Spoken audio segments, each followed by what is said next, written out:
In this world, if you haven't successfully established a divine domain by the age of 18, you won't even qualify to tighten screws in an electronics factory. The only option left is to serve as a self-service buffet for the abyssal monsters on the front lines.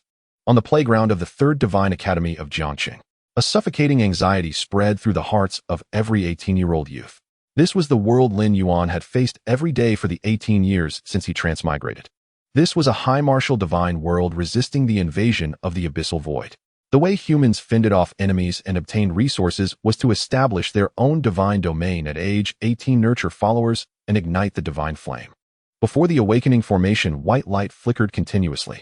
Zhao Chang, no response from the astral realm. Awakening failed. Next, Lu Bo Divine Domain Area 300 square kilometers. Initial environment swamp.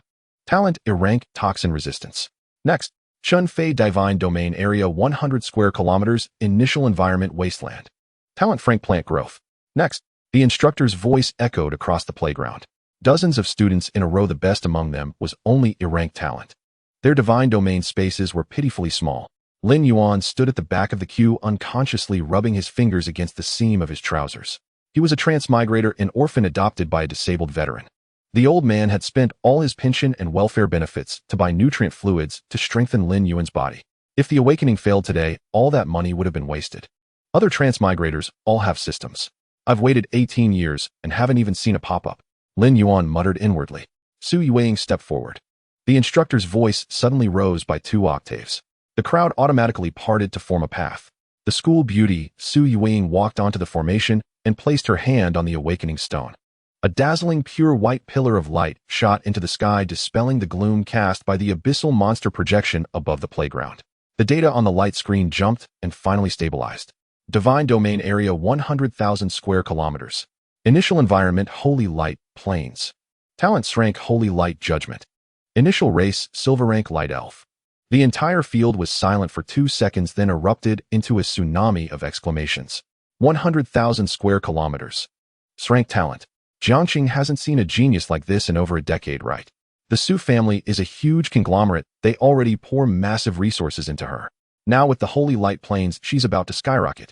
The instructor's face flushed with excitement, his originally cold expression squeezing out an extremely warm smile. Classmate Su, the Holy Light Plains are very suitable for nurturing high-level races. If needed, the Academy's rank resource repository can be specially opened for you. Su Yuang remained calm, nodding slightly. Thank you, Master. She stepped down from the formation.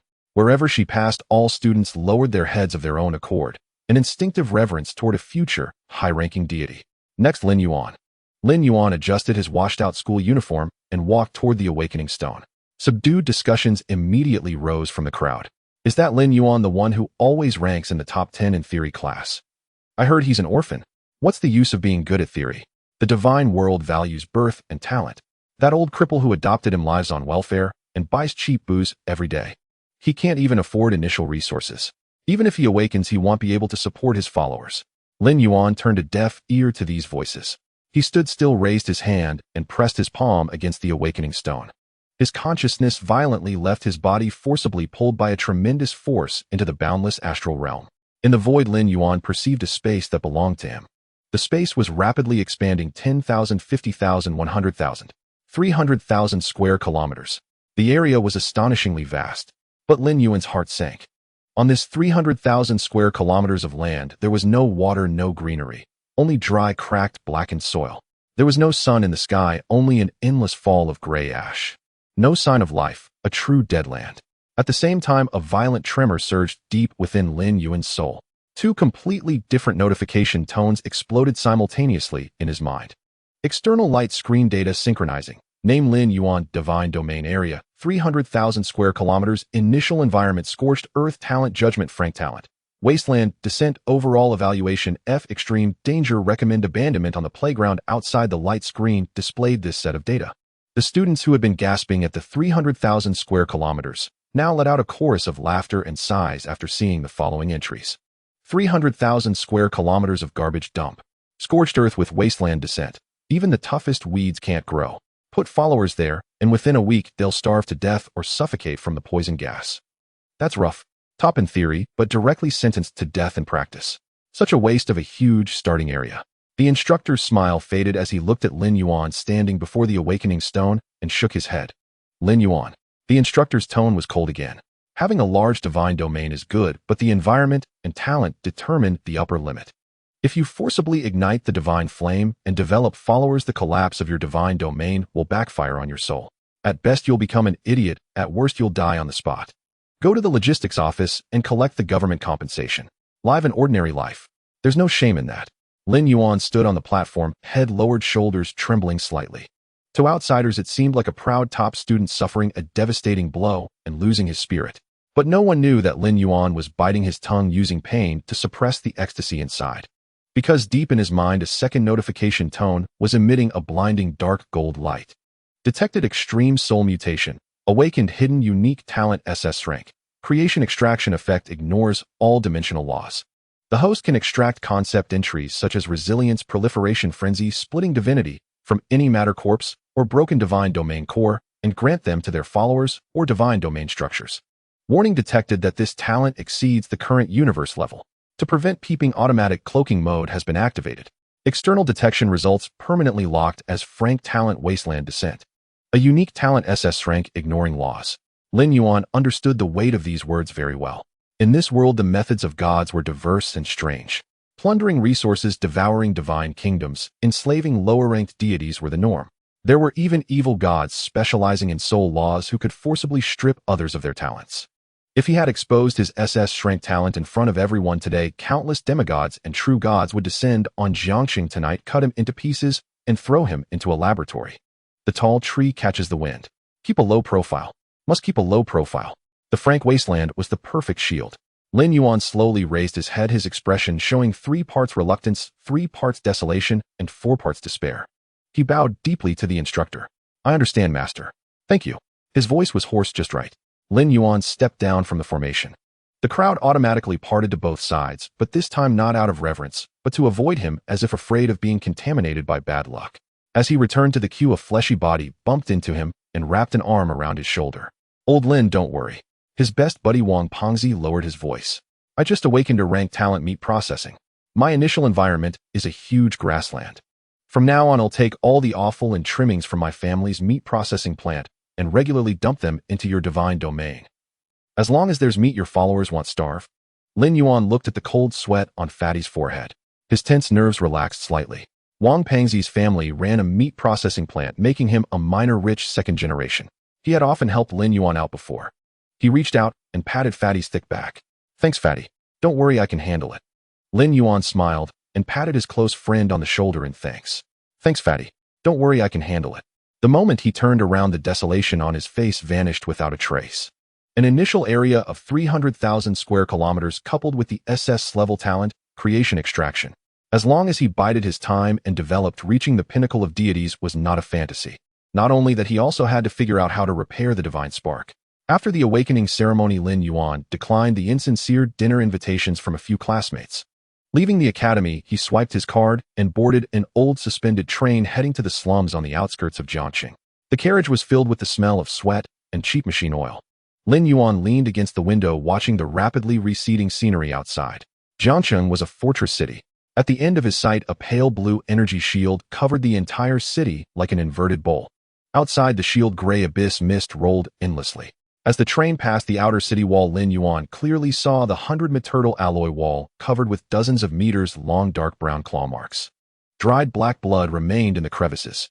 Humanity was not at ease in this world. Deities fell every day and defense lines were torn apart every day. Without power, one could only be cannon fodder.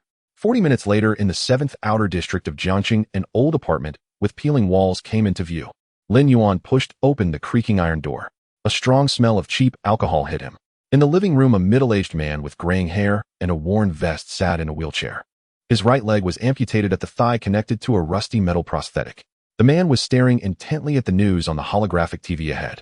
On the TV screen, a star domain main god was giving a speech on the front line of the abyss, radiating dazzling light. Hearing the door, the man snapped back to reality. Old Lin, with astonishing speed, stuffed the wine bottle into a hidden compartment under the wheelchair, rubbed his cheeks vigorously, and pretended to be in high spirits. Back.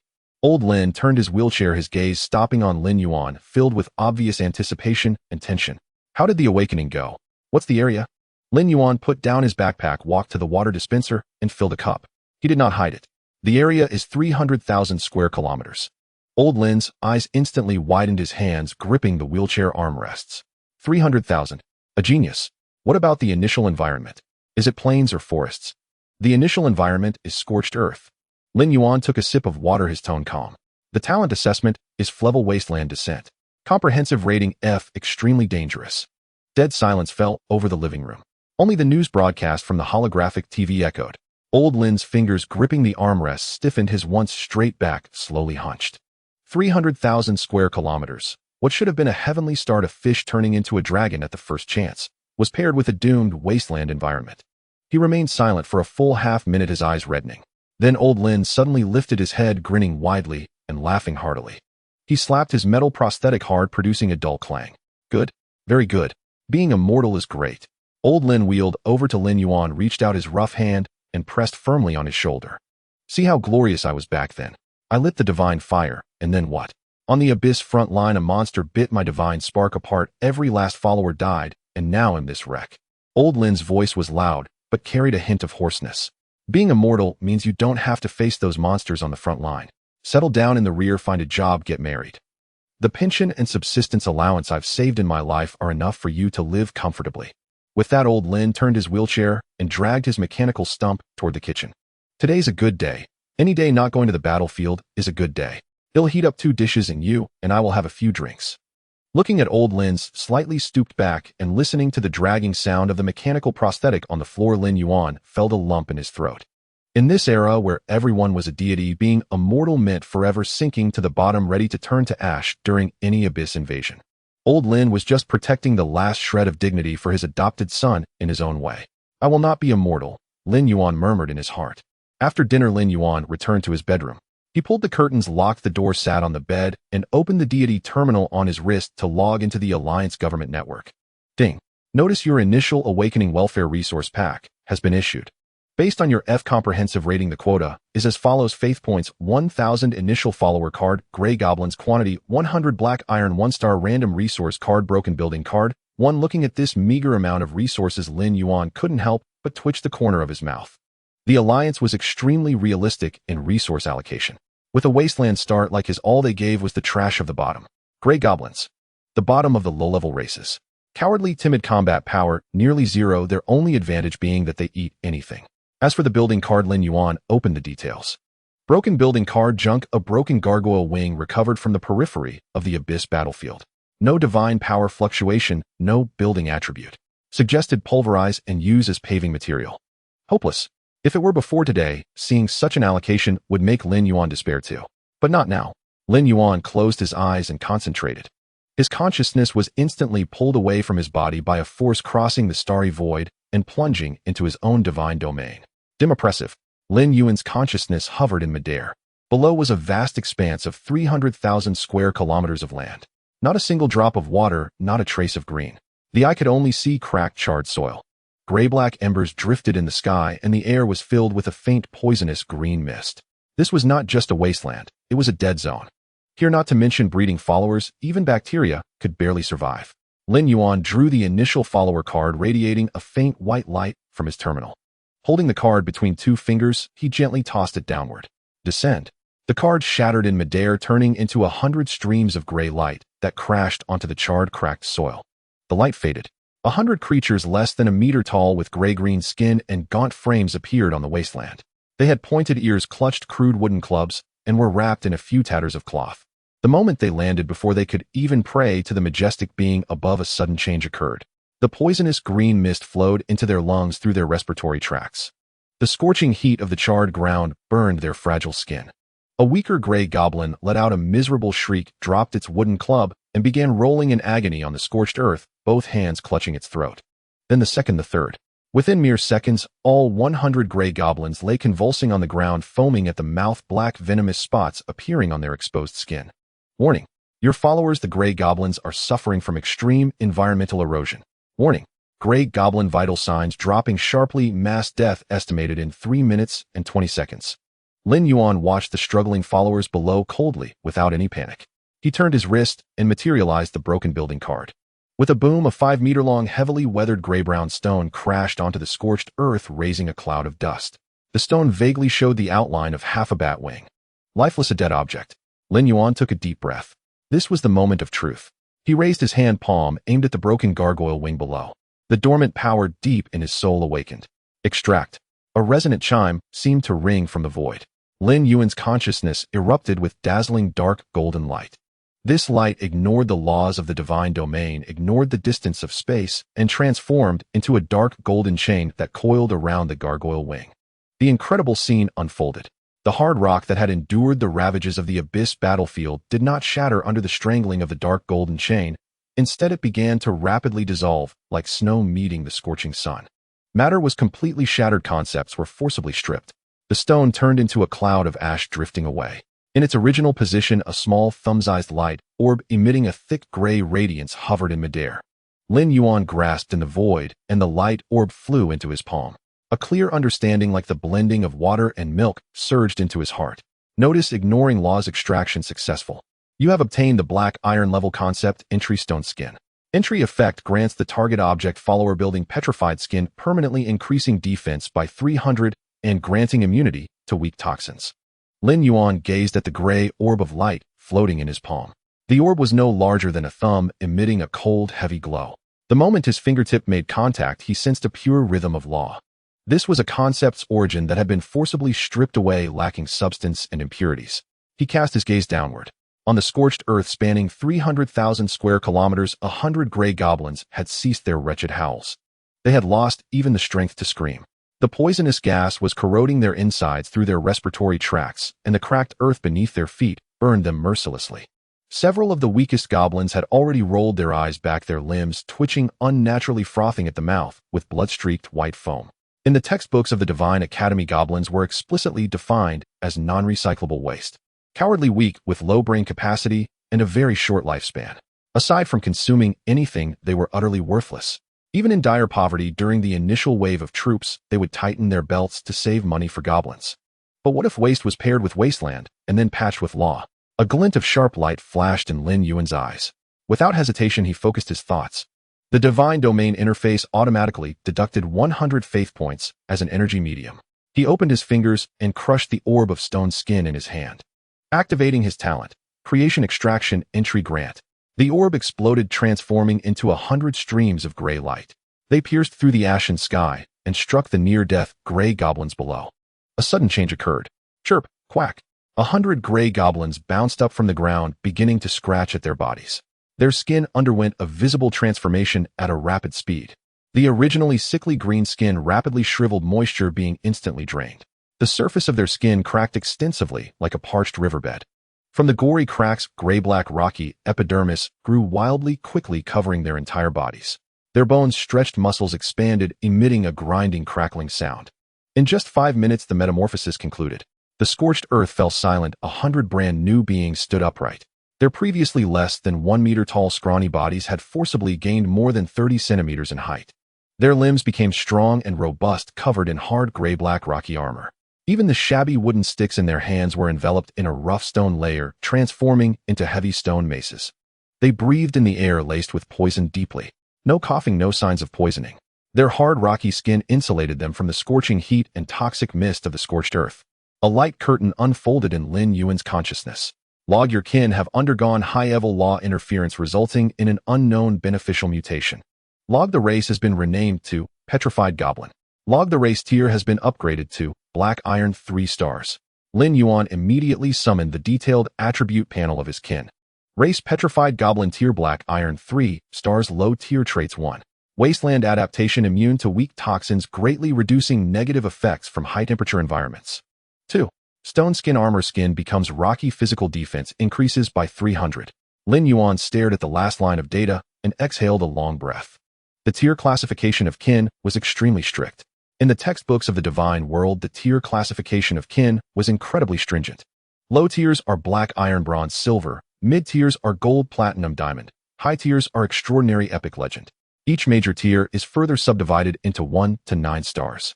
To upgrade, kin 1 must either allow them to reproduce over several generations in the divine domain to gamble on the extremely low probability of natural bloodline mutation, or the deity must spend a fortune on high-tier bloodline cards to nurture them. Ordinary gray goblins can barely achieve black iron 1-star, let alone advance. But now merely extracting an entry from waste had allowed them to leap over barriers and ascend to black iron 3 stars. Below, the petrified goblins recovered from the excruciating pain of metamorphosis. They sensed the power within them and the harsh environment that could no longer harm them. Though their intelligence was low, they instinctively understood one thing. This was divine grace. Thud thud.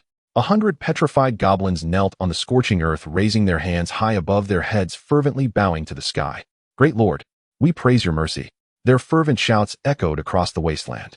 A trace of invisible pure white faith power floated from their heads, gathering into the depths of Lin Yuan's consciousness. Lin Yuan hovered in midair, looking down at this group of newly reborn creations. His heartbeat began to accelerate, and the flow of his blood quickened. He finally realized where the true terror of the unique SS-grade talent creation extraction lay. There was no limit on usage. No upper limit. Today he could grant the goblins stone skin, and tomorrow he could grant them berserk reproduction, giant strength bloodthirst. As long as resources were sufficient, he could infinitely stack entries, transforming these universally recognized low-level cannon fodder into titanic beasts capable of shattering stars with a single punch. So what if it started in a wasteland? A wasteland paired with a patchwork creation was destined to overturn the entire star sea. After the ecstasy, Lin Yuan quickly suppressed his emotions and regained his calm. He sensed his own mental state. A dull pain throbbed at his temples. Extracting and granting entries required immense mental power. More critically, there were the faith points. Just now, granting 100 entries consumed 100 points. He currently had 900 points left on his low-tier account. If he wanted to expand the kin scale or grant higher-tier conceptual entries, he would need a massive amount of faith points and a continuous supply of raw materials. Where could he find materials? Lin Yuan's thoughts moved, and his consciousness exited the divine domain space. Opening his eyes, he found himself in a dimly lit bedroom. An old clock on the wall ticked monotonously. He raised his left hand and activated the deity terminal on his wrist. The pupil recognition passed. He logged into the Pantheon trading network that covered the entire human star domain. A light curtain projected in midair. The homepage showcased various dazzling premium resource cards, shining brilliantly. Elf Mother Tree Seed provides pure natural laws priced at 300 million faith points. Platinumier Micro Elemental Volcano card alters the geography of the divine domain, greatly enhancing fire-type kin's combat power, priced at 90 million faith points. Angel Rebirth Pool, very low probability of hatching gold-tier potential troops, priced at 150 million faith points. Lin Yuan glanced at the balance in the upper right corner of his terminal, 900 faith points. He emotionlessly swiped away these tempting premium interfaces. Good things are desired by everyone, but even looking at them now was a waste of time. He opened the advanced search option. Among the dense filtering criteria, he quickly pulled down to the bottom-tier waste area. His fingers quickly tapped on the virtual keyboard, entering several keywords. Abyss Battlefield remains unable to purify unknown cursed scrap garbage. The divine world has fought against the abyss for tens of thousands of years. Everyday deities fell and countless monsters were slain. The spoils captured on the battlefield were countless. But the aura of the abyss possessed a highly polluting nature. Many corpses of high-tier monsters and broken artifacts have been deeply eroded by the will of the abyss. To purify these things, one would need to invite high-tier deities to intervene, costing far more than the items themselves. If they were thrown directly into the divine domain, without purification, the abyss aura would gradually pollute the land, driving kin to madness and mutation, ultimately leading to the collapse of the divine domain. Thus, such items were referred to as tumors on the trading network. Tasteless to eat, regrettable to discard. Most were treated as garbage. But for Lin Yuan, this was undoubtedly an unexploited, endless treasure trove. The page refreshed. The color of the holographic screen shifted from a pale golden hue to a dull gray-black. The screen was filled with merchandise bearing skull warning symbols. Lin Yuan swiftly scrolled through the screen, his gaze scanning the densely packed list of scrap items. A few minutes later, his eyes locked onto a tattered card emanating a faint red glow. A damaged bronze-level abyssal flamehound carcass. Description: most of its body has been evaporated by high-tier holy light magic, and the remaining flesh contains extremely active fire toxins and the chaotic aura of the abyss. It has no edible value and is recommended as a specimen for the Abyssal Creatures Encyclopedia. Price 50 faith points. Lin Yuan clicked to purchase. Account deduction successful. A faint ripple in space stirred in the air of the bedroom. A streak of flowing light materialized along the terminal logistics channel and crashed onto the floor. A charred half of a demonic dog corpse appeared at Lin Yuan's feet. Black-red blood oozed from the severed edge, hissing as it contacted the floor. Without any hesitation, Lin Yuan activated his talent. Creation Extraction. A dazzling dark golden light erupted from the depths of his eyes. The light intertwined in midair, forming several solidified chains that pierced into the remains of the flame hound. The sound of material disintegration resonated within the bedroom. The resilient flesh, bones, fire toxins, and abyssal aura of the demonic hound were crushed into black ash under the constriction of the dark golden chains. All impurities were eliminated. A thumb-sized orb radiating a chaotic red light quietly hovered in midair. Lin Yuan reached out to grasp the orb. A stream of information flowed into his mind. Hint extraction successful. Obtain black iron level concept entry boiling blood. Entry effect grants followers the ability to burn their internal chi and blood for a short time, unleashing 150% of their physical strength while significantly dulling pain perception. Lin Yuan gazed at the red light in his palm, a satisfied smile tugging at the corners of his mouth. In the legitimate skills section of the trading network, a group frenzy skill card started at 15,000 faith points.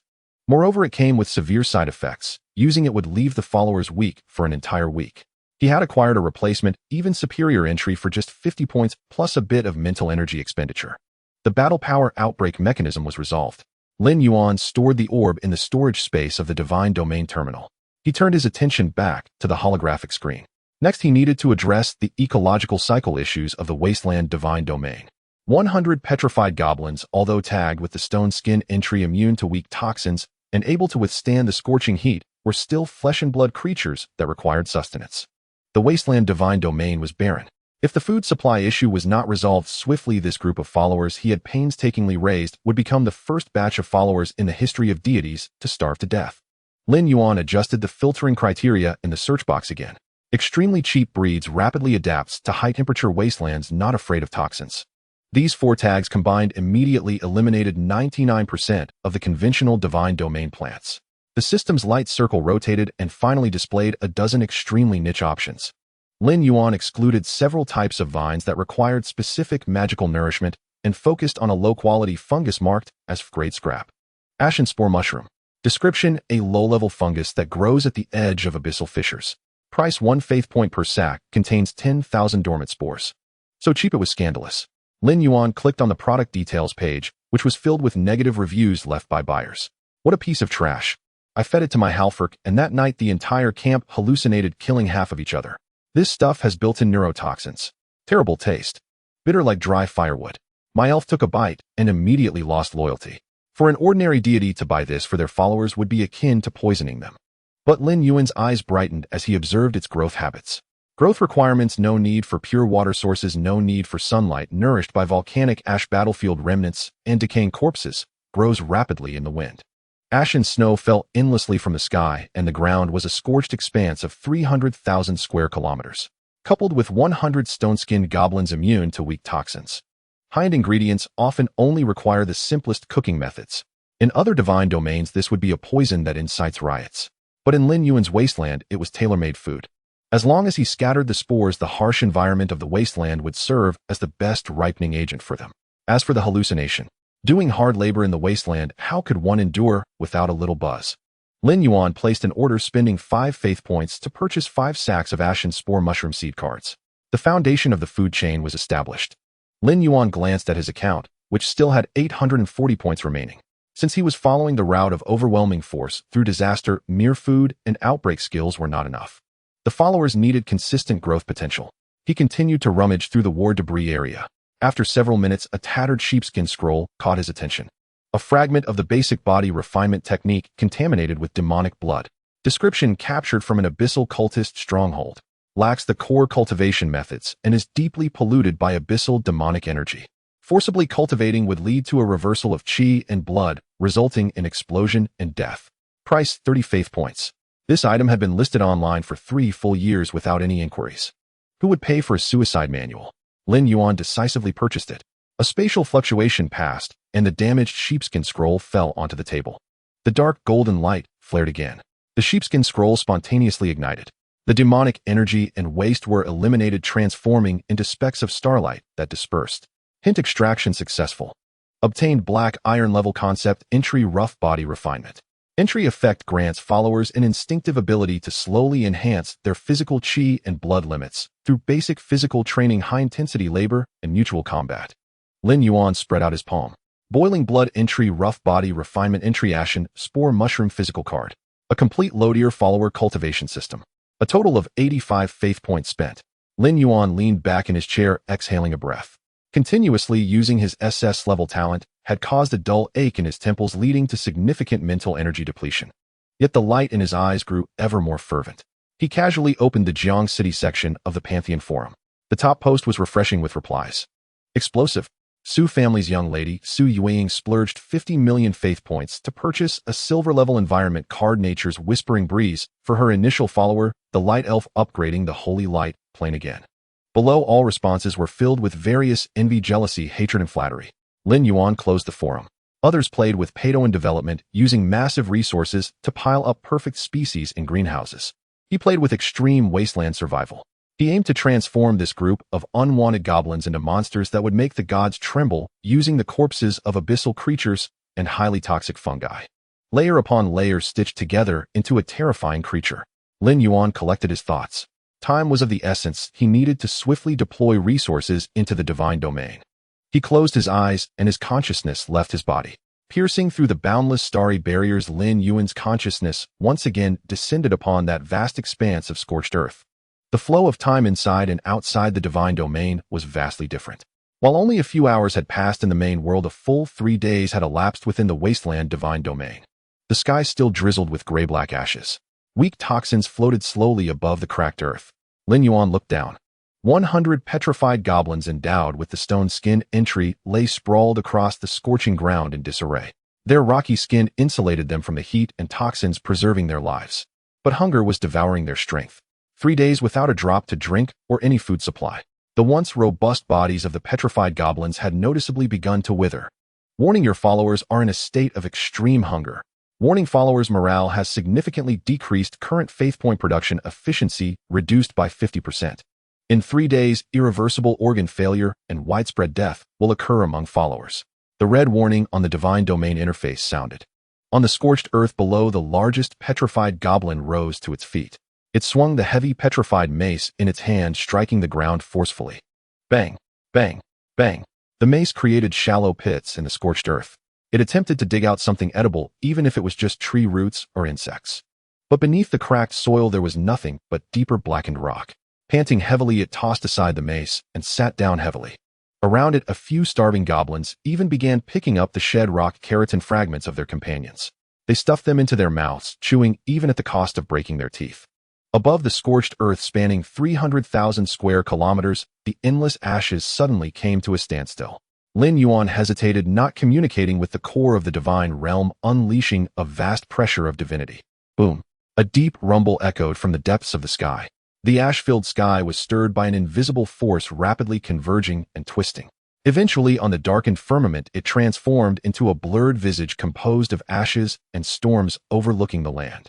The face obscured the sun and the moon. A cold, grand, and utterly emotionless gaze fell upon the wasteland below. Below, 100 petrified earth spirits froze in their movements. An instinct born from the depths of their souls suppressed their hunger. Thud, thud, thud. 100 robust gray-black bodies did not hesitate. Their knees crashed onto the scalding, scorched earth.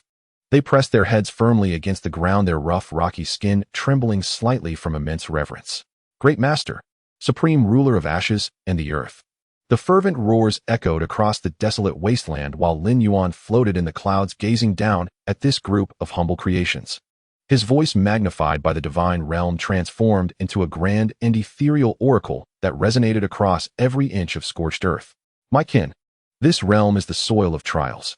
The weak shall turn to dust while the strong shall be granted glory. Today I bestow upon you sustenance and the foundation of the extraordinary. I hope you take heed. As the divine words fell, the laws followed. Lin Yuan opened the storage space of his terminal and poured out the seeds of 5 sacks of ash spore mushrooms. Countless gray-black spores rained down chaotically with the storm. Under normal circumstances, plants require a growth cycle. Lin Yuan summoned the panel and deducted 100 points of faith value. Divine power surged. Miracles blossomed upon the scorched earth. The spores that landed in the cracked soil absorbed the fire poison from the ground and the ashes from the sky. In just a few breaths of time, clusters of palm-sized mushrooms with gray-black caps burst forth from the ground. In the blink of an eye, a small patch of dark gray fungal mat emerged in the center of the previously desolate scorched earth. A strong scent of neurotoxin wafted through the air. But in the eyes of the petrified earth spirits, this scent was sweeter than the honey brewed by elves. They lifted their heads, their eyes gleaming with green light. Receiving the approval of the divine, several of the largest earth spirits were the first to pounce. They grabbed a handful of poisonous mushrooms and shoved them directly into their mouths, swallowing without chewing. The ash spore mushrooms tasted dry and bitter, but driven by extreme hunger, the earth spirits devoured them voraciously. The toxins entered their bodies, but were neutralized by the resistance beneath their rocky skin. Goo! Praise our master. Just as the feast began, Lin Yuan raised his hand again. In his palm, two dark red, glowing conceptual orbs emerged. Boiling blood, rough body forging. Lin Yuan exerted force with his 5 fingers, crushing the orbs. The panel deducted another 200 points of faith as a medium. The shattered orbs transformed into 100 streams of light, penetrating the foreheads of each petrified earth spirit. Roar!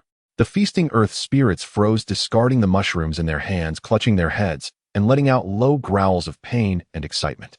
Visibly dark red bloodlines began to emerge from the cracks of their gray-black rocky skin, pulsating with the rhythm of their hearts. A course training method originating from the depths of their bloodlines was forcibly inscribed into their already limited brain capacity. No teaching was required, no practice needed. One well-fed petrified earth spirit stood up, its eyes gleaming with terrifying red light. It swung its right fist and slammed it against a protruding piece of scorched rock. Bang! The scorched rock shattered, dust flying everywhere. Its fist bore several cracks, but as soon as dark red blood seeped out, the rocky skin around the wound began to grow and heal at an even faster rate. The sensation of pain was greatly diminished, replaced by extreme exhilaration. Another earth spirit lunged at its companion, and the two monsters wrestled and bit each other chaotically on the wasteland. Each physical collision slowly squeezed out their potential, raising their blood limits. They were no longer the timid and cowardly bottom-tier fodder. These were 100 warriors of the wasteland, devoid of pain, clad in armor, and able to survive solely on toxic mushrooms. Lin Yuan watched the kin fighting and digesting below, nodding with satisfaction. The ecological loop was established. In the coming days, as long as they were allowed to freely reproduce and toughen their bodies in this wasteland, faith points would continuously flow. A sharp pain shot from his temples. The pressure of divinity, the nurturing of plants, and the continuous bestowal of attributes had drained his mental energy to the limit. Lin Yuan focused his thoughts, causing the ash visage in the sky to disperse. He exited the divine realm space. In the real world, in a dim bedroom, Lin Yuan gasped for breath. The whitewashed t-shirt on his back was completely soaked with sweat. He glanced at the clock on the wall. Oh, it was 3 a.m. He had no strength left even to shower, collapsing onto the stiff wooden bed and falling into a deep sleep within 2 seconds. The next morning, the first rays of light outside pierced through the gloom of the slums and shone into the bedroom. Lin Yuan opened his eyes. There was no fatigue from staying up late, no weakness from mental exhaustion. Only an unprecedented feeling of fullness swept through his body. He sat up, instinctively stretching. Crackle! A series of dense cracking sounds echoed from within. Lin Yuan was taken aback. He looked down at his hands. His usually thin body, sustained by nutrient solutions, now had the outline of muscles. A thin layer of gray impurities oozed from the surface of his skin, accompanied by a faint sour smell of sweat. Lin Yuan quickly flipped out of bed and approached the desk, gripping the edge of the heavy solid wood table with one hand and lifting it effortlessly. The table floated steadily in midair with no effort.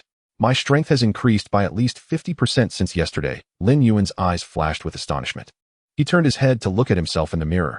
His eyes, which had become nearsighted due to excessive theoretical study, now felt a sense of dryness. He subconsciously removed the pair of black-rimmed glasses from his nose. His vision not only did not blur, but became incredibly clear. Is this what the textbooks refer to as divine realm feedback? Lin Yuan took a deep breath, calming his excited heart. There is an iron law in the realm of deities. The divine grants protection to the faithful, and the faithful reciprocate the deities with faith and evolution. The higher the tier of the faithful, the greater their number and potential, the stronger the deity's physical and spiritual presence in the real world. But Lin Yuan knew well that on the first day of a normal deity establishing a divine realm, if his kin could survive and provide even a 0.1 attribute enhancement, it would be a blessing. Yet he merely, after one night, had 100 petrified earth spirits fused with stone skin, boiling blood, and rough body forging. They had significantly elevated his physical qualities in reality. While others sell their possessions to buy resources, I have only spent a few hundred faith points. Lin Yuan couldn't suppress a smile as he took a cold shower, washing away the impurities on his body, and ate the breakfast left by old Lin on the table. Lin Yuan returned to his bedroom, donned a holographic access device, and logged into the virtual campus of Jiangqing Third Academy. The light and shadow before him shifted. In the next moment, Lin Yuan appeared in the virtual plaza of the class hall. Today marked the first day of the adjustment period after awakening. The academy had not scheduled any physical classes, instead requiring all students to communicate their experiences of establishing the divine realm in the online hall. As soon as he stepped into the class hall area, a din of voices reached his ears. "Yuanzi, over here, over here." A plump figure waved its chubby arms, pushing through the crowd and rushing over. It was none other than his best friend Wang Pengzi. Today the fat boy was beaming, even his virtual projection's collar radiated a nouveau riche aura. "Damn, old Lin, you look pretty good today. Did that frank assessment not get you down?" The fat boy came up and punched Lin Yuan's shoulder. Lin Yuan stood firm like a mountain, causing the fat boy to stagger back a half step. The fat boy paid no mind and leaned in closer, lowering his voice. "Let me tell you, my old man had a windfall yesterday and directly dropped 100,000 faith points into my account." 100,000. The nearby commoner students perked up their eyes wide with disbelief. The fat boy smugly held up 3 fingers. "I spent 50,000 on a black iron level fertile pasture terrain card, and another 30,000 on 10 top-grade boars. This morning my rank meat pig kin have already begun their first round of breeding. My old man said that as long as I can increase the number of meat pigs to 500 before next week's beginner period ends." The fat boy rambled on about his grand pig farming plan, then turned to Lin Yuan with a hint of genuine concern in his tone. "How about you? The wasteland environment is too harsh. Your 100 gray earth spirits haven't all died, have they? Do you need me to lend you some faith points to buy some water ball cards to tide you over?" Lin Yuan looked at the fat boy's nouveau riche demeanor, feeling a wave of warmth in his heart.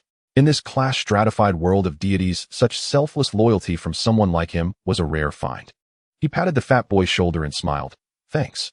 But it's not necessary for now. I'm doing fine and my kin can just barely get enough to eat." Ding! The class bell of the virtual classroom rang on time. The noise of class 2 in the 3rd year of high school vanished in an instant. The space on the podium twisted. A middle-aged man in a black military uniform, his left sleeve empty, appeared out of thin air.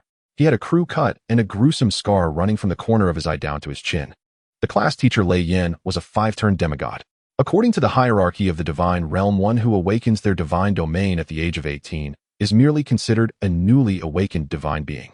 Ascending as the divine domain expands and the blessed clans evolve, one becomes a demigod. Demigods are divided into 9 turns, with each turn representing a transformation of laws within the divine domain. Lin Yuan supported himself on the podium, his gaze sweeping over the neatly arranged virtual seats below.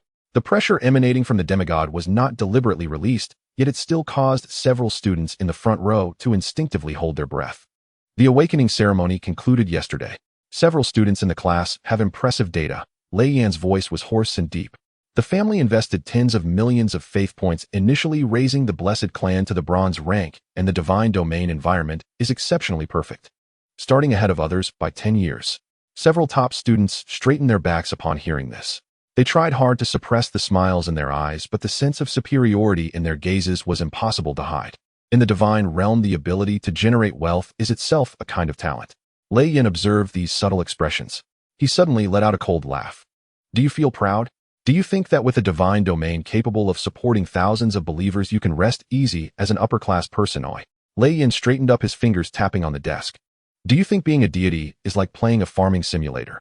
Harvesting crops, listening to prayers, and then lying in a villa counting faith points?" The atmosphere in the classroom suddenly chilled. Lin Yuan wasted no words and waved his remaining hand. A holographic projection screen appeared out of thin air at the blackboard. A raw, unedited video began to play. The backdrop of the scene was the vast and boundless sea of stars. A massive planet floated at the center. It was the divine kingdom of a certain true god. According to the common knowledge of the divine realm, only a true god, who comprehends a fragment of the laws of the universe and condenses a divine rank deep within their soul, can fully materialize the illusory divine domain and elevate it to a divine kingdom. Within the divine kingdom, the mountains and rivers were magnificent, and countless angels with pure white wings patrolled the skies. In the next moment, the crystalline barrier at the edge of the star sea shattered with a thunderous crash. A gray-black mist surged in like a tsunami. Billions of abyssal insectoids, each as large as mountains, crawled out from the cracks. They ignored the divine kingdom's shield and gnawed on the barrier of laws. In the video, a towering true god silhouette rose from the center of the divine kingdom. He wielded a thunder spear, destroying hundreds of thousands of insectoids with each swing. However, behind the swarm, a massive black claw covered in compound eyes reached out from the void. The claw disregarded the thunder and seized the true god's silhouette by the head. With a forceful grip, the true god's silhouette shattered and golden divine blood splattered across the starry sky. In just a few seconds, the divine kingdom was completely engulfed and devoured by the swarm. The projection screen split, and a surveillance video appeared on the right side. Within a frontline fortress of the Human Star Sea Alliance, a middle-aged man in a high-ranking officer's uniform sat at the command console. At the exact same moment, the true god's silhouette was crushed in the video. The officer's body suddenly convulsed violently. Bang! His flesh exploded, splattering bits of meat and blood across the walls of the command room. The video ended, and the projection vanished. The virtual classroom fell into a dead silence. Several girls covered their mouths, their faces pale and suppressed, dry, heaving sounds escaped their throats. The top students, who had been so self-satisfied just moments ago, also felt their legs weaken, slumping back in their chairs. The stark cruelty of reality was laid bare before these 18-year-olds. Did you see that? Lin Yuan leaned on the podium, his gaze sharp as a blade. That is the fate of a lower true god. You are not even demigods in the eyes of abyssal monsters. You aren't even qualified to be a snack. Times haven't changed. This place has always been a meat grinder. Lin Yuan's voice echoed in the classroom. Don't think of the divine domain as a sheep pen. The rifts of the abyss are expanding every day, and people are dying on the front lines daily. Remember, we are deities, but we are also warriors. He turned around, and with his remaining arm wrote 4 large characters on the holographic blackboard: War Faith. Why does the Federal University focus solely on combat deities during admissions? Why can lifestyle and logistics deities never enter the core ranks? Because when abyssal monsters break through the defenses and descend into reality, those fragile bodies of lifestyle deities can't withstand even a single claw of the monsters. The universal faith points generated by ordinary believers praying daily can only be used for transactions and to maintain the operation of the divine domain. Only your blessed clans, constantly fighting, bleeding, and facing life and death trials within the divine domain, can their fervent emotions give rise to war faith. And this kind of faith can maximally nourish your physical bodies in reality, granting you the strength to move mountains and fill seas. Sitting in the back corner, Lin Yuan felt a slight twitch in his eyelids upon hearing this. No wonder he could lift a 50-pound solid wood table with one hand after waking up this morning. 100 petrified goblins fought each other to the death on the wasteland to digest the poison mushroom's effects, inadvertently triggering the mechanism for generating war faith. Teacher Lei, a voice tinged with tears, broke the silence. It was a civilian student who had awakened the frank talent of plant induction. She stood up, her body trembling slightly. What about people like us who have awakened useless talents or are destined to follow a logistics path? Are we just waiting to die? The atmosphere in the classroom was oppressive to the extreme. More than half of the class had their heads down. Resources, talents, and backgrounds were already fixed the moment of awakening. Lin Yuan looked at the student, his icy gaze softened slightly. He fell silent for a few seconds. The country needs logistics. Fighting on the front lines requires massive amounts of food, cards and basic materials. As long as you work hard to produce resources and supply the front lines, the army there can protect you. However, Lin Yuan emphasized his tone. You must understand one principle: relying on others for safety means your fate will always be in the hands of others. This statement struck deeply into the hearts of many civilian students. A profound sense of helplessness spread throughout the virtual classroom. Lin Yuan sat in his seat.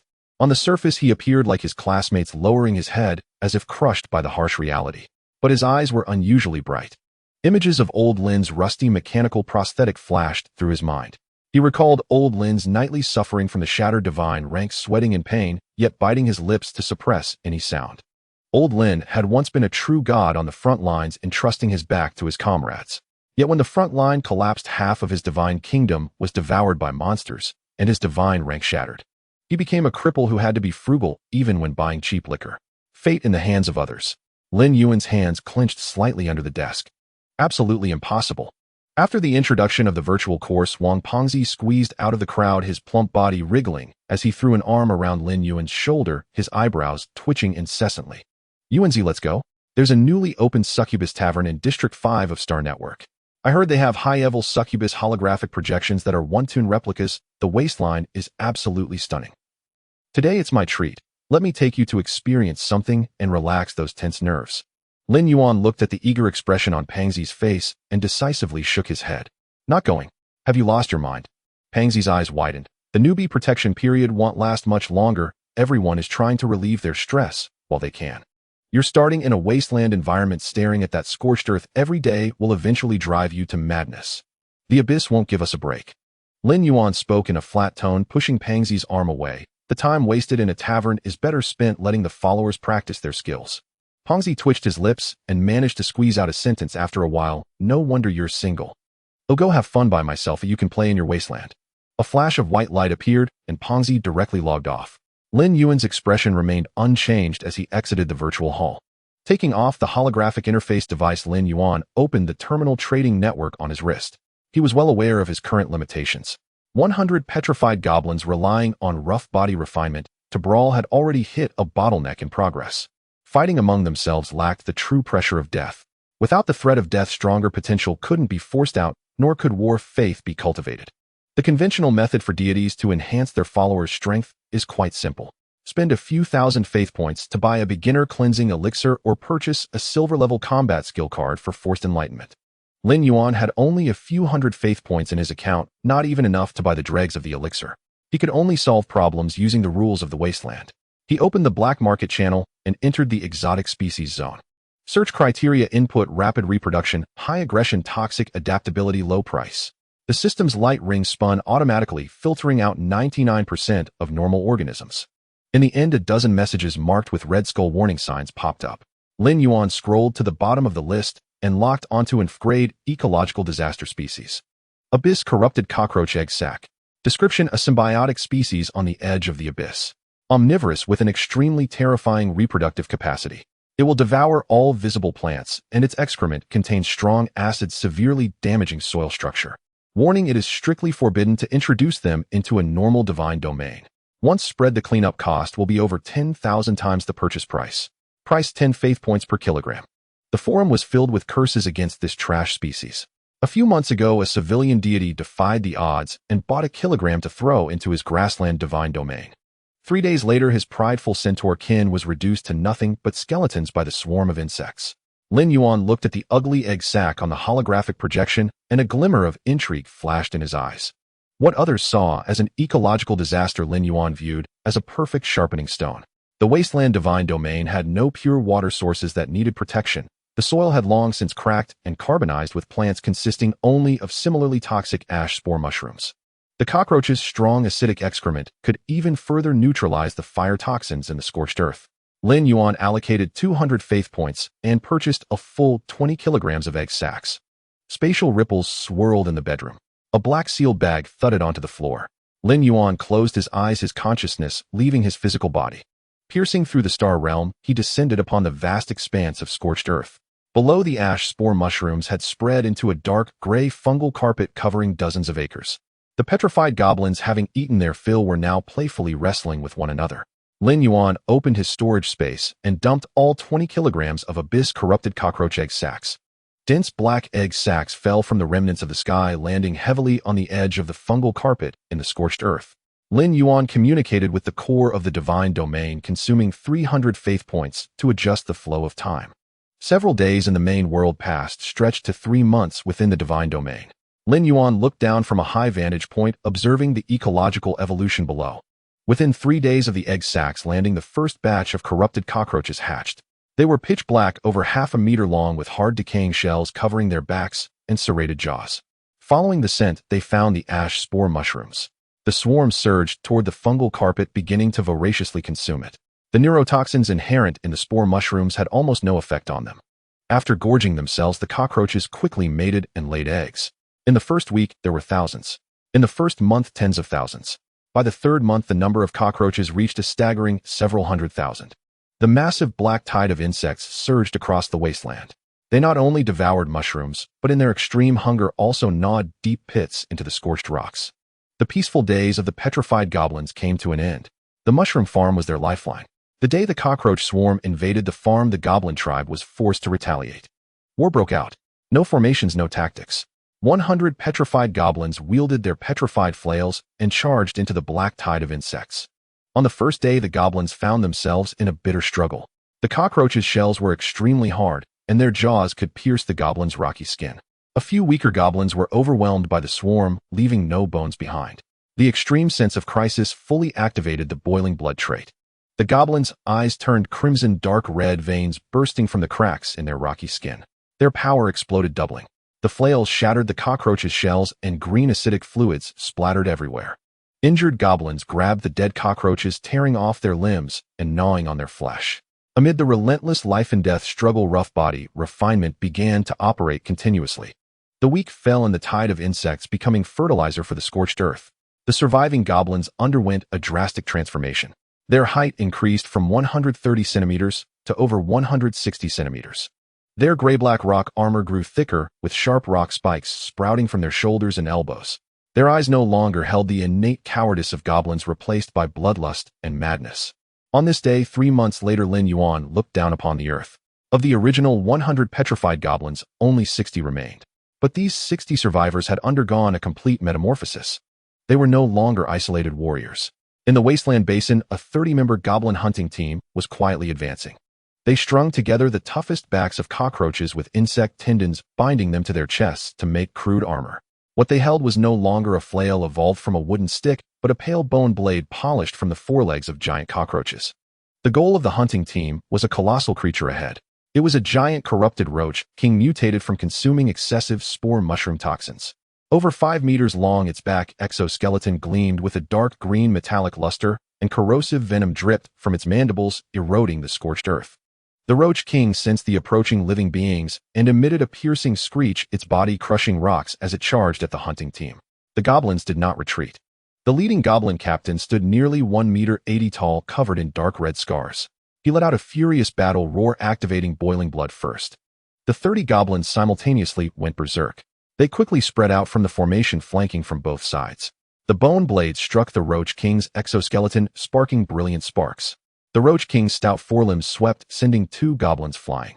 The goblins rolled on the ground for several meters, their rocky skin cracking extensively. But they rolled over and got back up, ignoring their injuries as they continued to charge at the giant insect's flank. The captain seized the opportunity. He stepped on the Roach King's hind leg and leaped high, using its strength. With both hands gripping the bone blade, he used the force of gravity to stab hard into the vulnerable neck area between the Roach King's exoskeleton plates. Dark green venom sprayed out, drenching the captain's head. The venom hissed as it corroded, yet it could not penetrate the hardened skin of the evolved Roach King. The Roach King thrashed violently, crushing large amounts of rock, and finally fell completely lifeless. The fierce melee battle came to an end.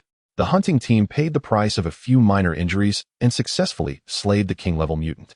The captain pulled out the bone blade and decisively sliced open the Roach King's abdomen, pulling out a massive venom gland. He walked to the center of the basin.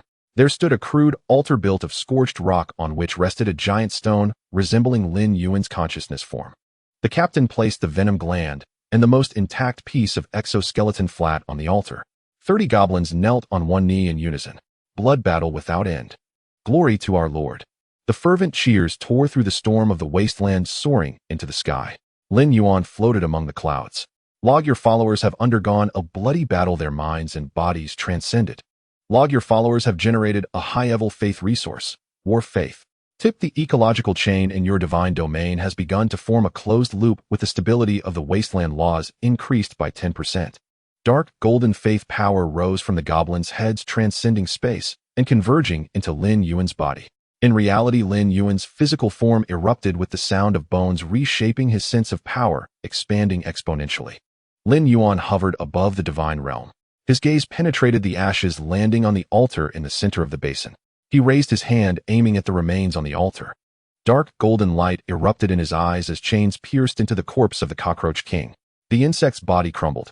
Flesh, bones, and venom disintegrated under the strangling of the chains. A dark green glowing sphere floated in midair moments later. Tip, extraction successful. Obtain black iron level concept, entry acidic corrosion. Entry effect grants followers the property of highly acidic bodily fluids. Attacks inflict corrosion damage capable of easily melting the armor of same-tier creatures. Lin Yuan exerted force from his fingertips, crushing the glowing sphere. The Divine Realm panel automatically deducted 60 points of faith value. The sphere transformed into 60 beams of green light, merging into the petrified goblins kneeling below. Roar. The goblins emitted low growls. Dark green sweat seeped from the gaps in their rocky armor. The sweat dripped onto the scorched earth, hissing and eroding small pits. The bone blades in their hands were also covered with a layer of grim green acidic membrane.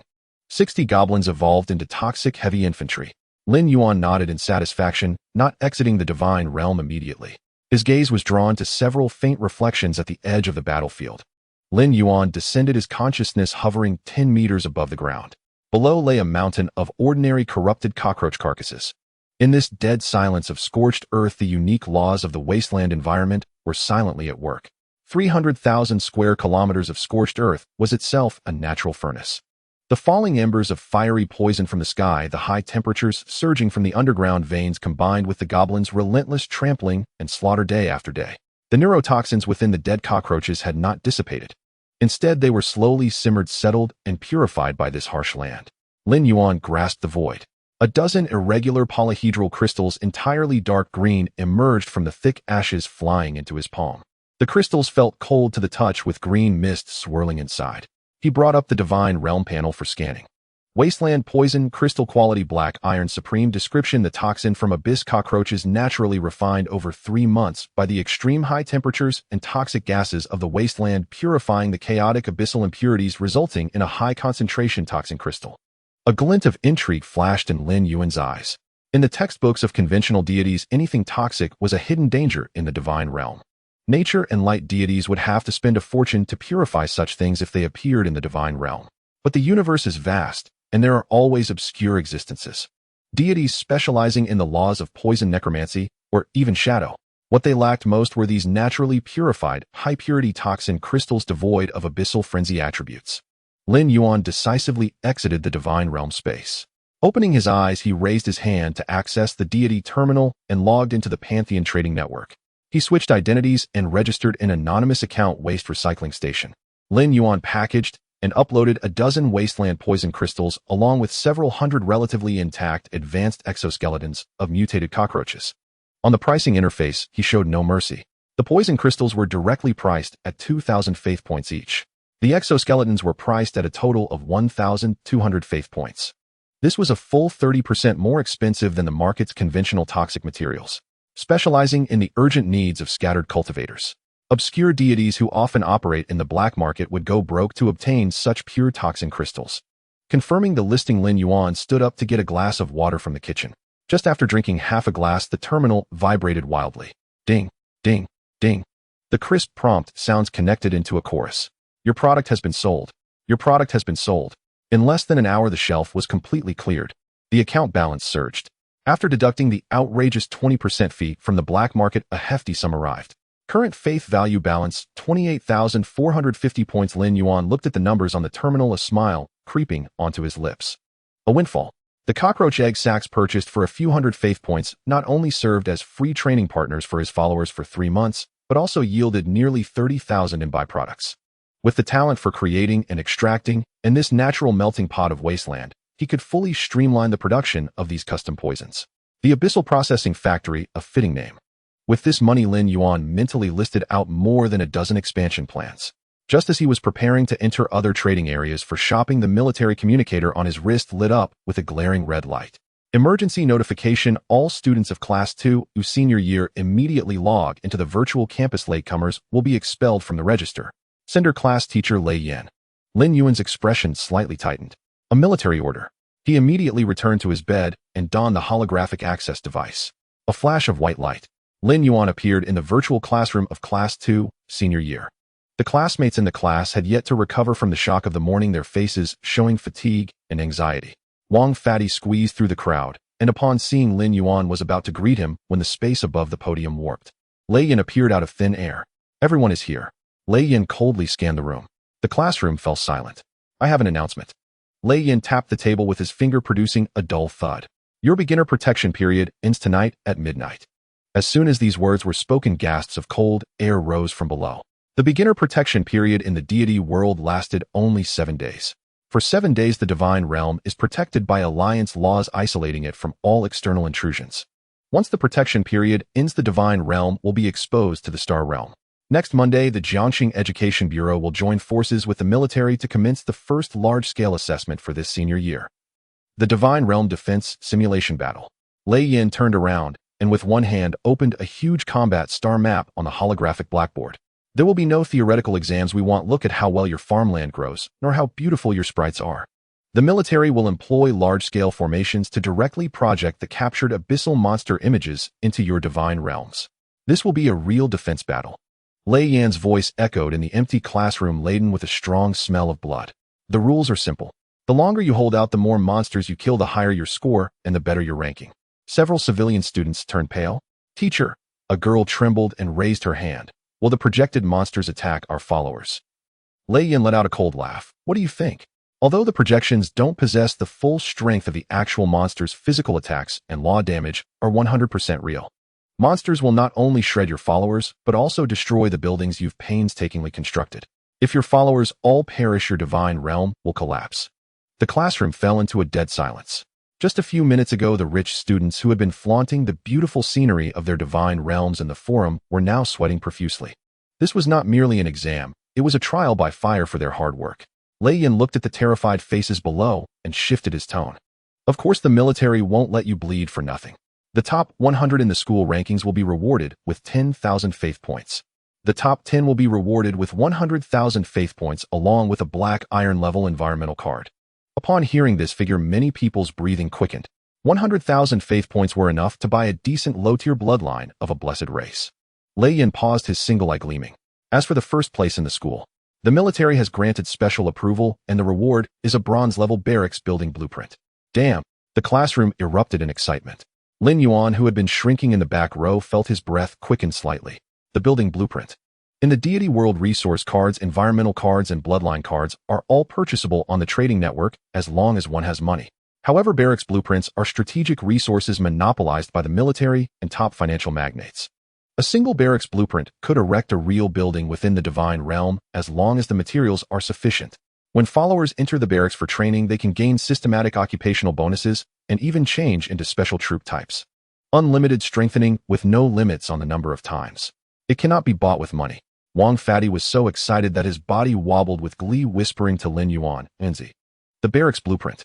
If we can get our hands on it, any blessed race tossed inside could emerge as a regular army.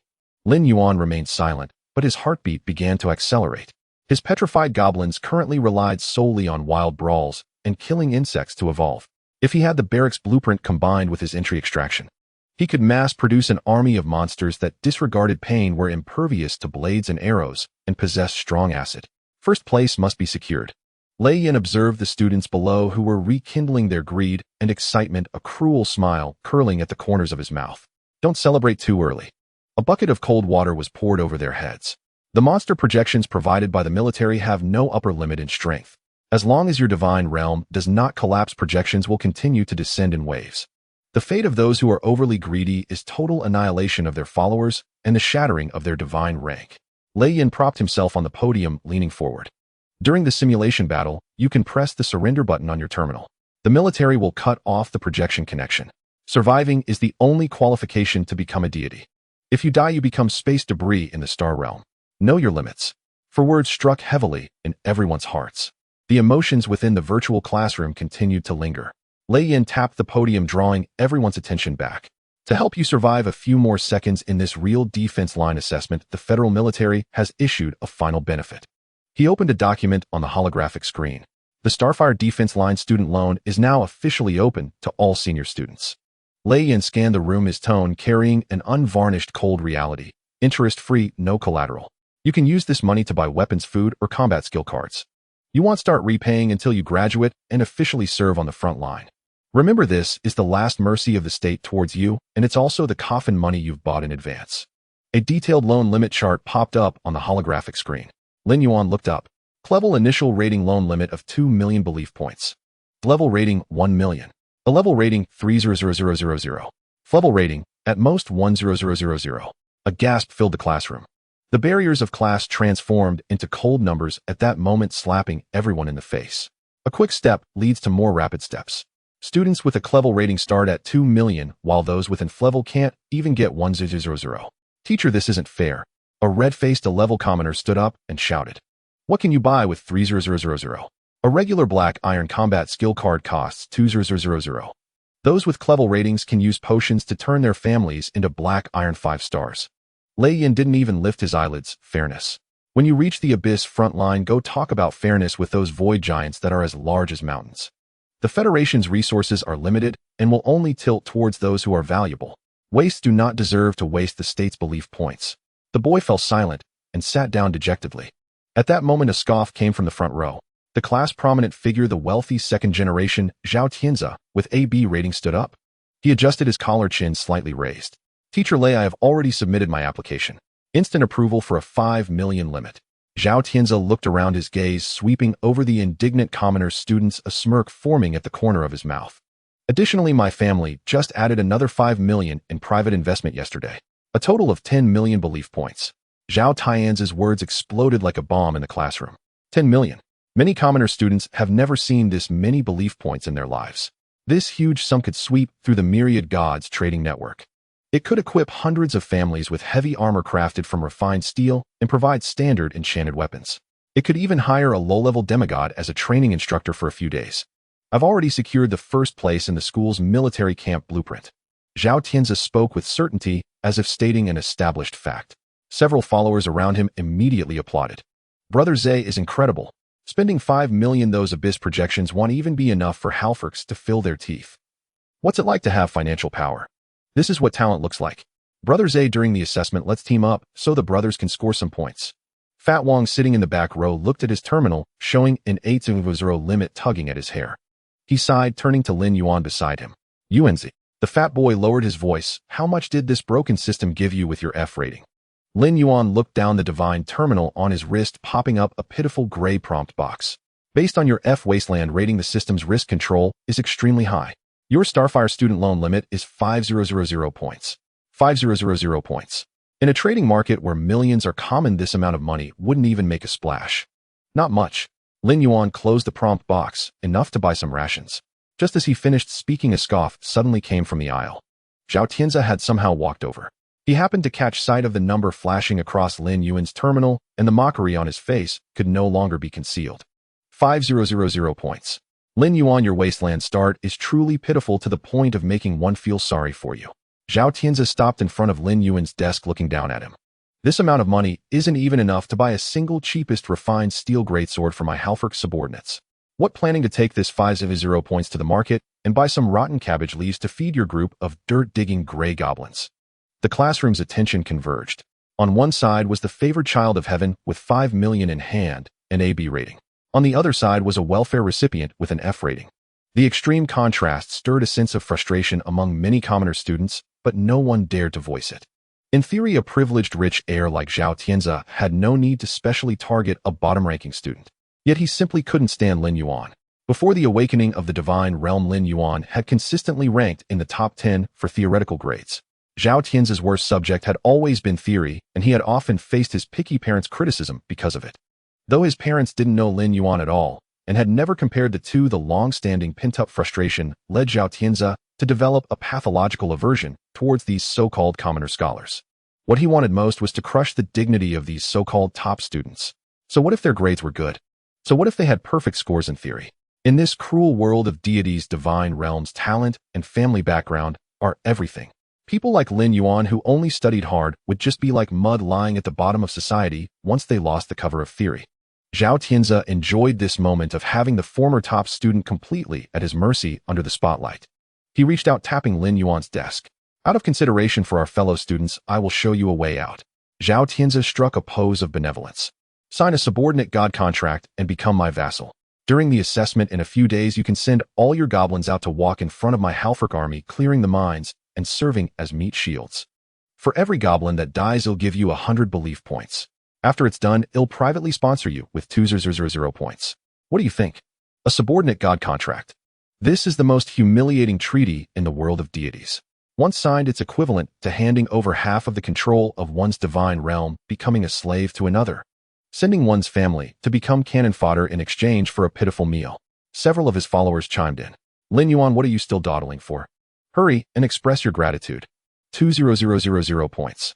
Even if you sold all your broken goblins, it wouldn't be worth 2,000. Brother Zay is doing charity, bringing you to drink soup.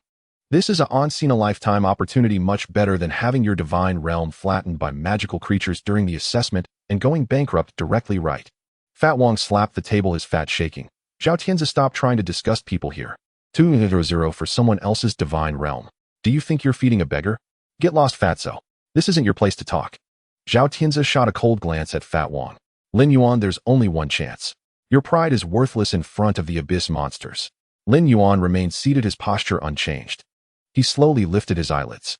No anger, no humiliation, and no struggle, as Zhao Tianzi had hoped. No need. Lin Yuan spoke calmly. My goblins have been a bit hungry lately. He paused, shifting his gaze from Zhao Tianzi's face to the countdown on the blackboard. Your halfworks probably wouldn't even be enough to feed them. The entire classroom widened their eyes, staring at Lin Yuan as if he were insane. What was he talking about? The lowest of the low, the trash gray goblins treating B-grade halfworks as food. Even Fat Wong was dumbfounded, quickly tugging at Lin Yuan's sleeve under the desk. This boast was too bold, it could easily backfire. Are you looking for death? Zhao Tianzi's benevolence froze, turning into dark fury. This statement not only rejected his gift, but also insulted his proud talent and background. Unappreciative waste. Zhao Tianzi gritted his teeth and snorted coldly.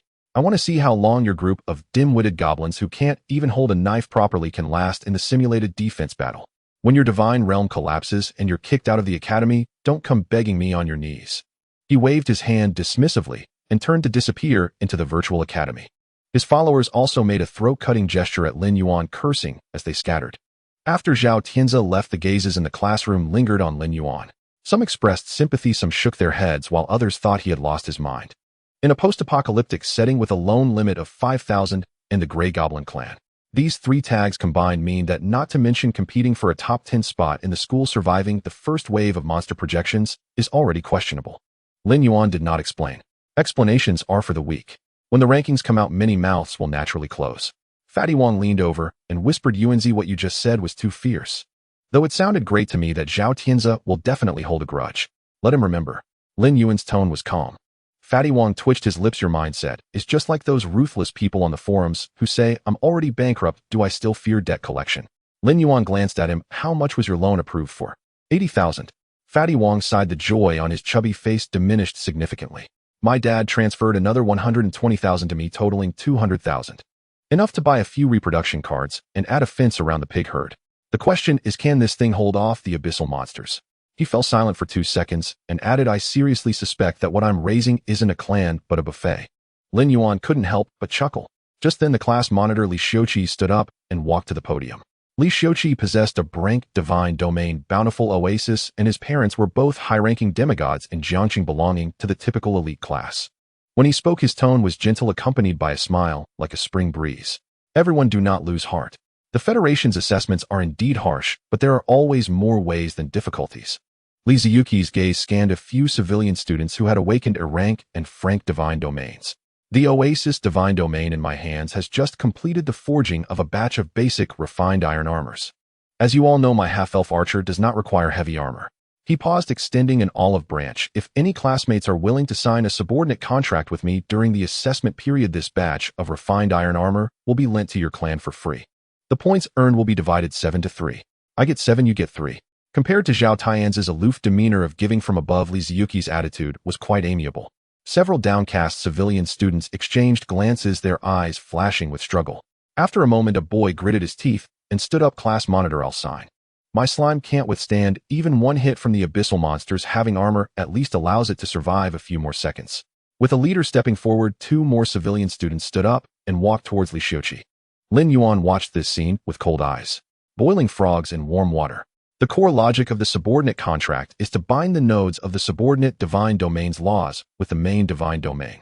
Once danger arises, the main divine domain can forcibly summon the clan of the subordinate divine domain to sacrifice themselves. It can even directly draw on the source power of the subordinate divine domain to repair itself. 7-3 split. Once they donned that refined iron armor, this group of civilians' clans would become the meat shields for Li Ziyuki's half-elf archer. The time it takes for monsters to tear apart the meat shields would be ample for the half-elf to output from behind. Several civilian classmates had already signed a contract to become cannon fodder in advance. But Lin Yuan did not speak out to stop them. Never advise others to do good without experiencing their suffering. In the face of survival laws, dignity is worthless. Lin Yuan looked away, his thoughts shifted, and he exited the virtual campus. Returning to his dim room, Lin Yuan opened the Starfire student loan interface. A limit of 5,000 points was displayed on the screen. Lin Yuan did not hesitate and decisively clicked to sign the agreement. Even a mosquito's leg is meat, not to mention this interest-free loan backed by the federal military. Why pass up something for free? The 5,000 points loan was credited. Along with the money earned from reselling wasteland toxic crystals in the black market, Lin Yuan's current account balance reached 33,450 points. For civilian students, this was an unimaginable fortune. Lin Yuan opened the Pantheon trading network and plunged into the black market section. The simulation battle for the defense line was imminent. Conventional training methods were too late to significantly enhance the strength of the petrified goblins. He needed an efficient building that could enable followers to achieve automated mutations without constant micromanagement. He entered building blueprints in the search bar. Clicking on the advanced filter options, he checked the tags extremely dangerous, abyssal pollution, high mortality rate, and unsaleable contraband. Lin Yuan quickly skimmed through the list. His gaze finally settled on a tattered parchment emitting a dark red dim glow in the corner of the page. Bronze-grade forbidden building abyss blood pool remains. Description: extracted from a discarded blood pool in a certain abyssal lower-level demon lord's territory. The building inherently possesses abyssal demonic energy. When placed in the divine domain, the blood pool will continuously emit pollution. Followers soaking in it will receive extremely crude enhancements. Negative effect: this blood pool lacks a purification core. Users have a 99% chance of experiencing irreversible abyssal distortion, completely losing their sanity and becoming mindless killers who attack all living beings within sight. Price: 10,000 faith points. Below the product, there was a bold red message: don't buy. Anyone who buys is a fool. My Halferk went crazy after soaking for 10 minutes and demolished half of my divine domain. Buying this junk is just me paying 10,000 for a lesson. Lin Yuan looked at this comment, a smile curling at the corners of his mouth. A normal divine domain would indeed be inviting disaster by placing such a thing inside. Abyssal demonic energy pollutes the soil and distorted followers destroy the ecosystem. But Lin Yuan's divine domain is already a wasteland devoid of life. The law of the wasteland is to embrace all forms of extreme malice. As for the 99% distortion madness rate, in the face of creation extraction, all negative traits can be stripped away as raw materials. As long as distortion and madness are removed, what remains will be a pure body enhancement machine. Buy. 10,000 points were deducted from his account. A card fell onto the table through a spatial rift. Now that he had the blood pool, he still needed activation materials. Lin Yuan continued to shop in the black market. He entered abyssal lower-tier materials. Spending less than 1,000 points, Lin Yuan purchased 2 tons of abyssal low-tier monster fragments and a large batch of foul-smelling corrupted flesh. These were industrial waste from the front line's battlefield, cleanup useless except for feeding certain special poisonous insects.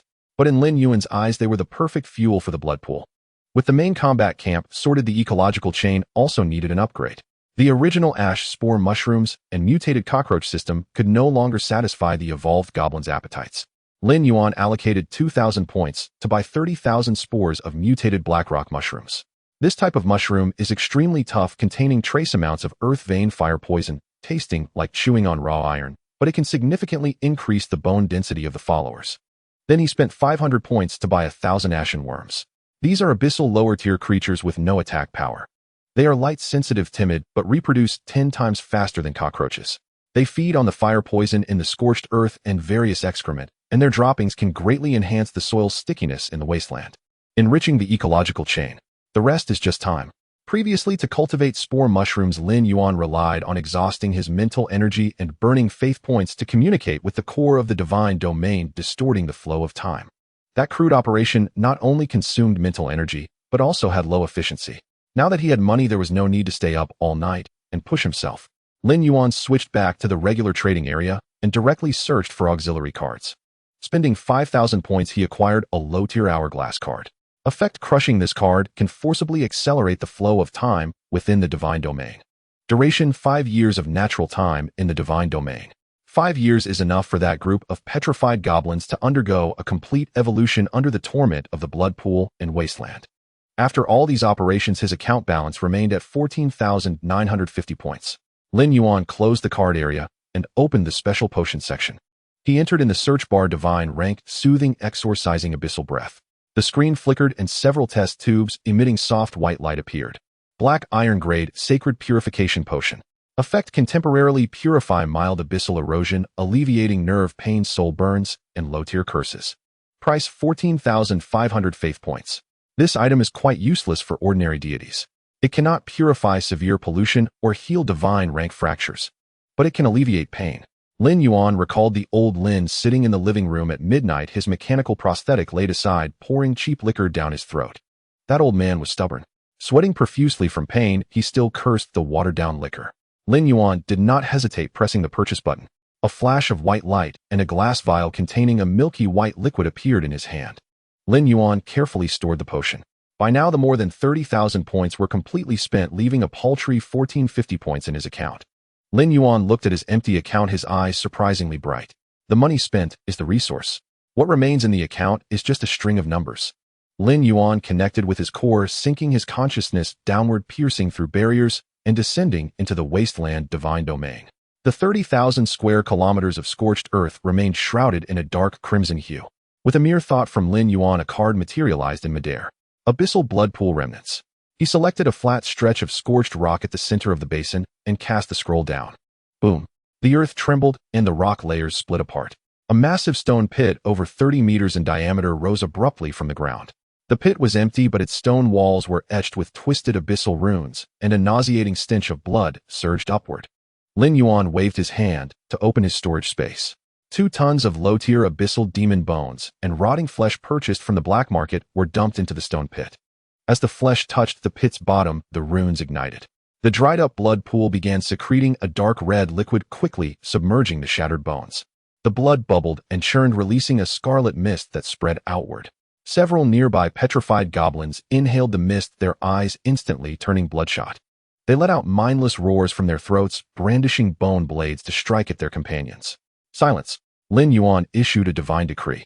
A crushing pressure descended like a mountain, forcing the goblins to the ground. Hovering above the blood pool, his eyes shimmering with dark gold light, he activated creation extraction. Dark gold chains plunged into the seething depths of the blood pool and yanked upward. A mass of intertwined black and red light was dragged out, its core teeming with fragments of chaos, bloodlust, and disorder. Notification extraction successful. Acquired black iron grade negative trait, loss of sanity. Acquired bronze grade negative trait, flesh aberration. This was the abyssal corruption that all deities dreaded. Lin Yuan clenched his 5 fingers and exerted force. Bang! The light mass was crushed to nothingness in his palm. The scarlet mist in the blood pool dissipated, and the once turbulent blood calmed, leaving only an intensely concentrated essence of life. Lin Yuan reached into the pool again and drew out a pure, blood-colored radiance. Notification extraction successful. Acquired bronze grade positive trait, nourishment of chi and blood. Acquired black iron grade positive trait, faint pain nullification. This is the perfect blessing for a worker, Lin Yuan said with a curl of his lips. As long as they weren't killed, they'd be worked to the bone. He rain-fused these 2 traits back into the blood pool. All goblins enter the pool. Lin Yuan's voice echoed across the basin. The 60 petrified goblins without any hesitation formed a line and leaped one by one into the scalding blood pool. The blood rose past their necks. The power of chi and blood surged wildly into their bodies through the gaps in their rocky armor. Shattered bones were mended and torn muscle fibers were reshaped. With their pain nullified, they were oblivious to the brutal tearing and reconstruction their bodies were undergoing. Each one felt only a surge of strength pounding their chests in excitement within the pool. After settling the main battle camp, Lin Yuan flew to the periphery of the basin. He evenly scattered 30,000 spores of mutated blackrock mushrooms over the scorched earth. Next, 1,000 ash worms were released into the soil. For the final step, Lin Yuan produced a card gleaming with golden light. Low-grade hourglass of time card. He crushed the card in his hand. Above the divine domain, ethereal laws wove together into a golden hourglass. The sand began to flow. The entire space of the wasteland rippled like water. Lin Yuan did not stay to watch. During time acceleration, if a deity's consciousness lingered too long in the domain, it would be lacerated by the chaotic flow of time. He severed the connection and his consciousness returned to his body. Lin Yuan pushed open his bedroom door, intending to get a glass of water from the kitchen. The living room was dark. A stifling dry cough accompanied by the dull clatter of metal parts came from the direction of the worn-out sofa. Lin Yuan paused. Through the faint streetlight filtering in from the hallway, he saw old Lin sitting on the edge of the sofa. Old Lin had rolled up the pant leg of his left leg, revealing a scarred military prosthetic limb. He was using a crowbar wedged tightly into the armored gap of the prosthetic's knee joint, pressing down with force. Click! The armor plate popped open, revealing a crystal emitting a faint blue light. A bronze-grade energy source crystal. Drenched in sweat, gritting his teeth, old Lin picked up a screwdriver to pry at the connecting wires beneath the crystal. Sparks flew. Electric arcs lashed across old Lin's rough hand, leaving a charred, bloody mark. He grunted, but didn't stop his movements. Lin Yuan's heart tightened. That crystal was the lifeline maintaining the neural connection of the prosthetic. It not only provided power, but also constantly emitted a faint energy to soothe the damaged nerves at old Lin's amputation site. If he pried out the crystal to sell, the mechanical leg would become a pile of scrap metal. Old Lin would not only be confined to a wheelchair again, but the nerve pain at the amputation site would drive him mad. Old Lin was planning to sell everything he had to scrape together starting funds for Lin Yuan's defense simulation battle. "Dad, what are you doing?" Lin Yuan strode over and firmly grabbed old Lin's hand, holding the screwdriver. Old Lin's wrist jerked, and the screwdriver clattered to the floor. Guiltily, he quickly snapped the prosthetic's armor plate back into place and wiped the cold sweat from his forehead with the back of his hand. "Nothing much." Old Lin coughed dryly, avoiding Lin Yuan's gaze, and rubbed his grease-stained fingers. "This lousy leg has been acting up. The bearing's a bit stuck. Just doing some minor repairs." Old Lin stood up, bearing his weight on his right leg, while his left mechanical leg seemed stiff. "UNZ, the simulation battle is coming up, right? I checked the accounts today. There's still some savings left from the welfare over the years. They'll transfer it to you tomorrow. Go buy a few battle skill cards. We may be commoners, but we can't be unarmed against the abyssal monsters." Lin Yuan looked at old Lin's weary face at the still oozing burn marks on his hand. His Adam's apple bobbed. Taking a deep breath, Lin Yuan pulled the vial of sacred purification potion from his pocket and placed it on the coffee table. Its white light illuminated old Lin's clouded eyes. Old Lin froze, his gaze locked onto the test tube. "This purity. A black iron-grade sacred potion. Where did you get it?" He turned, grabbing Lin Yuan's shoulder, his voice strained. "Did you borrow from loan sharks at the black market? How dare you mess with those ruthless bastards?" "I didn't borrow money." Lin Yuan's voice was steady as he held old Lin's hand. "Though my awakened domain is a wasteland, its ecosystem is special. Today the goblins dug up a high-tier relic, or while tunneling." He looked into old Lin's eyes without flinching. "Sold it for 100,000 faith points." 100,000. Old Lin gasped, his grip loosening.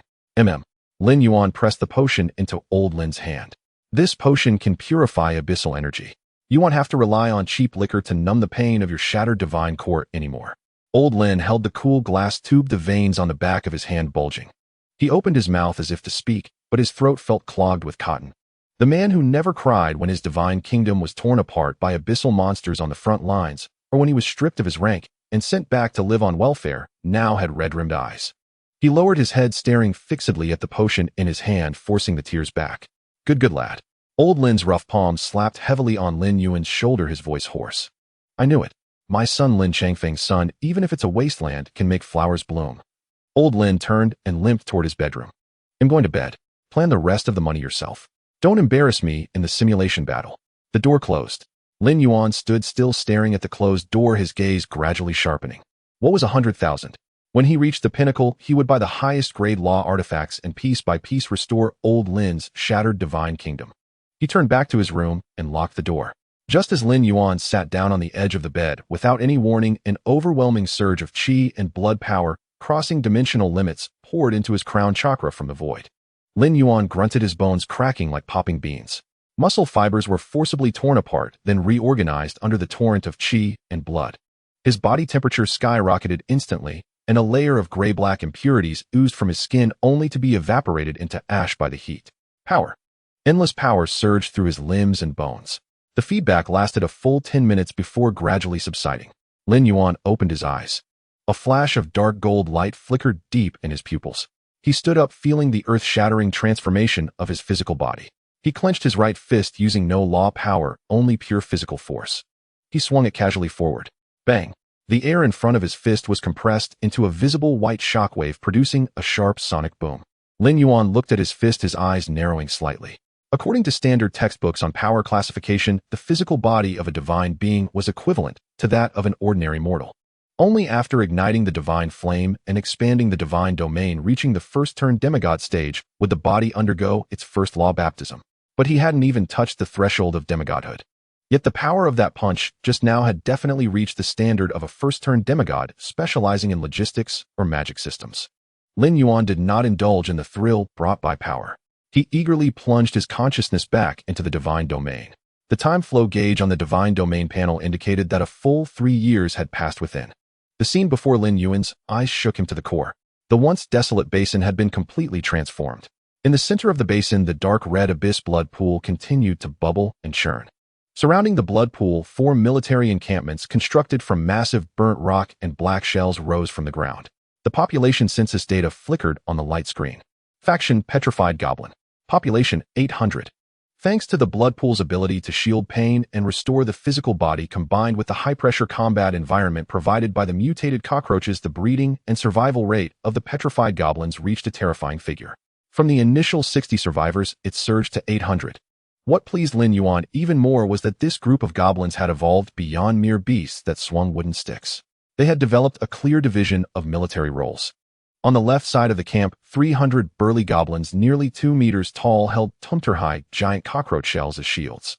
This was an absolute heavy infantry front line.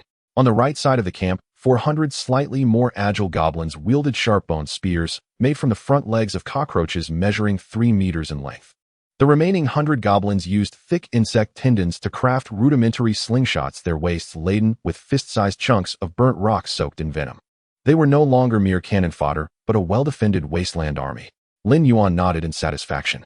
However, before he could examine the goblin attributes in detail, the light screen of the Divine Domain terminal suddenly flashed with blinding red light. Beep, beep. Warning. Your Divine Domain ecological chain is facing complete collapse. Warning. Goblin nutrition is severely unbalanced. Current caloric intake is insufficient to sustain physical consumption. Alert: ashworm species has been declared extinct. Alert: mutated black rock mushroom stock has fallen below the warning line and is about to go extinct. Lin Yuan furrowed his brows, directing his gaze towards the farm area below. It was a dismal sight. The once lush black rock mushroom bed was now ravaged, with even the soil at its roots turned over. Although the population of mutated cockroaches was suppressed by the goblins, their numbers remained vast. To fill their bellies, the goblins and cockroaches had nearly wiped out everything edible on the wasteland.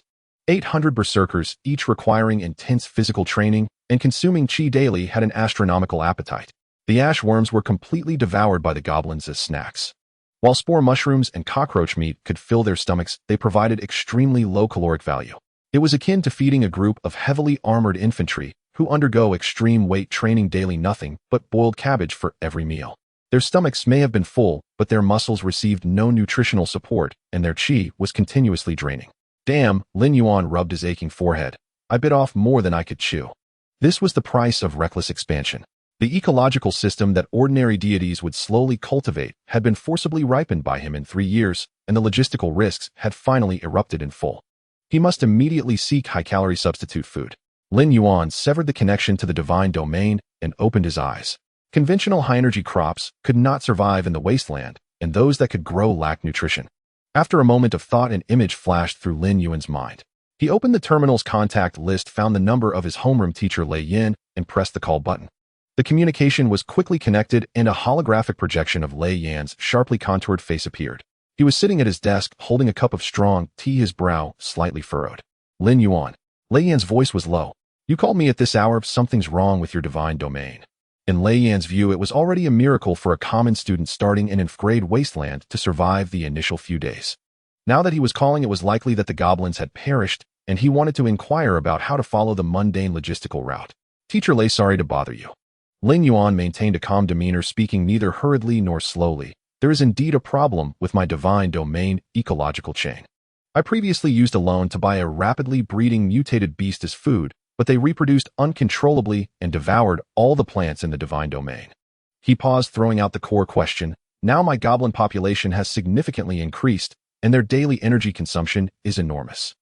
I would like to consult you on whether there is a way to quickly solve the food problem for high energy-consuming goblins in an extremely harsh environment. Lei Yan's hand, which was holding the teacup, froze in midair. The expression on his scarred face solidified for 2 seconds. He scrutinized Lin Yuan in the holographic projection, his gaze gradually shifting. Breeding out of control. Increased goblin population. High energy consumption. These terms combined indicated that this student not only had not given up, but had actively introduced foreign species for ecological competition. Moreover, by the sound of it, his goblins had not died out, but had grown to the point of needing to worry about food. Lei Yin set down his teacup, his eyes flashing with unabashed admiration. He knew Lin Yuan was an orphan of a martyr raised by a disabled veteran. In this era of resource competition, a poor child in the wasteland was equivalent to a death sentence.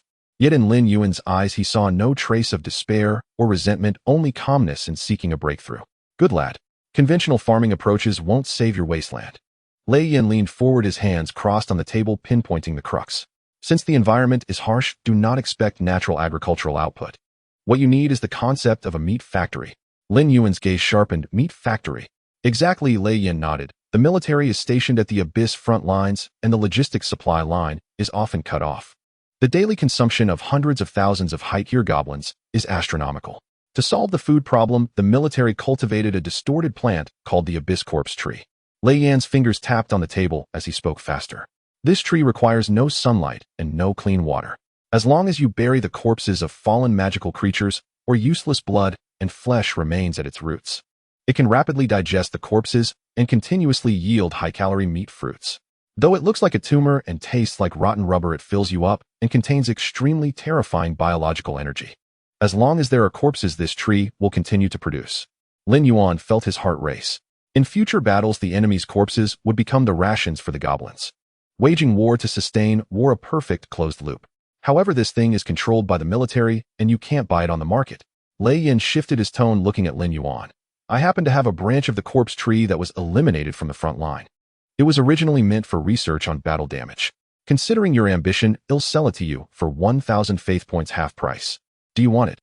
Yes. Thank you, teacher. Lin Yuan did not hesitate at all and transferred 1,000 faith points immediately. His actions were swift and decisive without the slightest hesitation. Lei Yan stared at the balance in the account that arrived in seconds, stunned for a moment, then burst into laughter. You kid didn't even haggle. Looks like you've been busy these days. All right, the item will be sent to you through the logistics channel shortly. The communication ended. 3 minutes later, a heavily sealed alloy container wrapped in numerous sealing runes crashed onto the floor. Lin Yuan stepped forward and opened the lid. Inside lay a branch of a distorted tree about the thickness of an arm, dark red, all over with blood vessel-like patterns on its surface. The broken end of the branch was still twitching slightly. Lin Yuan gazed at the dark red branch in his hand. The veins beneath the bark pulsed rhythmically, conveying a genuine sign of life. Without hesitation, he connected his consciousness to the core and cast the branch into the wasteland divine domain. Target location: beside the abyssal blood pool. The scorched earth split open. The branch fell into the soil, thick with the remnants of blood and bone. The moment it touched the blood aura, the withered tendrils suddenly plunged deep into the ground. At a visible speed, the dark red trunk burst forth from the earth. The bark bore a texture eerily reminiscent of muscle fibers. Lin Yuan hovered in midair, looking down. Lei Yan's words had given him immense inspiration. Conventional deities treated their believers like sheep, constantly checking on them, afraid they might starve or freeze. They threw environmental cards and sanctuary cards at them as if trying to build a utopia. Every day, they calculated their believers' happiness index, terrified that depression would halt the production of faith. But this was the wasteland. Resources were scarce and poison gas permeated the air. To cultivate a greenhouse here was sheer folly. In the wasteland divine domain, believers must be like venomous insects. Lin Yuan raised his hand and reactivated the remaining 2-year flow of the hourglass of time. Golden sand spilled and faded across the sky. As time accelerated, he issued the most ruthless divine decree since the dawn of creation. My chosen kin. A grand voice thundered over the basin. 800 petrified goblins knelt in unison, their foreheads pressed firmly against the scorching, burning earth. From this day forth, the deity will no longer provide safe shelter. The wasteland does not sustain waste. The old, weak, sick, and disabled, those unable to endure the baptism of the blood pool, shall be dragged beneath the divine tree after death to become fertilizer. Only the strong deserve to live. Only those who live deserve to eat their fill. The divine decree fell devoid of mercy, revealing only the naked law of the jungle. The goblins did not resist. They were by nature creatures of low intelligence and violent inclinations. The moment they heard the decree, their eyes blazed with even more fervent light. The flow of time began to accelerate wildly. The abyssal flesh tree grew at a terrifying speed. Its roots plunged deep into the soil around the blood pool, greedily absorbing the corpses of fallen mutant cockroaches, goblin excrement, and even the remains of their own kind. It rejected nothing. Soon a colossal tree 50 meters tall rose from the earth. Among its dark red leaves hung fist-sized abyssal flesh fruits, radiating a rich, bloody aroma. The ecological chain was now complete. The weak fell in battle, their bodies dragged beneath the tree as fertilizer. The tree absorbed the nutrients and bore flesh fruits of concentrated blood energy. The strong devoured the fruits, then entered the blood pool to temper themselves, growing even mightier. The entire basin became a massive meat grinder. The goblins fought viciously among themselves for the fruits and for positions closer to the blood pool. Everyday goblins had their bones broken or throats torn out by their kin. A single piece of fruit falling to the ground often sparked a brawl among a dozen goblins. A robust goblin set its sights on the half-eaten fruit in a companion's hand. Without a word, it drove a bone spear through the other's shoulder. The impaled goblin did not retreat. It opened its mouth, dripping with corrosive acid, and bit off several of its attacker's fingers. In the end, the stronger goblin crushed its opponent's skull with its bare fists. Then it grabbed the fruit, now smeared with brains, and swallowed it whole. With one hand, it dragged its companion's corpse to the roots of the flesh tree. The roots coiled around it, like living things, reducing the body to a dried husk in seconds. Newborn goblins grew rapidly amidst the slaughter, while the old and weak were eliminated, turning into mud. The population no longer experienced explosive growth. Under the brutal survival of the fittest, the goblin population was firmly capped at 100, the saturation limit. It wasn't because they couldn't reproduce. Rather, the basin's total resource output was just enough to sustain 1,000 of the top predators. The 5-year evolution period came to an end. The golden hourglass in the sky shattered completely, dissolving into motes of light. Lin Yuan's consciousness fully descended into the divine domain once more. The sight before him made even his heart skip a beat. The basin had been transformed into a rugged, ferocious war fortress. Massive scorched rocks were crudely piled into towering walls. The walls were lined with the sharp forelimbs of mutant cockroaches, still bearing dried shreds of flesh. Inside the walls, 1,000 monsters stood at attention, arranged in a perfect formation. They had completely transcended the category of petrified goblins. All of them stood over 2 meters tall. Their rocky skin, tempered repeatedly by the blood pool and flesh fruits, had undergone a genetic mutation. Now their bodies were covered in a layer of pitch-black obsidian scales that reflected a cold metallic luster. Sharp spikes grew from their shoulders, elbows, and knees. Race renamed Obsidian Goblin. Variant average rank Black Iron 8 stars, Black Iron 9 stars. Traits: Extreme Bloodlust, Stone Skin Armor, Advanced Pain Nullification, Acid Corrosion, Boiling Blood Frenzy. All were high-level Black Iron. This group, once dismissed as non-recyclable waste, had through the wasteland and Lin Yuan's synthesized traits forcibly crossed the barriers of life, transforming into a war machine.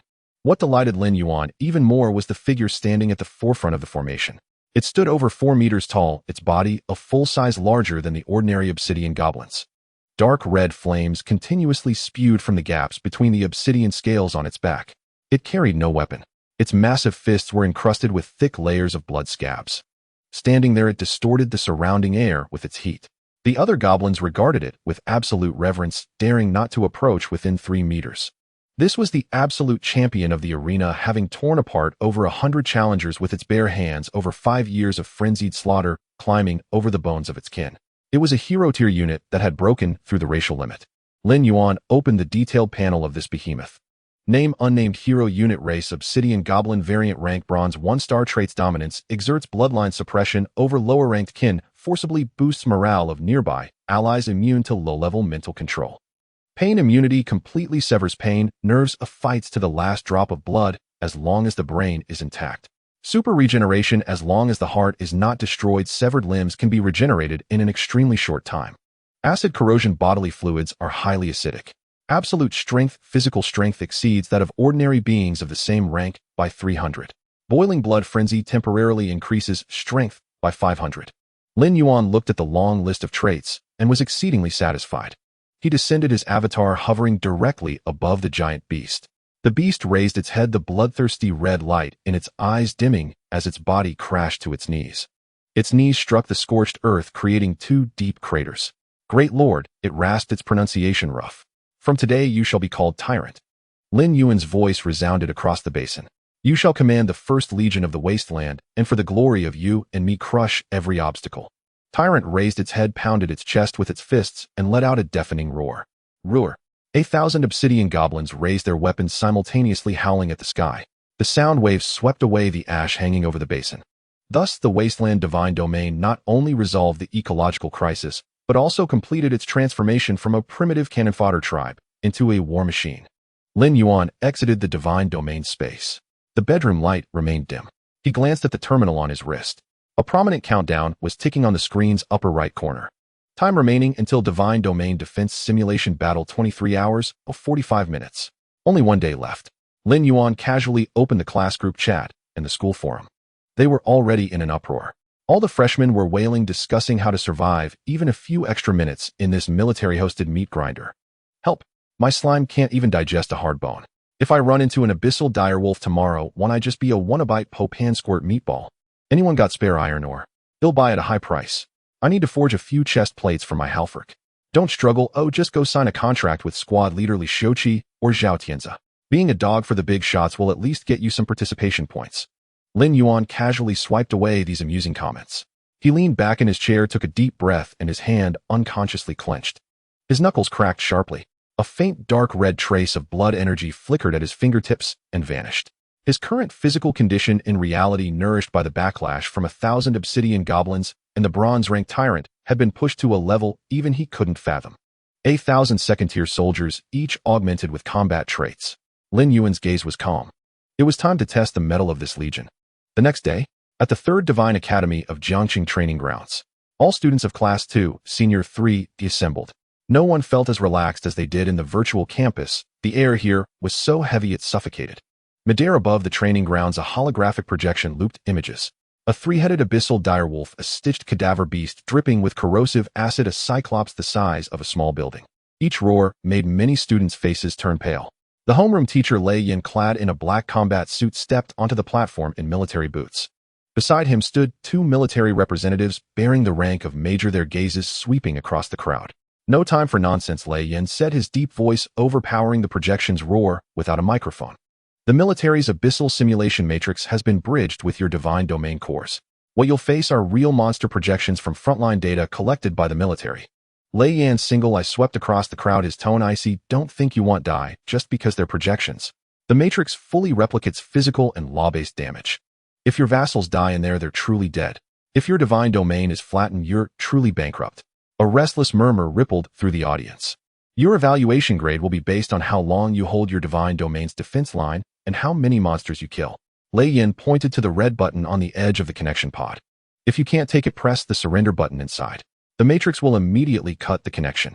But that also means your assessment ends here. Your score is frozen. In the center of the training grounds, with a mechanical roar, a tactical scoreboard slowly rose. Beside it was a main screen over 30 meters wide. During the assessment, the system will randomly pick your divine domain footage and display it publicly on the main screen. Lei Yin stepped back, yielding the spot. Enter the pods in student number order. The assessment begins. The students lined up and stepped into the connection pods. The pod doors closed and the indicator lights glowed a deep blue. The assessment officially commenced. Within 3 minutes, the main screen's images switched frequently. The commoner students were the first to face catastrophe. The system randomly selected a girl who had awakened and grade divine domain. On screen, on a patch of grassland, over 20 frail junior orc archers held wooden bows, their hands trembling. Opposite them, the first wave of monster projections descended. 10 black iron 3-star abyssal direwolves. No tactics, no probing. The direwolves turned into 10 black shadows, charging forward to tear through the orc defense line. Wooden arrows bounced off the direwolves' tough hides. One direwolf pounced on an orc, its gaping maw biting straight through his neck. Flesh and blood flew, screams echoed clearly through the matrix into the pod. Oh, no. Inside the pod, the girl's mental defenses completely shattered. Wailing, she slammed her palm onto the red button.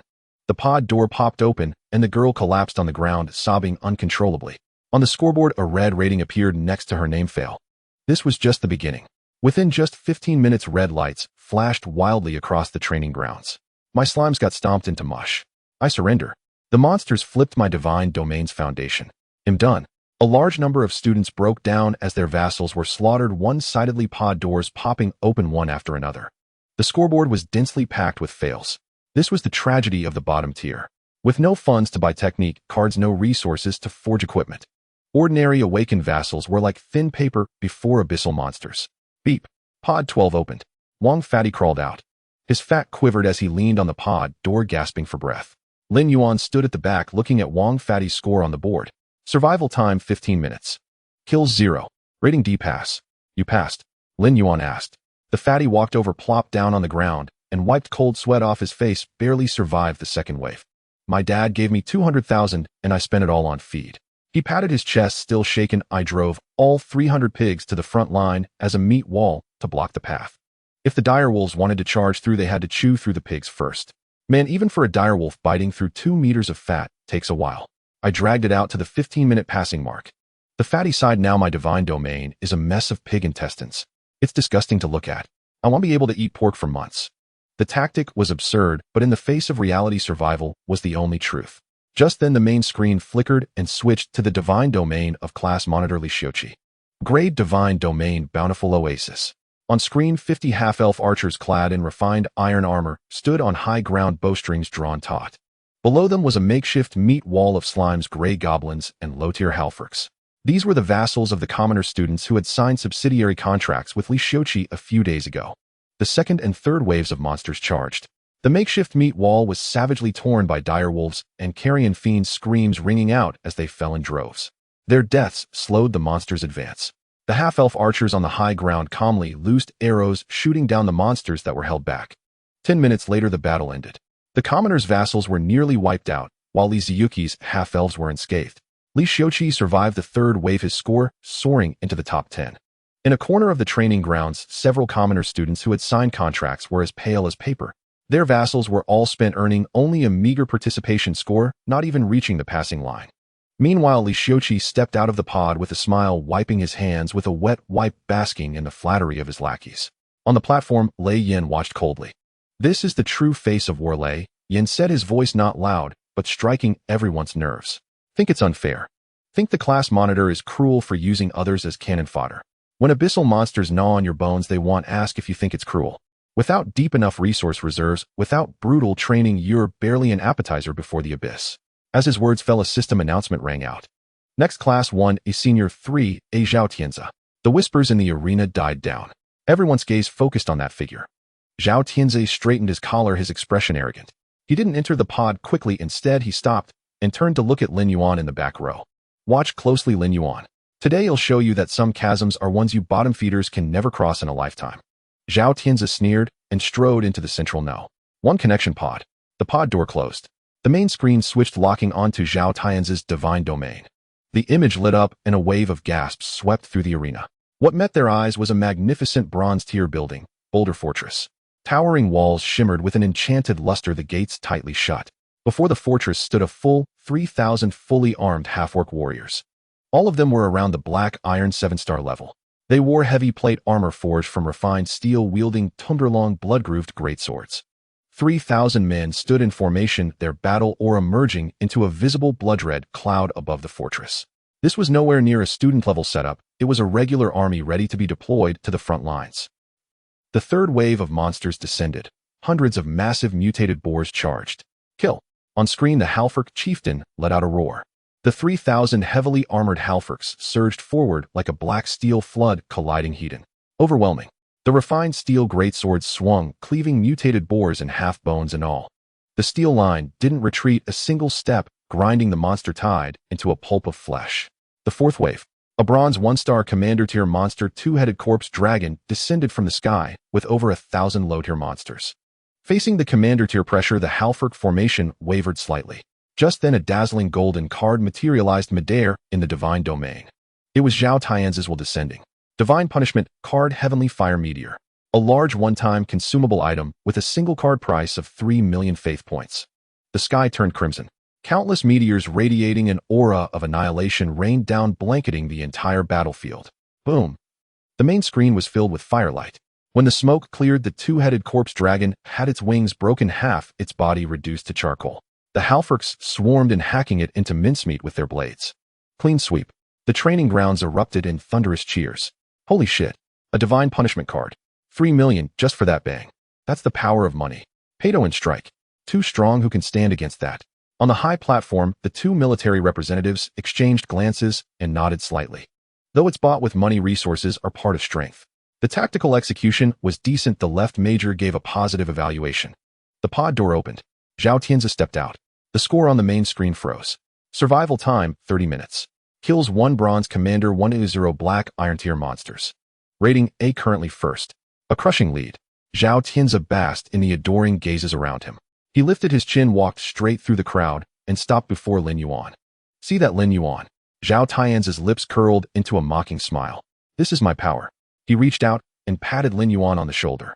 Those goblins you scraped together from trash couldn't even withstand a single roar from that two-headed corpse dragon. They'll be right here watching as your wasteland divine domain gets flattened, ready to sweep the streets for garbage. The surrounding students looked at Lin Yuan, their eyes filled with sympathy and derision. The gap between an ant and an elephant was now starkly evident. Lin Yuan sat in his chair, withdrawing his gaze from the scoreboard on the main screen. He stood up and walked forward. His shoulder bumped into Zhao Tianzi, who stood in his way, the force so great that the owner of the B-grade divine domain stumbled, nearly falling. "Move aside, you're in the way." Lin Yuan didn't look back. Amidst several stunned gazes, he pulled open the pod door and sat inside. "How long do you think this wasteland can hold?" "A conservative estimate of 10 seconds. The first wave of magic wolves will charge in, and the gray goblins will collapse." Zhao Tianzi crossed his arms and raised his chin slightly, gazing at the large screen. The main screen changed, cutting into Lin Yuan's divine realm. What appeared before everyone's eyes was an oppressive dark red. Ashes floated down from the sky, the light dim and obscure. The ground was riddled with charred cracks from which a nauseating stench of poisonous water flowed. In the center of the basin stood a towering tree over 30 meters high, its bark writhing like human muscle fibers. Beneath its roots, a massive stone pit churned with crimson blood. The entire divine realm exuded an indescribable aura of evil and stillness. The major on the left supported himself against the railing, his face filled with disbelief. Is this a student's beginner divine realm? The concentration of this poisonous gas and the chaos of the laws are worse than some abysses on the front line. Lin Yuan was also taken aback, having recognized that tree at a glance. The abyssal rotting tree. The branch given to Lin Yuan just yesterday has already grown into a 30-meter adult today. How much blood and flesh fertilizer did this kid spill in the divine realm? Before everyone could regain their composure, the void above the formation cracked open. The first wave of monster projections descended. 10 massive abyssal magic wolves engulfed in black flames landed on the scorched earth. According to the formation's established routine, their first act upon landing was to howl at the sky and release the pressure of the abyss. A 2-meter-tall magic wolf opened its massive mouth, its chest swelling as it took a breath. A whoa, cough, cough, cough. The poisonous miasma, mixed with mutated spore toxins, flooded into its lungs. The wolf's roar turned into a dry cough, dark red blood clots spraying from its mouth as it knelt weakly on the ground. The over 3,000 students present were stunned. What the hell? The monsters are unacclimated. Wang Fatty rubbed his eyes, his face blank. Before anyone could react, roar. A roar 100 times more ferocious than that of the magic wolves erupted from the blood pool. Dark red blood surged into the sky as a terrifying black shadow, over 4 meters tall, leaped out, crashing down in front of the 10 magic wolves. The ground shook violently and charred rocks shattered. The tyrant exhaled hot steam from its entire body.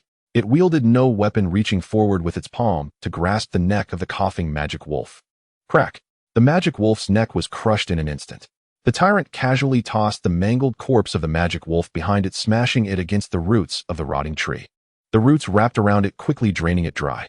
In the next moment, a swarm of greedy howls erupted from the camp surrounding the rotting tree. 1,000 goblins, each over 2 meters tall and clad in obsidian armor, surged forth like a flood. There was no strategy, no formation. Only an extreme thirst for blood and flesh. Their eyes were blood red, wielding thick-boned spears and shell shields. They charged at the remaining 9 magic wolves. On the big screen, a scene unfolded that would send shivers down everyone's spine, unforgettable for life. The abyssal magic wolves, who were invincible in other divine realms, seemed like fat meat thrown into a piranha swarm. Dozens of goblins pounced on one magic wolf. The wolf frantically swung its sharp claws, sparks flying, but was unable to breach the defense of the obsidian armor. The goblins needed no weapons as they opened their mouths, dripping with strong acid, and bit down on the wolf's neck and legs. Rip! Flesh and blood flew everywhere. The magic wolf let out a wretched scream, being devoured alive in just a few seconds. Even its bones were crushed by the goblin's teeth and swallowed whole. The only sound in the training ground was the chewing noise echoing in everyone's ears. Zhao Tianzi's arrogance solidified on his face, his eyes twitching, his voice turning sharp with shock. Impossible. This is absolutely impossible. Those are goblins. Whose goblins have obsidian scales that can tear apart magic wolves? No one answered him. Everyone was swallowing their saliva. The formation seemed to be enraged by this abnormal scene, the difficulty suddenly increasing. The second and third waves of monsters descended at unprecedented speed. Hundreds of carrion beasts and thousands of distorted wild boars the size of armored vehicles pressed toward the basin. But in front of a group of frenzied obsidian goblins, not even a splash was raised. The goblins completely abandoned defense. One distorted wild boar lowered its head and charged into a goblin's chest, the sound of broken ribs clearly audible. Yet that goblin didn't even frown the pain suppression, allowing it to ignore the severe injury. It grabbed the wild boar's tusks with a surge of muscle. It yanked the tusks out forcefully, then holding the bloody tusk, stabbed it viciously into the wild boar's eye socket. After finishing, the goblin tore a large chunk of bloody hind leg meat from the wild boar's corpse. Stuffing it into its mouth, it chewed with blood dripping down. Who the hell are the abyssal creatures? A recently frightened civilian student trembled. I feel like the way these goblins look at the monsters is like they're staring at a buffet. Wang Fatty gaped, murmuring to himself. Yuanzi said his goblins have a big appetite. I thought he was bragging, but it turns out it was a statement. On the big screen, the battle progressed without any suspense. The fourth wave of monsters descended. The sky was torn open and 5 leader-level monsters emanating bronze-tier pressure landed. Two-headed corpse dragon, abyssal giant venomous spider matriarch. Following them were 5,000 high-tier abyssal monsters. The dark mass of monsters surrounded the basin, blocking all escape routes, their numbers 5 times that of the goblins. We're at our limit. Lin Yuan clenched his fists, his palms drenched in cold sweat. Facing 5 bronze monsters, and being outnumbered 5-1, he should press the surrender button. The current score has already secured a spot in the top 10 of the school. For a student without any background, this is already a miracle. Zhao Tianzi gritted his teeth, his nails digging into his flesh as he stared at the screen. Withdraw. Hurry and withdraw. If the bronze monsters flatten us in one wave, you all will be done for. However, inside the connection pod, Lin Yuan sat calmly in his seat, his gaze as tranquil as water. Withdraw. He issued a divine decree through the core of the divine realm. The entire army, blood boiling and frenzy. Tear them apart. On the screen, the tyrant roared to the heavens. Its massive body swelled, glaring red light bursting from the seams of its obsidian armor, enveloped in a mist of blood. 1,000 goblins erupted simultaneously, their eyes blood red. Without hesitation, they charged at the 5,000 monster army. This was a one-sided slaughter. However, those being killed were the monsters that represented the terror of the abyss. One goblin was besieged by 5 carrion beasts, yet it advanced instead of retreating, sweeping its bone spear to pierce one. Then it discarded its weapon, opening its arms to tightly embrace the other 2. Allowing the opponent's sharp teeth to gnaw at its shoulders, strong acid oozed from the goblin's wounds. It corroded the 2 carrion beasts into a mushy pulp, turning them into a puddle of pus.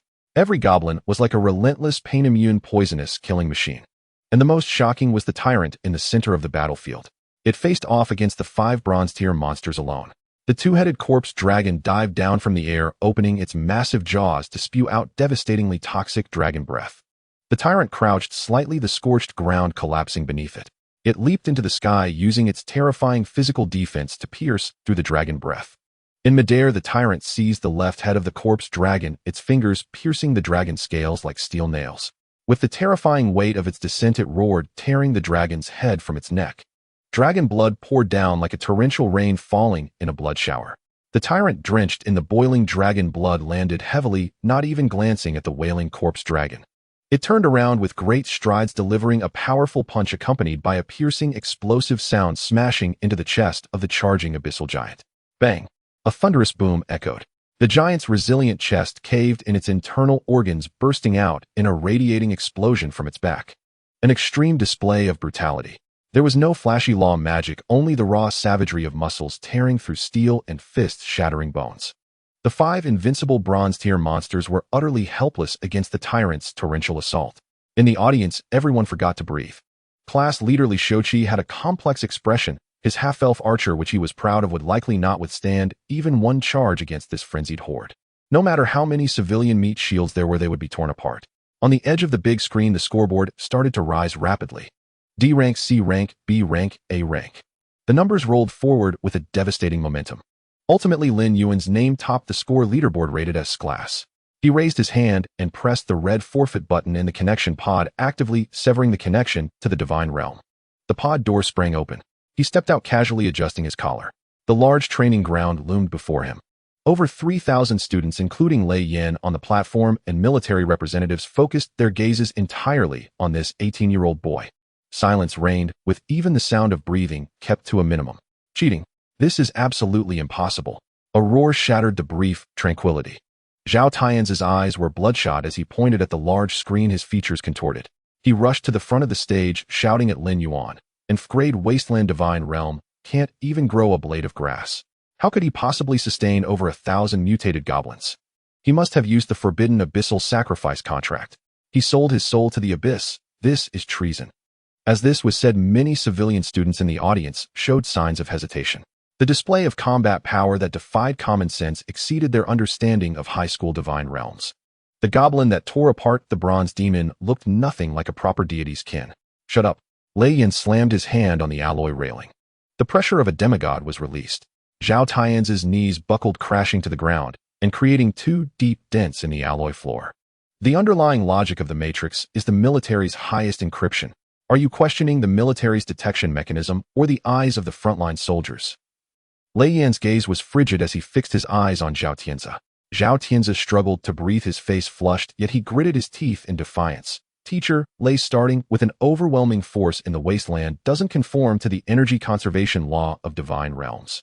Lin Yuan retracted his pressure. He was certain Lin Yuan had not cheated.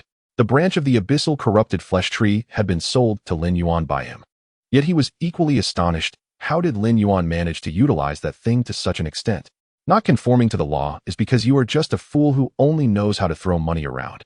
Before Lin Yuan could speak, the military representative on the right, who had been silent, quickly descended from the high platform.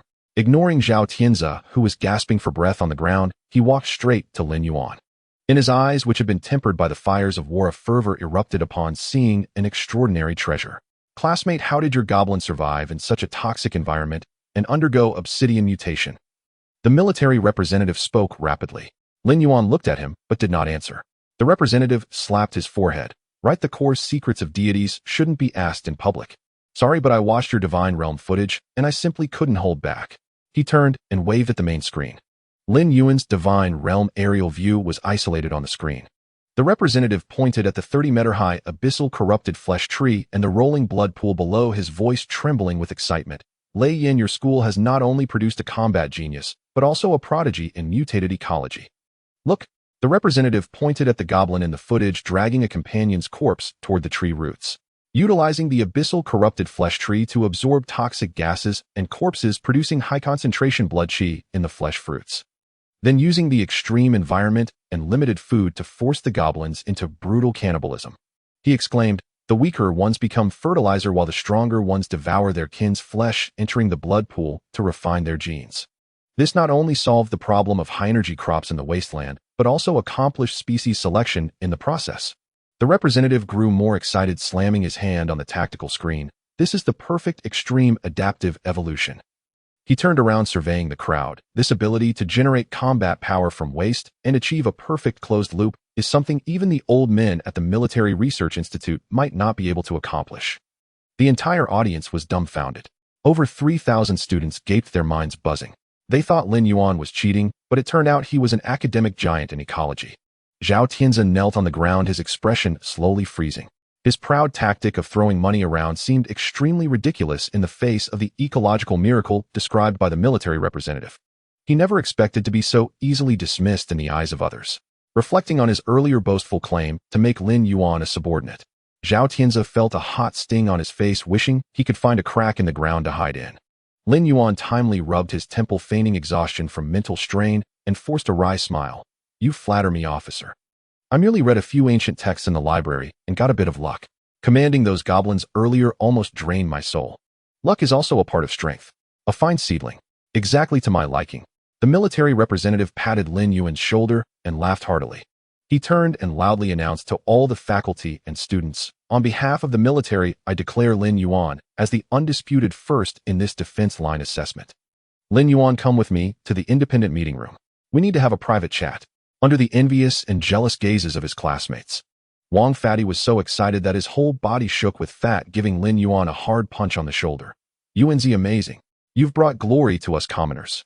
Lin Yuan smiled and followed the military representative to the backstage of the training ground. The door closed, isolating them from the outside clamor. They entered the independent meeting room. The military representative, who had looked so amiable a moment ago, suddenly withdrew his smile. He walked over to the water dispenser, poured a glass of water, and placed it on the table before taking a seat. The air in the meeting room dropped to freezing point. The pressure of a high-tier deity silently spread. The military representative crossed his arms, his gaze sharp. Kid, stop pretending. He sat down. Lin Yuan pulled out a chair, his expression completely unfazed. The balance point of wasteland ecology, even a millimeter's difference, could lead to the collapse of divine realm laws. Your closed loop of the flesh factory is so exquisite it sends shivers down my spine. The representative stared into Lin Yuan's eyes. As an 18-year-old high school student, even if you read every book in the library, you wouldn't be able to deduce such a level of practical data. Is there someone exceptional guiding you? The representative wasn't a fool. Such perfect mutated evolution must have gone through countless failures and trial and error.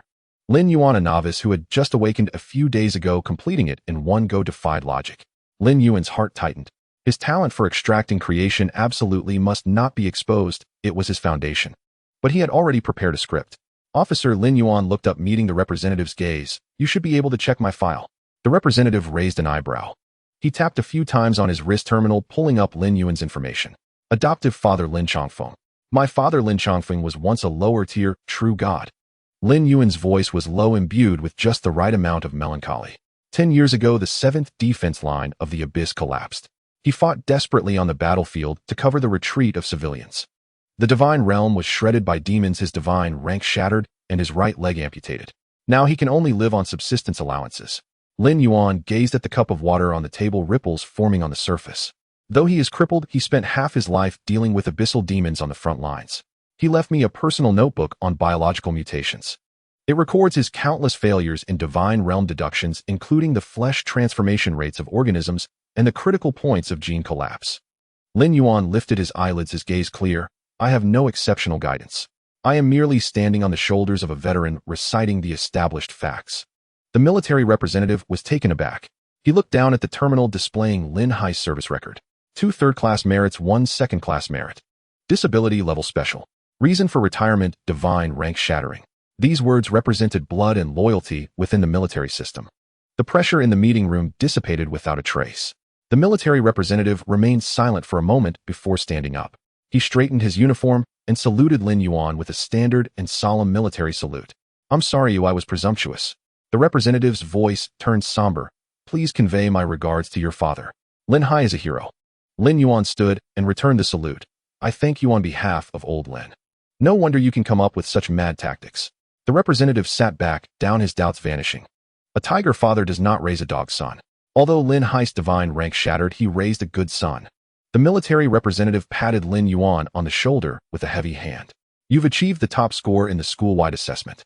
The bronze-tier barracks blueprint and 300,000 faith points promised by the military will be transferred to your personal account shortly. The representative's smile faded, his tone turning stern and earnest. Moreover, I see great potential in you. I'll give you some private investment on my own accord. As his words fell, a faint glimmer flashed from the spatial storage ring on the representative's wrist.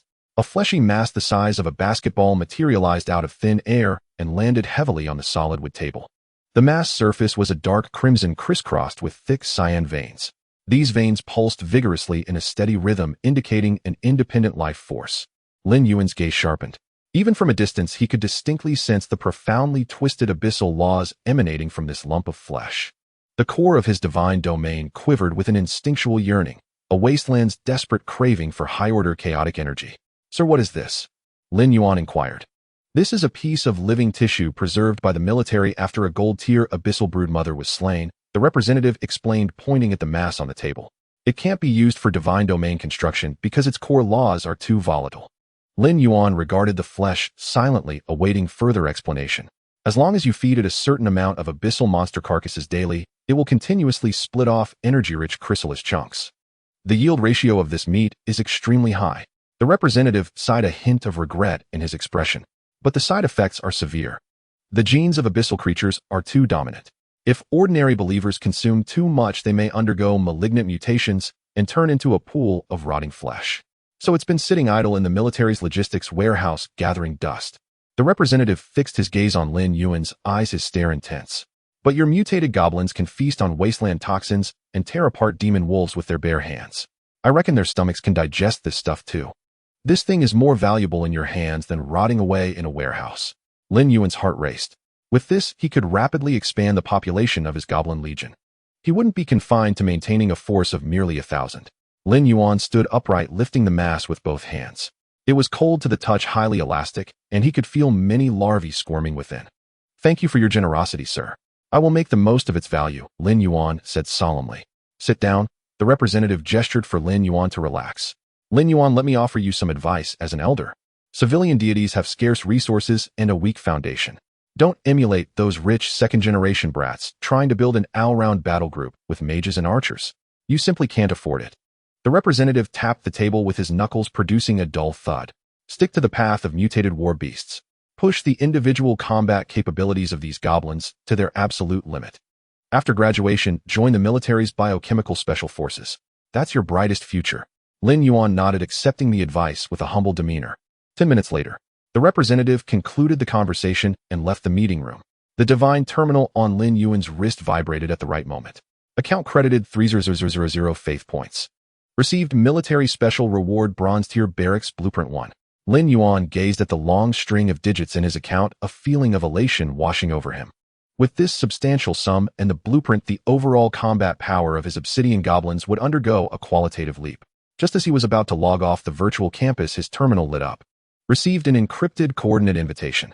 Sender Chu Yinxian. Lin Yuan raised an eyebrow. Chu Yinxian. Another anomaly in Class 2 of Senior Year 3. He was always extremely low-key in class, never showing off or engaging in conflicts. Yet he had awakened an exceedingly rare grade divine domain. Even Zhao Tianzi, arrogant and insufferable as he was, would carefully give Chu Yinxian a wide berth. Lei Yin also treated him with utmost courtesy. His background was unfathomably deep. Lin Yuan opened the message. It contained only a simple sentence: Lin Cloud Summit Chess Club at the floating starport. Care for a cup of tea? Cloud Summit Chess Club. Lin Yuan had heard the name before. It was a money-burning establishment accessible only to the top-tier elite of Jiang City. It was built on a floating island 10,000 meters in the air. No ordinary currency was used there. All transactions were settled in faith points. The price of a single drink could equal a common family's food supply for a decade. Lin Yuan pondered for a moment. The other party seeking him out at this juncture was clearly not just to celebrate his first-place finish. Behind every cup of tea offered by a young master of a noble house, there was a price tag. He needed to personally ascertain the intentions of this top-tier young master. He replied with a single word: sure. As Lin Yuan stepped out of the school gate, the roar of an engine echoed through the dilapidated street. A sleek jet-black hovercar with no license plates or markings pulled up in front of Lin Yuan. The door slid open automatically. A butler-like Bioroid dressed in a custom-tailored tuxedo stepped out and bowed slightly. Young Master Lin, young Master Chu sent me to pick you up. Please get in. Lin Yuan didn't decline and settled into the back seat. The leather seat automatically adjusted to the most comfortable angle. The hovercar ascended, its anti-gravity engine running at full power, soon breaking the sound barrier and soaring into the clouds. The scenery outside the window shifted rapidly. The crowded, chaotic commoner district, awash in neon lights and grime, was left behind, growing smaller and smaller. After piercing through the thick cloud layer, the view opened up dramatically. A cluster of floating islands appeared before his eyes, with countless yachts shuttling between them. The barriers of class were starkly displayed. Below was a mire, above was paradise. Lin Yuan leaned back in his seat, his expression unreadable. 5 minutes later, the hovercar landed smoothly on the main island's exclusive private helipad. The Bioroid butler led the way, guiding Lin Yuan through the entrance of Cloud Summit Chess Club. There was no garish opulence here. The floor was paved with whole slabs of spirit-calming warm jade. Stepping on it sent a gentle warmth straight to the mind. The decorative items lining the corridor were remnants of low-tier divine artifacts that emitted faint ripples of laws. Holographic projections on the walls displayed real-time battle footage from various star regions. Pushing open the door to the top-floor VIP suite, Chu Yinxian was seated behind a tea table, dressed in loose white loungewear. His features were refined and his temperament gentle. Seeing Lin Yuan enter, he didn't rise, but simply gestured with his hand. "Brother Lin, please have a seat." Lin Yuan pulled out a chair and sat down opposite Chu Yinxian. His gaze fell on the tea set on the table. Chu Yinxian lifted the purple clay teapot, his wrist turning with practiced ease. The amber-colored tea arced through the air in a smooth stream, landing in a white porcelain cup. No steam rose from the tea, instead a faint hazy radiance swirled at the rim of the cup. The fragrance of the tea wafted through the air.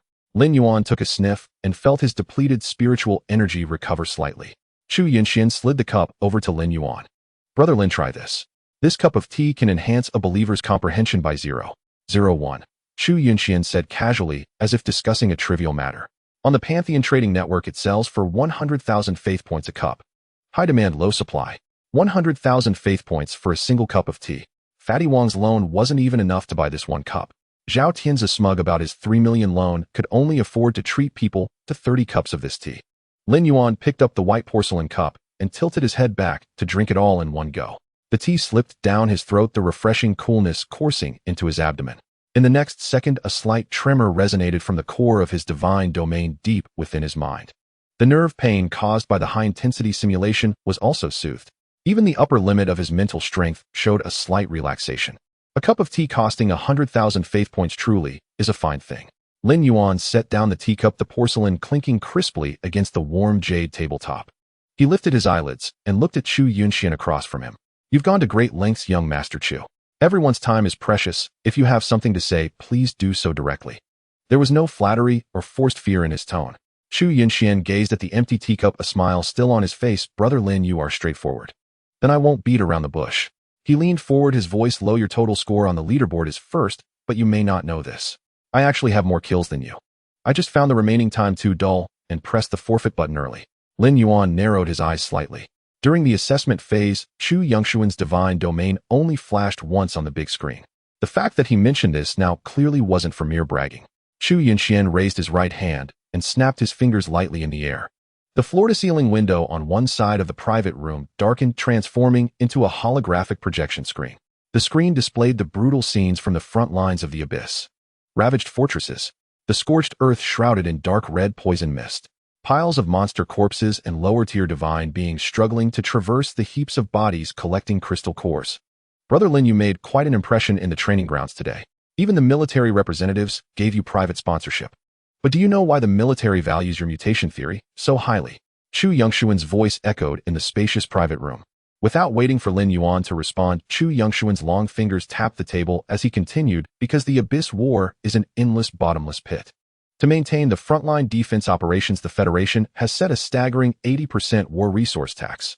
Chu Yunxian flatly stated, a figure that would bring despair to ordinary deities. This means that civilian gods along with their dependents struggle on the front lines, exchanging their lives for the monster crystal cores and Abyss products, most of which must be surrendered to the military. The screen on the big display switched, cutting to a magnificent fortress suspended above the abyss. Ancient emblems were engraved on the fortress. Their energy was abundant, radiating brilliance, completely isolating the abyss toxic gas, resembling the divine kingdom where gods reside. And top financial magnates like our Chu family enjoy special exemptions. Chu Yunxian pointed at the fortress. We control the core abyss purification technology and high-level rule weapons. A significant portion of the military's frontline logistics relies on our production. Thus our tax burden is light, and the military must also rely on us for a bit of favor. You are a smart man, you should understand the disparity here. Chu Yunxian's gaze was piercing as he stared at Lin Yuan, his eyes holding a sense of superiority. A civilian war god without a background is ultimately just advanced cannon fodder. Your wasteland berserker strategy is indeed impressive, and even if you can elevate the goblin's single combat power to silver rank. But you cannot withstand the high maintenance costs brought by the vast numbers, nor the outrageous taxes imposed by the Federation. When you reach the front lines, you will discover that the legion you take pride in is merely working for others under the table. The harsher the fight, the greater the loss. Chu Yunxian paused for a moment, giving Lin Yuan time to digest the information. The plot thickened. He leaned forward, throwing out the final bait. Sign the guest deity contract with the Chu family. Become my subordinate deity. Chu Yunxian's voice was filled with confidence, as if this were a blessing Lin Yuan had earned over several lifetimes. The conditions are simple. Your divine domain must be open to the Chu family's research institute, sharing your mutation evolution data. In return, the Chu family will provide you with a monthly resource quota of 3 million faith points. The military's taxes will be covered by the Chu family. Most importantly, Chu Yunxian stared intently into Lin Yuan's eyes, enunciating each word. When you reach the peak of demigod and prepare to ascend to true godhood, the Chu family will provide you with a complete lower-level divine rank. If this condition were made public, it would send 99% of the students in the entire school into a frenzy. 3 million monthly salary plus a guaranteed path to true godhood. It was tantamount to receiving a staircase to ascend across class barriers. Even those second-generation heirs from Crank and Brank divine domains would fight tooth and nail for this opportunity. The private room fell silent. Lin Yuan gazed at Chu Yunxian's strategizing face, feeling not a shred of turmoil within, but rather wanting to laugh. The tactic of painting a grand vision was indeed the same in any world. Sharing divine domain data. This meant that the Chu family's demigods, or even true gods, could indiscriminately pry into the core of his divine domain. His obsidian goblin was ultimately a creature stitched together through creation extraction. Once he opened his divine domain, the secret of creation extraction would be fully exposed. In the eyes of the financial magnates, what was he to be considered as a guest deity? Merely a lab rat of research value. Once the Chu family cracked the secret of mutation or discovered the truth of his talent, Lin Yuan's fate would be far worse than those who perished in the abyss. The root of his life must be firmly in his own hands. Young Master Chu's conditions sound very tempting. Lin Yuan stood up and pulled out his chair. His movements were slow, yet his words left no room for compromise. But I am a person with a hard backbone, though I cannot get used to living off others. I dislike exposing the core of my divine domain to others. He shoved his hands into his pockets and looked at Chu Yunxian. Sorry. After being rejected face to face, Chu Yunxian's hand holding the teacup paused slightly. A look of undisguised surprise flashed in his eyes. He had anticipated that Lin Yuan would ask for an increase in resource quota, or would demand a portion of the deposit in advance. But he had never imagined that Lin Yuan would reject him so decisively. Could the overwhelming class disparity and the enticing benefits of true godhood really fail to sway this impoverished student from the slums? Unlike Zhao Tianze, who flew into a rage after losing face, Chu Yunxian merely paused briefly, then broke into a smile. Like a spring breeze. You have spirit, I like that. Chu Yunxian set down the teacup in his hand, his smile growing even warmer. When a deal fails, righteousness remains. The Chu family is always willing to befriend geniuses. Since Brother Lin has his own considerations, I will naturally not force you. As he spoke, Chu Yunxian gently swiped his finger across the terminal on his wrist. The warm jade tabletop nearby flickered with light.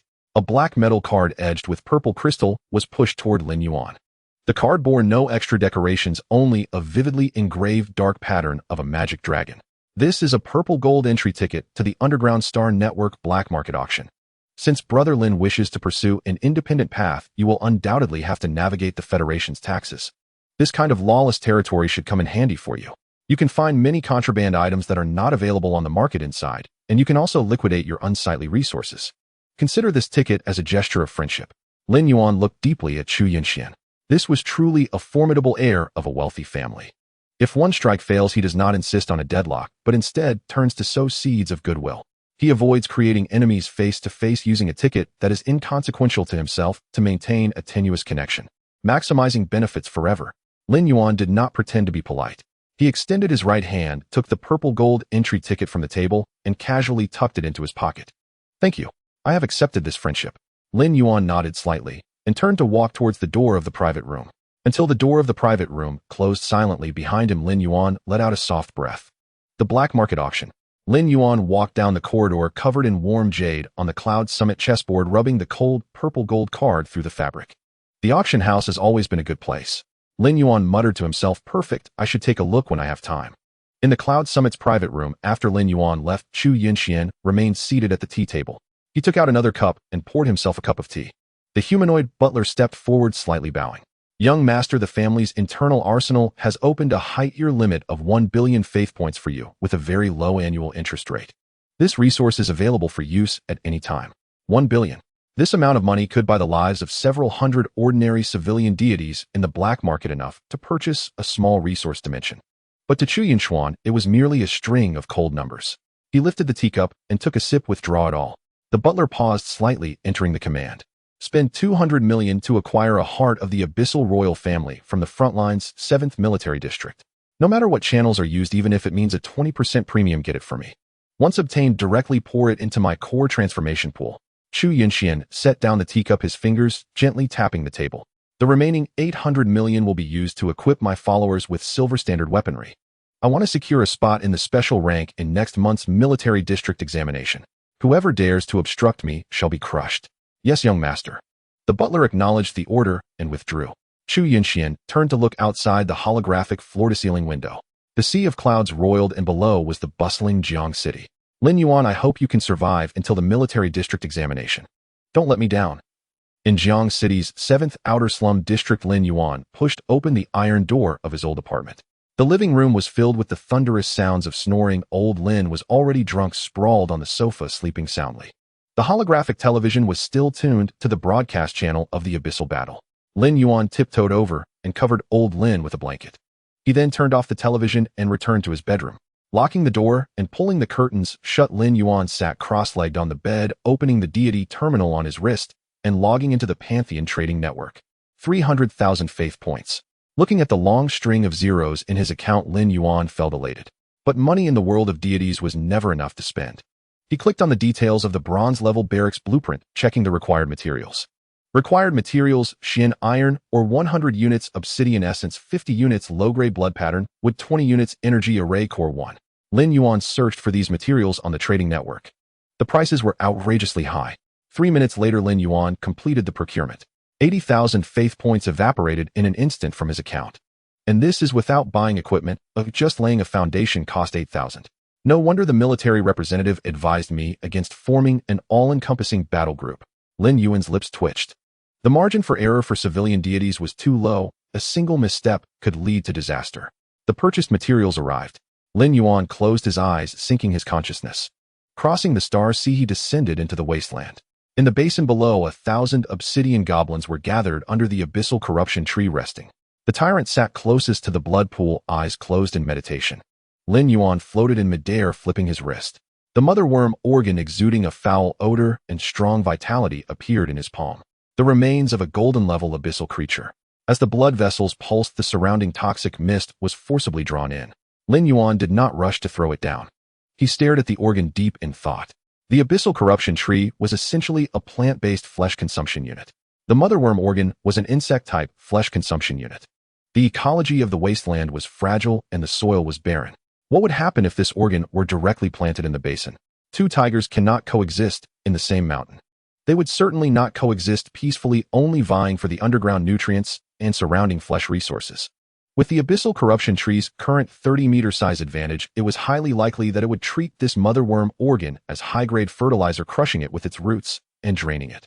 Even if it wasn't drained, with two cores competing for resources, the end result would be that both would develop poorly. Lin Yuan was no fool. He would not tolerate internal strife in his territory. Since they cannot coexist, then I will directly absorb it. Lin Yuan raised his hand palm, facing the motherworm organ in his grasp. Extract. A dark golden light erupted from Lin Yuan's consciousness, transforming into dozens of chains that pierced into the motherworm organ. The organ struggled violently, emitting a piercing wail reminiscent of a crying infant. The instinctive laws of the golden-level creature resisted.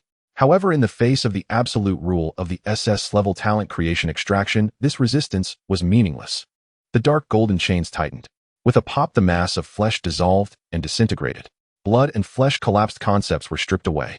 In the end, two silver halos of attribute light floated before Lin Yuan. Notification rule ignored, extraction successful. You have obtained a silver-level concept attribute, endless flesh spawn. Attribute effect bestows the target building plant with strong reproductive characteristics. After consuming flesh, can quickly condense biological cocoons rich in high energy and trace experience points. You have obtained a silver-level concept attribute, gene plunder. Attribute effect bestows the target building plant. When consuming high-level creature corpses, has a 10 chance to intercept one of the opponent's advantageous gene fragments, feeding it back to the produced fruit cocoon. Lin Yuan looked at these two attributes, his breathing slightly halted. Exceptional. The military representative was right. The greatest value of the motherworm was in its ability to amass forces. However, direct feeding carried the risk of malignant mutations. Now, after extraction and stripping, the chaotic consciousness pollution of the abyssal motherworm was removed, leaving only the pure functional mechanism. Lin Yuan looked down at the abyssal corruption tree. Go. He flicked his fingers. The two silver lights transformed into shooting stars, merging into the trunk of the corruption tree. The transformation began. The entire basin trembled violently. The abyssal corruption tree emitted creaking sounds as its skeletal structure expanded. The bark, originally covered in muscular textures, began to crack extensively. Thick, dark red vines drooped from the branches. At the ends of the vines, translucent flesh sacs rapidly bulged. It was vaguely visible that crimson liquid was circulating within. This was the endless flesh spawn. The trunk did not continue to grow taller, but its girth doubled, with roots penetrating deeper through the rock layers. It had clearly transformed into an extremely fearsome biological factory. Now everything was ready except for supplies. Lin Yuan opened the terminal. The reward for being the first in the training ground assessment not only included blueprints and money. The military also converted his data on killing monsters in the virtual matrix into equivalent real low-level abyssal resources and distributed them. Resource package opened: black iron-level monster corpses 5,000. Bronze-level monster corpses 5. Lin Yuan concentrated his thoughts. The space in the divine realm split open. Boom. Countless severed limbs, monster wolf corpses, and giant troll remains poured down from the sky. All landed on the ground around the corruption tree, piling up into small mountains. The obsidian goblins in the basin let out excited howls, but without Lin Yuan's orders they dared not rush forward to snatch the food. The corruption tree was even crazier. Countless roots burst forth from the ground, resembling countless greedy pythons plunging fiercely into the mountain of corpses. The sounds of voracious swallowing echoed within the divine realm. The mountain of corpses shrank visibly. A large amount of blood energy was transported upward along the trunk. The hundreds of flesh sacks hanging in midair began to pulsate rhythmically, continuously expanding, from the size of a fist to as thick as a water barrel. The surface of the flesh sacks displayed intricate blood-colored patterns. Notification gene, plunder triggered. Successfully intercepted abyssal giant troll skeletal enhancement gene. Notification flesh spawn gestation accelerated. Lin Yuan did not cease his actions. He summoned the materials he had just purchased from the terminal along with the bronze-level barracks blueprint and tossed them onto the right side of the blood pool. Construct. The blueprints transformed into dazzling bronze light, enveloping all the materials. As the earth shook, the Xian iron ore melted and reshaped, while the obsidian essence rose from the ground. A massive rugged barracks occupying thousands of square meters, entirely black and exuding a bloody aura of slaughter, firmly settled upon the wasteland. The entrance of the barracks consisted of two intersecting blood-patterned woods radiating an ancient and vast aura. Building name: Black Blood Training Arena. Tier: Bronze Level. Function 1. Standard assembly. The kin entering the barracks can condense a layer of bronze-level bone armor, increasing defense by 50. Function 2. Blood Rebirth. The kin in this location have their physical injuries recover at 300 increased speed. Function 3. Life and Death Trial. Engaging in indiscriminate slaughter within the arena, survivors have a higher probability of breaking through their current tier bottleneck. Function 4. Battle Technique. Resonance units above bronze tier practicing here have a chance of enabling lower tier kin to comprehend basic combat skills. Lin Yuan floated in midair, surveying his territory. A few well-fed obsidian goblins amidst the roar of the tyrant charged into the Black Blood arena, brandishing bone blades. As soon as they stepped in, the bronze patterns on the arena floor lit up. A layer of pale bone armor covered the surface of the goblins' bodies. Their eyes glowed red. With no hesitation, they swung their blades down upon their own kind. Limbs flew and black blood splattered. Lin Yuan observed this scene with an impassive gaze. At present, the main ground force of the obsidian goblins had already taken shape. But this was not enough. It's time for the second grand rehearsal. Lin Yuan was about to return to reality and open the trading network when the divine terminal on his wrist suddenly vibrated. Incoming call: Wang Pengzi. As soon as he answered, a holographic projection popped up. Wang Pengzi's chubby face took up most of the screen, his eyes glistening with tears. Yuanzi, help me. I'm bankrupt. Wang Pengzi cried out in despair. My E-class meat pig kin caught the abyssal swine plague from somewhere last night. This morning half of them were down, convulsing and foaming at the mouth in the pen. The breeding card I bought for 50,000 has barely rung before extinction is upon me. I checked them all. A vial of special pestilence cure costs 20,000 faith points. Wang Pengzi moved in circles, anxious. I spent all my loans on infrastructure, and now my pockets are cleaner than my face. If they all die, I'll have to mine for the rest of my life to pay off my debts. Seeing his best friends break down, Lin Yuan remained calm. How many have died so far? Over 300 have already passed away, and the remaining over 1,000 are all sick, lying on the ground motionless. Listen to me, don't buy any pestilence cure. Lin Yuan's voice was steady. Chop up all the dead pigs in your divine realm. Mix their blood and flesh into the pig feed, and give it to the sick pigs that are still alive. In the holographic projection, Wang Pengzi was stunned. He blinked his small eyes, thinking he misheard. Yuanzi, are you serious? That's the meat of the dead pigs. Isn't that accelerating the infection?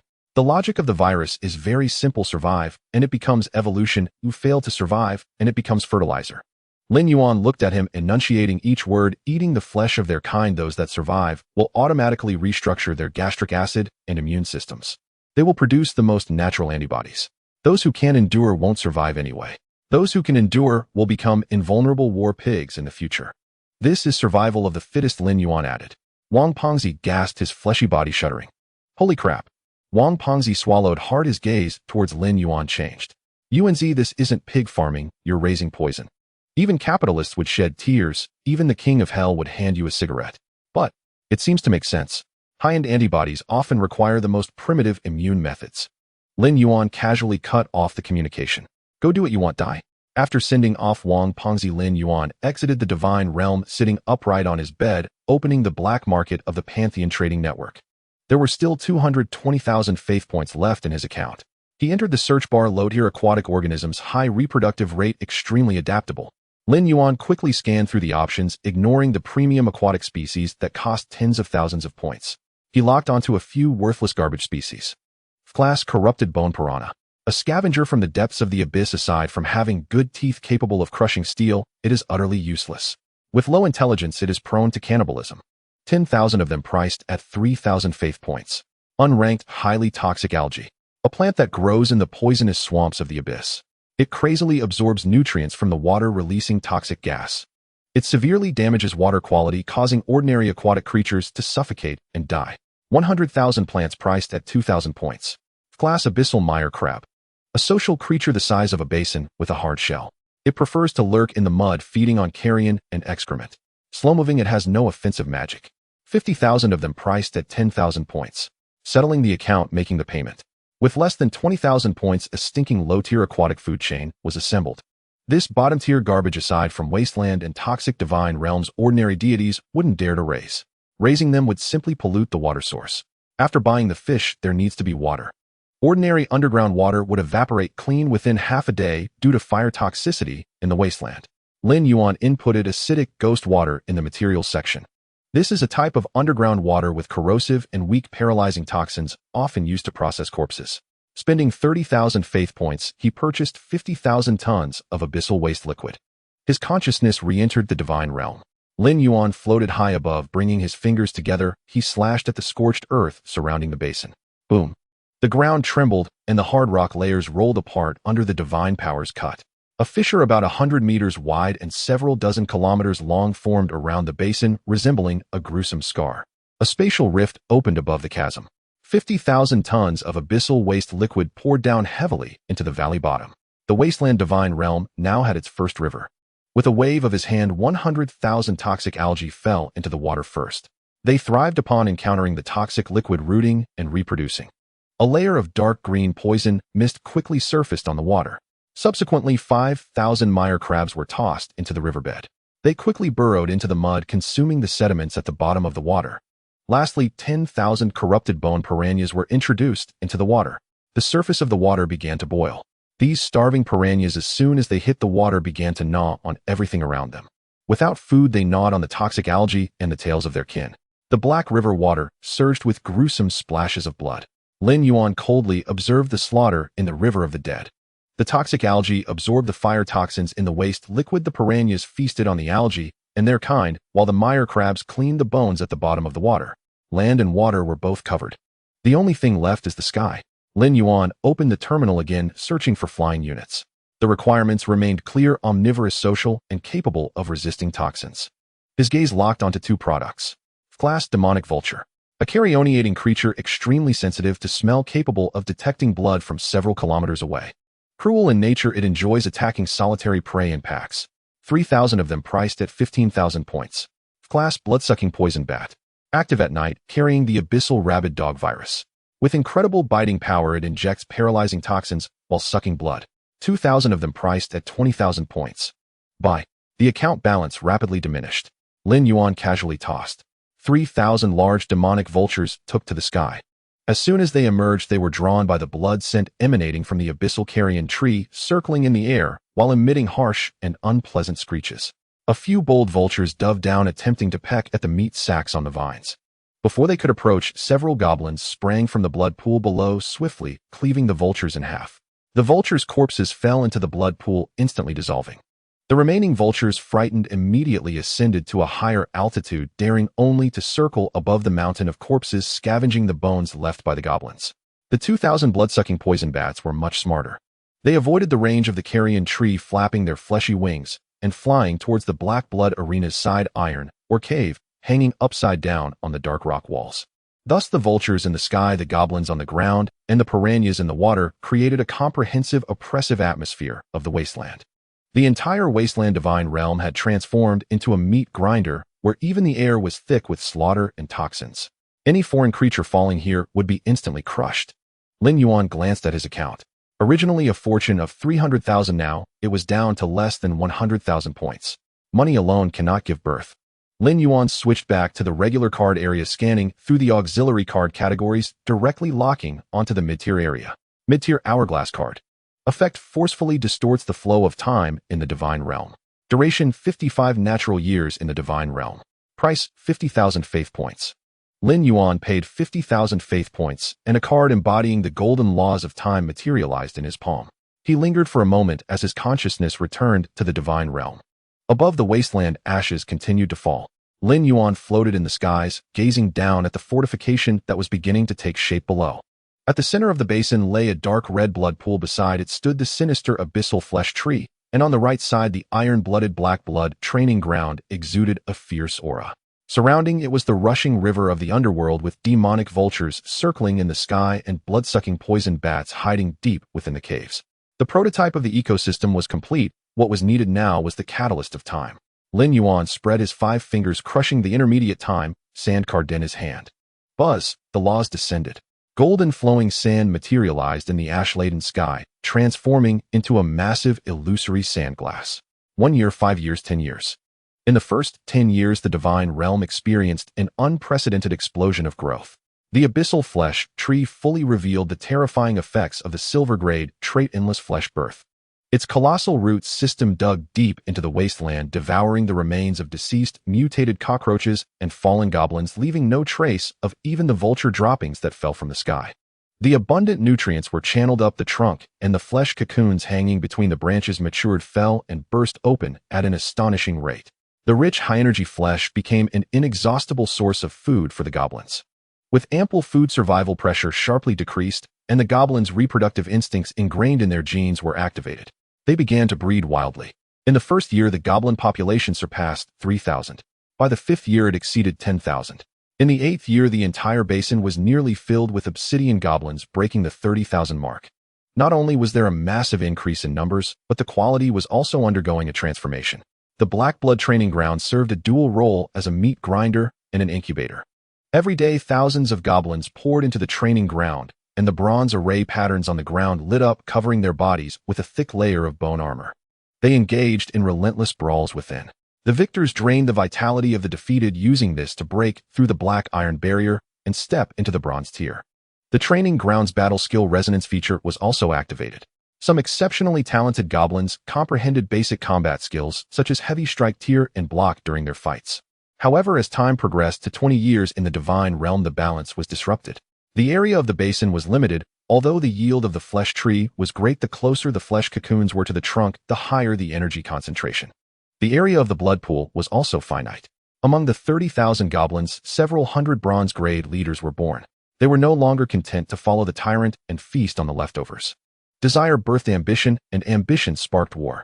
The goblin tribe split, led by those bronze-grade leaders, forming a dozen or so clans of varying sizes.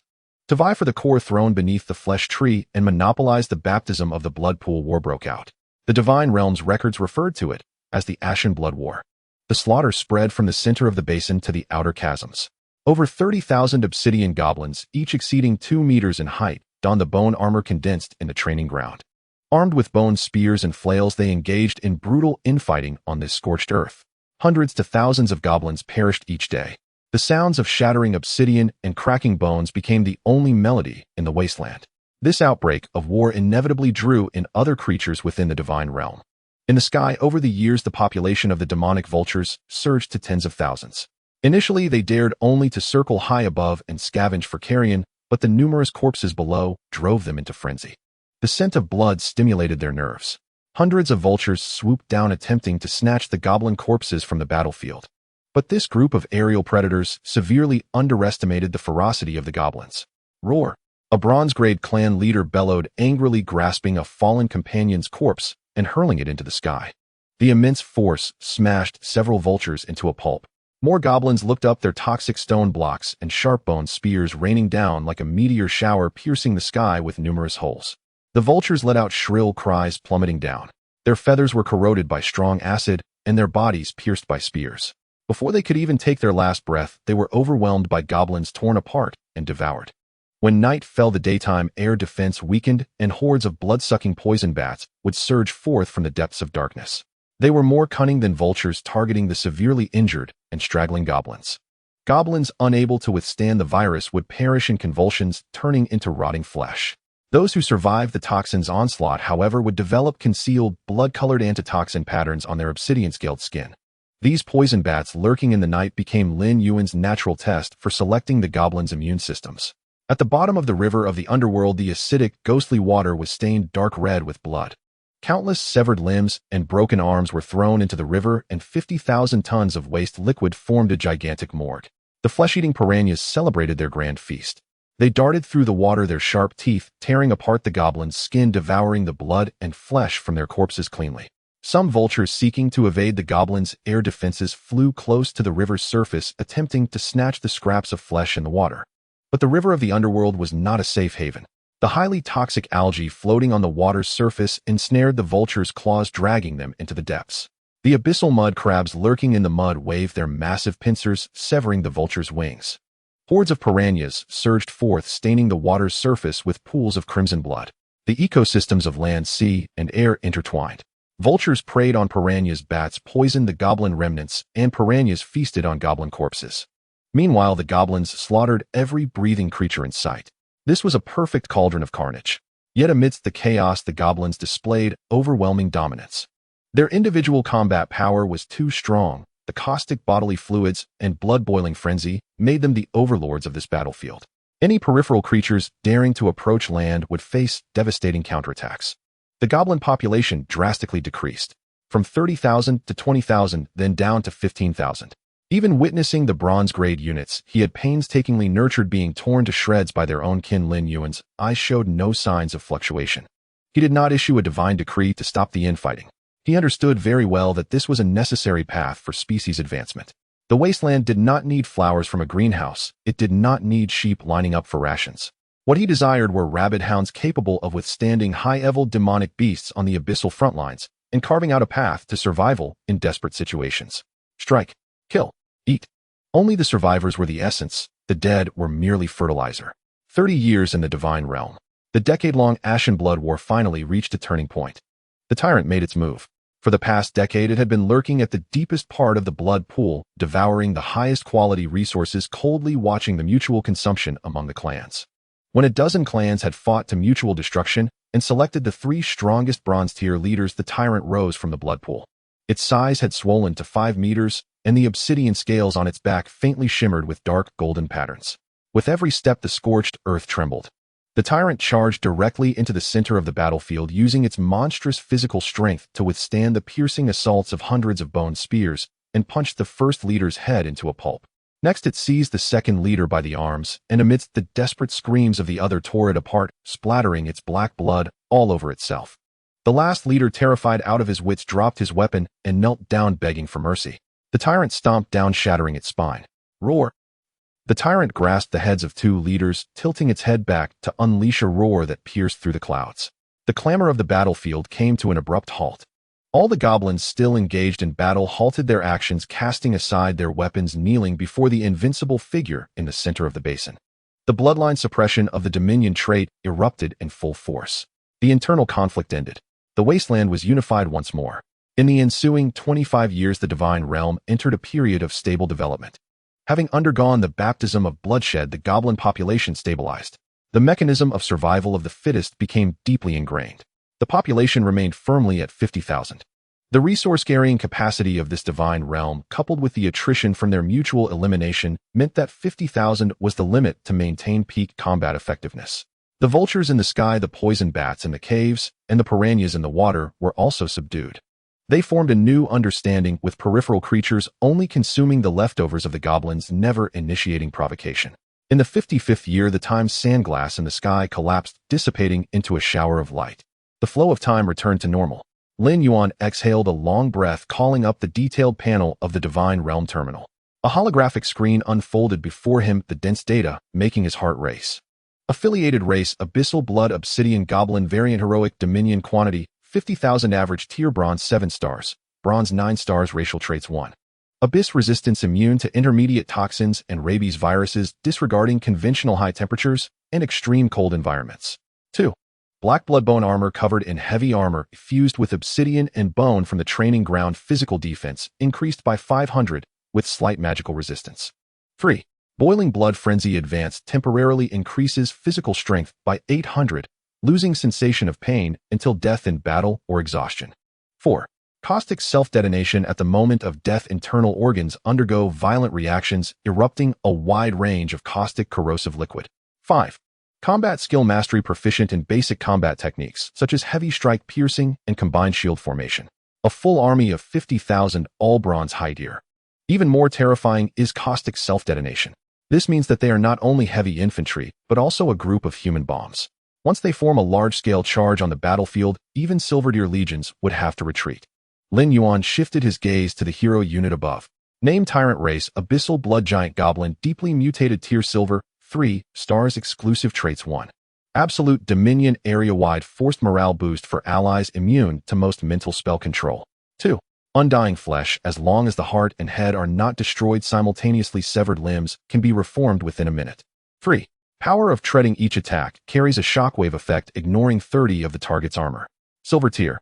At this stage, most high school seniors were still struggling for their followers to break through bronze. Lin Yuan already held a silver tier war god in his grasp, along with 50,000 bronze high tier troops. Looking again at the affiliated races of the ecological chain. Affiliated race, Underworld Fire Corrupt Vulture, quantity 30,000, tier Black Iron, 8 stars. Traits, Feathers, carry weak Underworld Fire, Claw strikes bear, paralyzing toxins. Affiliated race, Crimson Bloodthirsty Bat, quantity 15,000, tier Black Iron, 7 stars. Traits, Ultrasonic Interference, carrying intense paralyzing toxins and rabies viruses. Affiliated race, Armored Ghostly Water Crab, Corrupt Bony Sawtooth Fish, quantity 80,000, tier Black Iron, 5 stars. Traits, Shell Hardening, greatly increased biting power, able to adapt to highly acidic water environments. The formation of land, sea, and air. The evolution of the divine domain over 55 years comes to a perfect conclusion. Returning to the reality of his bedroom, Lin Yuan just opened his eyes, and a terrifying heat surged from the core of the divine domain deep within his mind. This is an army of 50,000 high-level bronze soldiers along with silver-level tyrants. During the bloody massacre that lasted for 55 years, they offered their war faith to the gods day and night. The dark, golden faith instantly surged into his limbs and bones. Lin Yuan let out a muffled groan, clenching his teeth tightly. His skin turned crimson, and the veins bulged like coiling azure dragons. Muscle fibers ripped, reformed, then ripped again, and reformed under the washing power of faith. A series of explosive sounds echoed from deep within his bones. This was a pain of transformation, a necessary path for the leap in life levels. This process lasted a full half-hour before the energy gradually calmed and merged into his cells. Lin Yuan exhaled a breath of turbid air, creating a wave of energy that rustled the curtains. He stood up and stretched his shoulders. There was no sense of delay. His body felt as light as if it had lost its weight, yet every inch of muscle harbored terrifying power. Lin Yuan looked towards a discarded alloy dumbbell on the bedside table. He extended his right hand, fingers closed, grasping the handle of the dumbbell. Without using any divine power, he crushed it, purely relying on his physical strength. Creak. The hard alloy emitted a sound that made one's teeth ache as it was twisted into a spiral shape. Lin Yuan discarded the deformed dumbbell, his eyes shining brightly. With pure physical battle power, I can now kill ordinary Black Iron-level abyss monsters with my bare hands. At this stage, where most third-year high school students were still relying on the universal faith points from their followers to slowly nurture their mental strength, Lin Yuan already possessed a terrifying physique comparable to that of close combat deities. Should he encounter assassination or monsters in reality, he was no longer a fragile spellcasting deity. Only one last step remains to reach demigod status. Lin Yuan was very clear about his current realm progress. The area of the divine domain met the standards, the level of his followers met the standards, and his faith reserves far exceeded those of his peers. The only thing lacking now was to ignite the divine fire and undergo the first thorough transformation of the law of the wasteland divine domain. Ordinary flames could not ignite the wasteland. It was necessary to introduce more extreme and purer source power to forcibly elevate the upper limit of the divine domain's laws. Lin Yuan did not become impatient. He sat back down on the bed and opened the storage space of the divine domain core. It was time to harvest the assets accumulated over the past 55 years. Within the divine domain, there was not only an increase in combat power, but the creatures that died in the cruel ecology also represented wealth. Due to the distortion of time flow, this wealth had accumulated to a rather astonishing figure. Lin Yuan pulled up the list. At the top was a mountain of dark green, multifaceted crystals. Wasteland poison crystals. 6,000 pieces. This batch of poison crystals had been boiled in the wasteland's veins for 55 years, removing all impurities with a purity level surpassing that of the previous batch sold by a whole tier. The second item on the list is aquatic materials. Abyss mire crab shells. 100,000 sets. These shellfish the size of a wash basin have soaked in highly acidic waters for years, boasting extreme toughness, making them excellent raw materials for forging anti-magic heavy armor. Concentrated venom of toxic algae. 3,000 jars. After piranhas devoured the toxic algae, toxins precipitated in their bodies a second time. Goblins killed the piranhas and collected these venom sacs, piling them in the corners of the divine domain. This is the favorite poison reagent of assassin and archer clans. In addition, there are countless vulture venom feathers and piranha sharp teeth. The quantity is immense. If listed directly on the Pantheon trading network, it would likely attract attention from military oversight departments and tax agencies. Lin Yuan fished out a black metal card, its edges inlaid with purple crystals, from his pocket. Lin Yuan pressed the card against the terminal interface on his wrist. Ding. Detected Star Network black market purple gold level permissions, hiding your physical IP and constructing a virtual link. A flash of white light appeared before his eyes. Lin Yuan's consciousness materialized in an extremely luxurious circular hall. Surrounding him were towering domes, and the floor was laid with tiles that blocked spiritual power detection. In the center of the hall, people came and went, all cloaked in invisible cloaks or wearing masks. Lin Yuan glanced down at himself, now dressed in a system default gray robe, his face obscured by a mist. A humanoid servant dressed in a tailcoat approached Lin Yuan and bowed slightly. Esteemed purple gold level guest, welcome to the Abyss auction. I am your exclusive attendant number 042. What service do you require? I want to sell goods, and in large quantity. Lin Yuan's voice processed sounded hoarse and deep. Please follow me. The attendant wasted no time, leading Lin Yuan to a private compartment on the second floor. Inside sat an elderly man with white hair. The elderly man wore a golden magnifying glass badge on his chest, a certified senior appraiser of the Star Network. What goods does the guest wish to present? The elderly man maintained a neutral demeanor as he handed over a storage tray. Lin Yuan wasted no words, throwing the prepared resource list data packet into the tray's reading end. The elderly man casually glanced at the holographic screen. The next moment, his casual expression froze. He sat up straight, both hands pressing against the table, staring intently at the long string of numbers on the screen. 6,000 high-purity wasteland poison crystals. 100,000 sets of mutated mire crab heavy armor materials. 3,000 jars of concentrated toxin. The elderly man drew in a sharp breath, raising his head to look at the gray-robed figure across from him, his tone filled with clear awe. Sir, did you just exterminate a small-scale abyss toxic mire plane? Such a level of output and purity of materials is far beyond what an ordinary deity could produce. It resembled the spoils of a fully organized legion sweeping through the abyss front. Do not ask what should not be asked. Can you handle this? Lin Yuan's voice was cold. Yes, of course. The elderly man quickly suppressed his curiosity. The rules of the black market dictate to only look at goods and not ask about their origins. The elderly man quickly calculated on his light brain. 5 minutes later, he said, Sir, your batch of goods is extremely compatible with several current poison guilds. Our auction can directly package and accept it internally.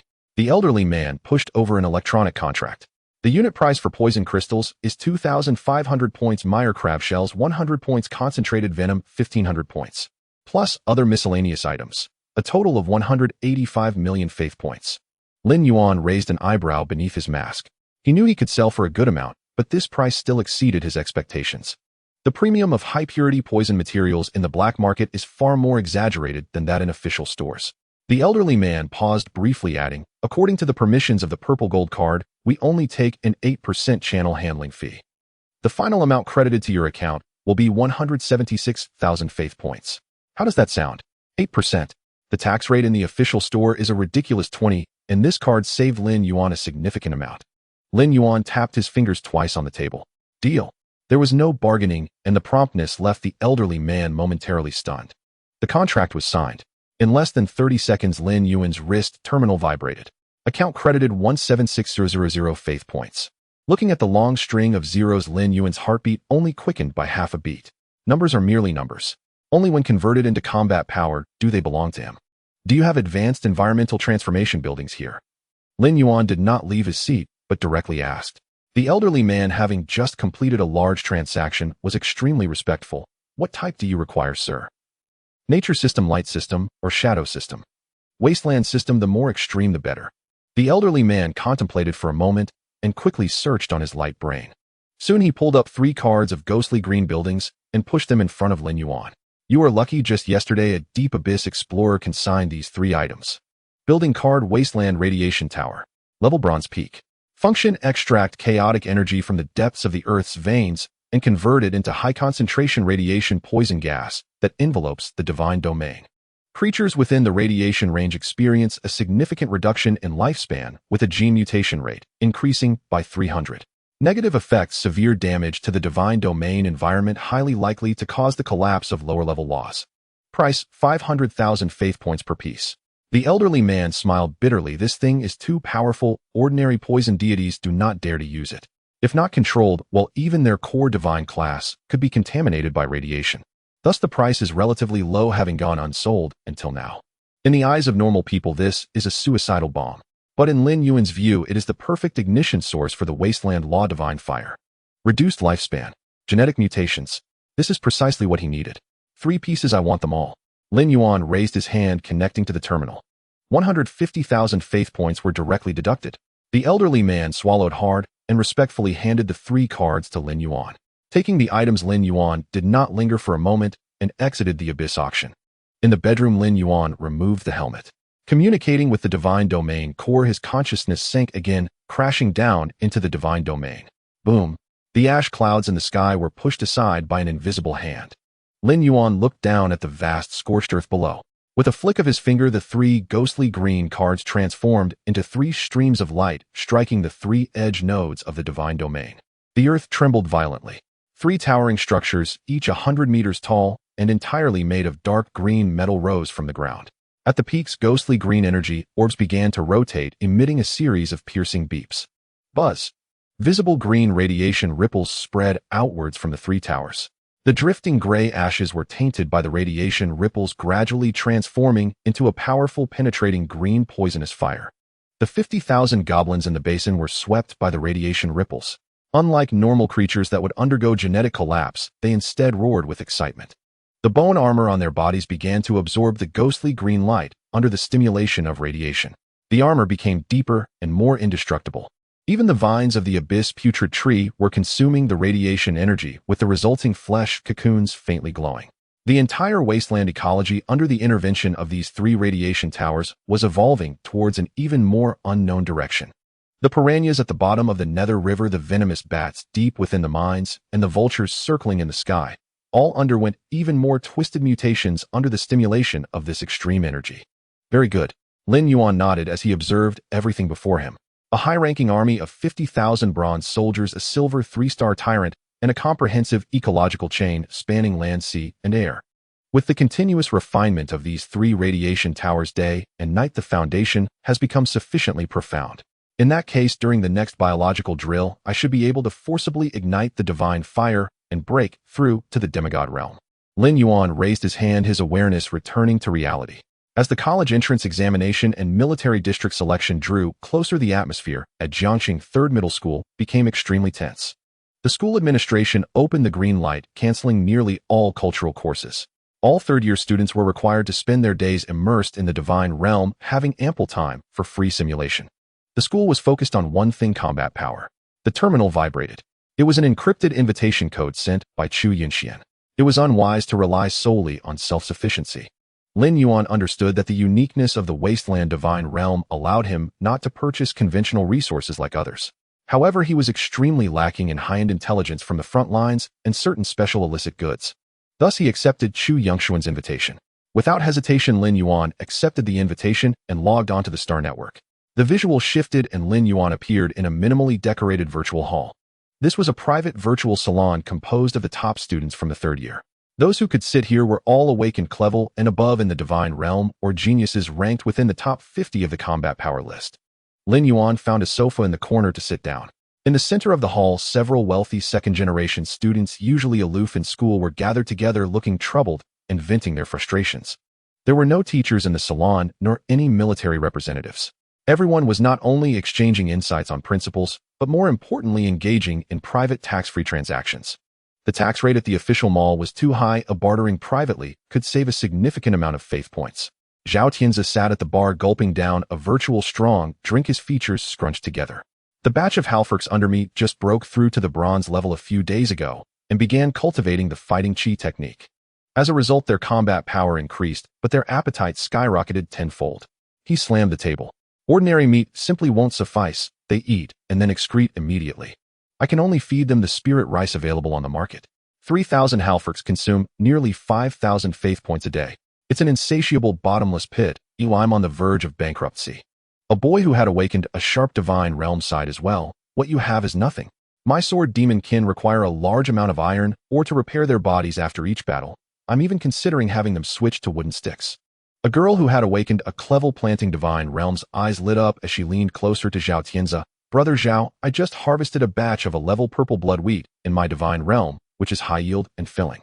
As a fellow student, how about I sell it to you at a 5 discount? Even at a 5 discount, I can't afford much. Just 10 tons for emergencies, please. Zhao Tianzi gritted his teeth as he completed the transaction. Lin Yuan sat in the corner taking a sip of the tea brought by the attendant, feeling secretly pleased. These geniuses were constantly worrying about their followers' basic needs. To maintain the expenses of a high-level battle group, they not only had to borrow, but also meticulously calculate the consumption of every grain of rice and every piece of iron. He then glanced at his own wasteland divine realm. What do the goblins eat? They consume the corpses of their kin, the mutated cockroaches crawling around, and the flesh sacks produced by the abyssal corruption trees. They don't even need to spend money on medicine when sick. They simply toss themselves into the blood pool and survive if they can endure it. If not, they become fertilizer. Zero cost. Pure profit. After death, they can also produce wasteland toxic crystals and concentrated venom, which can be exchanged for millions in the black market. Without comparison, one would not realize just how twisted this vicious ecological system is. After completing a few transactions, the atmosphere in the hall eased slightly. People began to flatter each other. Zhao Tianzi raised his cup, his gaze sweeping to Lin Yuan in the corner. He first stiffened, then quickly approached with a beaming smile. Brother Yuan. Zhao Tianzi slightly bent over, holding his cup with both hands. Back when I was in school, Zhao Tianzi was blind and ignorant. You are magnanimous. Please don't hold it against me. I toast to you. Those who could mingle in this circle were not true fools. Although Zhao Tianzi was arrogant, he was not foolish. A commoner personally received by a military representative had tremendous potential. Since they had failed to suppress him, they must now bow down and make friends. Lin Yuan glanced at him remaining seated and simply raised his teacup to clink it with Zhao Tianzi's. There's no need to mention the past. Brother Yuan is straightforward. Zhao Tianzi downed his drink, his attitude submissive. Just then the platform in the center of the hall lit up. Chu Yunxian appeared in front of everyone clad in a fitted black combat uniform. The hall quieted down. He scanned the room, his gaze lingering on Lin Yuan for half a second before speaking. Everyone, let's skip the small talk. The reason I gathered you all today is that I have just received a confirmed message from the military. Chu Yunxian's usual warmth faded, his voice becoming low and serious. A month from now, it will no longer be the usual simulated battles in the connection pod. He paused, dropping a bombshell. The military will unite all universities in Jiangsheng to launch a real scene abyss battlefield landing. The hall fell into dead silence. Everyone's eyes widened, gasping in shock. Real scene landing. Chu Xiao, you must be joking, right? Zhao Tianzi's voice trembled. We've only awakened our divine realms for a month. We aren't even demigods yet. Are you sending our real bodies to the front lines? People will die. In simulated battles, if the followers die, at worst the divine realm is damaged, and they can recover in a few years. Real scene landing means their actual bodies will also enter the abyssal frontlines fortress. If the fortress is breached and the deity falls, there will be nothing left, not even ashes. I am not joking. This is a directive issued directly by the Federal Supreme Command. Chu Yunxian leaned on the conference table, his gaze exuding immense pressure. The 7th defense line of the abyss has recently shown frequent movements, and the military needs to supplement fresh blood. They do not need simulation geniuses from greenhouses. They want wolves that can see blood. A stir went through the hall, and many people's expressions turned pale. Chu Yunxian raised his voice, suppressing the murmurs in the crowd. The danger is immense, but the rewards are equally high. This real scene landing will not only have military district leaders supervising the battle in person, but also representatives from star-level financial groups present to observe. Chu Yunxian's eyes gleamed, his tone revealing unabashed ambition. As long as you can demonstrate sufficient war potential on the battlefield, even just a brilliant tactical command, you will have the opportunity to catch the attention of those big shots and earn a guaranteed spot in the star-level sequence. Star-level sequence. The moment these 5 words were spoken, every combat-type deity present had their eyes light up. Fear was forcibly suppressed by greed and desire. That was the Federal Resource Tilt Plan. Once entering the star-level sequence, it meant breaking free from the struggles of ordinary deities. The minimum guarantee would be the true god realm, and there might even be qualifications to reach the domain of higher gods. My Chu family is determined to secure this spot. Chu Yinxian looked at everyone. I called you here today to prepare you well. Bring out all your trump cards, but don't become cannon fodder on the battlefield. Lin Yuan, sitting in the corner, felt a slight crack in the teacup he held. Star-level sequence. Old Lin's injury was a complete shattering of his divine essence. Ordinary medical means and resources couldn't even alleviate his pain, let alone restore his divine essence. Only by accessing top-tier divine artifacts at the star domain level could he reshape Old Lin's true divine body. This so-called star-level sequence was his stepping stone to obtaining such high-level divine artifacts. Real scene abyss landing. Lin Yuan's gaze deepened even further. The salon concluded in a solemn atmosphere. Lin Yuan exited the virtual network and removed his helmet. This exchange of information was indeed valuable. If not for Chu Yongxuan's prior warning, many people might not have been able to prepare even the necessary supplies when they received the combat orders a month later. In the following days, the entire third middle school fell into a strange sense of oppression. Whispers spread gradually, instilling panic among the civilian students. It wasn't until 5 days later that the homeroom teacher Lei Yin officially announced the news. On the podium, Lei Yin was dressed in a full set of dark alloy battle armor. The pressure of a demigod was unleashed without restraint, suppressing all the murmurs from the students below. Shut your mouths. Lei Yan's voice roared through the classroom. Why the long faces? Afraid of death? If you're scared, just go to the logistics farm and plant sweet potatoes instead of awakening your pathetic divine realms. He scanned each young and terrified face. The Federation has nurtured you for 18 years not to let you play house in virtual pods. Abyssal monsters could tear through the defenses and invade Jiang City at any moment, turning your families into minced meat. Lei Yin slammed the podium to prevent you new recruits from dying the moment you hit the ground and to save the face of third middle school. The military issued baseline benefits to all participating students. Now check your terminals. Lin Yuan lowered his head and opened the divine terminal on his wrist. System notification: you have received a special allocation of strategic resources from the military. Item name: E-Class Legion Skill Card Blood Link. Effect analysis: once activated, it can forcibly link the life force and pain nerves of the followers under your command. When one of them suffers fatal damage, the damage will be evenly distributed among the others. Duration: 30 minutes. Market valuation: 4,000 faith points. Wartime controlled resources trade prohibited. A wave of suppressed gasps erupted in the classroom. 4,000 faith points. The military was undoubtedly making a significant investment this time. With this card, many originally fragile output-type followers could withstand lethal area damage on the battlefield, greatly increasing their survival rate. Everyone was relieved to have an extra life-saving trump card. However, Lin Yuan looked at the description on the card without much reaction. What a baseline benefit. What a significant investment. This was a card purely for cannon fodder. The attack strength of abyssal monsters was terrifying, spreading damage among 100 ordinary followers. The result would only be that everyone would be severely injured and lose combat ability simultaneously, then be wiped out by the monsters. The military's sole purpose in issuing this card was to let these low-combat civilian student followers stand in the defense line for a few more minutes, consuming another round of the monster's stamina, using the lives of the followers to fill the gaps in the defense line, squeezing the value of cannon fodder until the last drop of blood. Lei Yin looked at the excited students below. His lips moved, but in the end, he said nothing. He had also come down from the front lines. He was more aware than anyone else of the brutal truth behind this card. But he couldn't expose it. That was the iron law of the Federation. Class dismissed. For this month, push yourselves to the limit in simulations. If anyone dares to slack off before the descent, I will personally cripple them. After Lei Yin left, the atmosphere in the classroom became lively. Some sighed in relief, slumping back in their chairs as if grasping at a lifeline. Some were checking their terminals for detailed data on the blood link. Lin Yuan sat in the back row by the window, his expression unchanged. He opened the terminal, watching the floating Legion skill card on the screen, deep in thought. For ordinary deities, this was just a delay card for cannon fodder. But for Lin Yuan, it was different. The fourth racial characteristic of the goblins: strong, acid self-explosion. If he forced a link between hundreds or even thousands of severely injured goblins on the brink of death using the blood link, this linking power would forcibly hold on to their last breath, allowing them to maintain a high speed of movement even in a severely injured state. This group of human bombs could recklessly charge into the densest formation of abyssal monsters. Then all they needed to do was sever the link. Boom. Hundreds and thousands of bronze high-level units simultaneously triggered the strong acid self-explosion. The terrifying corrosive power and explosive shockwave accumulated together. Not to mention bronze-level monsters. Even silver-level leaders would melt into a puddle in an instant. After logging off, Lin Yuan sat cross-legged on his bed. With a flick of his wrist, the blood link card appeared in his palm. Extraction.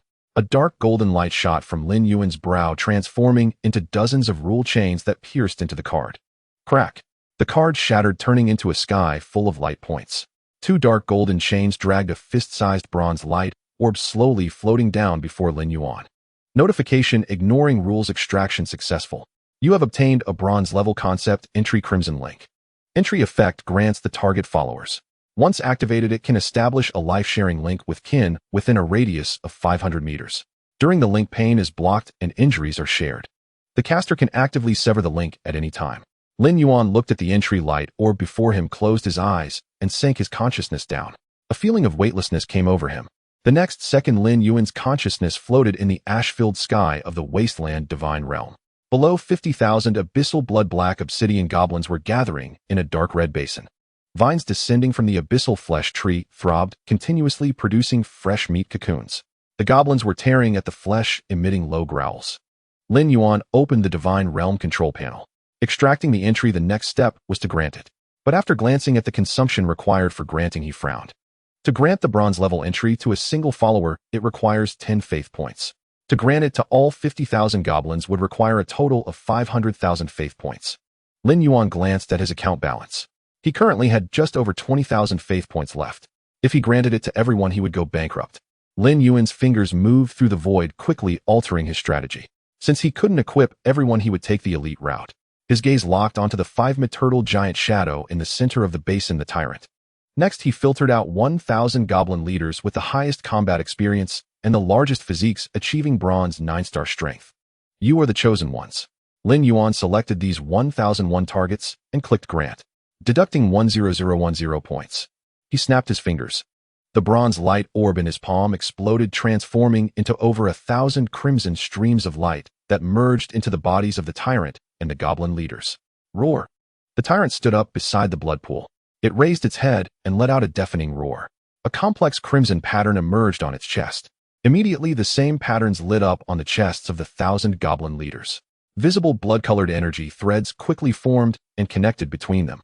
Lin Yuan floated in midair, divine sounds bursting in the minds of the tyrant and the 2,000 leaders. Embed this power into the very bones of your clan. Teach them. The divine decree descended. The tyrant raised its head, its crimson eyes gazing at the sky, and heavily struck its chest. Soon after, Lin Yuan witnessed the unique hardcore teaching of the wasteland divine realm. There was no gentle guidance or any formation diagrams. The tyrant stepped out, charging into the goblin crowd. It extended its claw the size of a grinding disc and casually grabbed 2 ordinary goblins that were gnawing at the meat cocoons. Bang! Bang! The tyrant didn't waste words, crushing its hands with force. The sound of breaking bones echoed as the 2 goblins spewed black blood. Their chests' bone armor shattered extensively, plunging them into a near-death state. The surrounding goblins excitedly surrounded them, letting out bloodthirsty howls. Just as the 2 goblins were about to run out of breath, the crimson pattern on the tyrant's chest lit up. 2 blood-colored chains shot out, piercing into the bodies of the 2 dying goblins. The 2 goblins, who were on the brink of triggering the strong acid self-explosion, suddenly stiffened. The vast life force within the tyrant surged through the chains. The shattered bone armor of the 2 goblins stopped bleeding, and they stood up again, their eyes filled with blood. The tyrant severed the chains. The 2 goblins fell heavily to the ground, sinking back into weakness. But this brief experience had already crudely engraved the operational route of the Crimson Link into their muscle memory. The 2,000 goblin leaders followed suit. They rushed into their clan's ranks, grabbing low-level goblins and giving them a beating. Beating them to near death, activating the link, forcibly clinging to life, then severing it. The entire wasteland basin quickly turned into a large-scale brawl. Screams, the sound of breaking bones, and angry roars intertwined. The piranhas at the bottom of the river of the underworld were frightened and burrowed into the mud. The vultures circling in the sky soared to hundreds of meters higher, fearing they would be caught in the chaos below. Lin Yuan watched for a while before losing interest. The law of the wasteland was survival of the fittest. Since the tyrant could handle this matter, he did not need to intervene excessively. On the StarNet forum in the Jiangxing Senior High School Battlezone section, the screen is filled with wails. 5 hours have passed since the military issued the blood link. The civilian deities who obtained this trump card are undergoing unimaginable torment. Help! This broken formation cannot be practiced at all. The intelligence of my centaur subordinates is too low, they completely fail to comprehend the loop direction of life force sharing. You're lucky to have that. I forced my goblin followers to form a formation, but as soon as the link was established, one goblin broke its leg. The pain was shared among everyone, and all 100 goblins rolled on the ground, completely wiped out. This skill is a trap. The military is sending us to be cannon fodder and delay. A high-level veteran deity replied below, don't expect this group of low-intelligence followers to comprehend it on their own. You must expend divine power, personally guide them, and chew the formation's operation route into their brains. This is a long and tedious process. Lin Yuan looked at this reply, exited the interface, and connected to his divine domain panel. The screen lit up. In the wasteland basin, the tyrant smashed a goblin's rib with a punch, then forcibly infused the blood link, completing a brutal near-death lesson. Thousands of leaders imitated, and the entire divine domain was filled with severed limbs and piercing screams. The efficiency was extremely high, requiring not a single ounce of Lin Yuan's energy. Lin Yuan smiled and directly closed the forum. The news of logging into the Abyss battlefield had been confirmed. A month's time was extremely tight. 50,000 black obsidian goblins at the bronze high tier along with a silver tier tyrant. Their physical strength and defense were maxed out, but they still lacked the most crucial element. Weapons. Fist fighting with monsters or using bone spears against heavily armored units would lead to a steep increase in casualties. Lin Yuan opened the Pantheon trading network. In the search bar, he entered standard melee weapons, heavy shields, quantity 50,000. The page refreshed, displaying rows of metal goods. Black iron standard steel longsword unit price, 200 points. Sold in units of 100,000, includes maintenance oil. Bronze grade enchanted alloy battle axe unit price, 1,500 points with a slight armor-piercing effect. Black iron tower shield unit price, 300 points mixed with a small amount of mysterious iron, sturdy and durable. Lin Yuan quickly calculated in his mind. For 50,000 troops, even if equipped with the most basic black iron longswords and tower shields, it would cost 500 points. 50,000 sets would amount to a total of 25 million faith points. Broke. Lin Yuan decisively closed the official mall page. If the regular channels were unfeasible, he would have to take the wild route. Lin Yuan took out that purple gold card again and placed it on the terminal interface. The virtual link was established, hiding his IP. He didn't go to the high-end places like the Abyss auction, but entered the trash black market section. This place was filled with various illicit goods, defective products, and discarded military equipment from the front lines. Lin Yuan quickly scanned, his gaze locking onto a shop specializing in selling technological domain battle damage junk. The shop owner's ID was King of Scrap Iron. Lin Yuan opened the private message box and typed in a message. Boss, how much for that batch of individual power chainsaw swords and used alloy heavy shields that have been corroded by abyssal acid? The other side replied, instantly indicating that he was an old hand who had been online for years. Brother Good Eye, those are goods from the 7th Star District Heavy Armor Mechanized Core. Although the core engine is burnout, the chain is jammed, and the shield has large holes corroded into it, they are at least made from high-strength alloy. Take them to be remelted, you definitely won't lose out. Sold by the ton. 10 tons, 50,000 faith points. No bargaining, shipping fees at your own expense. Lin Yuan looked at the screen and let out a cold laugh. Remelting. Common flames can't melt that kind of special alloy. If he truly wanted to reforge them, the cost of faith points would be more expensive than buying new ones. Lin Yuan switched to market vendor mode, his fingers flying over the virtual keyboard. Boss, let's cut to the chase. This batch of goods is all coated with the acidic blood and radiation residue of abyssal monsters. If someone buys them and pollutes the divine domain's land, the cost of hiring purification deities to clean it up would exceed 50,000 points. I have an old father whose divine rank is shattered, who can only survive on low-quality liquor daily and has a broken leg to support. I really don't have much money. 30,000 faith points, they'll take all of them, consider it, helping you clear out your inventory. After sending the message, the other side fell into silence for 2 full minutes. 2 minutes later, a message popped up. Brother, I've been in the black market for so many years and have seen people bargain down to their ankles, but I've never seen someone like you. Even bringing up your broken-legged father, you're fiercer than I am. 40,000 points. I can't go lower. This price is even less than scrap iron. If it goes lower, I'll lose my capital. If you agree, you'll ship it right now. Deal. Lin Yuan transferred 40,000 faith points. The contract was generated and the coordinates were locked. Lin Yuan exited the black market, his consciousness returning to the wasteland divine domain. High in the sky, a space rift suddenly tore open. Boom. A mass of dark metal junk crashed onto the charred ground at the basin's edge. 1,000 tons of battle-damaged military equipment. A total of 50,000 discarded power chainsaw, swords longer than 1.5 meters, and 50,000 battered half-body alloy heavy shields. These weapons were covered in green acid crystal. Some sword blades were bent and broken, while some shields had large holes corroded into them. They crashed heavily to the ground, raising clouds of ash. The goblins in the basin heard the commotion and stopped their actions. They charged towards the junk mountain with makeshift bone spears. A few goblins curiously picked up a chainsaw sword, but the blade was too heavy and the core was jammed. In their hands, it was less useful than a sharpened thigh bone. The goblins disdainfully threw the weapons back to the ground, grumbling in dissatisfaction. Lin Yuan hovered in midair, having anticipated the goblins' reaction. He opened the terminal, entered the regular mall, and spent 2,000 faith points to purchase 2 intact black iron weapons. Black iron power chainsaw sword, brand new. Black iron steel tower shield, brand new. A flash of light appeared, and a sword and a shield appeared in Lin Yuan's hands. Let's get to work. Lin Yuan took a deep breath, his gaze fixed on the sprawling mountain of junk below. The SS-level talent creation extraction erupted in full force. Dark golden light burst forth from Lin Yuan's consciousness, transforming into 100,000 fine chains of law, piercing into the metal ruins below. Strip away, Lin Yuan shouted. The laws of the wasteland roared.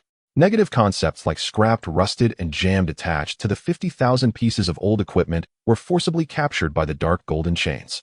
Visibly, the rust on the chainsaw sword began to flake off. The acid crystal clogging the gears turned to ash, and the edges of the corrosion pits on the heavy shield became smooth. All negative concepts were extracted, transforming into a ball of pitch-black, foul-smelling light, which Lin Yuan casually flicked away and tossed into the River of Hades. The waters of the River of Hades churned violently, and the toxicity rose again. Immediately afterward, Lin Yuan changed direction. The 100,000 chains began to retract, piercing into the 2 brand new black iron weapons in his hands. Snap! The 2 new weapons shattered, transforming into a storm of iron shavings. 2 silver-gray light orbs of words floated before Lin Yuan. Tip successfully extracted, ignoring the laws. Acquired black iron concept word, frenzied cutting. Effect grants target chainsaw type weapons the ability for internal gears to achieve perpetual motion, increasing cutting power by 10. Acquired black iron concept word, solid barrier. Effect grants target shield type armor a significant increase in material density, effectively cushioning blunt force impacts. Bestow. Lin Yuan pushed his hands forward. 100,000 faith points evaporated from his account. A massive divine power transformed into a silver-gray storm, pouring down upon the 50,000 chainsaw swords and 50,000 alloy heavy shields below. This was Lin Yuan's first time conducting such a large-scale group concept bestowal. In an instant, his mental energy felt as if it were being forcibly drained by a pump. A piercing pain akin to being stabbed by steel needles surged through his head, and his vision began to blur. His consciousness body violently swayed in midair, nearly losing its form. Cold sweat soaked Lin Yuan's back in reality. Melt for me. Lin Yuan gritted his teeth, forcing himself to stay conscious. The ground below erupted with a dazzling metallic sheen. Miracles unfolded in the wasteland. The originally lifeless individual power chainsaw swords suddenly emitted a painful, grinding noise from their internal gears. The vroom of engines resonated in unison, echoing throughout the entire basin. The chains of 50,000 chainsaw swords began to rotate, the teeth grinding through the air, sparking savagely. The damaged alloy heavy shields also underwent changes under the infusion of the word effect. The corrosion holes still existed, but the remaining metallic parts became exceptionally thick, and the surface gleamed with an impenetrable dark luster. Combined with the naturally occurring holes, they instead exhibited a more menacing aesthetic of battle damage. Tyrant. Lin Yuan's weak voice echoed above the divine domain. The tyrant in the center of the basin raised its head. It strode to the junk mountain, reaching out to grab a 2-meter-tall alloy heavy shield, strapping it to its left arm. With its right hand, it seized a roaring chainsaw sword. The heavy metallic feel perfectly complemented its body armor. The tyrant raised the chainsaw sword high. Roar! The command was issued. 50,000 bronze high-tier abyss blood-black obsidian goblins let out earth-shattering roars. They discarded their bone spears and stones, rushing towards the pile of weapons. One by one, the robust goblins, each over 2 meters tall, lifted the heavy battered tower shields with their left hands and gripped the roaring chainsaw swords with their right. Their pale bone armor and the faintly glowing crimson linking patterns on their chests, combined with the industrially violent aesthetic of the weapons in their hands, created an extremely distorted visual impact. This was a fully armed, fearless heavy infantry regiment ready to detonate themselves at any moment. The roar of the chainsaw swords shattered the ashes in the sky. The sound of shields striking the ground was synchronized like muffled thunder. Lin Yuan hovered in the sky, breathing heavily. Waves of dizziness from overextending his mental energy crashed into his brain. But looking at this 50,000-strong army radiating a terrifying aura of slaughter, his eyes burned with boiling battle intent. The starry sky-level sequence must be secured. A month swiftly passed. At the Third Divine Academy of Jiang City on the playground, 12 heavy troop transport ships were docked on the open ground. More than 2,000 senior high school students and teachers lined up orderly to board the ships. The cabin doors closed. Inside the ship, the light was dim. There were no holographic entertainment devices, only metal benches and safety pressure rods. The homeroom teacher Lei Yin was clad in a full set of dark alloy battle armor, striding down the center aisle. The alloy boots struck the steel floor with a dull thud. Check your wrist terminals. Confirm that the life sign monitoring module is activated. Lei Yan's voice echoed in the narrow cabin. He walked to the end of the line, scanning the tense faces. This is real combat. Forget all the comforts you've had in the virtual cabins. Lei Yin patted the cabin wall. Once we arrive, all actions will follow military commands. Don't try to be brave, don't be a troublemaker. The transport ship shook violently. The sensation of weightlessness hit. The troop transport ship broke through the atmosphere, heading straight into the outskirts of Jiang City. 15 minutes later, the ship landed smoothly. The cabin door slowly opened and a bone-chilling cold wind mixed with the strong smell of gunpowder rushed into the cabin. The students unfastened the safety pressure rods and exited the ship. All were stunned by the scene before them, collectively speechless. This was the Star Ring military starport on the outskirts of Jiang City. There were no green trees like in school, no neon lights of a city. This was a militarized war fortress. Underfoot was a black-gray special alloy ground that stretched out endlessly. The sky was covered by a thick hexagonal energy shield. A dark red abyss swirled outside the shield. Black tentacles occasionally extended from the void, striking heavily against the energy shield. The shield rippled with deep blue waves, emitting a piercing electric sound. Around the square, armed soldiers were everywhere. They wore heavy full-body power armor with blood-stained military insignias on their chests. The armor was riddled with claw marks and acid-corroded pits. The soldiers stationed at the outermost perimeter were all high-tier demigods. The officer leading the patrol was surrounded by a complete halo of laws. They hovered half a meter above the ground, watching the group of students who had just disembarked. True divine-level officers. In the sky, 3 heavy interstellar warships, each several thousand meters long, hovered silently. The main cannon's barrel had a diameter of over 10 meters with extremely dangerous particle light glowing within. A chilling cold and iron-blooded atmosphere surrounded the scene. Over 2,000 students lined up in the vast square. The once arrogant scions of powerful families were now quiet and submissive. Faced with true war machines, any background from a financial magnate seemed powerless. At the back of the line, several civilian students huddled together. A boy whispered, his teeth chattering uncontrollably. I heard from my elders that the location for this major examination is not the simulated defense line of previous years. Where is it? It's a piece of shattered land that the military just tore from the abyssal defense line 7 last week. Shattered land. Does that mean it's full of unpurified wild magical beasts? Yes, just one bite, and you'll lose flesh. The boy gripped his terminal tightly. Every year during this practical examination, there are unfortunate souls whose divine realm defenses are breached, resulting in immediate brain death in their physical bodies. Not even the medical cabin can save them. Panic spread among the crowd. Lin Yuan stood at the end of the line, wearing a faded school uniform with his hands in his pockets. His gaze swept over the interstellar warships above, then fell on the abyssal void outside the shield. Wang Fatty leaned over. His once round and ruddy face was now pale as paper. Cold sweat dripped from his forehead down to his chin, his legs trembling slightly. Yuanzi, Wang Fatty grabbed Lin Yuan's arm with a cold grip. I've found out. The military has designated a 10 square kilometer safety zone for each person. Wang Fatty wiped his cold sweat, speaking urgently. As long as we stay within the safety zone after landing, it won't be considered a violation. I'm not aiming for any ranking anymore. I plan to pull my Halford team back to the core camp, letting those pigs root around in the safety zone for a day. Survive for 24 hours and just pass. Lin Yuan turned to look at Fatty. Fatty's family owned a meat processing factory, so they were relatively wealthy. But he was well aware of the brutality of the abyssal front. Facing real magical beasts armed with real weapons, he would probably not even make a splash. Protect the divine realm core. Lin Yuan patted Fatty's sturdy back, speaking calmly, don't wander around. Just as he finished speaking, a sudden uproar erupted at the front of the crowd. The dense line automatically parted to both sides, clearing a wide passage. Move aside. Make way. 2 rows of fully armed military guards marched in, forcibly clearing the area. Several students dressed in specially designed military uniforms walked out escorted by the guards through the VIP passage. Leading them was the daughter of Jiang City's top financial magnate, the school belle with the Slevel talent of Holy Light Judgment Su Yueying. Today she wore a form-fitting silver light armor that highlighted her tall figure. The surface of the armor shimmered with intricate golden divine patterns. This was a high-tier artifact worth a fortune. Su Yueying's expression was emotionless, her gaze indifferent. She did not look at the students on either side, simply walking forward. As she stepped, visible golden divine particles suddenly filled the air. High concentrations of light element laws uncontrollably spilled outward. The originally chilly air of the starport was filled with this divine aura.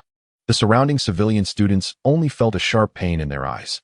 The overwhelming divine pressure seemed to slam down like a blazing sun, heavily weighing on their shoulders. Thud! The closest few boys who had awakened Flevel divine realms buckled at the knees and fell to the metal floor. They pressed their hands firmly against the ground, gasping for air, their clothes soaked in cold sweat. No one went to help them. More people were desperately resisting this pressure. They gritted their teeth, their backs bent, and their bones made faint scraping sounds. It's too strong. A barely standing student filled with awe spoke hoarsely. This is not the kind of pressure a high school student should feel. What do you know? A knowledgeable boy gritted his teeth, his eyes reddening with jealousy. I heard that the Su family spent a fortune for Su Yueying to undergo this starlight level selection. They gave Su Yueying a fragment of a six-winged angel's divine rank. A six-winged angel. That's a high-tier mythological race. Yes, she might have already crossed the threshold, reaching the level of a demigod. Just the laws leaking from her physical body can crush us all. Su Yueying ignored the worship and awe surrounding her. She stepped in her specially crafted metal boots, walking straight to the independent waiting area at the front. Chu Yunxuan, Zhao Tianze, and other scions of the noble families followed closely behind. Chu Yunxian still wore his gentle demeanor, but a faint sound of thunder and wind surrounded him, clearly indicating that he had invested vast resources over the past month to achieve some qualitative leap. Lin Yuan stood at the very back corner of the line. Golden divine particles fell before him. Before they could touch his skin, they silently vanished. He looked at the dazzling Su Yueying ahead, feeling the high and mighty divine pressure in the air. Lin Yuan lowered his head, shrinking his body into the shadows, his shoulders trembling slightly. To others, Lin Yuan appeared to be straining against the pressure, his bones trembling. But deep within his lowered eyes, there was only boiling battle intent and an uncontrollable joy. In this past month, 50,000 heavily armed mutated goblins had been slaughtering day and night in the wasteland basin. Radiation, toxic gas, flesh and blood, and crimson lynx. This extremely twisted wasteland ecology not only boosted the Goblin Legion's combat power, but it also brought terrifying feedback to Lin Yuan's physical body. The desolate power of the wasteland combined with the immense vitality of the abyssal decaying trees, along with the violent blood energy accumulated by 50,000 height-year bronze goblins. These forces constantly washed over Lin Yuan's body. His physical strength had long surpassed the limits of an ordinary person, comparable to a demigod. Even in terms of pure physical destructive power, he far exceeded an ordinary demigod. If he wished, he could now simply unleash the law of desolation from the wasteland and completely devour all of Su Yueying's divine particles. At the starport's high platform, a blinding spotlight suddenly descended. An officer wearing a general insignia without any anti-gravity devices, purely relying on his physical body, slowly ascended into the air. He hovered in midair. With a gaze like a knife, he swept over the more than 2,000 students. The general did not deliberately release pressure. Yet the intense killing intent that seemed to have crawled out from a sea of corpses and rivers of blood made the air drop to freezing point. Even the once arrogant Su Yueying in the front row slightly lowered her head, retracting her overflowing divine particles. I am the commander of this starlight level selection, Raymond. The general's voice resonated throughout the starport through divine power. Some of you come from wealthy families equipped with artifacts and fused with divine ranks. Raymond scoffed, glancing over Su Yueying and Chu Yunxian among others. And some plan to hide in the safety zone as soon as they land, like a turtle retreating into its shell. Raymond's gaze passed over the crowd, landing on Wang, Fatty, and others. Fatty trembled all over, burying his head lower. Let me tell you. Raymond suddenly raised his voice, making everyone's eardrums ache. The abyss does not need waste. The abyss does not acknowledge your family background. When the magical beasts crush your heads, they won't care who your father is, and they won't care how many faith points you have in your account. Raymond raised his right hand, pointing at the rolling dark red void outside the shield. The teleportation matrix has been activated. The abyss does not need waste. The Federation's resources will not support a group of cowards who only hide in the safety zone and tremble. Want resources? Want privileges? Want to change your fate as commoners? Go kill. Exchange the heads of magical beasts for it. Survive and return to claim the Starlight level selection spot. Or die in there becoming the dung of magical beasts. As soon as General Raymond's voice fell, the ground of the Star Harbor Square lit up with azure patterns, a beam of light pulling from the boundary, a military-grade strategic teleportation matrix. The consciousness and divine domain coordinates of over 2,000 senior high school students were forcibly taken over and bound as energy pillars soared into the sky, enveloping everyone. At the same time the students were being teleported in midair above the Star Harbor platform, the space slightly distorted and dozens of holographic projections successively appeared. They had no physical form, merely remote projected consciousnesses. However, the law fluctuations emitted by each hologram made the divine-level military officers on guard below bow their heads slightly. High-ranking officials from the Federal Military District, observers from top academies, and the heads of the top financial conglomerates in Jiang City. The commander of the Thunder Corps responsible for the Jiang City defense zone stood at the edge of the platform, pointing at the financial executives behind him and sneered, "Gentlemen, this year's good seedlings from Jiang City will follow the usual rules. Whoever contributes more resources, the person belongs to them. But there is one ironclad rule: during wartime, these individuals must unconditionally obey military conscription and fill the defense line." An executive from the financial conglomerate, clad in an exquisite suit, with a Star C biotechnology badge on his chest, casually played with a high-grade source crystal, saying, "As long as they have potential, even a commoner who can't afford a meal can be turned into a true god with our resources. If the military needs people, we provide money and equipment, each getting what we need." The observer from the top academy remained non-committal, his gaze directed towards the holographic projection screen that had risen in the center of the square. "Then we'll see how long these little ones can survive in the real abyss." After a dizzying sensation of tearing, Lin Yuan's feet were planted on the hard ground. The dark red desolate land and the sky filled with menacing spatial rifts. The dense abyssal demonic energy nearly condensed into tangible black mist, eroding everything around. This is the shattered abyss continent captured by the military. Without the safety mechanisms of the simulation pod, the air was filled not only with smoke, but also with a pungent smell of blood and extreme hazardous law pollution. Ordinary deities arriving here must constantly expend divine power to uphold their shields. Otherwise, their physical bodies would be assimilated by the demonic energy within minutes, growing grotesque flesh tumors. However, Lin Yuan did not raise a shield, nor did he show any discomfort. His powerful physique, combined with his inherently mutated wasteland divine domain, rendered this place of little impact on him. "The environment is quite good." Lin Yuan raised his hands, stirring his divine power. Suddenly the space before him split open, and a dark red divine domain passage towering over 100 meters descended. Without hesitation or testing, accompanied by a deafening roar, the sound of metal trampling echoed from deep within the passage, merging into a rumbling sound. The first to step out of the passage was a tyrant 5 meters tall, with dark golden patterns covering his back, wielding a 2-meter-high heavy shield and a gigantic chainsaw sword. Following closely behind was a dark tide of steel 50,000 abyssal black obsidian goblins, all uniformly bronze height gear. Their bodies were covered with pale bone armor, with their left hands holding a damaged tower shield that emitted a dark light, and their right hands wielding a roaring personal chainsaw sword. On their chests, faint scarlet patterns pulsed. Their eyes glowed with a bloodthirsty red light, inhaling the demonic energy present on this continent. Spread out the formation. Lin Yuan hovered in midair and issued a divine decree.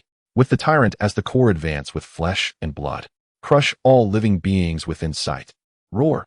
50,000 meat grinders simultaneously revved their chainsaw sword engines. The metallic roar completely drowned out the howls of the abyssal monsters in this area. The killing machines fully activated. Star Harbor Square, the giant holographic projection screen suspended in midair, divided into thousands of small screens displaying the battle conditions of all candidates in real time. On the far right of the screen was a leaderboard. The assessment rules were simple and brutal: kill the monsters, obtain the abyssal demon cores, and the system automatically converts them into points. In just 5 minutes, the rankings on the leaderboard began to fluctuate wildly. "Look, Su Yueying's points are skyrocketing," a soldier on guard below exclaimed. The main screen automatically locked onto the current first place. In the image, Su Yueying, clad in silver armor, hovered in midair. Below her, over 10,000 bronze high-tier 6-winged sacred light angels formed a tight battle array. The dazzling holy light created a sanctuary on the dim abyssal continent. The angels swung their long swords engulfed in sacred flames. Wherever they passed, groups of low-tier monsters barely had time to scream before being turned to ashes under the purification of sacred laws. They swept through effortlessly, crushing everything without a hint of suspense. Following closely behind in second place was Chu Yunxian. His divine domain kin was a highly mechanized half-mechanical wolf soldier core along with thousands of pure elemental thunder spirits. The laser cannon arrays combined with furious thunder spells tore a huge hole in the defense line, blasting numerous monsters into pieces.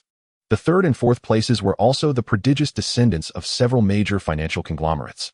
Some used dragon legions while others commanded high-tier undead. Glamorous skill light effects flashed across each screen. The financial executives on the platform nodded in unison, whispering to each other, their eyes filled with admiration. In contrast, the situations in the densely packed small screens below were dire. Many commoner students holding a passing mindset shrank into a 10-square-kilometer protective zone as soon as they landed. They desperately found that the protective zone could not withstand the monster's thirst for flesh and blood. Endless abyssal hellhounds and venomous spiders battered against the edges of the protective zone. A male student's half-beast kin had just touched the defense line when he was pounced upon by several bronze-level abyssal hellhounds torn to shreds. The boy's face turned pale in reality as he spat out a mouthful of blood. The system judged that his kin had suffered casualties exceeding the threshold and forcibly ejected him from the battlefield. Continuous flashes of white light indicated the eliminated participants being teleported back to Star Harbor, collapsing on the ground in agony. The brutality of war was vividly displayed, just as the big shots on the platform were preparing to focus their attention on the top 10 prodigies. The executive from the Star Sea conglomerate suddenly let out a light gasp.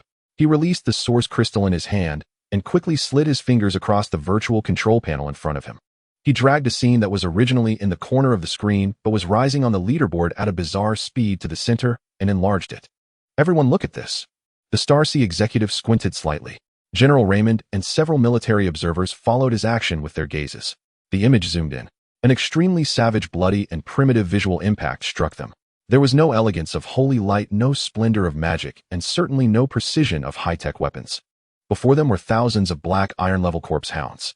This type of monster was extremely fast with claws that carried strong corpse poison, a nightmare for newcomers. However, in front of this horde of goblins, the charge of the corpse hounds felt like crashing against a wall covered in iron spikes. Bang! A corpse hound leapt high. Before it could pounce on the goblin's face, it was slammed in the forehead by a heavy battle-damaged tower shield, shattering its skull. A roaring power chainsaw sword peeked out from behind the shield. Virum sizzle. Flesh and blood flew everywhere. The corpse hound, along with its body, was sliced in half by the chainsaw sword. The black ichor and innards splattered onto the goblin's bone armor, emitting a hissing, corrosive sound. The surface of the goblin's bone armor surprisingly secreted a layer of stronger acid that neutralized the corpse poison directly. Continue to advance. Lin Yuan's cold voice echoed from the image. The 50,000 goblins marched in unison, raising their shields and swinging their chainsaw swords, crushing through the horde of corpse hounds. No monster was left with a complete corpse. The ground was littered with chunks of minced flesh.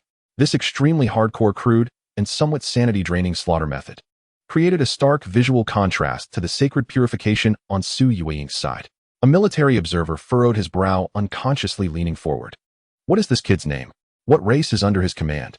To be immune to the corpse poison of the corpse hounds and possess such astonishing physical strength. Looking at this energy fluctuation, a full 50,000 bronze high deer.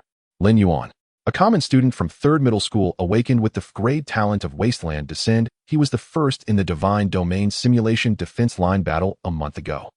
An assistant quickly pulled up the data to report. Wasteland? Nonsense. What kind of wasteland can raise such monsters? The military observer fixed his gaze on the weapons in the goblin's hands, a hint of confusion flashing in his eyes. Moreover, why do the equipment on these creatures look somewhat familiar? Those corrosion pits on the shield and that old engine structure. Isn't this the batch of scrapped garbage just eliminated to the black market from the 7-star district last month? Once these words were spoken, several knowledgeable big shots on the platform were taken aback. Scrapped garbage. What a joke. What kind of scrapped garbage can saw through a monster's skull without a hitch? Interesting. Very interesting. He licked his lips. Go check on this kid. If he can survive, I want to meet him in person. In the 3rd defense zone of the shattered continent, gray mist swirled. The dark red soil beneath gradually became covered with a layer of ghastly white slime. Translucent spider silk thick as a man's arm coiled around the black, dead trees standing all around. Lin Yuan floated in midair, gazing down below. 50,000 Yuan's blood-black obsidian goblins stood upon the sticky spider web, the sound of their bone armor scraping together producing a grating noise. The chainsaw sword in his hand idled at low speed, ready to unleash its full power at a moment's notice. The tyrant walked at the front of the formation. It halted, raising its left arm covered by a heavy shield. The entire army of 50,000 stomped their feet in unison. Hiss, hiss. The dense, sharp cries echoed from the withered trees surrounding them. Countless dark red compound eyes lit up in the gray mist. Abyssal spider demons. 20,000 bronze-level spider demons surged forth from the treetops underground and the cracks in the rocks. They waved their sharp, barbed limbs, their abdomens contracting violently. Behind the swarm of spider demons loomed 3 silver-level spider demon leaders, their bodies as large as heavy trucks adorned with bizarre, human face patterns on their backs. They coldly observed the intruders encroaching upon their territory. The 20,000 spider demons simultaneously lifted their abdomens. Poo poo poo. A cloud of sickly green poison webs shot up into the sky, weaving into a massive curtain that obscured the sun descending upon the goblin army. This was the signature strangulation formation of the abyssal spider demons. The poison webs carried an exceptionally strong stickiness and corrosiveness. Any ordinary deity's kin upon contact would have their skin and muscles reduced to puddles of blood within seconds. Faced with such a large-scale poison web, even those noble families equipped with finely enchanted armor would have to temporarily avoid confrontation and rely on ranged magic to retaliate. Lin Yuan's expression remained impassive, not even blinking. Engage. The brief divine command exploded in the tyrant's mind. Roar. The tyrant howled to the heavens, slamming the chainsaw sword heavily into the ground. The intricate scarlet patterns on its chest suddenly blazed with light. The patterns on the chests of the 50,000 goblins resonated in unison. Visible blood-red energy threads wove through the formation. Crimson Link was fully activated. The life magnetic fields of 50,000 independent individuals were stitched together into a single mass of flesh and blood. The sickly green poison web fell mercilessly, covering the bone armor of the front row of several thousand goblins. Sizzle, sizzle, sizzle. The harsh sound of corrosion rang out, white smoke rising. The expected screams of flesh melting did not materialize. When the terrifying corrosive damage from the poison web touched the goblins' bodies, it was distributed among the 50,000 goblins along the energy threads of the Crimson Link. The damage inflicted on each individual was insufficient to breach the lower limit of the black blood bone armor's defense. The several thousand goblins ensnared by the poison web merely shuddered slightly, tearing the spider's silk from their bodies without any harm. The tyrant raised the chainsaw sword high and pulled the engine throttle. Boom! The 50,000 individual chainsaw swords erupted simultaneously, producing a deafening roar. The rapidly spinning saw teeth churned the air, sparking a violent shower of sparks. Crush through. Lin Yuan issued the command. The 50,000 goblins, braced with battered alloy shields, marched in unison, directly crashing into the swarm of spider demons. A bronze-level spider demon shrieked as it lunged at a goblin, its forelimbs stabbing fiercely toward the goblin's eye socket. The goblin did not flinch or dodge, raising its alloy tower shield. Clang! Sparks flew as the spider leg was forcibly jammed into the corrosive pit of the tower shield. The goblin's right wrist twisted, and the roaring chainsaw sword sliced upward brutally, cutting into the soft abdomen of the spider demon. Splat! The acidic green bodily fluid mixed with entrails erupted forth. The goblin stepped forward, pulling the chainsaw sword sideways, cleaving the spider demon in two. There was no tactical maneuvering, no fancy magical support. Only raw hand-to-hand combat, brutal exchanges. The fangs of the abyssal spider demon pierced the goblin's arm, injecting lethal venom. Yet the toxin resistance ingrained in the goblin's genes rendered them immune to such levels of poison. Not only that, the bitten goblin seized the spider demon's head, opening its blood-filled maw, and bit down, bursting the spider demon's venom gland. They devoured the spider demon's blood and flesh. The high-energy flesh of the magical creature was swallowed down, rapidly converted into stamina, repairing their damaged bodies. Fight! Kill! Eat! As the front line pressed deeper, the 3 silver-level spider demon leaders could no longer restrain themselves. They crushed trees in their path, charging into the goblin formation. One silver spider demon leader swung its 3-meter-long forelimb, effortlessly bisecting dozens of goblins. Yet this only ignited the ferocity within the goblins. Several hundred heavily wounded goblins, even with the link distributing damage, were on the brink of death, their eyes erupting with a crimson fervor. They actively severed their crimson link with the main force. Blood frenzy activated. Pain sensation was lost, and strength surged. This group of severely injured goblins discarded their shields, gripped the chainsaw swords tightly, and charged toward the 3 silver spider demon leaders, stepping over the corpses of their comrades. They did not defend at all, allowing the silver spider demon's limbs to pierce through their bodies. Then they clung tightly to the spider demon's legs, abdomens, and even heads. Bang! Bang! Bang! A series of violent explosions erupted at the core of the battlefield. Strong acid self-destruction. Hundreds of high-tier bronze goblins self-detonated simultaneously. The organs within their bodies reacted violently, releasing a deluge of strong acidic corrosive liquid, drowning the 3 silver spider demon leaders entirely. The strong acid melted the proud shells of the silver spider demons, corroding their flesh. Roar! The tyrant seized the opportunity, leaping high into the air. With the giant chainsaw sword in hand, it brought it down heavily onto the head of a silver spider demon ravaged by strong acid. Crack! The skull shattered, dark green brain matter splattering everywhere. At Starport Plaza on the high platform, in front of the holographic projection screen, military bigwigs and executives who had previously been exchanging pleasantries and commenting on the performances of various financial clan youths fell into collective silence. Everyone stared intently at the image of No. 47 magnified at the center of the screen. The exceedingly brutal, bloody, sanity-draining slaughter battle sent shockwaves through everyone present. Hiss! The observer responsible for recording data gasped, his voice dry. This battle formation requires a very high level of will from the believers. Even well-trained regular troops will instinctively feel fear and become disorganized when faced with massive casualties and poison web coverage. He actually managed to make a group of inherently chaotic, mutated goblins act in unison. Even the timing of their self-destruction was so precise. A senior executive from Shanghai Biotechnology stepped forward, leaning on the railing, his eyes shining with intensity. Not just control. He fixed his gaze on the flashing blood-red patterns on the goblins' chests. That isn't a great skill card blood link issued by the military. But this kid actually modified it into a biological array that can be cut off and reassembled at will. Using cheap materials combined with the garbage rules of the wasteland, he forcefully created a force comparable to elite heavy infantry unafraid of death. This frenzy of goblins. The Shanghai executive turned to General Raymond, his tone urgent. General Raymond, the cost-performance ratio of this army is terrifying. If we can crack the formula for his modified kin, we could save at least 30% of the military budget on the front lines each year. Nearby, a white-haired professor from a top-tier institution slapped his thigh, his excitement causing his beard to tremble. It's wasteland flesh alchemy. The professor pointed at the screen, his voice rising. You only see the cost-performance ratio. I see an extremely terrifying talent for deduction. The rules of the wasteland are inherently a dead end, but he didn't give up. Instead, he utilized the extremely harsh environment to force his kin to undergo genetic mutations. He utilized the poisons of the abyss, radiation, and even the cannibalistic mechanisms of his kin to complete a perfect closed loop of species evolution. The more the professor spoke, the more excited he became, as if he could see through Lin Yuan's hidden cards. This kid is a biological deduction genius. He has forged a power chain that transcends class at an extremely low cost. Such wild imagination and execution are undoubtedly the rarest genius in the past decade. For a moment, the bigwigs on the high platform began to speculate wildly.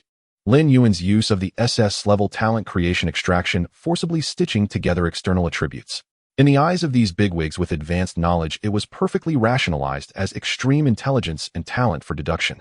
After all, who would have thought that someone could extract concepts directly while ignoring the rules? With such a talent for deduction, if he is given high-level resources, what kind of monster could he create? The executives of Shanghai began to breathe, quickly activating their wrist terminals to send encrypted messages quickly, immediately retrieve all background information on Lin Yuan from Jiangxing No. 3 Middle School. Notify the headquarters to prepare the highest specification recruitment contract. We must sign him before this poor kid gets trapped by the military. Not just the Shanghai conglomerate. Observers from several other top-tier institutions and the Thunder Legion commander, who had been watching coldly, all tacitly began sending orders behind the scenes. A civilian deity with an extraordinary talent for deduction.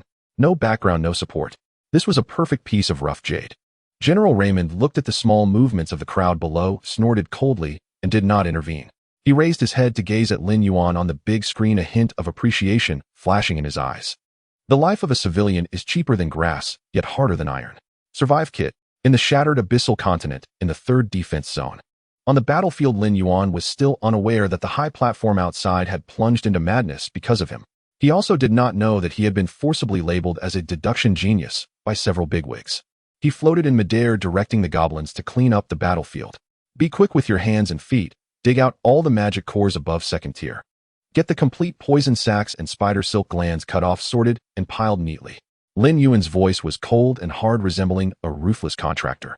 Below, the blood-soaked goblins hurriedly sprang into action upon hearing his words. They used their chainsaw swords to crack open skulls, extracting dark red crystals from the brains of the spider demons. Casualty counts were tallied. In this grueling battle, over 1,000 goblins out of 50,000 had perished. Most losses occurred during the final push against the silver spider demons when they actively severed their links to self-detonate. Lin Yuan glanced at the scattered limbs and severed arms on the ground, raised his wrist, and opened the terminal's points leaderboard. Current kills: bronze level spider demons x 21400, silver level spider demon leaders x3. Points conversion complete. Current total points 229000. Rank 27th. Over 20,000 second-tier magic cores directly pushed into the top 30. Lin Yuan looked at the list of noble youths he had trampled beneath his feet, a faint smile playing on his lips. Su Yueying and Chu Yinxian still held the top 2 spots with points exceeding 500,000. Due to the characteristics of their kin, they could effortlessly sweep through low-tier magical creatures. Lin Yuan was not in a hurry. He raised his head, gazing deeper into the shattered continent. The sky over there had completely turned dark purple.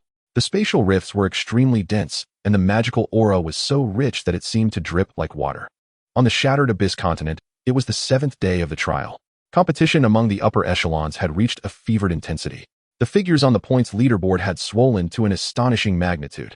Su Yueying's Holy Light Angel Legion formed a radiant battle array. They forced their way into the continent's interior and began cleansing a third-tier monster, the abyssal corrupted giant serpent. Chu Yongxuan's mechanical wolf pack coordinated with a thunder spirit, sweeping the ground with high-energy particle cannons and flattening a silver-grade monster nest. The top 10 scores had broken through the terrifying threshold of tens of millions. Various divine glows flared deep within the shattered continent like a scattering of brilliant stars. By contrast, in a blood-red canyon of the 3rd defense zone, the scene was grim to the extreme. A smoke-belching powered chainsaw chainsword sliced open the last shadow corpse witch's chest. Withered entrails and the stench of death gushed forth. The tyrant pinched the corpse witch's neck with one hand, crushed it with force, reducing that silver-tier undead into an explosion of bone dust. It ripped the dark magic core from the witch's skull, tossed it into its mouth, and chewed it with crunching sounds. The canyon floor was a wreck. This was the hardest fight Lin Yuan's Goblin Legion had yet endured. The shadow corpse witch wielded potent long-range deathkey strikes. The Crimson Link could share damage, but it could not fully immunize its bearers against Deathkey's life-eroding corruption. 50,000 goblins had thrown away more than 4,000 lives in that slaughter. The ground was littered with the shredded remains of corpse witches. Lin Yuan hovered in midair, scrolling the battle loss data on the Divine Domain panel, his brow knitting into a hard frown. The Deathkey erosion has reached a critical level, he said. He looked down at the remaining 45,000 or so goblins still gnawing at carcasses to restore their strength. Yet many had their bony carapaces gone ashen, and their engine roars sounded noticeably sluggish. Weapons were badly worn, and the troops' stamina was declining. Most crucially, a faint energy tremor was emanating from the depths of the canyon ahead. A golden grade lord. The tyrant sensed that aura as well. It swallowed the magic core, its crimson eyes fixed on the canyon's depths. It turned and sent a low, resonant roar toward Lin Yuan. Battlelust surged within it. It craved the challenge of that golden lord, hungry to claim higher-grade flesh. The nearby goblins, infected by the tyrant's mood, raised their battered chainswords and gave out bloodthirsty cries. They were getting carried away. Madness coursing through these wasteland creatures was drowning out reason. Silence. Lin Yuan's voice rang in every goblin's mind. Form ranks here. Switch from offense to defense. Lin Yuan lifted his hand and cut the void with his fingertip, forcibly severing the tyrant's command to press into the canyon. No reinforcements, no logistical repair. With what would you fill a golden lord's life? Lin Yuan's gaze was clear. There is only one life, O preserve the living force. It was wiser to digest the points already consumed. The tyrant's fervor was suppressed by the will of its master. Reluctantly, it gave a low roar toward the canyon, then turned and slammed its alloy tower shield onto the ground. 47,000 goblins quickly tightened their formation around the tyrant, coalescing into a dense, impenetrable steel hedgehog at the canyon's mouth. Engines idled. Only kill low-tier monsters that come close. Whoever dares step forward another pace, I will drain their blood. The order fell, and the entire legion went utterly silent, like a slab of iron settled in shadow. Over the next 3 days, Lin Yuan's points growth showed a marked decline. He abandoned proactive strikes and only picked off lone monsters drawn by the scent of blood, slowly accumulating points. On the leaderboard, the position he had once steadied at 8th began to be slowly overtaken by several scions of top tycoons from behind: 13th, 14th, 17th. At Star Harbor Plaza atop the dais, executives of powerful families and military magnates watched Lin Yuan's image on the holographic screen. Seeing him contract his defenses, they did not look disappointed. If anything, they looked more intent. He stopped.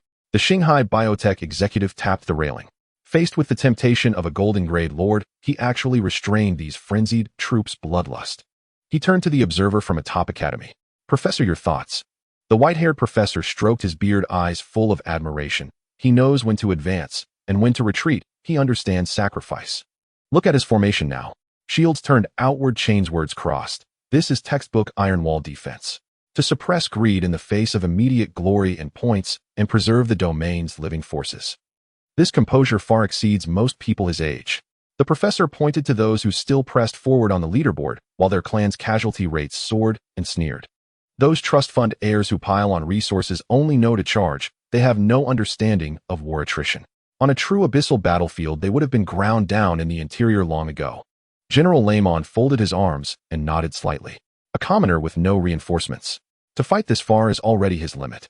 His gaze passed through the screen to the black-clad youth hovering above the battlefield. Not arrogant, not rash, not bound by leaderboard vanity. This boy is not only a genius at bioweapon simulation, but a natural commander. His mind is worth more than the mutated goblins under his command. The magnates exchanged looks and saw in each other's eyes a shared determination. On the 10th day, the dark-red abyssal sky split with a golden seam. A sonorous bell rolled across the shattered continent. The evaluation period ended. Tethering beams from the domain descended from the heavens. Azure teleport runes lit beneath the feet of every surviving student. Lin Yuan glanced at the battle-scarred goblin legion below that still held its formation.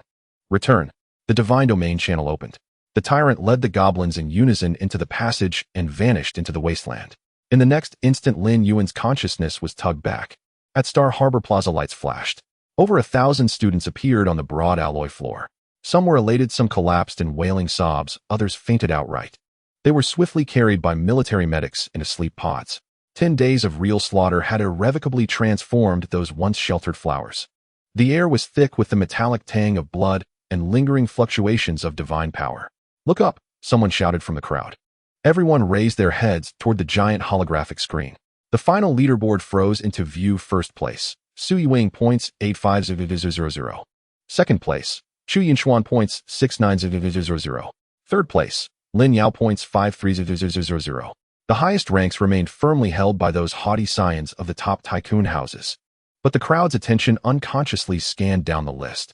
At the tail of the first echelon, a name appeared with no family suffix and no corporate insignia. It hung there alone and painfully conspicuous. 12th place, Lin Yuan points 12000. The plaza fell into stunned silence. A tear in the hierarchy, the top commoner. The 13th place, another first-tier tycoon scion, had only just scraped past 10 million points. Aside from Lin Yuan, the highest-ranking commoner student had not even reached the top 100. Lin Yuan stepped out from the afterglow of the teleport array. He still wore his washed-out school uniform. His face was pale from the drain of spiritual power. Those around him automatically made way. Countless eyes fell upon him. Reverence, envy, wariness, disbelief. Is that Lin Yuan? 12th? What thing did he farm to get those points? I heard he suppressed many elites from first-tier houses. The wasteland domain can yield results like this. The world has gone mad. Lin Yuan ignored the murmurs and walked straight to the back of the line, hands habitually in his pockets. Zhao Tianzi stood at the 450th position in the crowd. He watched Lin Yuan pass and instinctively took half a step back, hiding half his body in another shadow. Zhao Tianzi's hands trembled. 12 million points. His prideful flame half-orc legion had fought tooth and nail in this assessment, yet managed less than 800,000 points and ranked far beyond 300. The gap was too vast. So vast he had no right to even feel jealousy. Good thing. Zhao Tianzi swallowed cold sweat on his brow. Good thing I didn't make him a mortal enemy back in class. He remembered provoking Lin Yuan a month ago in the classroom. Had he struck him then with Lin Yuan's ruthless methods that carved out 12 million points from the abyss, he'd probably be nothing but ashes now. Better that I backed down early. On the high platform, the evaluation had officially ended, and the magnates shed their last masks. Ladies and gentlemen. The Shanghai executive rose, smoothed his tailored suit, and stepped to the platform's edge, offering a smile that did not reach his eyes toward the other faction's representatives. The prodigies of the Su and Chu houses have family backing we cannot rival.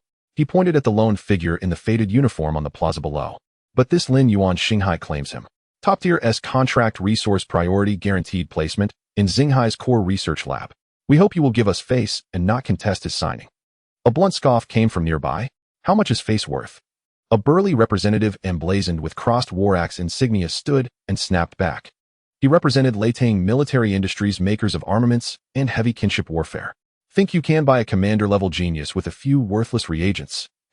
He slammed his hands on the railing and fixed Lin Yuan with a burning stare. A talent who can fuse bioweapons with broken hardware in extreme environments. Only in Leitang Military Industries can his value be fully realized. He turned to the Shanghai executive, voice uncompromising. After the assessment debrief, let our coffers decide. Leitang has mines and money in abundance. You. The Shanghai executive snapped, his face darkening. General Lemon stood to the side and did not intervene in the magnate squabble. He watched Lin Yuan standing quietly in the crowd, and a trace of meaning flickered across his eyes. This prize, fat and eyed by every major power, would soon have to choose which hand to fall into. Star Harbor Square. Yuan Gu. My real dad. A piercing, desperate shout cut through the clamor. Fatty Wong, his bulk jiggling, barreled through the crowd, shoving people aside as he lunged toward the back of the line. His knees buckled, and with a momentum that sent him sliding half a meter across the alloy floor, he grabbed hold of Lin Yuan's right leg. Yuan Gu. From now on, you're my real dad. I'm sticking to your thigh for life, and anyone who tries to pry me off will have to answer to me. The fatty babbled incoherently, tears and snot smearing across his face. This time, by huddling in the protective circle, he barely scraped a passing grade and was just relieved to have survived. But when he looked up, he saw his usual street stall buddy had shattered the historical record for civilian students in Jiang City. The civilian students around him were green with envy, their faces twisted with jealousy as they stared at the fatty. If only they'd known Lin Yuan was this freakishly strong, they'd have latched onto him as lackeys long ago. Lin Yuan kept his hands in his pockets, glanced down at the appendage clinging to his leg, and lifted his foot with a look of disdain. Get off, you're getting snot on my pants. Not only did the fatty not let go, but he held on tighter, tilting his head back and cackling, rub away. Rub all you want. From now on, I'll handle all of Yuan Ji's pants. Lin Yuan ignored him and swept his gaze around. The aristocratic scions who had once sneered at him now flinched and averted their eyes the moment they met his stare, staring down at their toes. Especially Zhao Tianzi, who wished he could bury his head in his crotch. On the high platform, General Raymond stepped forward, his military boots pressing onto the amplification array. The assessment is over. His deep voice silenced the crowd's uproar. The basic resource rewards for this assessment have already been credited to your wrist terminals. The top 10 will directly receive qualification for the starry sequence selection. Raymond's gaze bore down, pausing on Lin Yuan for a deliberate second. At the same time, the military officially lifts the ban on the Virtual Star Network's recruitment channel. Major conglomerates, top-tier academies, and guild factions may now contact the top 100 candidates individually. The abyss doesn't need greenhouse waste. Resources are earned with your lives. Go claim what you deserve. As the news of the channel's opening spread, the wrist terminals of many top 100 aristocratic students in the square began to vibrate. The crowd began to surge. Voices of flattery and sycophancy surrounded Lin Yuan. Lin Yuan offered no response to these hollow praises. He pulled his leg free from the fatty's grasp, tugged at the collar of his faded school uniform, turned, and pushed his way out of the crowd, avoiding all the fervent gazes. Half an hour later, Jiang City's lower district, the slums. A dilapidated rail train screeched to a halt at the rusted platform. Lin Yuan stepped off the train. He pushed open a door with peeling iron sheets in an alley. On the table sat a plate of raw peanuts for a drink and a chipped cup. Old Lin was on the sofa, a towel in his hand, carefully polishing a cracked metal military badge. Hearing the door open, old Lin didn't look up. Done with the exam. His voice was hoarse, tinged with the smell of cheap alcohol. Lin Yuan walked to the table, casually grabbed a couple of peanuts, tossed them into his mouth, chewed, and swallowed. Old Lin paused his movements, tucked the military badge back into his inner pocket. He picked up his cup and took a sip. How were the results? Not bad. Lin Yuan pulled out a broken wooden chair and sat down. Didn't embarrass you. Old Lin's fingers traced the rim of his cup twice, then he nodded. As long as you're alive. Go take a shower, wash off the smell of blood. The father-son conversation ended there. No tender care, no eager questions. Lin Yuan knew old Lin's character well. This retired true god who had fought on the Abyss's 7th defense line until his divinity shattered held life and death lightly. Back in his bedroom, Lin Yuan locked the door, put on his helmet, and pressed the start button. After a brief sensation of weightlessness, Lin Yuan appeared in his personal virtual space. The moment he landed, beep, beep, beep, beep. The mailbox icon in the upper right corner flared red, the number jumping from 0 to 999. VIP invitations with spatial teleport coordinates filled his mailbox like snowflakes. Lin Yuan casually swiped through a few. Special invitation from Jiang City Zhao Consortium student Lin Yuan. The Zhao family sincerely invites you to join. Annual salary of 50 million plus a downtown villa. Recruitment letter from Tianhui Guild. Come to Tianhui. A core vice president position is reserved for you. All were private recruitment offers only the top 100 could receive. Lin Yuan's face remained expressionless. He knew he had stolen the spotlight this time. The Wasteland Swarm strategy, low-cost, high combat power, this extremely twisted ecological system. In the eyes of those merchants, it was a moving gold mine. He tapped the top invitation, edged in gold. Sender Stellar Sea Biotechnology. Attached was the teleport coordinate for a high-end private meeting room. Lin Yuan clicked teleport. A flash of white light. The scene shifted to an extravagantly luxurious holographic meeting room. A man in an impeccably tailored suit sat on the sofa wearing the executive badge of the Stellar Sea Consortium on his chest. It was the same executive from the high platform at Star Harbor. Seeing Lin Yuan appear, the executive stood up, his face beaming with a warm smile, and extended both hands in greeting. Student Lin Yuan, I've heard so much about you. I'm Chen Mo, Senior Recruitment Officer at Stellar Sea Biotechnology. Lin Yuan didn't shake hands, just nodded, and sat down on a single-seat sofa. Chen Mo wasn't fazed. He naturally withdrew his hands and sat back down. Student Lin, I won't beat around the bush. Stellar Sea sees your potential, specifically your ability to deduce wasteland mutant species. Chen Mo snapped his fingers. A holographic contract glowing with a pale gold light materialized before Lin Yuan. This is the highest tier class contract Stellar Sea can offer. Chen Mo leaned forward, his voice dripping with temptation. Just sign your name. An annual nostring satage salary of 100 million plus Jiang City's top-tier class resource allocation. He pointed at the clauses on the contract, spittle flying. Not only that, Stellar Sea will sponsor your enrollment into the Federation's top academy, and after graduation you'll enter Stellar Sea's core lab directly. Whatever women or high-grade divine fragments you desire, Stellar Sea will cover it all. Chen Mo leaned back on the sofa, crossing his hands, projecting an air of certain victory. He knew these geniuses crawling out of the slums too well. 100 million faith points was a staggering, worldview-shattering fortune to them. Lin Yuan looked at the holographic contract before him. He didn't rush to answer. Instead, he reached out a finger. Swiping through the air, he dragged the contract straight to the bottom, to the additional terms section. The font was tiny. Lin Yuan scanned line by line. Additional Term 1. After graduation, the signee must unconditionally serve Stellar Sea Biotechnology for 50 years. During this period, no military orders may be accepted. Additional Term 2. All mutant species data, genetic blueprints, and ecological deduction equations generated within the signee's divine domain must be fully submitted to the Stellar Sea database. The signee forfeits independent authorship and trading rights for those species. Additional Term 3. Stellar Sea reserves the right to intervene in the adjustment of the signee's divine domain laws when necessary. After reading the last line, Lin Yuan let out a cold laugh. This was not a recruitment contract. It was clearly a soul-binding contract that would consume him whole. 50 years of complete control, handing over all data on the mutated Earth spirits. This meant that once he signed, Lin Yuan's divine domain would no longer belong to him. Shanghai not only wanted to take away his current achievements, but also turn him into a mere tool for the financial magnates to produce cheap cannon fodder.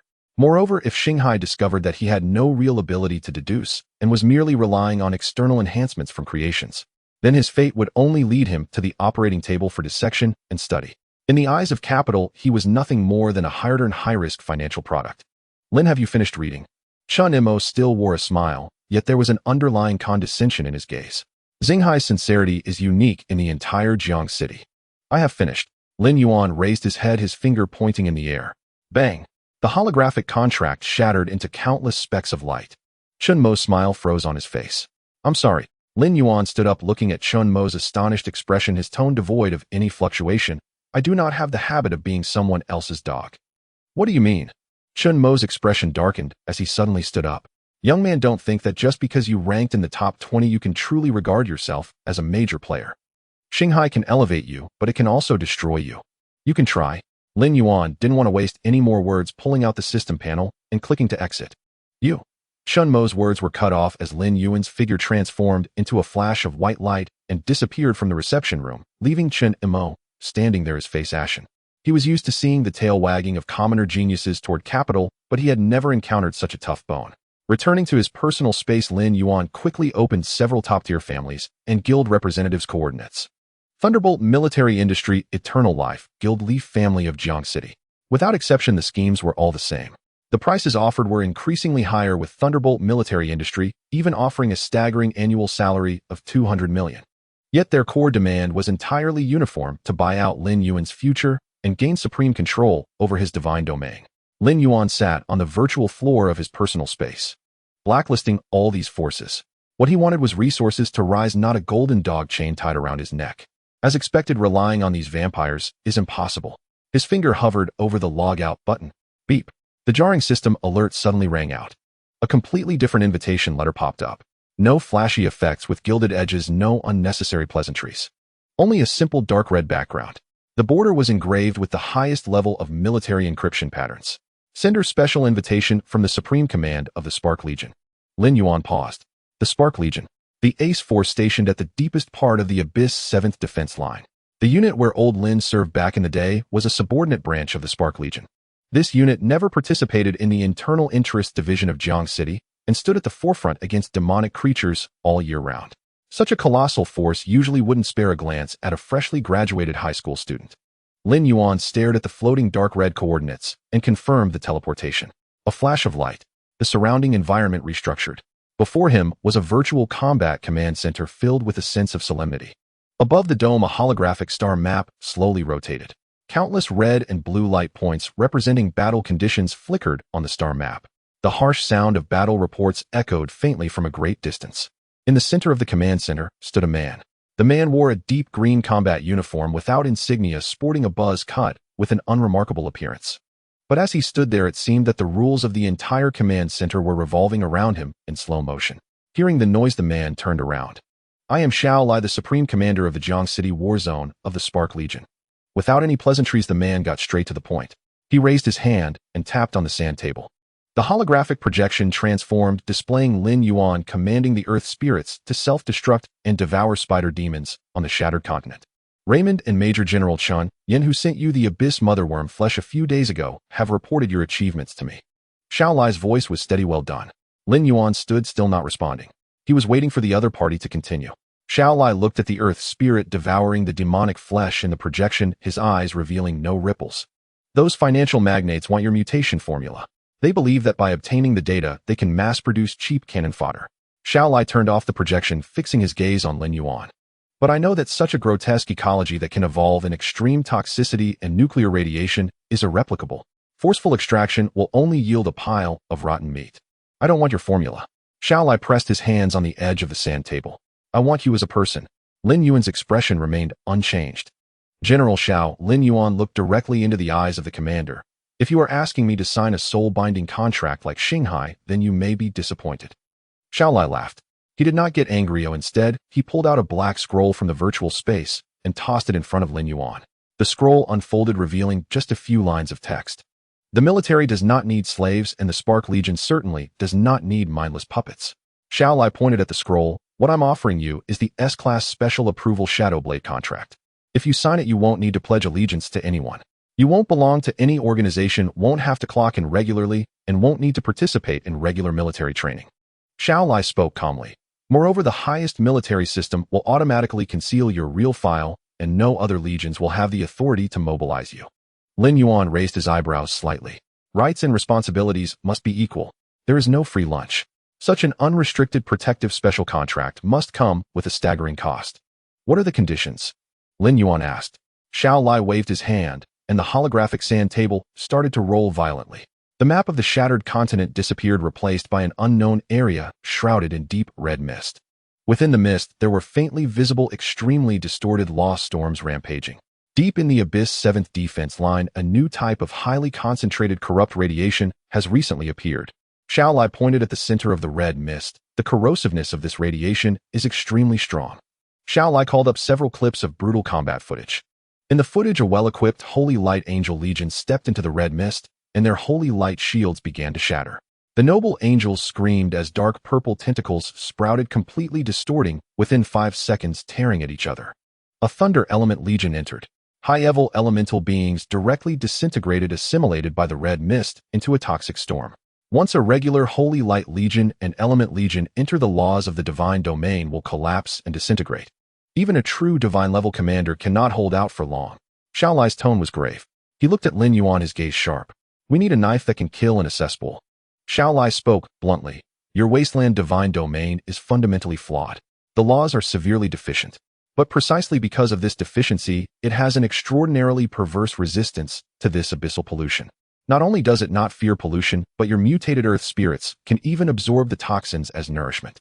I want you to infiltrate these extremely hazardous areas as a spearhead once the military confirms the coordinates within the red mist to retrieve critical strategic intelligence for us. Lin Yuan curled his lips. A knife in a dung pit, what a terrible metaphor. However, despite the complaints, Lin Yuan was well aware that this red fog pollution zone was a place where the holy light and elemental legions faced certain death. But for his own wasteland divine domain, it was entirely within his expertise.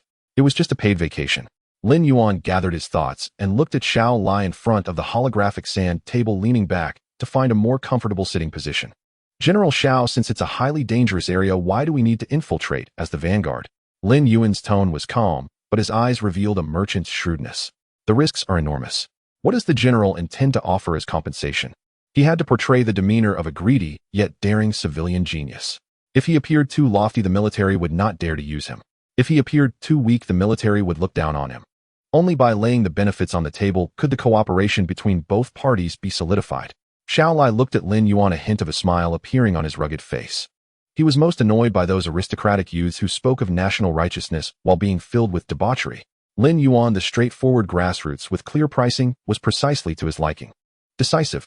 Xiao Lai waved his hand, and two holographic documents landed steadily before Lin Yuan. First, the military will directly allocate 200 million belief points as your exclusive armed fund. This money does not need to be repaid. You can spend it as you wish. Lin Yuan's gaze flickered. 200 million. The annual salary offered by Thunder Military Industries was also 200 million, but that required selling oneself for 50 years. What Xiao Lai provided was the deposit for a one-time task. The military's financial resources were indeed beyond what the local financial conglomerates in Jiang City could compare. This is still not enough. Lin Yuan did not immediately agree, his gaze fixed on Xiao Lai. I knew it. Xiao Lai placed his hands on the edge of the sand table and lowered his voice. Second, I know you have always wanted to heal your adoptive father's shattered divine personality.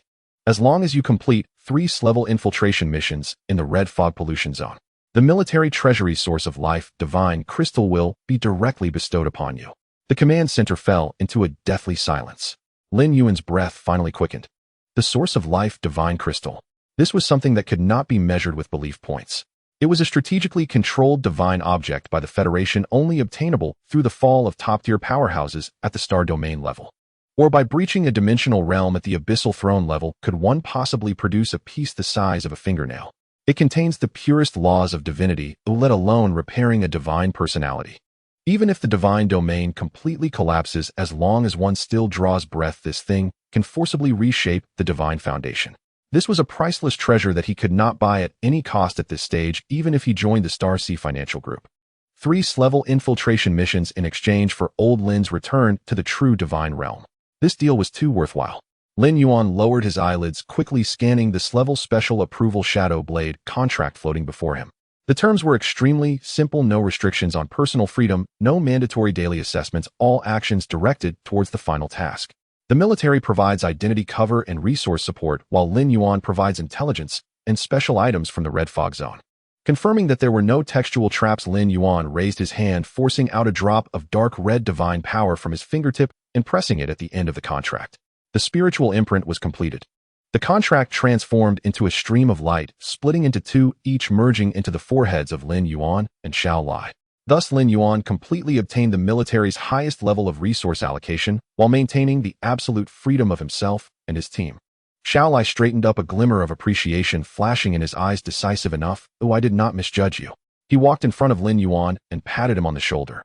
To prove the military's sincerity, in addition to the 200 million armed funds, you can immediately make a trip to the Abyssal Preservation Vault underground in Jiang City. You can freely select 3 items as the starting benefits for accepting the task. What you can take depends entirely on your own judgment. The Abyssal Preservation Vault. Lin Yuan's heart skipped a beat. The military had long been fighting in the abyss, and all sorts of bizarre, unexplainable, and even highly cursed abyssal products seized were sealed there. To outsiders, it was a poison warehouse that could explode at any moment. But for Lin Yuan, who possessed artifact extraction, it was an undeveloped super gold mine. When do we depart? Lin Yuan stood up and asked crisply. Now. Logging out of the virtual star network. Lin Yuan removed his helmet and sat up from the bed. Outside the window, the night sky over the lower city of Jiang City was still shrouded in thick industrial smog. Boom! A very slight, yet high-frequency tremor in the air resonated above his head. Lin Yuan pushed open the window and looked up. In the night, a military stealth transport aircraft entirely black and without any markings. Like a steel night owl, it silently hovered above the slums. Below its fuselage, a beam of light was projected onto the windowsill of Lin Yuan's bedroom. Without hesitation, Lin Yuan leaped into the beam. The sensation of weightlessness came over him. The next second, he was already standing inside the special alloy chamber of the transport aircraft. The cabin door closed, and two fully armed soldiers wearing tactical masks saluted him without saying a word, directly starting the engine. The transport aircraft did not ascend, but suddenly lowered its nose, diving towards an abandoned mine on the outskirts of Jiang City. 10 minutes later, the transport aircraft plunged into a massive underground rift with dense automated defense fire control matrices appearing on the surrounding rock walls. Descending. Continuously descending. The depth gauge inside the chamber went wild. -500 meters. -1,000 meters. -5,000 meters. Until it broke through the crustal rock layer, the transport aircraft slowly decelerated. Clang. A dull metallic collision sound echoed, and the transport aircraft halted its descent. "Sir, we have arrived." The soldier on the left pressed the cabin door switch. Lin Yuan stepped out of the cabin. What met his eyes was an underground fortress. The walls around were all cast from ultra-strong alloys mixed with divine blood. There were no natural light sources here. On the domed ceiling and walls, countless ceiling formations were engraved. The array patterns glowed with intertwined dark red and ethereal blue divine energy, illuminating the entire fortress. Directly ahead, a 50-meter-tall giant bronze gate. The surface of the gate was covered with marks of axe and sword strikes, and 12 enchanted chains with a diameter exceeding 3 meters firmly secured the gate to the alloy wall. Lin Yuan stepped onto the metal walkway. "Welcome to the Abyssal Preservation Vault of Jiang City Combat Zone." A cold mechanical voice sounded. "Your authorization, level special approval. Available selection attempts 33. Warning: items within the vault carry high-intensity unknown pollution and curse laws. Please do not easily break the isolation force field. If due to personal reasons the divine domain collapses, the military will bear no responsibility. The timer starts now, but you have 4 hours for selection." Beneath Jiangqing City lies the Abyssal Sealed Vault. Before a colossal bronze gate stand 4 fully armed military sentinels. Their heads encased in full-coverage tactical helmets, their shoulder armor emblazoned with the totem of the Spark Legion. Each sentinel radiates a divine power fluctuation firmly anchored at the lower true god tier. Yet now these 4 true god-rank officers gaze upon the youth before them with profoundly unsettling curiosity. Lin Yuan stands beneath the 50-meter-high gate in a faded school uniform, his frame appearing strikingly frail. "Young man, General Xiao has granted you and class special clearance, but I must still warn you." The lead sentinel steps forward, his masked visage fixed on Lin Yuan as he speaks with grave solemnity. "What lies within this vault was retrieved from the deepest reaches of the 7th Abyssal Defense Line. They may once have been sacred artifacts, but now each is saturated with lethal abyssal miasma and unfathomable curses." He raises a hand, pointing toward the bronze gate scarred by countless blade marks.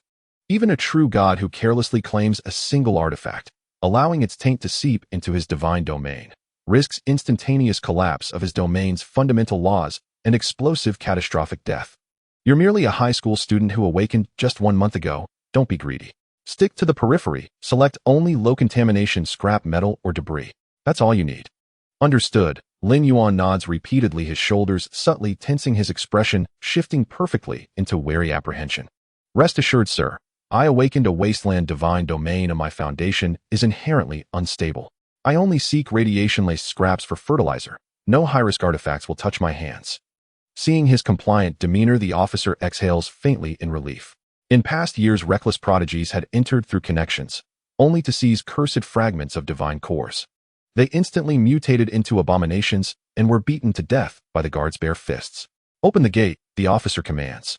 With a thunderous groan, 12 enchanted chains, each 3 meters in diameter, shudder violently as the immense bronze gate inscribed with countless sealing arrays slowly retracts sideways.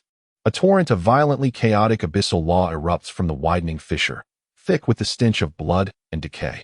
Nearby true god sentinels instantly ignite divine shields across their bodies to repel the corrosive aura.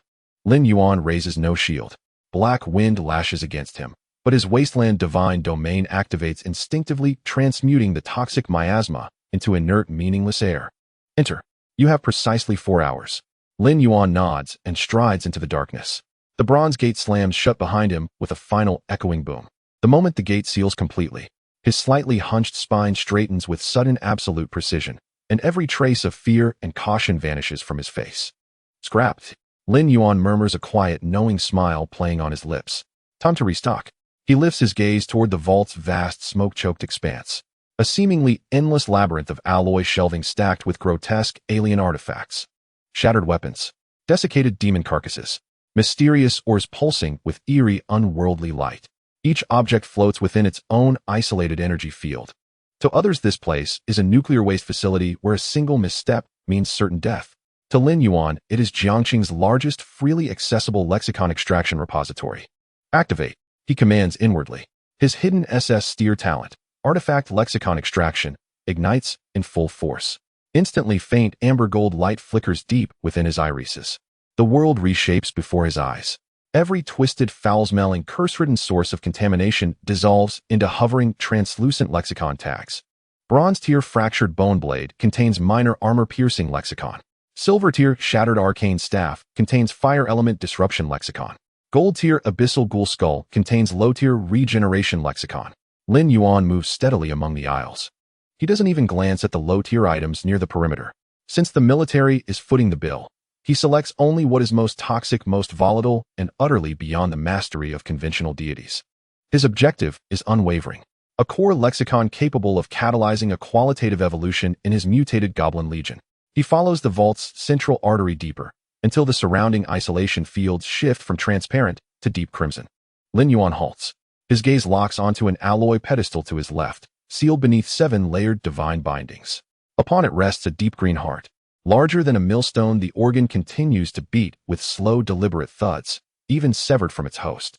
Each pulse expels thick ink-black mist that actively corrodes the containment field around it. Golden light sweeps across Lin Yuan's vision. Diamond tier heart of the abyssal plague colossus. Status extreme hazard. Contact triggers hyper-concentrated abyssal necrotoxin infection. Full body liquefaction within 3 seconds. Extractable concept lexicon supreme plague aura diamondier. Hyper-accelerated toxin metabolism platinumdier. Excellent. Lin Yuan's eyes blaze with intensity. His goblin legion already possesses overwhelming close combat brutality, but lacks large-scale biochemical AoE devastation. If he extracts this supreme plague aura and bestows it upon the tyrant, or the entire legion, then wherever 5,000 goblins march, they become a mobile cataclysm of virulent plague. Moreover, wasteland mutated goblins are innately toxin-resistant. Coupled with hyper-accelerated toxin metabolism, they could literally consume enemy poisons as sustenance. Without hesitation, Lin Yuan deploys his special clearance to deactivate the pedestal's isolation field. Thick emerald green miasma surges forward, engulfing his form. Unfazed, he lifts the massive pulsating heart and seals it inside the military-issued lead-lined spatial container. Then he advances, ready to select his second artifact. In the vault's northeast corner, Lin Yuan discovers a shattered bone altar. Only half a meter tall, it is constructed entirely from the skulls of unknown creatures. The moment he draws near, a cacophony of mad whispers floods his ears, as if steel needles pierce his cerebral cortex, urging him to seize a weapon and slit his own throat. Remnant of an unknown abyssal deity's sacrificial altar. Status cognitive contamination source. Contact induces complete loss of pain perception, triggering indiscriminate self-mutilation and homicidal frenzy until the last drop of blood is spilled. Extractable concept lexicon endless slaughter diamond tier. Effect description: with each enemy slain in combat, the bearer's base attributes increase by 1. No upper limit. Effects reset upon disengagement from battle. Lin Yuan's breath catches, slightly imperceptibly. An unbounded stacking lexicon. Though usable only in combat, its terrifying potential cannot be underestimated. Take it. Without pause, Lin Yuan uproots the entire bone altar and seals it within the lead container. 2 artifacts secured. He turns his gaze toward the vault's deepest recess. There are no shelves, only a massive glass cylinder suspended midair by thick alloy chains. Inside, a viscous black liquid metal churns ceaselessly, writhing like living tar. It reflects no light whatsoever, like a miniature singularity devouring even the ambient light around it. Lin Yuan approaches his golden, ocular light, flaring to its apex. Abyssal stellar meteorite liquid metal. Status: uncontrollable living metal. Possesses terrifying assimilation and consumption properties. Cannot be destroyed by any known method, nor forged by any flame. All matter contacting it is inevitably consumed. Lin Yuan swallows, his pulse quickening ever so slightly. This is undoubtedly the most hazardous contaminant in the entire vault. Unforgeable. Lin Yuan presses both palms against the glass cylinder and murmurs, I don't need to forge you. I only need your concept. This one, it's mine. He inputs the authorization code. The highest tier seal on the cylinder disintegrates. Lin Yuan retrieves the entire sealed container, glass, metal, and all, into his spatial folding pack. 3 artifacts selected. Time elapsed under 1 hour. Lin Yuan turns and walks back the way he came. Lin Yuan stepped calmly out of the colossal bronze gate carrying 3 specially designed military-grade lead containers. In the next instant, tactical scanners embedded in the helmets of the 4 true god sentinels flared crimson and radiation alarms wailed through the subterranean fortress. The commanding officer fixed his gaze on Lin Yuan, his eye twitching faintly. He knew precisely what lay within those 3 boxes: a diamond-tier plague heart, the shattered remnants of an endless slaughter altar, and a viscous star-fallen liquid metal, unforgeable even by divine flame. Any one of these artifacts, if casually discarded into the lower district, would trigger a localized cataclysm. You took all 3. The commanding officer's voice grew hoarse. Didn't the officer say we could pick whatever scrap pieces we liked? Lin Yuan weighed the lead containers lightly in his hands, his expression serene. They were stored quite remotely. I assumed no one wanted them, so I simply took them. Did I exceed the quota? The officer was momentarily speechless. They were placed remotely because no one dared touch them. Did he think this was a vegetable market where one picked over rotten cabbages? Sir, shall we stop him? A guard whispered tightly beside him. If any containment vessel ruptures en route, this youth won't merely perish. He'll unleash widespread contamination. Don't bother. The officer waved dismissively. He holds in class special authorization. So long as he doesn't detonate them on site, he may take whatever he pleases. Grant passage. Behind Lin Yuan, the bronze gate thundered shut. Meanwhile, at Jiangxing Military Command Center, Xiao Lai stood before a holographic terrain map, his brow knotted into an impenetrable knot as he watched surveillance footage flicker across the screen. Commander-in-Chief, his aide, stood nearby, sweat beading on his forehead as he scanned the inventory report. He's taken the plague heart and the starfall liquid metal. These are extreme hazard contaminants capable of shattering the fundamental laws of a normal divine realm. Shall we dispatch specialists for retrieval? Xiao Lai rubbed the bridge of his nose. He had granted Lin Yuan unrestricted access to test the youth's discernment, to see whether he'd select high-tier protective artifacts. Instead, Lin Yuan had gone straight for the most lethal items, as though courting death itself. No need, Xiao Lai lowered his hand and spoke with quiet gravity. The wasteland divine realm is already crumbling at its foundations. If he dares take them, it means he believes he can assimilate them. Let us see how keenly this blade's edge may yet be honed. Half an hour later, in the slums of Jiangxing's lower district, an invisible transport craft descended. Lin Yuan returned to his bedroom aboard a stabilized gravitic beam. No sooner had his feet touched the floor than he reached for a glass of water. Boom, boom, boom. A synchronized metallic cadence echoed up the stairwell. Lin Yuan's eyes sharpened instantly. Bang! A muffled impact resounded from the living room as old Lin's bedroom door burst open. Dragging his worn mechanical leg, he limped, yet moved with startling speed, into Lin Yuan's room. Clutched in his grip was an ancient, overloaded electromagnetic rifle. In one fluid motion, old Lin yanked Lin Yuan behind him, his gaunt chest heaving like that of a grizzled old wolf guarding its den, his gaze locked warily on the front door. UNZ, don't make a sound, old Lin rasped, every muscle coiled taut. Clang. Their battered security door was kicked inward. 5 elite soldiers strode in, fully armored and armed. At their head stood a major, his aura surging like an unfathomable abyss, unmistakably a divine-level cultivator. Old Lin's face paled at the sight of the uniform and insignia. His mind went blank. Elite military forces storming a slum meant only one thing: purgation. Had UNZ violated protocols during the assessment, or angered someone in the black market? Without hesitation, old Lin lowered the rifle's muzzle, surrendering without resistance. His voice cracked as he shouted, trembling, "Officer, whatever it is, take it out on me. My son has nothing to do with this. I'll go with you." The major paused mid-step upon entering the living room, hearing the cry. He lifted his gaze, and it fell upon old Lin. First it swept over the antiquated electromagnetic rifle in his hand. Then it settled on the half-exposed dog tag dangling from old Lin's collar, a scarred, battered relic, and beside it a dim-chipped Starfire merit medal. Only veterans who had survived the grinder of the 7th Abyssal Defense Line and earned supreme battlefield honors were permitted to wear such a distinction. The major froze for a breath. He did not draw his weapon. He uttered no command. Instead, his alloy combat boots snapped together with a sharp, resonant clack. In the next moment, this demigod-ranked officer stood ramrod straight, and rendered a flawless solemn military salute directly toward old Lin. The 4 elite soldiers behind him moved as one, raising their arms in perfect unison with a crisp collective shush of disciplined reverence. Old Lin stared utterly dumbfounded. His hands remained frozen midair, the rifle trembling so violently the barrel nearly discharged. The major lowered his arm and turned his gaze toward Lin Yuan standing quietly behind his father. His tone, once cold and commanding, softened markedly, carrying unmistakable respect. "Specialist Lin Yuan," he said, inclining his head slightly. "By order of Commander-in-Chief Xiao Lai, you are hereby formally assigned to the military's Nightshade Division." Stepping aside, he gestured toward the corridor outside. "Relocation vehicles await downstairs. The commander has instructed that you and your family be resettled securely before nightfall." "Specialist, Nightshade Division." Old Lin slowly turned his stiff neck, bewildered, toward his son. Having served his entire life in uniform, he knew precisely what the Nightshade Division signified. One of the military's highest echelons, exempt from standard chain-of-command oversight with resources drawn directly from the regional arsenal vault. What exactly had this boy done? Lin Yuan gently took the electromagnetic rifle from his father's grasp, disengaged the safety, and set it down on the table with quiet finality. He steadied old Lin's trembling arm with both hands and offered a warm, reassuring smile. "Dad, I performed exceptionally well in the academy assessment and caught the military's attention. They've decided to assign us better housing for family resettlement." And Lin Yuan's gaze lingered on his father's scarred mechanical leg. "Your leg can be healed." The major did not interrupt their exchange. He raised a hand, issuing a silent signal. Outside, a team of elite military logistics personnel entered swiftly and efficiently. They bypassed the dilapidated furniture entirely, instead methodically packing old Lin's treasured antique canteen-yellowed photo frames and scattered mementos into sealed archival containers.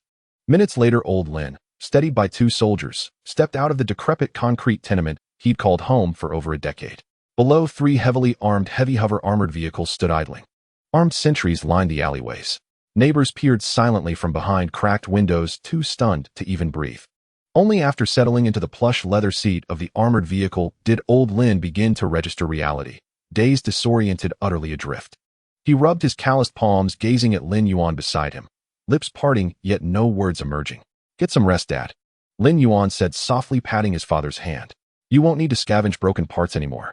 The armored convoy rumbled to life, its engines humming with deep, resonant power. It surged toward the most heavily fortified outskirts of Jiangxing. 20 minutes later, having passed through 3 energy barrier checkpoints bristling with armed guards, the convoy entered a secluded mountain enclave, the Starfire Military Sanatorium. Here, spiritual energy thickened almost to liquid density. Each breath brought profound ease and vitality. Ancient towering trees bristled with automated fire control matrices and high-ear reconnaissance arrays, security levels bordering on the surreal. The armored vehicles halted before a secluded riverside mountain-adjacent officer-grade duplex villa. As father and son disembarked, the major approached, flanked by 7 white-coat military physicians of the highest caliber. "Specialist Lin, all medical systems are prepped and ready," the major said, gesturing politely. Inside the ground-floor renovation chamber stood a massive apparatus bathed in soft emerald light, the Divine Source Regeneration Pod. A top-tier military device reserved exclusively for sustaining the vital signs of grievously wounded high-ranking officers. Old Lin, now clad in sterile medical attire, was guided gently into the pod. As the hatch sealed, luminous green Divine Source nutrient solution began to rise, submerging old Lin completely. The moment the fluid contacted his skin, his entire body jolted violently. Then in the next breath, the furrow etched across his brow for decades eased, softened, smoothed, released. The ceaseless neural agony from his fractured divine core receded, gently suppressed by the radiant energy. A faint, exhausted sigh escaped old Lin's lips, and then deeply peacefully he slipped into sleep. Lin Yuan stood outside the glass chamber, his eyes warm with emotion. Inside, the green Divine Source nutrient solution flowed gently. Old Lin's face, etched with the marks of hardship, appeared tranquil and serene at this moment. The once broken nerves and withered muscles were now being reshaped at a visibly rapid pace. Lin Yuan recalled the limping man in the lower city who scavenged through garbage for a few worthless parts. Now everything had come to an end. He had rightfully fought for a life for his adoptive father. "Commissioner Lin, the old squad leader's injuries have stabilized."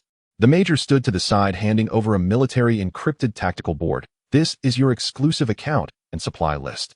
The 200 million funding promised by Commander Xiao has been credited. Additionally, this grants you platinum-level construction selection privileges." Lin Yuan took the tactical board and withdrew his gaze. 200 million faith points were already quite extravagant. He never expected Commander Xiao to even provide platinum-level construction. With the rear support settled, he had no more worries. Now was truly the moment for him to take off. Thank you to Commander Xiao for me. Lin Yuan ascended to the second floor, seated himself in a swivel chair, and activated the tactical board. The construction options provided by the military were all war-regulated blueprints. 3 options appeared on the holographic screen. The first light weapon energy matrix technology side converts the faith value of believers into high-energy laser turrets fierce in firepower and with an extremely long range.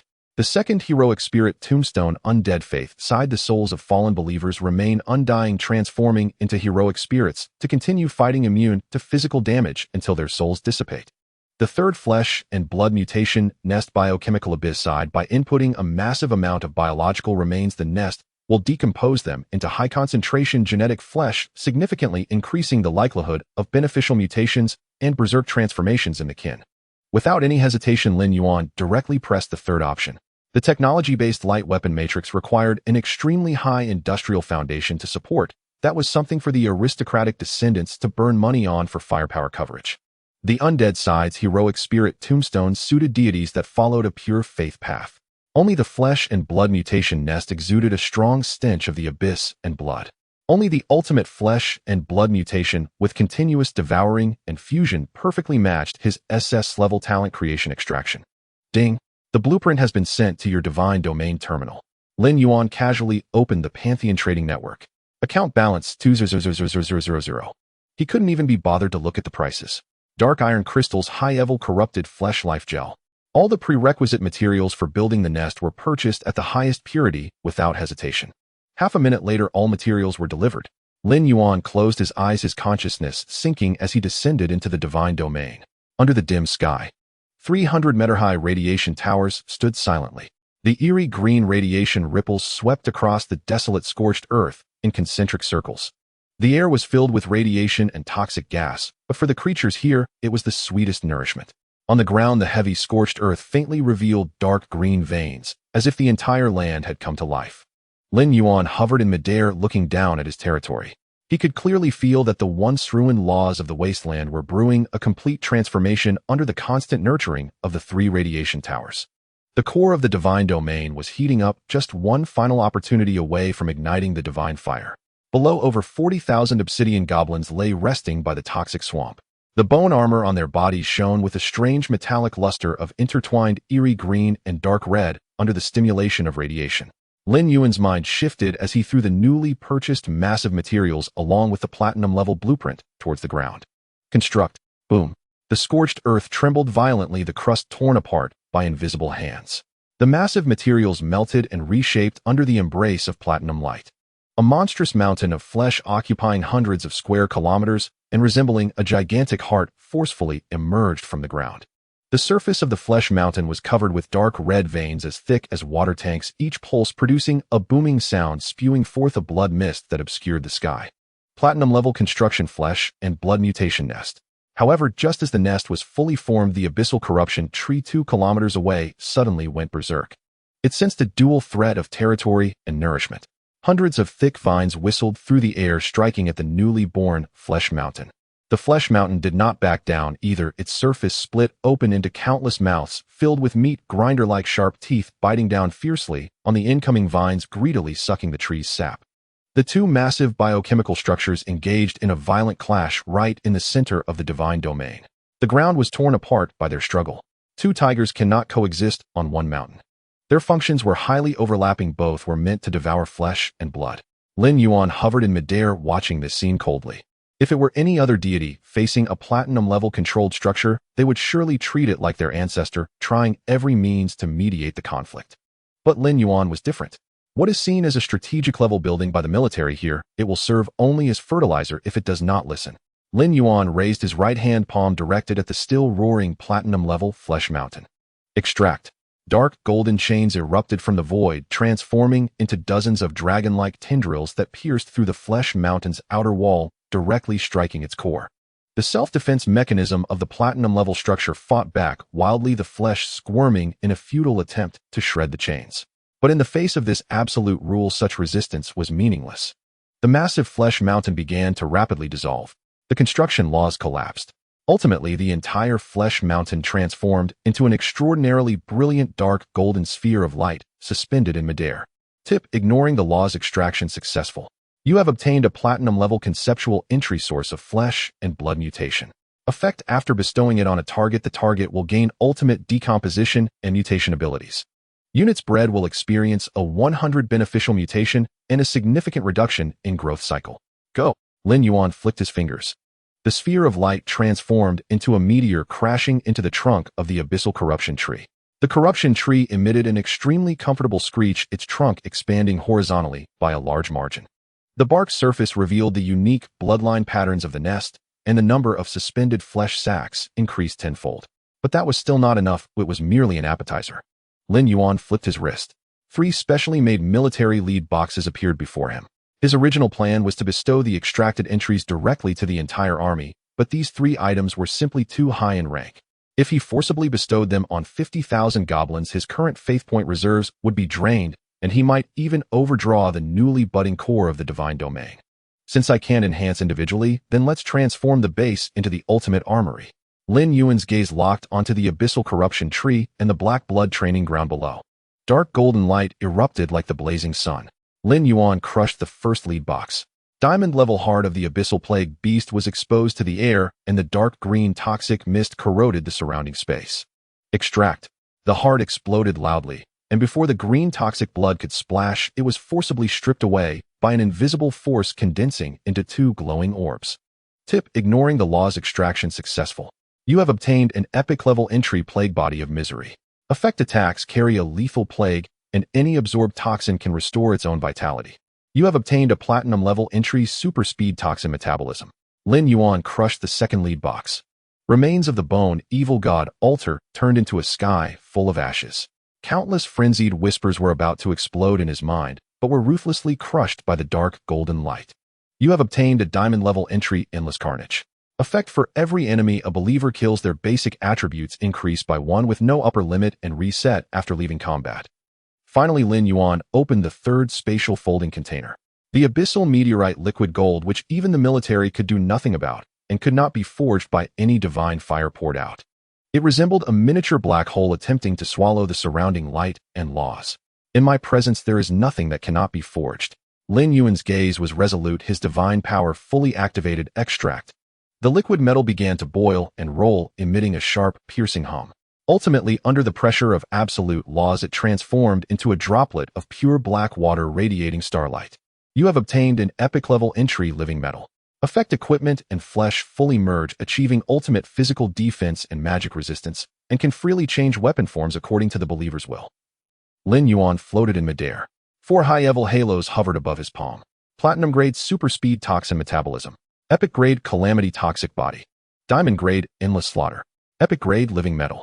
Dark golden creative power erupted from Lin Yuan's body, transforming into 4 invisible giant hands that crushed the 4 halos in his palm. 120 faith points evaporated from the account. The halos exploded with a thunderous roar, transforming into a rain of light. Guided by the creative power, the light quickly gathered, splitting into 2. They transformed into 8 strong streams of law, tearing through the air and smashing down towards the abyssal corruption tree and the black blood arena. The laws infused. The abyssal corruption tree was the first to receive the attributes. Energy surged into the trunk. The originally rough dark red bark wriggled violently, and the surface cells hardened rapidly. Starting from the roots, a dark liquid living metal quickly spread upwards, engulfing the entire tree. The massive root system, empowered by the living metal, transformed into thousands of thick metallic serpents. The metallic serpents pierced through the hard scorched earth crust, drilling deep into the earth vein.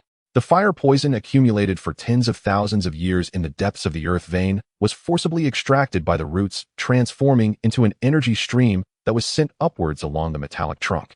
The treetop underwent a dramatic change. The dark red leaves all shrank and hardened, transforming into sharp metallic blades nearly half a meter long.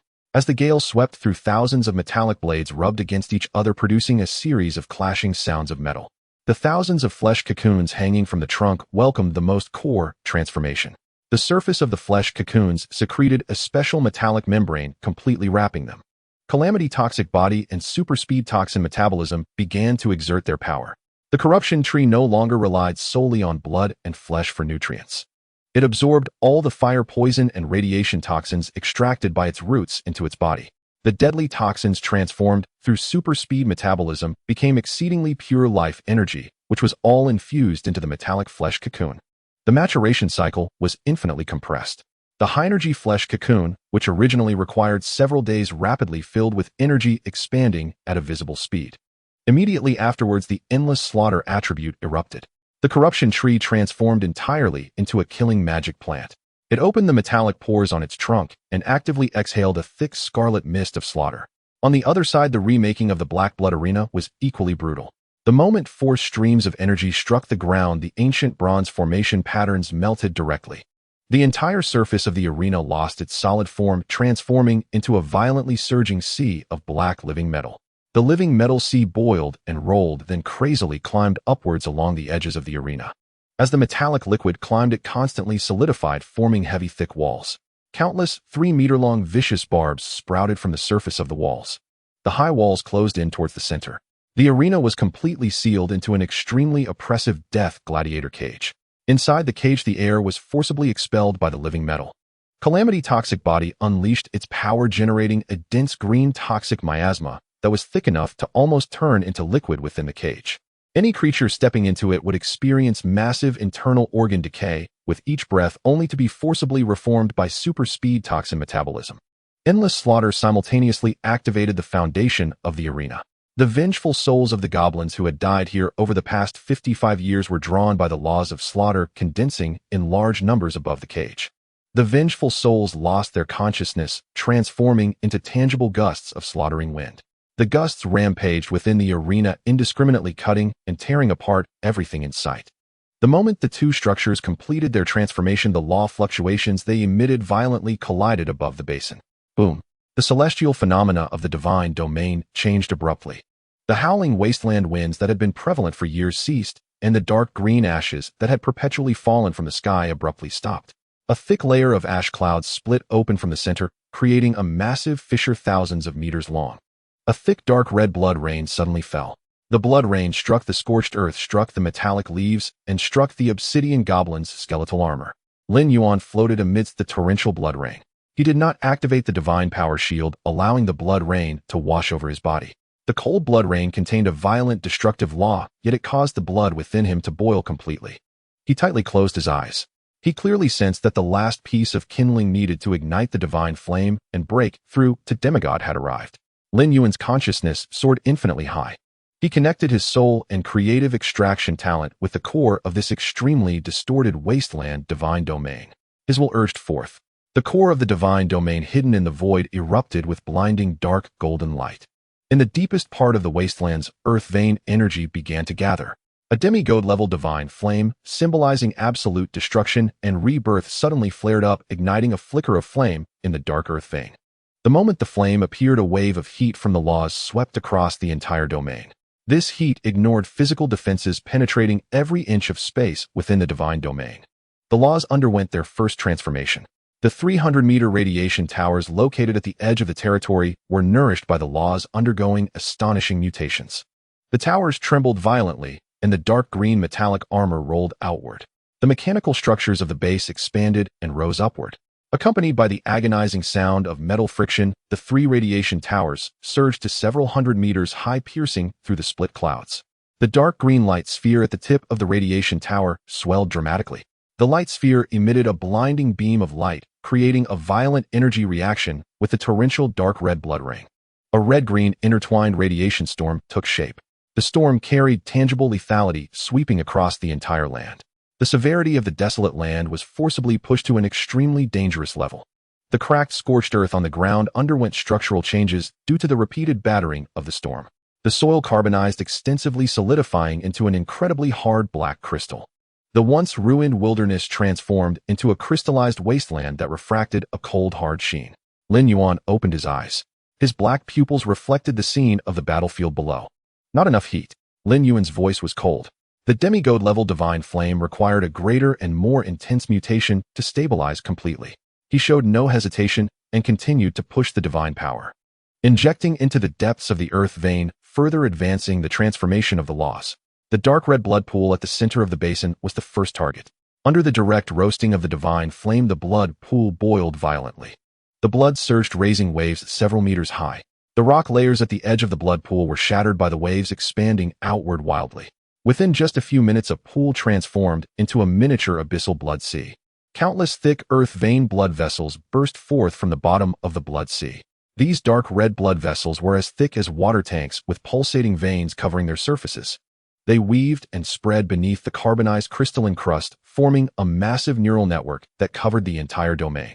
The earth-vein blood vessels connected the 300-meter-high radiation towers, the abyssal corruption tree at the edge, and the death gladiator cage on the other side. The blood sea became the heart of the entire divine domain. With each pulse, it delivered high-dimensional divine flame energy and the violent abyssal matter to all structures. The abyssal corruption tree welcomed its final growth at the edge of the blood sea. Its massive liquid metal roots plunged directly into the depths of the blood sea, perfectly merging with it. The trunk rose again, breaking through the cloud layer. The metallic crown expanded outward, shading half of the sky. On the other side, the black blood arena underwent high-level spatial folding under the washing of the divine flame laws. From the outside, the size of the death gladiator cage did not change, but the folded space inside expanded more than tenfold. It was enough to accommodate an entire goblin army of 50,000 people to engage in high-intensity combat drills simultaneously. The living metal surface of the arena began to reconstruct automatically. Based on the projection of the laws, the ground simulated various extreme abyssal terrains. The eastern side split open, transforming into a boiling caustic poison swamp. The western side bulged, forming dense sharp peaks. In the center, earth-vein fire poison gushed forth, creating an endless purgatory of fire.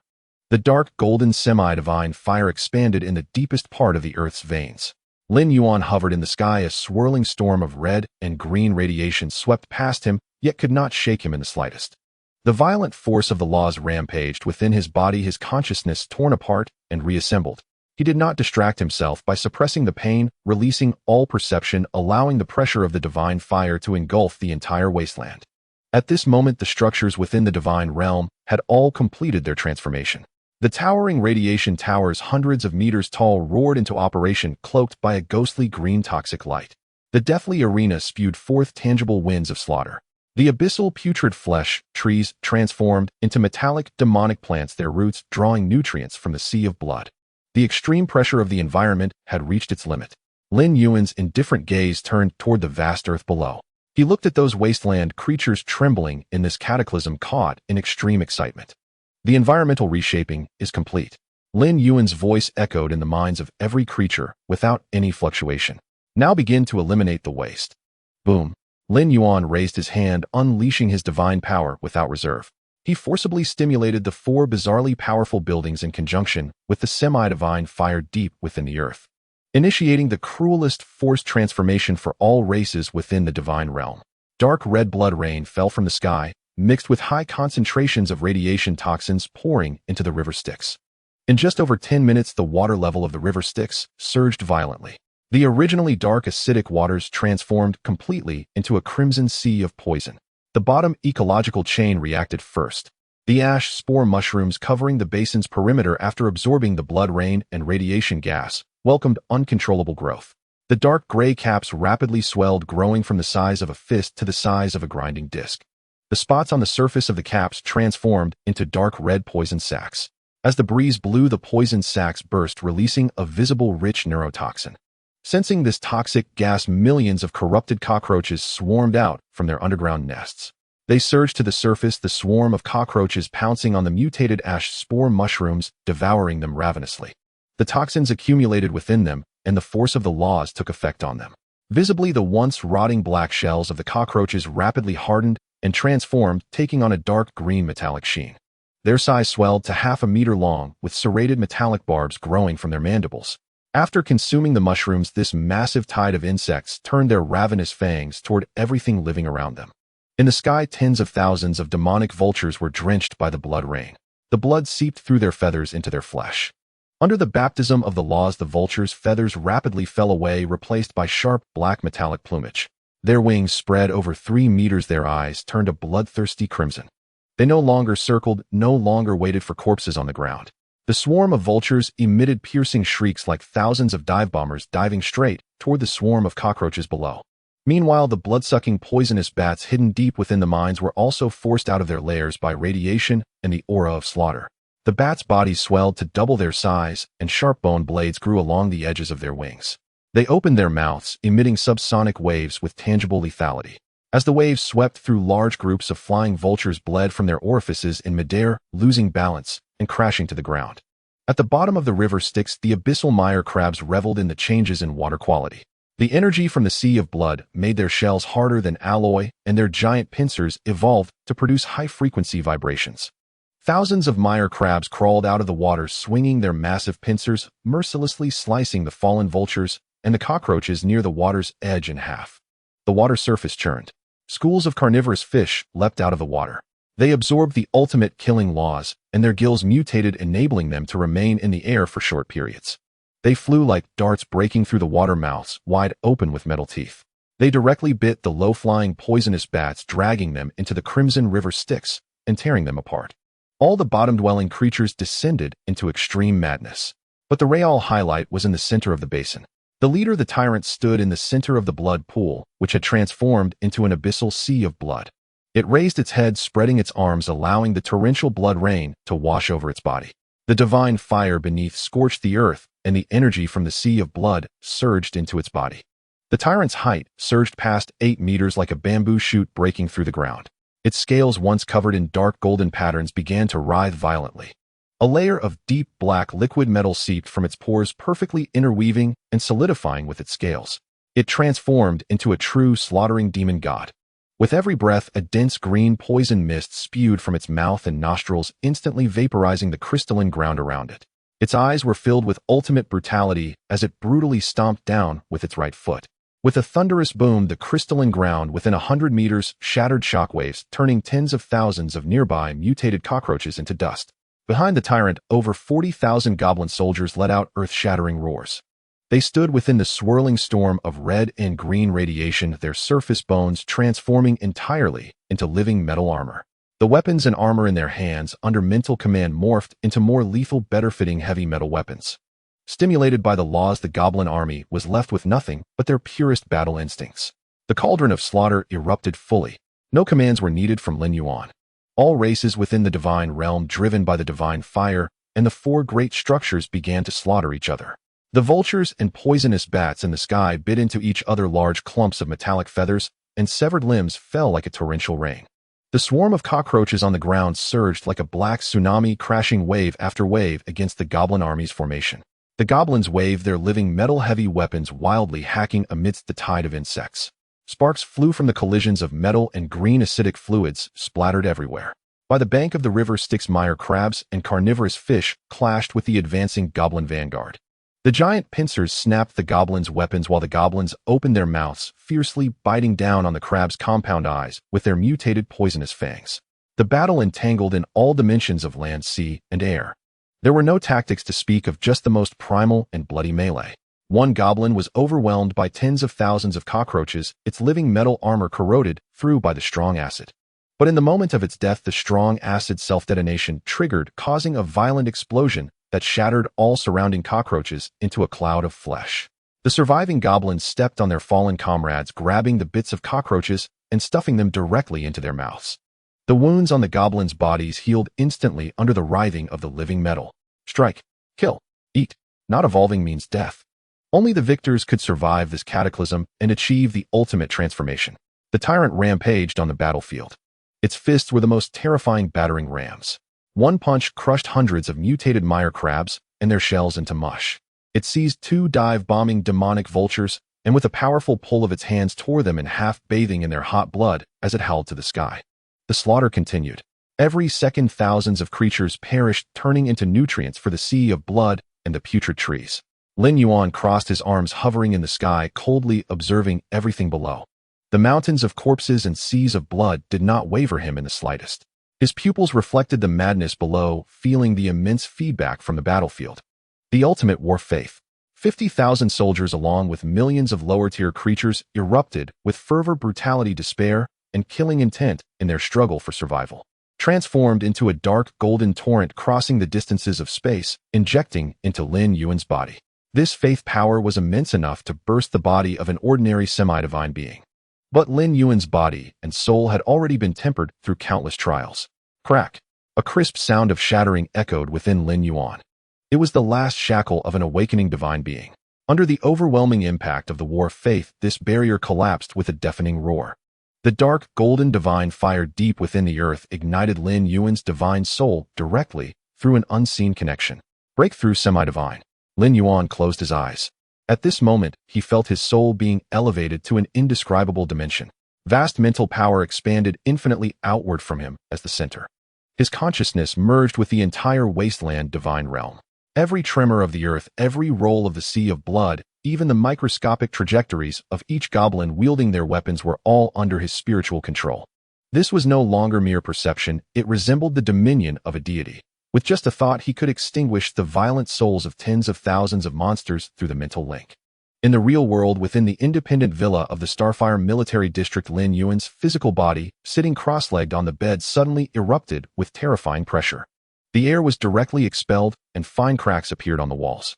A faint dark golden glow flowed across the surface of his skin. It was the semi-divine power generated by the divine fire nurturing his physical body. This divine power was no longer confined to the void laws, transforming into a liquid dark golden divine fluid roaring within his parched meridians. It forcibly transformed and purified the originally mundane flesh and blood into a higher dimensional source of divine power. Lin Yuan opened his eyes. His black and white pupils became deep like an unfathomable abyss with a dangerous dark golden hue pulsing within. His powerful mental force uncontrollably overflowed, causing the surrounding space to ripple slightly. He did not stand up. Instead, he casually raised his right hand and lightly grasped the air before him. Bang! The air in the center was crushed by his bare hands, producing a sharp sonic boom. A violent airflow whipped up a hurricane in the room, flipping the chair over. Accompanied by the sound explosion, the raging dark golden divine power crushed the turbulent airflow into a vacuum.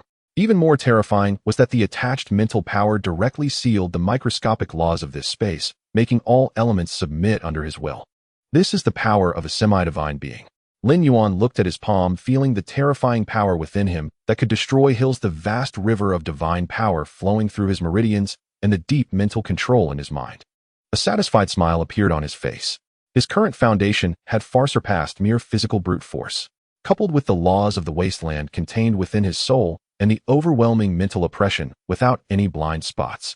Even without the divine realm army, just relying on this physical body was enough to crush and even annihilate ordinary semi-divine deities at the soul level with bare hands.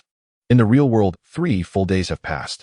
Inside the independent villa of the Xingho military district, Lin Yuan sat cross-legged on the bed, slowly opening his eyes.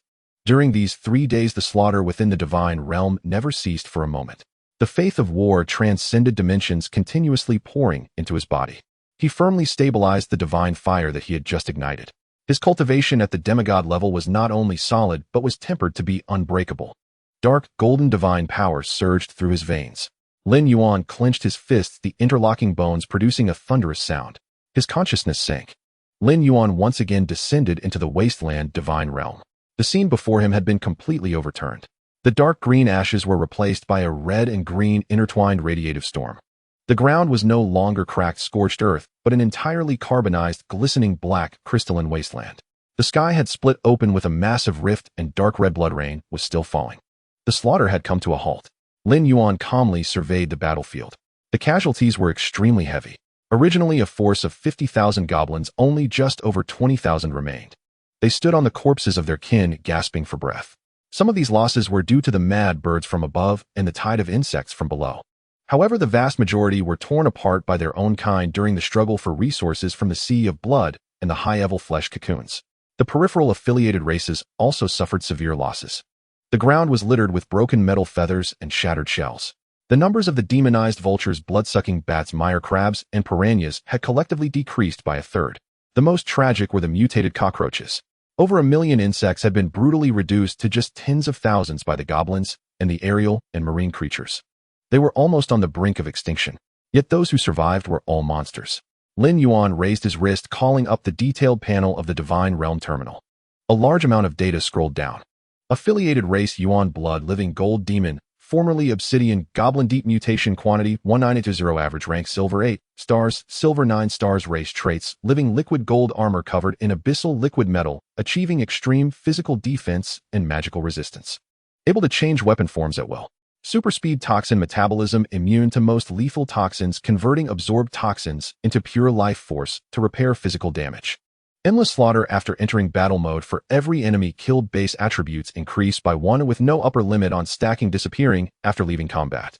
Desperate poison explosion at the moment of death, ignite the compressed strong acid and liquid metal fragments within, causing widespread penetration and corrosive damage. Lin Yuan's gaze fell upon the tyrant standing in the center of the basin.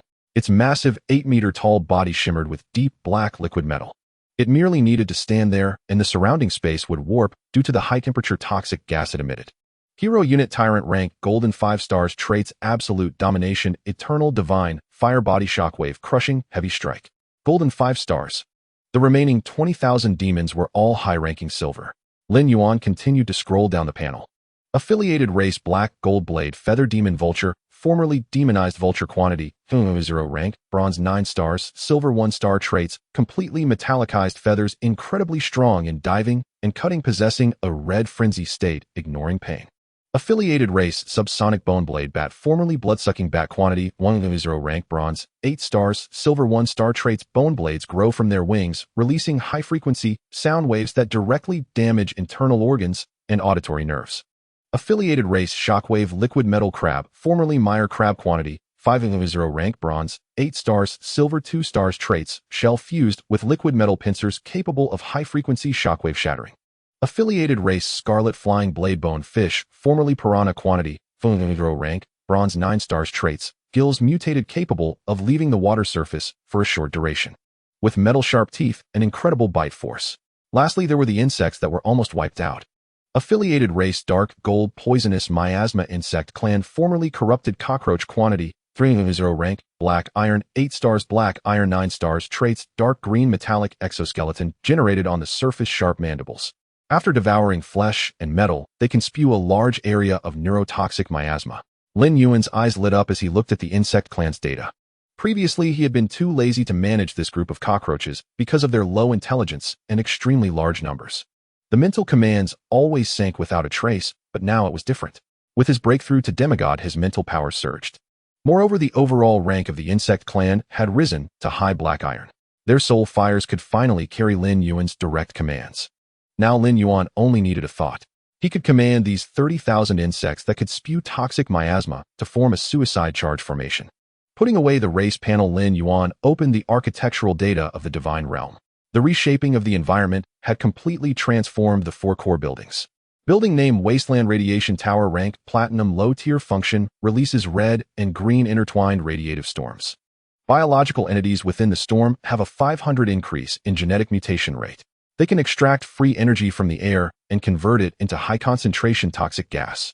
Building name Endless Slaughter Arena, formerly Black Blood Arena, rank Diamond, high tier, function 1 space, folding internal area, expanded tenfold. Function 2, Abyssal Terrain, includes strong, acid, toxic, mire, sharp knife mountains, purgatory fire seas. Function 3, Killing Wind, the souls of the slain transform into indiscriminate cutting winds, continuously damaging the internal biological entity's flesh. Function 4, Attribute Plunder, survivors will forcibly strip part of the attribute foundation from the slain.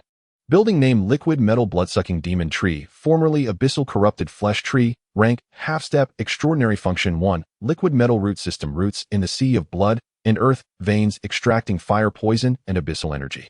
Function 2, Blade Tree Crown, leaves transform into sharp metal blades possessing anti-air damage. Function 3, High Energy Flesh Cocoon, produces flesh fetuses wrapped in a metallic membrane containing lethal toxins and extremely high concentrations of life energy, significantly reducing the growth cycle of the affiliated races. Building name Blood Abyss, see formerly Dark Red Blood Pool, rank Platinum, low tier, function Heart of the Divine Realm. The earth vein blood vessels connect the entire area.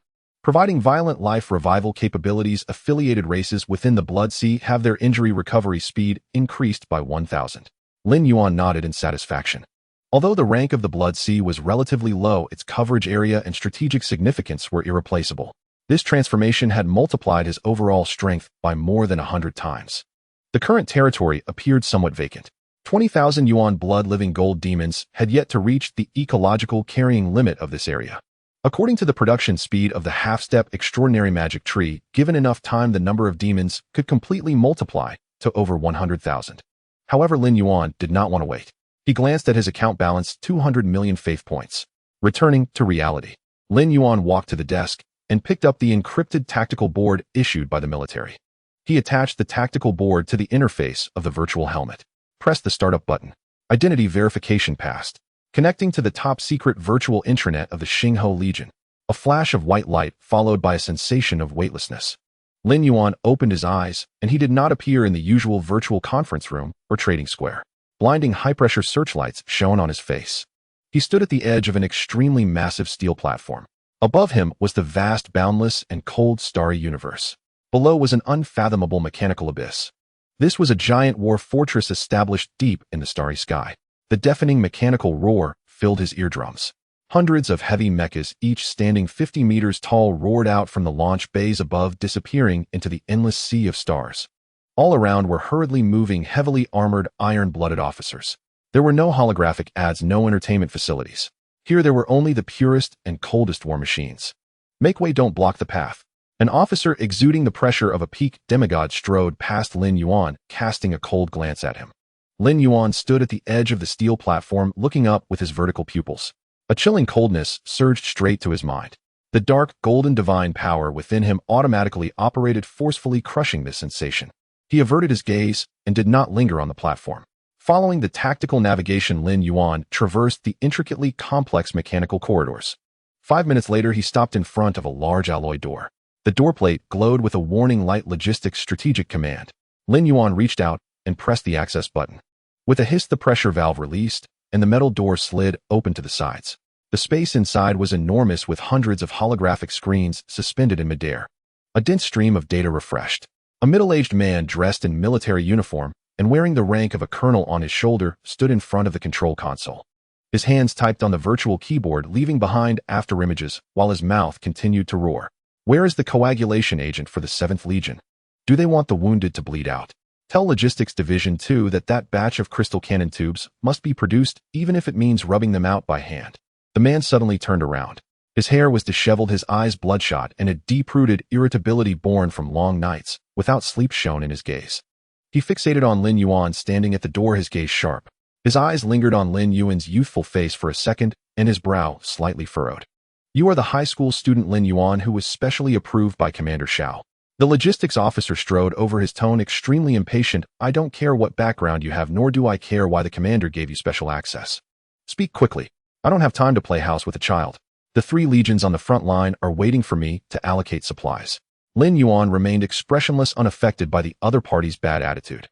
He was all too familiar with the temper of these frontline officers. Old Lin used to be much worse, when drunk, cursing 10 times more harshly than this. Thank you for your hard work, Commander. Lin Yuan's tone was calm, reaching the logistics officer's ears. I am here to make a purchase.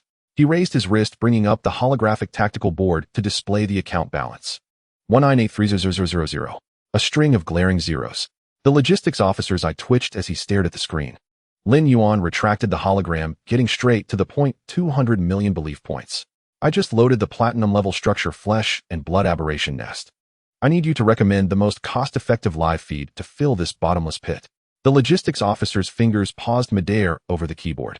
He turned around, eyeing Lin Yuan up and down with a look as if he were crazy. What did you just say? You loaded what?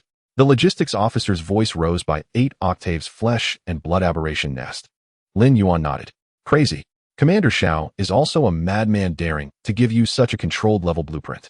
The logistics officer rubbed his temples, the scorn in his eyes fading. Kid, I don't know what divine domain you have awakened, but I must remind you the conversion rate of that thing is indeed absurdly high, but the consumption is also terrifyingly so. The logistics officer walked up to Lin Yuan, looking down at him. The aberration nest is a bottomless stomach that can never be filled. Ordinary beast meat thrown in won't even create a splash. To maintain its operation, high-level magical creature flesh must be invested. Looking at your 100 million belief points, it seems like a lot, but it won't even be enough to fill the gaps when buying high-level meat. The logistics officer sneered. You really have a big appetite, aren't you afraid of overindulging yourself? Lin Yuan met the logistics officer's gaze without flinching. That's why I'm here to find you. Lin Yuan's tone was calm. I would appreciate your guidance, Commander. I only care about cost-effectiveness as long as it's abundant, cheap, and contains high energy. As for pollution-level side effects or taste, I couldn't care less. The logistics officer was stunned. Not care about pollution. As long as it's live flesh once contaminated by abyssal pollution, it will taint the ley lines once invested in the divine domain. Over time, the entire divine domain could collapse. Was this kid really so reckless, or did he have some special means? The logistics officer looked deeply at Lin Yuan without saying another word. He turned around and walked to the main control console, quickly inputting a string of decryption commands on the holographic keyboard. Since you aren't afraid of death and only care about cost-effectiveness, then buy this. The light on the main screen suddenly dimmed. An encrypted file was forcefully retrieved. The holographic image unfolded in midair. It was a large piece of extremely massive, constantly writhing dark brown rotten flesh covered with murky eyes and tentacles. This piece of meat had no fixed shape, resembling a pile of mud. Its surface continuously secreted a viscous green liquid which dripped onto the virtual landscape, corroding deep pits. Through the virtual screen, Lin Yuan could even sense a nauseating stench and spiritual pollution. Abyssal Tai Sui meatball. The logistics officer pointed at the rotten meat on the screen and introduced golden-level abyssal symbiote. This thing has no attack power, not even able to defeat a mouse.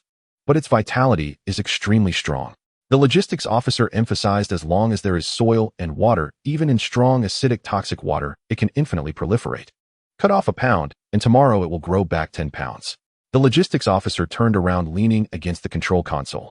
When the military discovered this thing, they thought they had found the perfect infinite military rations. They spent a huge price to bring it back to the fortress, even inviting over a dozen Bright System true gods to repeatedly purify it. But the result? After purification, they made it into meat patties for the suicide squad to try. Those who ate it mutated into crazed beings covered in eyes the next day. In the end, they could only shoot them all. This thing's genes carry the most primitive distortion curse of the abyss. Purification is utterly useless. The logistics officer tapped the table. Therefore, this golden-level rotten meat is piled high in the military's third-class top-secret supply depot. Every day, a large amount of energy fields must be consumed to suppress its growth rate. He stared at Lin Yuan, grinning. But if you really loaded flesh and blood aberration nest, if your divine domain can withstand such extreme pollution, then this thing is the perfect fuel. On the black market outside, a ton of golden-level magical creature flesh costs at least 100,000 belief points. I will handle the war loss disposal process for this thing. For 100 belief points, I will sell you a ton. 100 belief points for a ton of golden-level flesh. This price would make the black market merchants outside line up to hang themselves. Regular silver-level magical beast flesh costs several thousand belief points per ton. This is practically giving it away. Or rather, the logistics officer was eager to find a fool to help the military clear out the stockpile. Good. Lin Yuan did not hesitate at all. He raised his wrist, connecting to the payment interface of the control console. I'll buy 50,000 tons. A crisp beep sounded. 5 million belief points were transferred into the military's public account. The logistics officer stood frozen in place. He widened his eyes, staring at the fluctuating numbers on the account, then glanced at Lin Yuan. 50,000 tons. This kid didn't even blink as he bought 50,000 tons of this toxic rotten meat. The logistics officer gasped, his previously bloodshot and irritable eyes suddenly turning fervent. He looked at Lin Yuan as if he were gazing at a glowing fortune god. The pile of disgusting Tai Sui meat in the military supply depot had always been a headache for him as the logistics officer. Every year, a significant amount of military funds were consumed to handle and suppress that rotten meat. Now this kid not only helped him clear out the stock, but also contributed 5 million. Good kid. The logistics officer slapped Lin Yuan on the shoulder with such force that it nearly shattered him. The impatience on his face vanished, replaced with a smile that revealed his back teeth. With this one purchase, you've directly cleared out 1/10 of the Tai Sui stock in the third supply depot. You've done me a great favor. The logistics officer turned, rushing toward the control console, his hands wildly typing on the keyboard. First, send the supplies for the front line to the back. I will arrange 3 heavy transport ships for you immediately. They will directly airdrop these 50,000 tons of Tai Sui meat to your divine domain coordinates. It will arrive in as little as 2 hours. Thank you, Commander. Lin Yuan nodded in acknowledgement. He looked at the red text on the screen, showing shipped, a smile creeping onto his face. 50,000 tons of golden-level abyssal Tai Sui. This deal was a huge profit. With these live feeds combined with the half-step extraordinary liquid gold blood-eating demon tree transformation, the population of all races in the divine domain would experience explosive growth in a very short time. 20,000 violent demons were just the beginning. What he wanted was an overwhelming disaster of living gold. After finishing the quartermaster transaction, Lin Yuan did not immediately exit the intranet.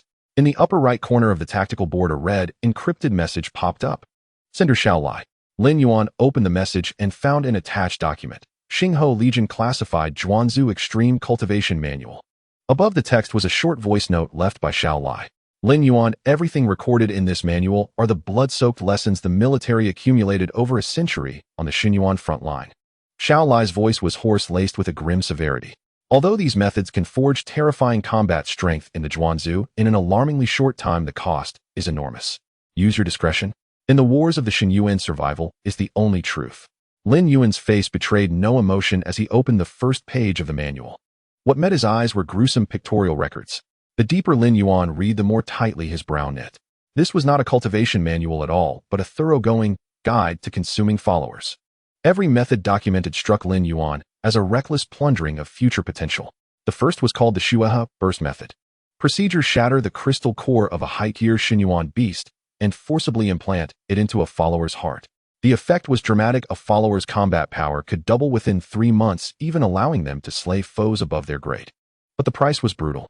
The contamination of the Xinyuan crystal would directly corrode the follower's spiritual flame. The follower would lose reason and become a homicidal madman. Most fatal of all, this forcibly catalyzed power would drain the follower's life wellspring. Their lifespan would be brutally shortened to less than 3 years. When the 3-year limit arrived, the chaotic energy within the follower would erupt uncontrollably, culminating in self-detonation and death on the spot. Isn't this just turning people into human bombs? Lin Yuan swiped the virtual screen and turned to the next page. The second method was named toxin tempering. Procedure: create vast, high-concentration toxic haze zones within the divine domain, cut off conventional food supplies, and force followers to ingest poisons to survive. The manual explicitly noted that the survival rate of this method was under 10%. Those who survived would see their bodies mutate through repeated toxin-induced breakdown and reformation, gaining massive boosts in durability. But the side effects were equally lethal. High concentrations of toxin would irreversibly damage the followers' cerebral neurons. Survivors would lose their comprehension for the rest of their lives. They could not grasp any high-tier martial techniques, reduced to mindless meat shields who could only soak damage on the battlefield. Lin Yuan flipped through a dozen more cultivation schemes. Without exception, each exchanged potential and lifespan and obliterated intellect to buy a fleeting surge of combat power. Too extreme, Lin Yuan murmured as he leaned back, shaking his head inwardly. They treat followers as disposable consumables to fill the ranks. Such tactics might work on the military's frontal battlefields where armies of millions grind one another down. But for a nascent god growing in power, it was cutting off every possible future. This made Lin Yuan viscerally aware of the brutality of the godly era. If a deity lacked the wealthy backing of an influential lineage to provide rare materials, or did not possess an unnaturally potent origin talent to sustain the divine domain ecology, then upon reaching the demigod stage, future potential would be exhausted quickly. Followers would die in waves and be replaced forever, and true elite forces could never be cultivated. They would never cross into the ranks of high-grade divinities in this lifetime. But I am different. A flash of absolute confidence shimmered in Lin Yuan's eyes. He did not need to gamble with his followers' lives to learn through trial and error. He had no interest in methods like the military's suicidal toxin tempering. Lin Yuan would not manufacture poison clouds to force Zhuanzu to die for training. Instead, he could use his talent Zawu extraction to pluck conceptual attributes such as toxin resistance from the carcasses of poisonous creatures and bestow them upon the Baoma. This would grant the Zhuanzu monstrous toxin defenses and hyper-accelerated metabolism without diminishing comprehension or lifespan. It could even convert lethal poisons into nutrients for life restoration. Lin Yuan raised his hand and closed the once coveted military dossier within the network. He abandoned the notion of rote imitation. With the Zawu augment at his command, he was fated to carve a path of perfect calamity, a way of producing world-shattering force without side effects, crushing every conventional limit. As he prepared to log off, he suddenly recalled a rare high-end profession often mentioned by teachers at school: senior strategic actuaries. These were talents cultivated by the military and elite lineages, men and women who claimed expertise in the architecture of divine domain ecology. They did not fight. Instead, they exploited vast cerebral compute power and divine domain evolution models to design the most perfect ecological closed loops and Zhuanzu evolution paths, avoiding any waste of resources. Curious, Lin Yuan typed strategic actuary into the intranet search bar. The interface refreshed. A line of gilded titles appeared. At the top was the photograph of a white-haired elder. Ace Actuary Lin Yuan specializes in elemental and biochemical divine domain integration. Consultation for a single ecological projection starts at 3 million faith points. Requires an appointment 3 months in advance. Scrolling down, Chief Actuary Zhao Han. Xin Yuan Side Mutation Pathway Planning Specialist. Single appearance fee starting at 5 million faith points. No guarantee of 100% success. Lin Yuan stared at the long string of zeros on the screen. He decisively hit the exit key. He had never seen money being grabbed so brazenly. Hiring an old man to run a single projection cost millions of faith points, and it still did not guarantee success. With that money, he could buy countless high-tier Xin Yuan Rex. As for ecological planning and closed-loop resources, Lin Yuan snorted in disdain. What planning could compare to simply tossing all creatures into a wasteland radiation zone and letting them tear each other apart so the fittest survive? That was the truest selection. Those that lived would form the perfect ecology. The dead would become fertilizer for the demon trees. No waste at all. A flash of white light passed. Lin Yuan removed his virtual helmet and his consciousness returned to reality. Dusk had already fallen outside the villa. At that moment, the roar of engines sounded from beyond the window. He went to the window and pushed it open. In the night sky, 3 military heavy transport vessels hovered slowly above the Xingho Sanitarium. The strong downdraft made the ancient trees around the villa sway violently. Red tractor beams lit up beneath the transports, striking an open ground behind the villa. Around the villa, military guards tasked with the sanitarium's security looked up in astonishment. Are those strategic transports? Why are they here? Look at their draft, fully laden with cargo. Lin Yuan opened the door and walked out to the open ground in the backyard. An escort officer descended along the tractor beam and touched down on the ground. He wore a heavy, fully sealed hazmat suit and carried an electronic delivery pad, striding briskly toward Lin Yuan. Behind the escort's visor, his eyes regarded Lin Yuan as though he were a fool courting death. Commissioner Lin.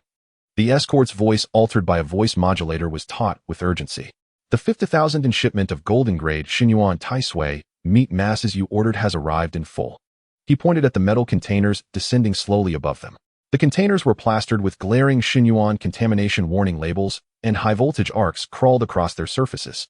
This substance proliferates incredibly fast. Even in cryogenic dormancy at -200 degrees, it retains aggressive corrosiveness. The escort handed the delivery pad to Lin Yuan with a grave tone. You must process it before the isolation field fails.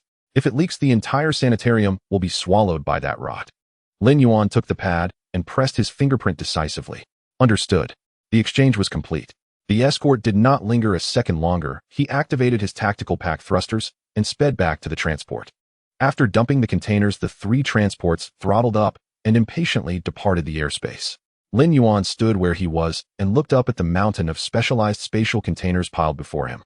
50,000 tons. The weight equaled that of a heavy carrier.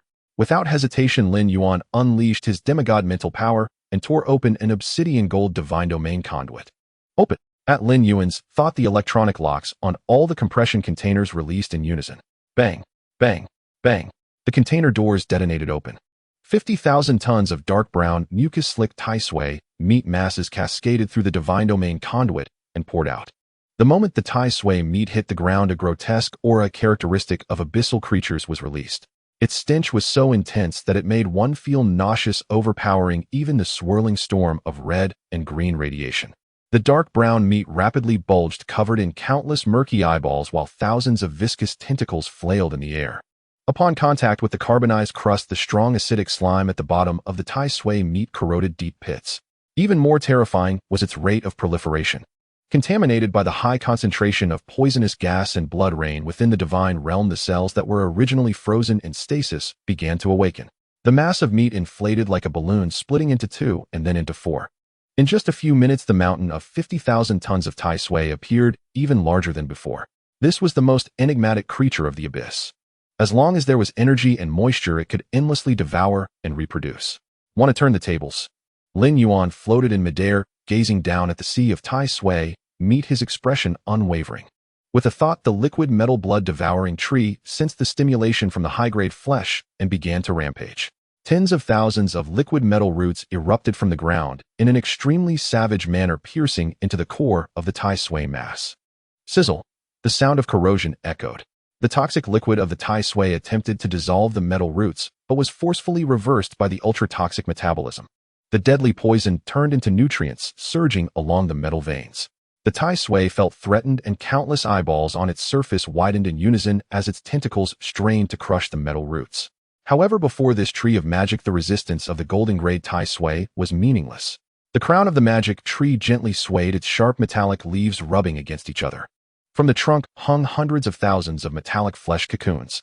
Under the infusion of vast high-grade life energy, they began to expand at a visible rate. After observing for a while, and confirming there was no risk, Lin Yuan withdrew his divine sense, returning to reality. Lin Yuan opened his eyes. The night was deep and 3 heavy transport ships had already departed. Lin Yuan pushed open the villa door and walked along the tree-lined path of the sanatorium towards the special care rehabilitation area. Xingho Sanatorium is a military-affiliated institution where retired officers and veterans reside. Just as he reached the entrance of the rehabilitation center's hall, a boisterous laughter broke through the glass doors. Old Chin, I'm not bragging. Back in the 7th defensive line of the Abyss, when I knocked down 3 silver-grade flame demons with a single battle knife, you were still in logistics moving dung. Lin Yuan pushed the door open. In the center of the spacious rehabilitation hall gathered 7 or 8 veterans missing arms and legs. At the heart of the crowd stood Lin Yuan's adoptive father, Old Lin. At that moment, Old Lin showed none of the hunchback, dispirited look from his days in the slums. After a few days of comprehensive repair in the high-grade divine source chamber, his gaunt face had become rosy and plump, and the murkiness in his eyes was replaced with a renewed brilliance. Most notably, he had replaced his right leg with a mechanical one that had a pronounced heavy metal texture. The military's latest combat-ready equipment, the neural interface power armor. Old Lin stomped on the expensive power leg, making a loud thud on the floor, proudly showing off to his old buddies. Did you see that? Special supply from the military. Personally approved by that old rascal Xiao Lai. Old Lin slapped his thigh, saliva flying. Not only can it run and jump, but it also has a built-in microenergy array. One kick can blow up a heavy armored vehicle like it's nothing. A veteran sitting in a wheelchair, missing both arms, rolled his eyes. All right, Old Lin, keep bragging. That approval from Commander Xiao was just because of your past merits, right? It's because you have a good son. Another old man who had lost an eye smacked his lips, filled with envy. Who says otherwise? Directly recruited into the Xingho Corps, still the highest level strategic officer. Old Lin, you've really made it in life. Who else has your luck to raise a prodigy? Old Lin felt utterly satisfied, his chin practically reaching the sky. Of course. You don't even see who raised him. I remember teaching him how to use a knife back in the day. Dad. A voice interrupted Old Lin's incessant chatter. Lin Yuan stood at the edge of the crowd, hands in his pockets, a faint smile on his lips. The hall quieted down.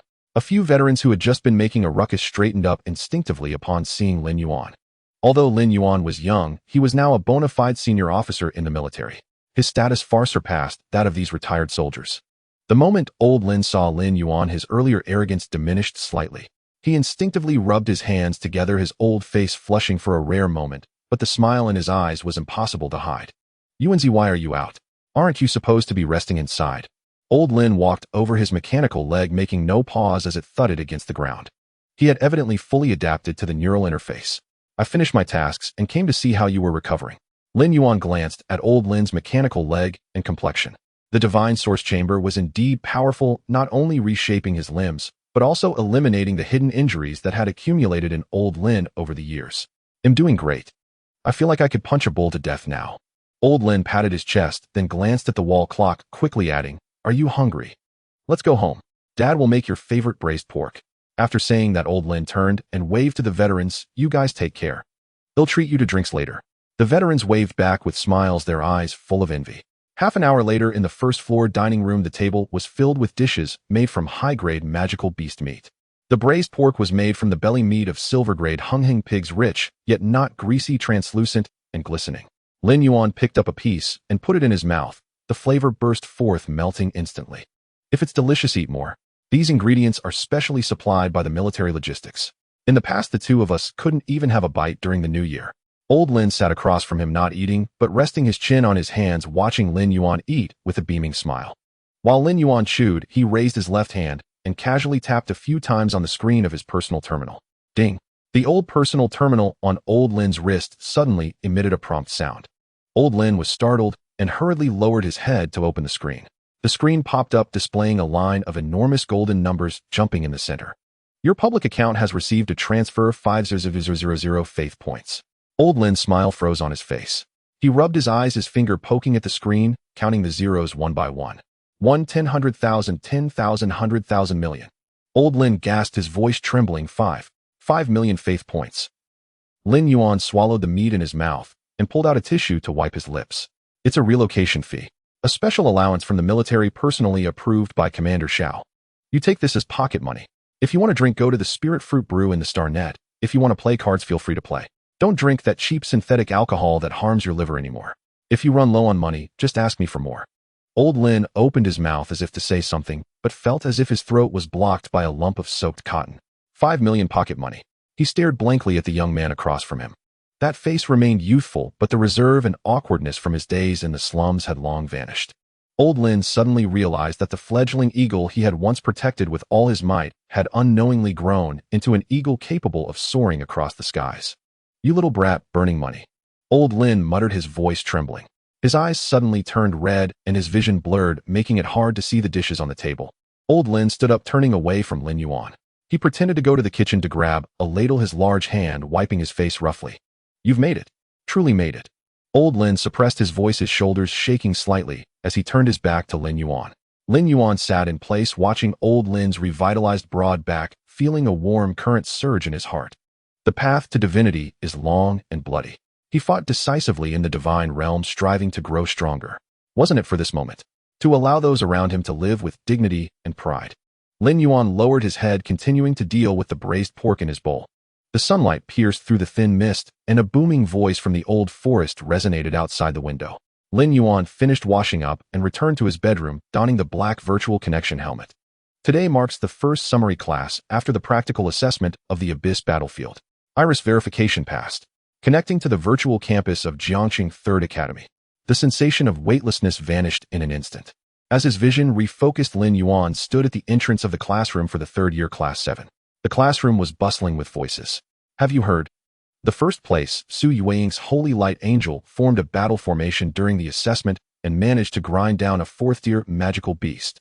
Chu Yongshuan's mechanical wolf pack was outrageous, using high-energy particle cannons to obliterate a silver nest. What does that matter?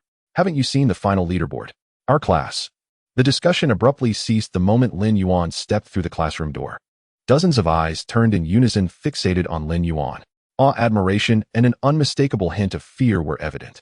A boy in the front row drinking water froze mid-motion, his cup tilting slightly. A month ago, this boy standing at the door was merely a low-tier commoner in everyone's eyes, awakening the Flevel Wasteland domain, even having to borrow to meet a 5,000 credit limit.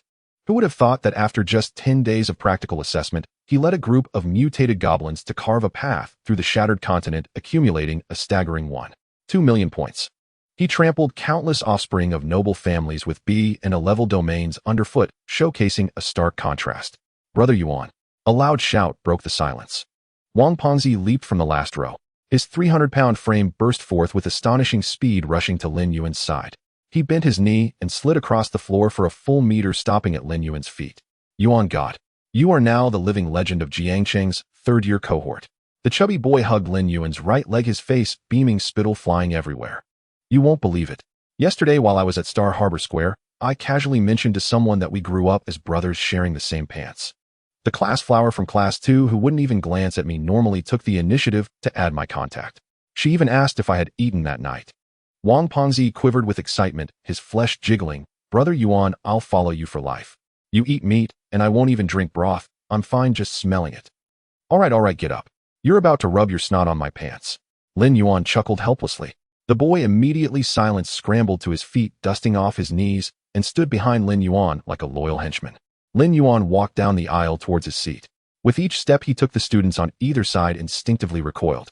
In the back row, the once arrogant rich second-generation Zhao Tianzi shrank in his chair. Upon seeing Lin Yuan approach, he stiffened and hastily lowered his head. His followers didn't even dare to breathe. Lin Yuan pulled out a chair and sat down, ignoring the surrounding gazes. Bang!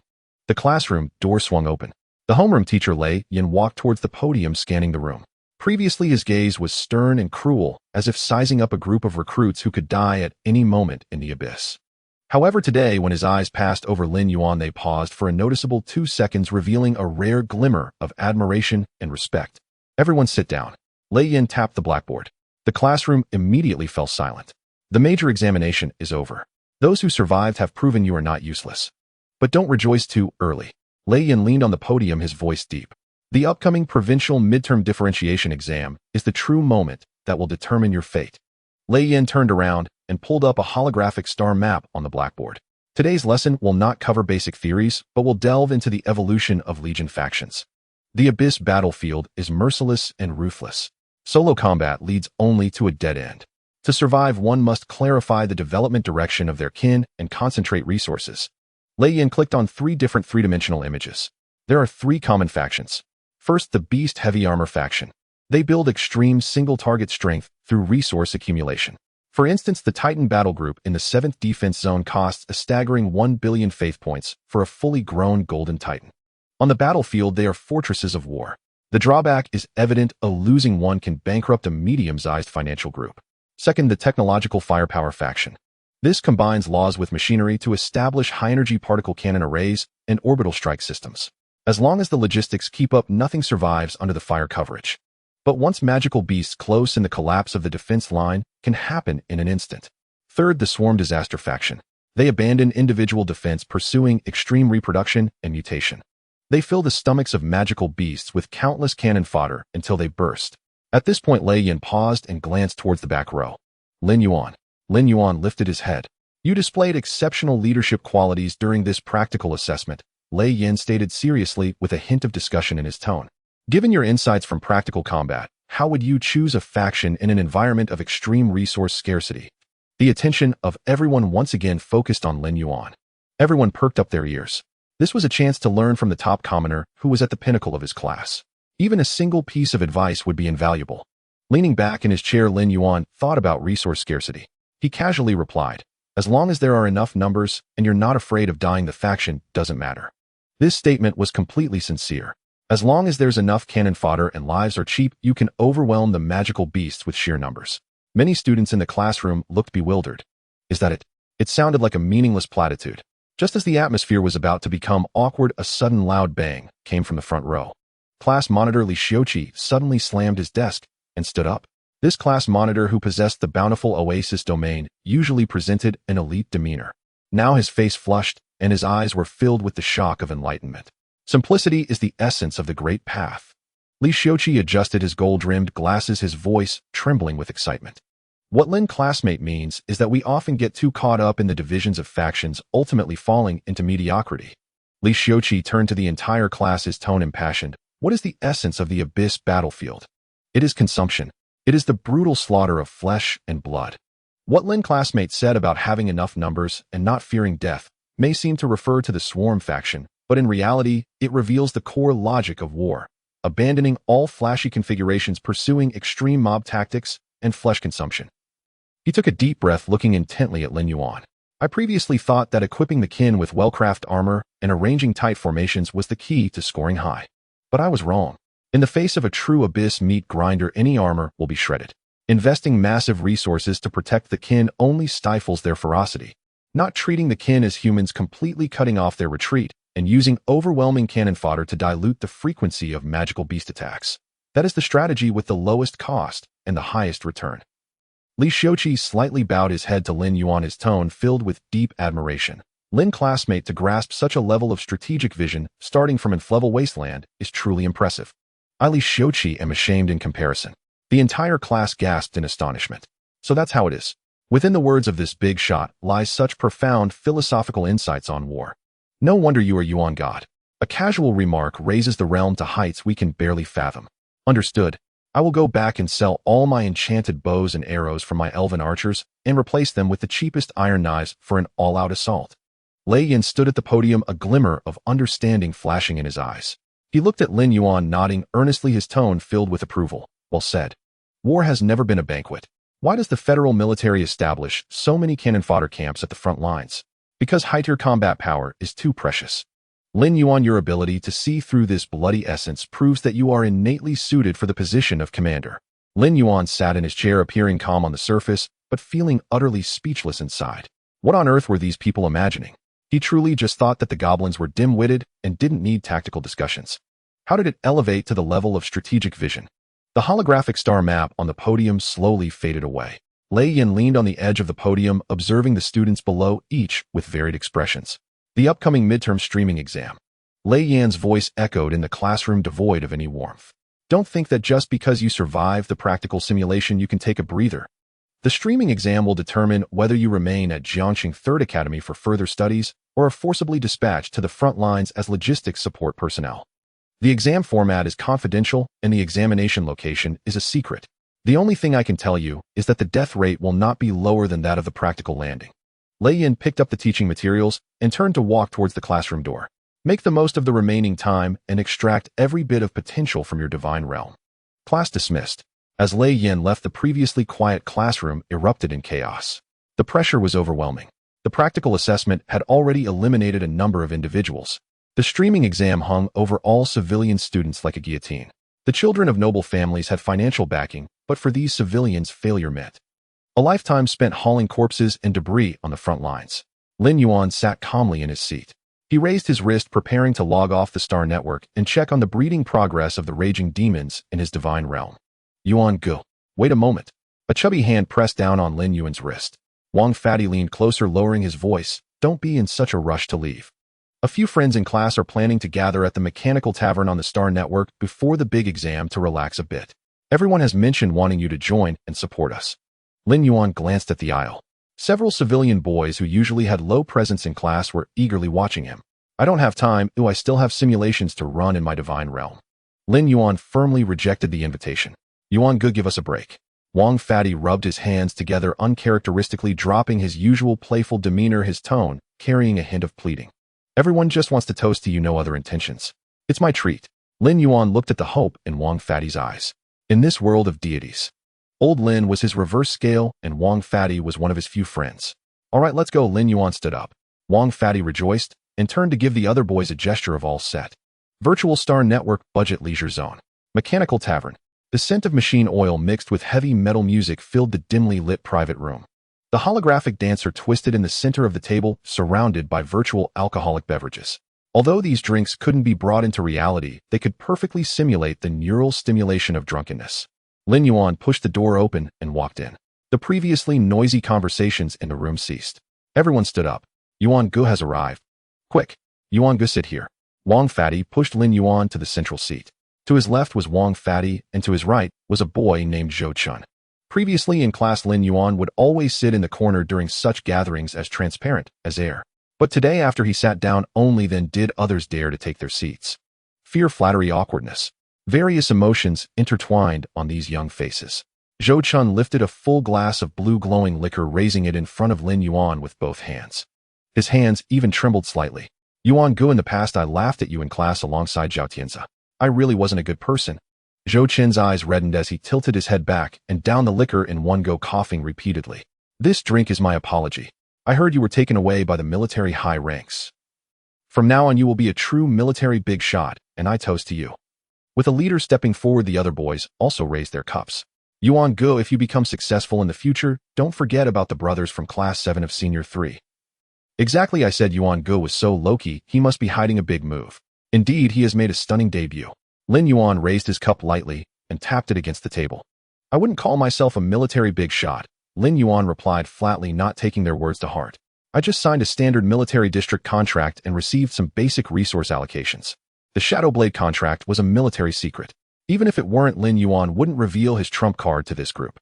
Upon hearing the words standard contract, the atmosphere in the private room didn't cool down, instead it became even more fervent. To the children of noble families, a standard military district contract might seem insignificant. But to these civilian students, as long as they could connect with the military, even if it was just as an auxiliary personnel, it was still a secure position. After a few rounds of drinks, the boys gradually loosened up under the influence of alcohol, starting to discuss the developments in their respective divine realms. I spent a fortune yesterday to buy a batch of catalytic agents, and my armored rats have finally broken through 2,000. One boy excitedly slapped his thigh.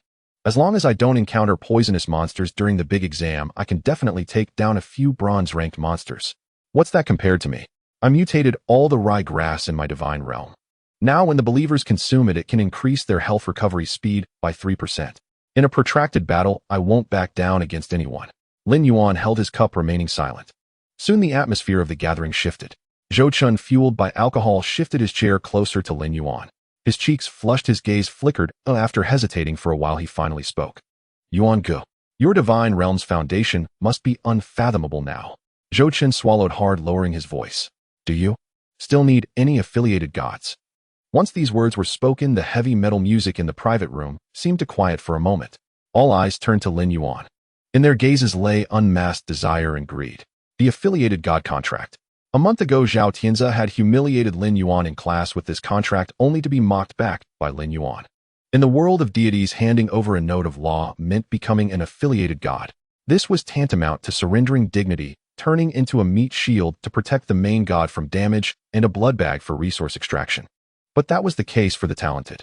For these civilians who could die at any moment in the streaming exam with their divine realms shattering. Freedom meant nothing. Dignity meant nothing. As long as they could cling tightly to Lin Yuan's thick thigh. If Lin Yuan could leak even a bit of height-ear-kin scraps to them on the battlefield, they could survive. Yuan Gu, my armored rats reproduce very quickly. As long as you accept me during the exam, I'll let the rat swarm charge to the front to clear the way. Yuan Gu, my divine realm, can be your logistics base. All the herbs I grow belong to you. Several boys clamored to express their support, fearing that if they spoke slowly their chance would be taken away. Wang Fatty, sitting to Lin Yuan's left, stiffened for a moment. His hand holding the cup paused in midair. He glanced at Lin Yuan. A complex glimmer of hope flashed across his chubby face. If he could be under Lin Yuan's name. Wang Fatty opened his mouth, but ultimately said nothing. He forcefully swallowed the words that were about to come out, tilted his head back to gulp down the liquor in his cup, then lowered his head. Lin Yuan stood up and placed his cup down. The bottom of the glass collided with the table, producing a crisp sound. I'm sorry, Lin Yuan spoke, his voice steady, devoid of mockery or pity. I cannot accept you guys. Zhou Chen panicked. Yuan Gu, we don't want any cuts. Not a single point. All the points belong to you, just let us have an affiliated spot. It's not about the cut. Lin Yuan interrupted him. Leaning back on the sofa, he scanned everyone. My divine realm is a wasteland. The laws of the wasteland are extremely violent. With extremely high concentrations of abyss radiation, lethal fire toxins, and acid rain pouring down from the sky. Lin Yuan stated an objective fact. Once the affiliated contract is signed, the law nodes will connect. The environment in my divine realm will passively radiate into your divine realms. Your armored rats will dissolve under the radiation, and your ryegrass will wither the moment it comes into contact with acid rain. Lin Yuan leaned slightly forward, his intensely oppressive gaze fixated on Zhou Chen. As for your believers, they will be forcibly assimilated by the laws of the wasteland. They will either mutate into mindless monsters that turn on you, or undergo a painful genetic collapse, turning into a puddle of pus. They won't last even a day. Zhou Chen's face lost all color, his lips trembling slightly. The others also looked terrified, instinctively shrinking back in their chairs. They only saw Lin Yuan's glorious points on the leaderboard, but forgot that Lin Yuan's starting point was universally recognized as a dead zone, grade wasteland. The kin that could emerge from such an extreme hell were already indescribable monsters. The weak beings they nurtured didn't even qualify to approach. Hope shattered. A sense of loss permeated the entire private room. I have something to tend to, I'll be leaving first. Lin Yuan stood up. He tossed a virtual value card onto the table, enough to cover all expenses for the night. Yuan Gu. Wang Fatty looked up. See you tomorrow. Lin Yuan patted his shoulder with force. Pushing open the private room door, Lin Yuan stepped into the neon lights of the Star Network Street. The heavy soundproof door slowly closed behind him, isolating the sighs of disappointment and the scent of alcohol. Lin Yuan looked up at the starship projections traversing the virtual sky. He did not find his earlier words cruel. The abyssal war was incredibly brutal. Placing hope on others was a path of certain death. Lin Yuan had reached today solely relying on his talent of creation extraction. He bore old Lin's expectations and the ambition to step into the starry sky. This path was destined to be filled with bloodshed and loneliness. Ordinary people could not keep up with his footsteps. The virtual stellar network budget district. Lin Yuan stepped into a teleportation array, preparing to sever his neural link and return to reality. His wrist terminal vibrated. An encrypted invitation link popped up, sent by homeroom teacher Lei Yan. A text message followed. Commander Xiao Lai of the military district personally intervened. This is a specially approved slot. The virtual exchange group is called Stellar Ring Truth Salon. Inside are the absolute elite, the rarest prodigies of this cohort. Go observe. Speak not. See much. Lin Yuan gazed at the message hovering on the luminous interface. Special approval from the military district commander. So this was one of the hidden benefits of signing the strategic consultant contract with the Spark Legion. Resources were not merely faith points and raw materials. They included intelligence networks and entry passes to the highest echelons of power. Lin Yuan tapped accept. His vision reassembled. The garish neon lights of the budget district dissolved. replaced by an ultra-futuristic virtual conference hall. A star map drifted slowly in rotation above the hall. At its center stood a circular obsidian conference table encircled by dozens of levitating virtual thrones. No anonymity was permitted here. All members appeared under verified real names. Before each name floated a prominent prefix denoting family lineage or factional affiliation. Lin Yuan took a seat on a throne at the periphery and scanned the roster. Few faces were familiar. Jiangqing Su clan, Su Yueying Jiangqing Chu clan, Chu Yinxian. These two scions, untouchable heirs of Jiangqing's most powerful conglomerates, ranked outside the top 10 within this salon.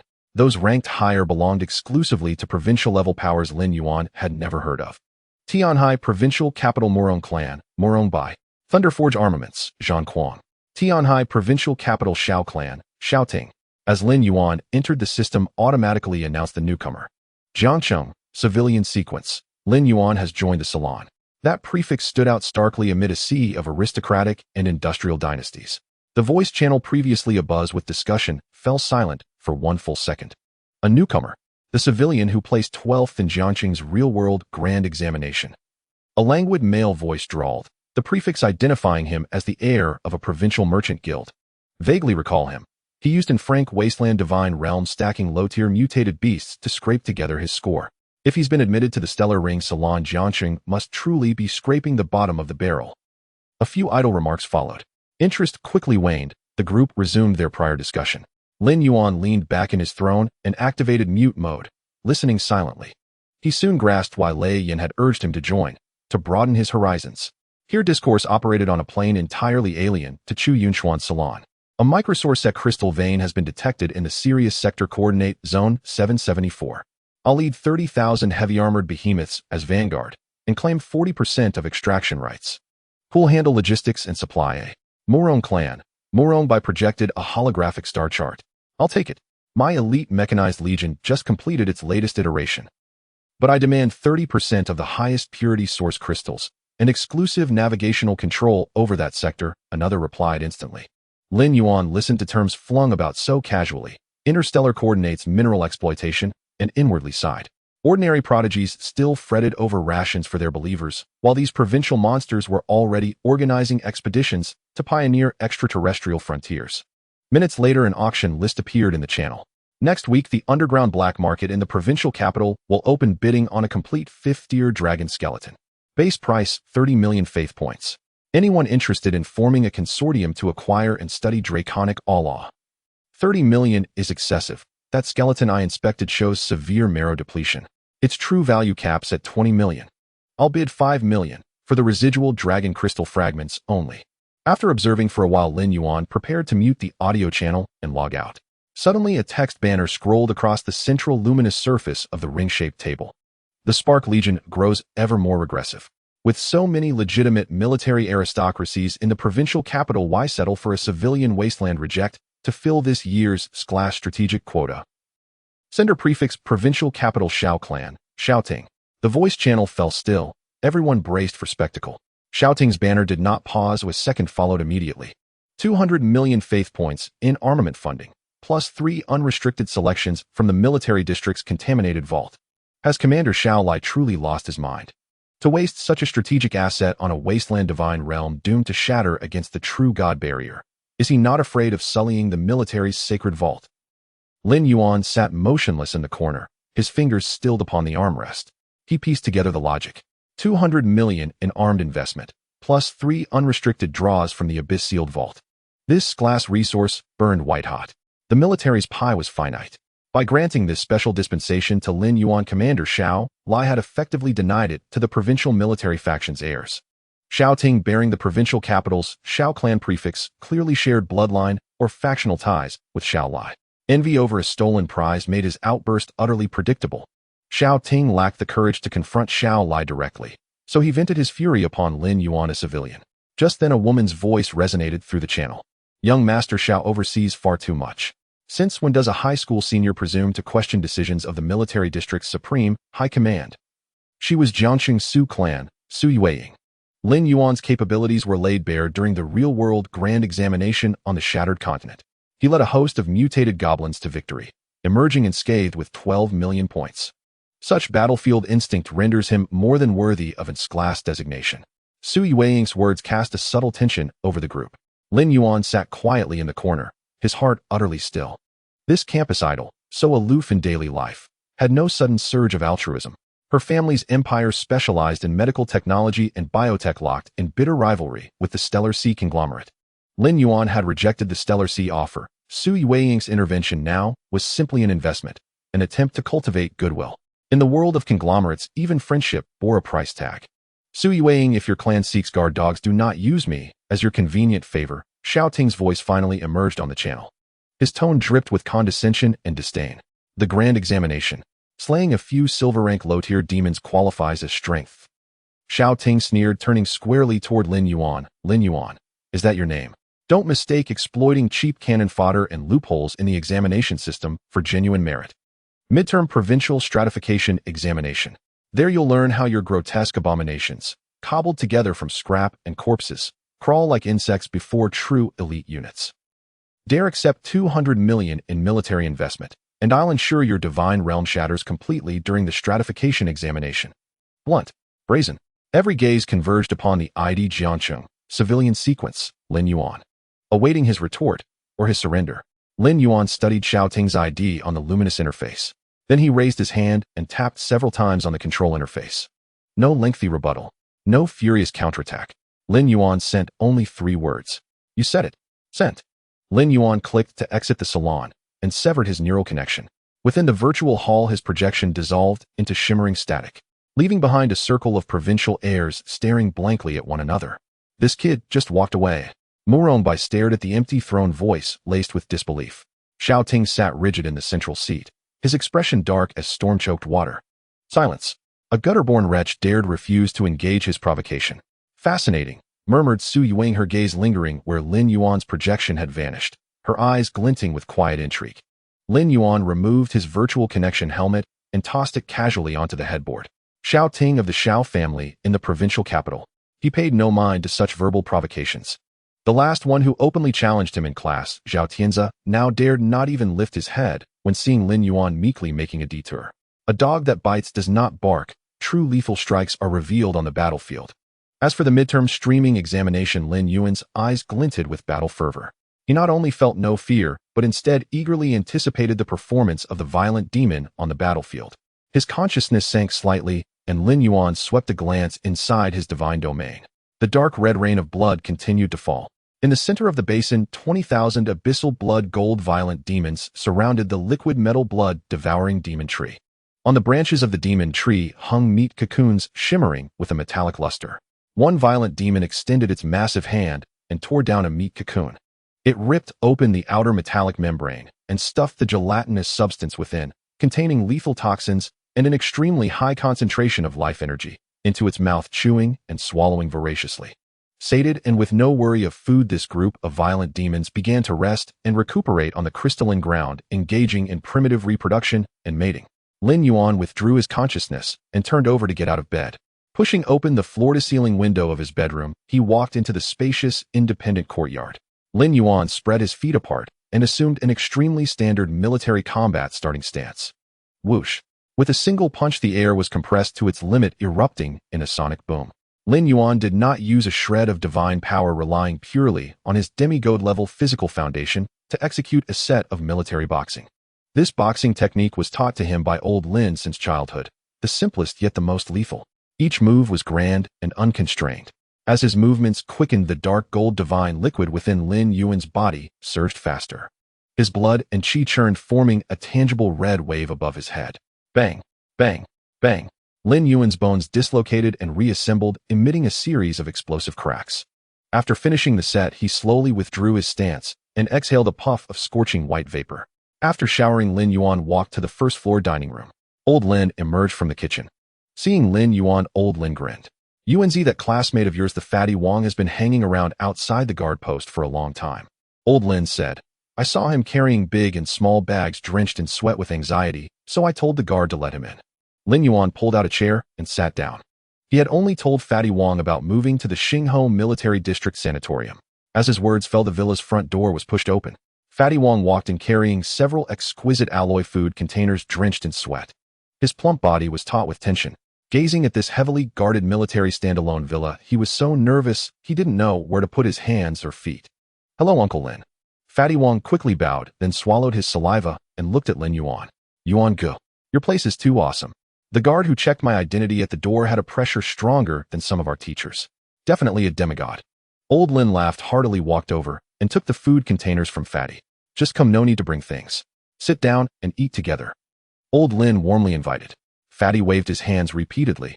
I've eaten, Uncle Lin, don't be polite." Old Lin was also quite shrewd. Seeing Fatty's anxious demeanor, he knew there was something important to discuss with Lin Yuan. He picked up his teacup and waved his hand. "All right, you youngsters, chat. I'm off to the rehabilitation center to play a few chess games with my old buddies." The door closed, leaving only the two in the dining room. Lin Yuan picked up a knife and fork, cut into the steak on his plate, and put a piece into his mouth. "Spill it. What's the matter that you came running to me early in the morning?" Lin Yuan's tone was calm. Fatty Wong stood by the table, his hands tightly twisting the hem of his clothes. Hearing Lin Yuan's question, his eyes reddened. After a few seconds of silence, Fatty gritted his teeth and spoke. "Yuan Gu, my dad's meat processing plant was deliberately sabotaged by a big guild in Jiangqing." Fatty's voice carried suppressed anger and grievance. "The Blood Edge Guild. They set their sights on my family's pasture divine domain and the processing production line in reality. First, they teamed up with several major channel distributors to cut off our sales, then sent people to maliciously undercut prices at the supply points on the Abyss frontline." A resolute glint flashed in Fatty's eyes as he stepped forward 2 paces. "Yuan Gu, at the tavern with so many people around, I was embarrassed to speak up. I know your divine domain is a wasteland and your laws of assimilation are incredibly terrifying. But now I'm shamelessly coming to you. I want to become your subordinate god." Fatty stared intently at Lin Yuan, his tone without any hesitation. "I don't want any damn profit split, nor any resource subsidies. I just need you to give me some leftovers to feed the clans in my divine domain." Lin Yuan put down his knife and fork. He looked at this Fatty before him, whose eyes were bloodshot. A month ago on the school playground, when he awakened in Frank Wasteland and was mocked by the whole school, it was this Fatty who patted his chest and said, "From now on, all the offal from my family's meat plant is yours. I'll open the plant to support you. Those who offer icing on the cake are as numerous as ox hairs, but those who provide timely help are few and far between." Lin Yuan was a man who remembered grudges, but even more so, he remembered kindness. "Do you know that once you sign the subordinate contract, your divine domain node will be completely open to me?" Lin Yuan leaned back in his chair, his tone serious. "Your life and death will be entirely in my hands." "I know," Fatty said decisively, "but I trust you. That's better than being drained dry like a disposable juicer by those scum from the Blood Edge Guild. From now on, all the meat produced by my divine domain will be supplied to your goblins for free. You just have to make sure my pigs don't starve." Lin Yuan looked at Fatty, tapping his fingers lightly on the dining table. "All right, I agree." Lin Yuan wiped his mouth and stood up. "I won't take your things for nothing. They'll provide you with a batch of special feed." Lin Yuan met Fatty's eyes directly, his tone devoid of any fluctuation. "But this batch of feed is mixed with radiation toxins from the wasteland and blood sea residues." Fatty was stunned, his plump flesh trembling. "Your oink pigs will die in large numbers if they eat it. Their genes will collapse, turning into blood." Lin Yuan continued. "But if they can survive, the pigs that live will undergo deep mutation. They will adapt to the harsh environment, and their reproduction speed and size will multiply. This is a slaughter-style species selection. Do you dare to take it?" Fatty listened, his heart pounding. He knew well that even demigod deities dared not easily let toxins pollute their divine domain ecology, let alone a newcomer with an rank talent. But he clenched his jaw without a trace of hesitation. "I dare." Fatty directly raised his right hand, channeling his will. A faint green light lit up at his brow. A crystalline phantom the size of a fist and emitting an aura of grass hovered in midair. This was the projection of his divine domain core. Handing this over meant handing over his own vital weakness. A glint of approval flashed in Lin Yuan's eyes. Without being pretentious, he raised his right hand and pressed his index finger onto Fatty's divine domain core projection. Dark gold demigod flame surged from Lin Yuan's fingertip, enveloping the green crystal. Ancient domineering law fluctuations rippled through the dining room. Lin Yuan and Fatty Wong formally signed the highest-level subordinate god-binding covenant. The moment the law threads connected, Lin Yuan's divine sense followed the channel, perceiving the full scope of Fatty's divine domain. Vast grasslands, herds of low-level oink pigs. And in the instant the covenant was established, an unavoidable trace of wasteland law seeped in. The green grass at the edge of the grassland withered yellow at a visible rate. Fatty Wong paid it little mind, slumping into his chair with a sigh of relief. With the contract sealed, a new subordinate management option appeared on Lin Yuan's Divine Domain panel. A one-way resource channel had been formally established. This meant that whenever Lin Yuan willed it, with a single thought, he could drain every resource from Wang Pengzi's domain. It was not merely absolute subjugation of power, it was also a disguised mechanism of protection. Lin Yuan closed his eyes, and his consciousness descended once more into the wasteland domain. He did not look at the violent beast in the basin's center, but cast his sight toward the domain's fringes at the swarm of dark golden miasma insects. These formerly corrupted cockroaches, after undergoing the baptism of the laws, had survivors whose vitality was staggeringly tenacious. Commence creation extraction. A dark golden light flared in Lin Yuan's eyes as he locked onto a cluster of miasma insects below. Extraction successful. Acquired a black iron rank concept entry. Abnormal survival tenacity. Greatly enhances the host's adaptability to harsh environments and resistance to toxins. With a flick of his fingertip, hundreds of ultra-pure wasteland toxin crystals hovered before him. These crystals, long simmered in the earth veins, were ferociously venomous. Not to mention ordinary pork pigs. Any bronze-ranked monster that foolishly consumed them would suffer organ dissolution and die. Lin Yuan expended faith points, embedding the entry into the toxin crystals. A green light flowed as the frenzied aura on the crystal's surface calmed, taking on a strange vitality. Transmit. At Lin Yuan's thought, this batch of modified wasteland toxin crystals was sent along the law channel into Wang Pengzi's grassland domain. In the real world, in a restaurant, Wang Pengzi watched as several hundred glowing stones appeared above his domain and swallowed hard. Crush these toxin crystals and mix them into the feed for your hunghing pigs, Lin Yuan said, leaning back in his chair. From the first feeding, at least 70% will perish. Wang Pengzi trembled all over. 70%. The more than 10,000 hunghing pigs he had painstakingly raised, more than half would die at once, and under ordinary circumstances that would have pained him to the core. Lin Yuan watched him. But those that survive will become the strategic rations we need. Do it. Wang Pengzi ground his teeth. He harbored an almost blind trust in Lin Yuan. Since the Great Guild would destroy him one way or another, he might as well take a gamble. Afterwards, Wang Pengzi took his leave and returned home. Back home, he closed his eyes and sank his spiritual sense into his domain. Following Lin Yuan's instructions, he ground the wasteland toxin crystals into powder.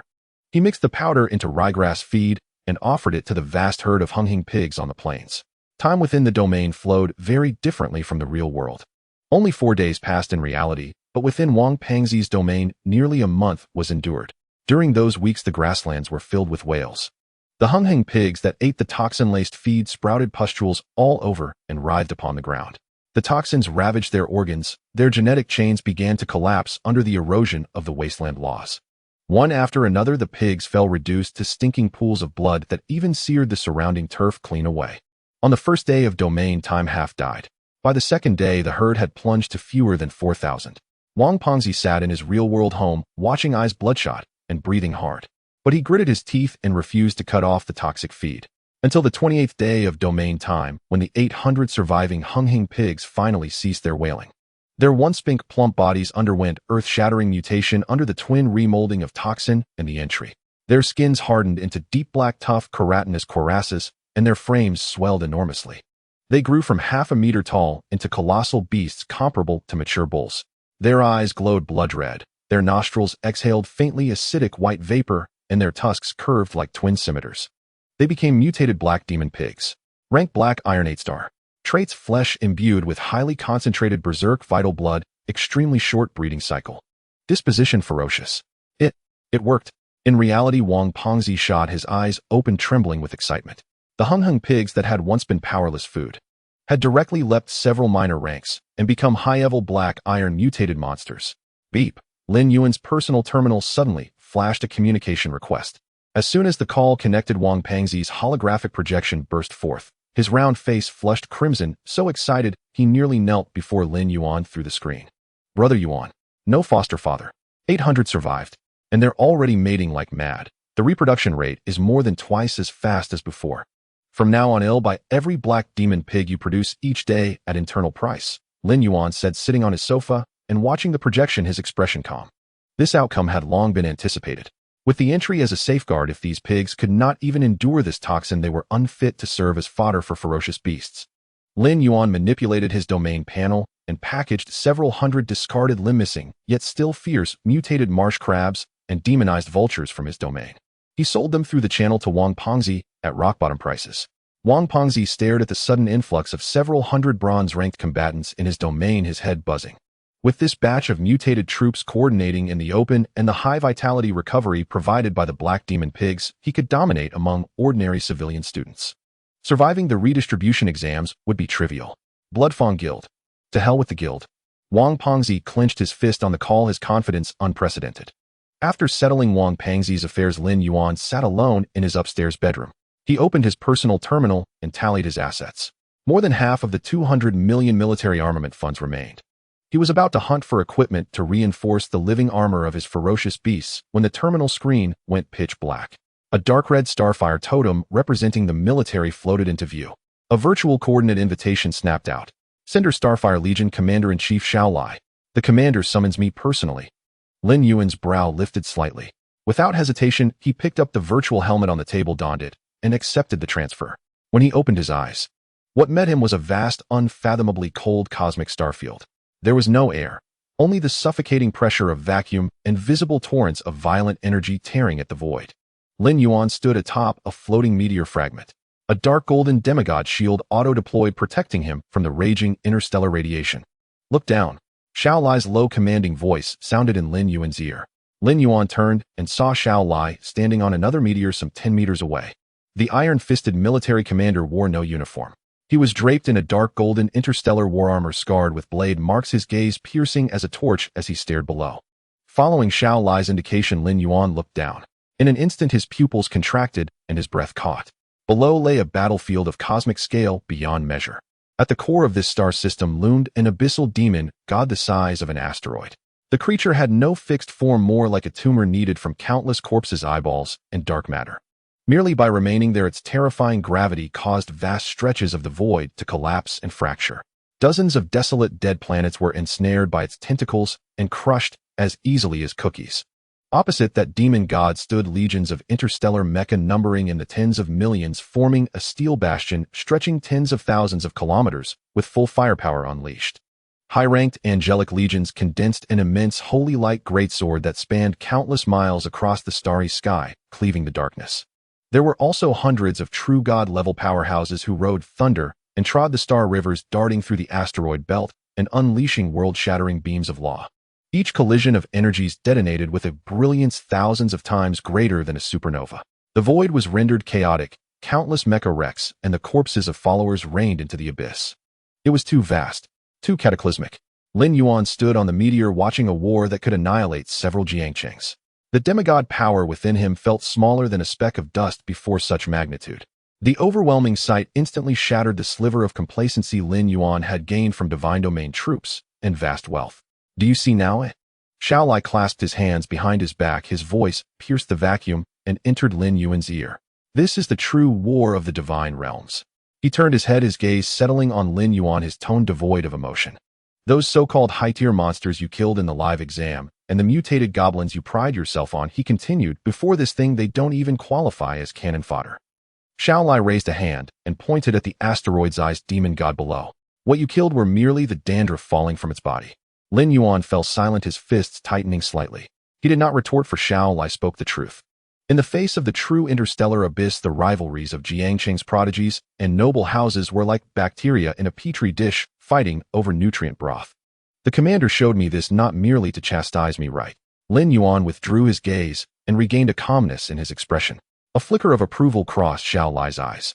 Had it been any other high schooler, they would have gone weak at the knees at the sight. That Lin Yuan could so swiftly recover his composure spoke to a rare temperament. The flames of the interstellar battlefield were continuously extinguished beneath the tentacles of the abyssal demon god. I didn't summon you here to frighten you. Xiao Lai withdrew his gaze and looked at Lin Yuan. The midterm streaming exam is imminent, and those aristocratic families in Jiangxing possess profound heritage. Have you finalized the ultimate direction of your divine domain's foundation? As he spoke, Xiao Lai raised his right hand, clad in dark gold battle armor. Two holographic star charts unfurled in the vacuum. The military's mainstream evolutionary paths are essentially two. Xiao Lai pointed at the star chart on the left. The first is mechanical ascension, forging an interstellar fleet, crushing all through extreme firepower coverage and Bayan visual range strikes. This path consumes immense wealth, requiring a highly sophisticated industrial base and resource chain. His finger slid to the right, revealing a crimson star chart depicting countless ferocious beasts. The second is transcendent flesh, relying on the breakthrough of genetic shackles in your followers, using their physical bodies to withstand planet-destroying cannons and tear warships apart with bare hands. Which direction will your mutated goblins take? Lin Yuan gazed at the two-star charts without any hesitation. Commander, my divine domain's environment is too harsh to support a precise mechanical assembly line. I intend to commit fully to the extreme path of flesh mutation. Mechanical ascension required sterile workshops, precision machine tools, and vast quantities of high-grade ores. Within the wasteland divine domain, there was only ceaseless acid rain and radioactive miasma. Not even a clean iron plate could be preserved. Pursuing mechanics, there would be suicide. Living metal armor was the only viable weapon carrier for the rage demons. Xiaolai nodded. Wise. A commoner must invest their limited resources on the cutting edge. Greed leads to indigestion. Mastering a single path to its utmost is the ultimate truth. He reached into the void, and two scrolls radiating a dark golden aura materialized, floating before Lin Yuan. Since you are someone I specially approved into the dark sequence, I cannot be too stingy. Xiaolai explained in a deep voice. These are genetic blueprints I treasured from my early campaigns in the Abyss. The Titanic Beast genetic blueprint and the Void Shadow Beast genetic blueprint. Lin Yuan's heart trembled violently. These contain the evolutionary paths of ultimate defense and ultimate assassination. However, they require vast resources to guide your followers, and the success rate is extremely low. But once formed, they will be unmatched among those of the same rank. Xiaolai looked at Lin Yuan. These are unavailable on the open market. Consider this my personal investment in you. Take them. Don't disgrace the Spark Legion in the exam. Lin Yuan accepted the two blueprints with both hands. As they touched his palms, a primal and deathly stillness surged through his skin straight into his mind. Blueprints involving the laws of fundamental genetic evolution were absolute contraband on the market. If auctioned on the black market, their value would exceed 10 million faith points, and they would be priceless. Thank you, Commander. Lin Yuan expressed his gratitude sincerely. He would remember this debt. With a flash of white light, Lin Yuan's consciousness withdrew from the Spark Legion's top-secret intranet, returning to the bedroom of his real-world villa. He sat on the edge of the bed, gazing at the two ancient blueprints that had materialized in his hands. He had the blueprints. But how to make those rage demons who knew only slaughter and feeding comprehend the profound genetic laws was a problem. Could he have the tyrant teach them to read the blueprints one by one? Lin Yuan opened his personal terminal and logged into the Pantheon trading network. He searched for auxiliary divine domain structures. Filter conditions, genetic guidance, flesh evolution. The holographic screen rapidly scrolled through a vast array of items, their prices exorbitantly high. Soon Lin Yuan's gaze settled on a single item in the corner of the page. Platinum tier abandoned structure, Starlight Gene Monolith Sellers. Note, an excavated artifact from an ancient Starlight ruin. Capable of recording high-tier genetic blueprints, emitting a genetic guidance field allowing followers to unconsciously comprehend evolutionary directions. However, the internal energy core of this monolith is completely damaged, requiring a massive amount of pure bioelectricity to activate. Currently, it is a mere ornament, no refunds for irreparable defects. Price 5,000,000 faith points. The comment section below was filled with unanimous mockery. 5 million for a big rock. Who do they think is that gullible? Massive bioelectricity. Where would you find that many high-tier magical beasts to discharge it daily?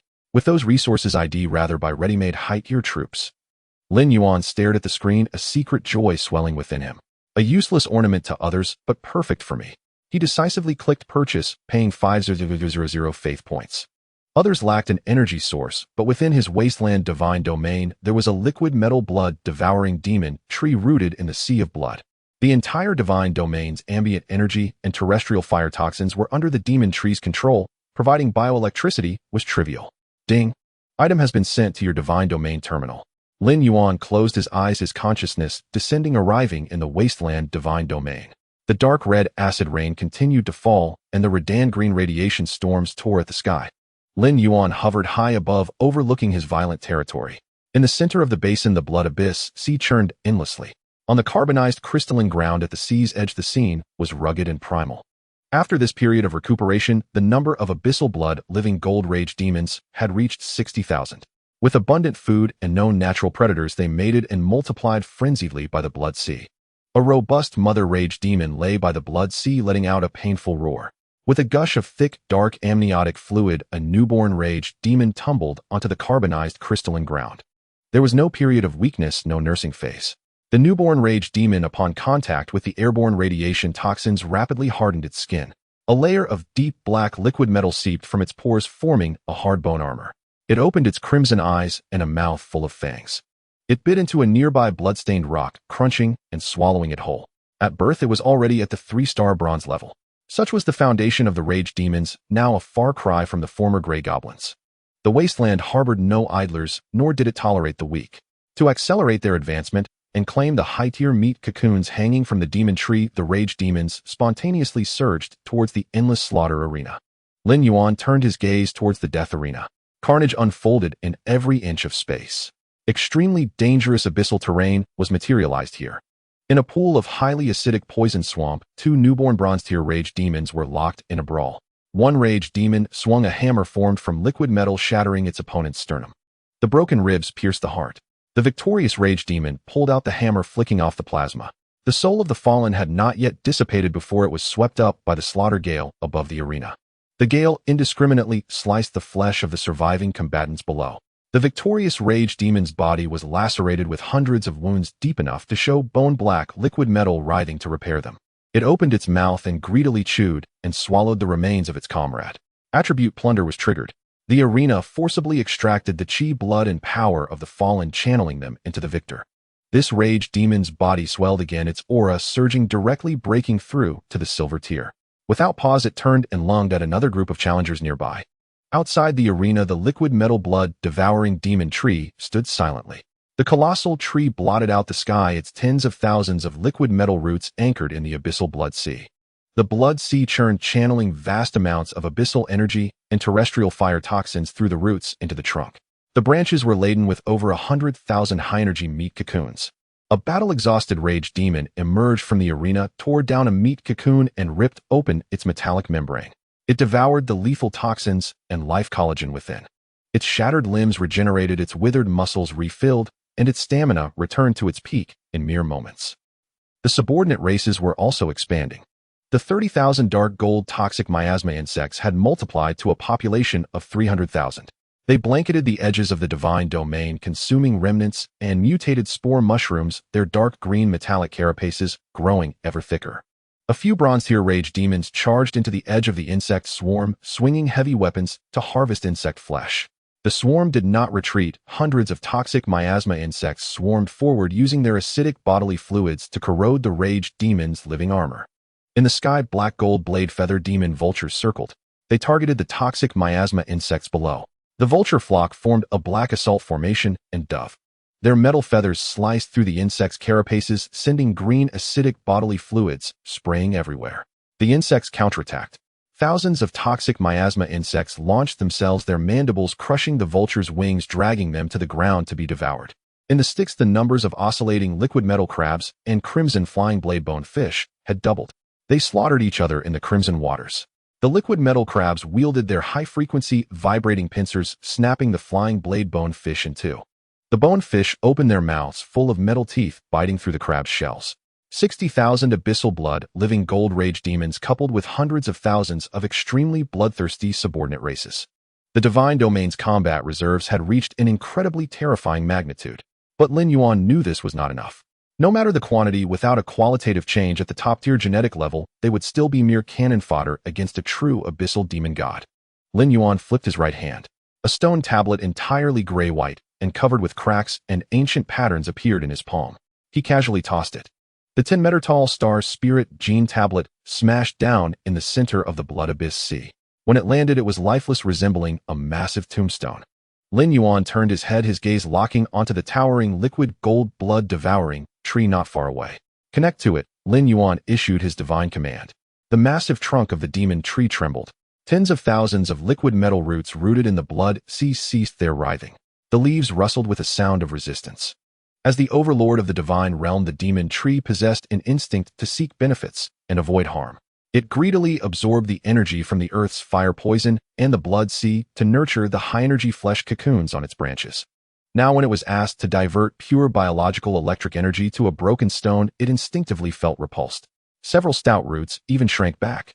"Are you rejecting me?" Lin Yuan hovered in midair, his tone showing no fluctuation. In the next moment, the rules of the entire wasteland divine realm descended. Lin Yuan's eyes shone with a blinding dark golden divine light. The supreme cold and unyielding will of the deity transformed into a tangible pressure striking the main trunk of the demon tree. Crack! The space around the demon tree shattered inch by inch. The waters of the blood abyss sea abruptly stopped churning, forcibly flattened. The raging radiation storm in the sky came to a halt. The will of the creator was indisputable. The demon tree emitted a painful buzzing sound, its crown trembling violently, as if pleading.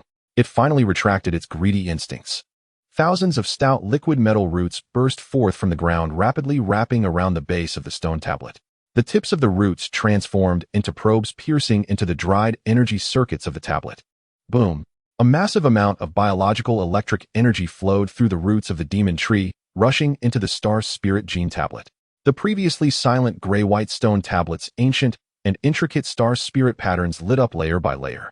The eerie blue light dispelled the surrounding blood-colored mist. At the top of the tablet, a diamond-shaped energy crystal reformed, releasing visible gene guiding force fields. The tablet was activated. Lin Yuan dissipated the pressure.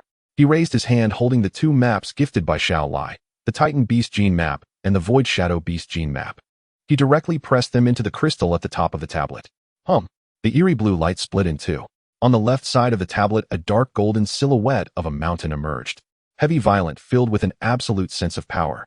It was the Titan route for physical defense.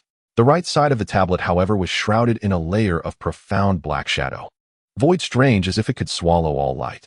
It was the shadow route for assassination and stealth. The gene guiding force field took shape, covering the entire demon territory.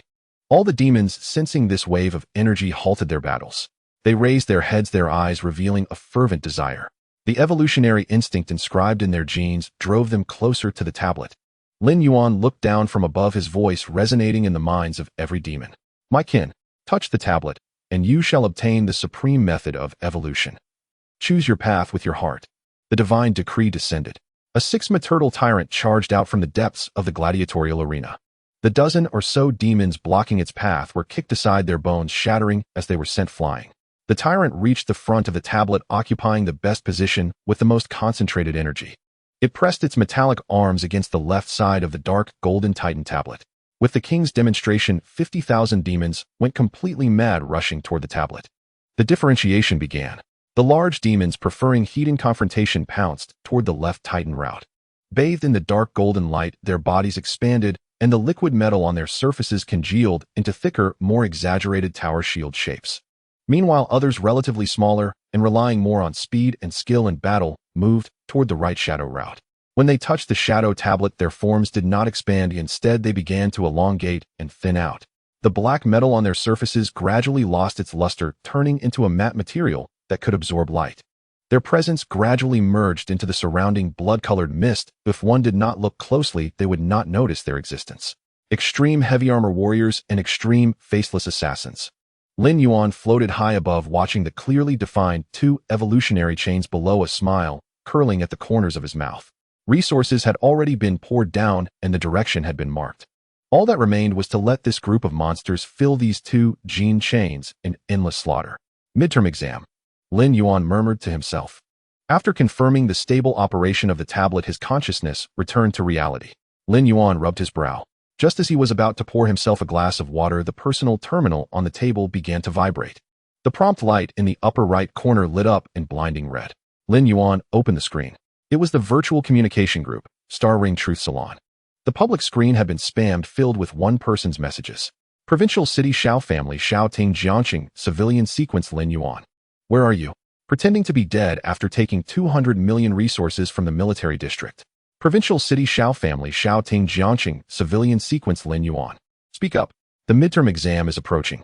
Are you too scared to face people while hiding in your garbage heap? Xiao Ting not only crazily Lin Yuan, but also directly threw a screenshot in the group.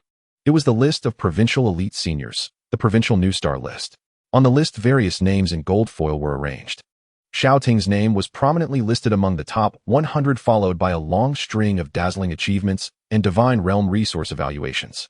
Xiao Ting continued to post in the group. Provincial City Xiao Family Xiao Ting, open your eyes and see clearly. This is the real strength hierarchy. Provincial City Xiao Family Xiao Ting, I scrolled through 2,000 names and didn't even see yours. Provincial City Xiao Family Xiao Ting, a waste relying on loopholes in the real scene assessment mechanism to score low-level cannon fodder. Do you even deserve its class quota? Provincial City Xiao Family Xiao Ting, when the midterm provincial streaming exam clashes, I will make you understand how deep the gap between civilians and aristocratic families is. The others in the group were lurking watching the show with Mu Rome by Chu Yunxian and others occasionally sending amusing emojis. No one interrupted Xiao Ting's performance. Su Yuing also remained silent, seemingly waiting for Lin Yuan's reaction. Lin Yuan sat in his chair feeling that this person had a screw loose. A greenhouse flower focused on superficial fame, relying on family background to seek presence, seemed quite childish in Lin Yuan's eyes. Lin Yuan slid his fingers setting the group chat to deep do not disturb mode. Xiao Ting's barking was muted. However, the provincial new star list in the screenshot caught Lin Yuan's interest. He opened the military intranet and entered the search term. Soon he understood the origin of this thing. It was based on the military and the virtual platform of federal universities. Starry Sky War Chess Sand Table. Lin Yuan clicked on the section Introduction. The interface darkened and lines of fiery text appeared. Starry Sky War Chess Sand Table jointly created by the Federal Military Academy and the main brains of various star zones. 100 True Law Simulation. It includes data on millions of abyssal monsters and divine troops from the Star Sea. Here there is no loss of life in Divine Kingdom Wars. You can simulate military strategies in extreme peril. It is the highest holy place for federal deities to hone their killing skills. No loss of life. True simulation, Lin Yuan murmured. He slid his fingertip opening the total leaderboard of Starry Sky War Chess. Unlike the new star list that only targeted high school students previously sent by Xiao Ting. This was a total leaderboard open to the entire Federation. As soon as it opened, an overwhelming pressure surged through the screen. None of the names at the top of the list were unknown. Top 1 Governor of Tianhai Province Lei Jintian. Top 4 Deputy Commander of the Starfire Legion Pajun. Top 12 Honorary Dean of the War Department of the Federal First Academy Gu Song. The names at the forefront are as weighty as 1,000 pounds. These names typically only exist in the Federation news channels and textbooks. Lin Yuan scanned from top to bottom. A strange thought flashed through his mind. Commander Xiao Lai was not among them. Logically, as the military commander who wielded great power and had recently suppressed the Abyss Demon God outside the interstellar Great Wall, Xiao Lai's strength absolutely qualifies him to be among the top 10. Yet he searched through the top 100, and the name of the commander of the Xingho Legion was nowhere to be found. Hidden strength. Military secrets to avoid suspicion. Or perhaps at Xiao Lai's level there was no need or disdain to leave a name on such a public leaderboard. Lin Yuan did not probe further. He understood very well that those on the total leaderboard had at least lived for hundreds, even thousands, or tens of thousands of years. The divine domains under their command had likely evolved into complete star systems long ago. He was merely a high school student who had just ignited his divine fire. To leave a name on the total leaderboard was no different from dreaming.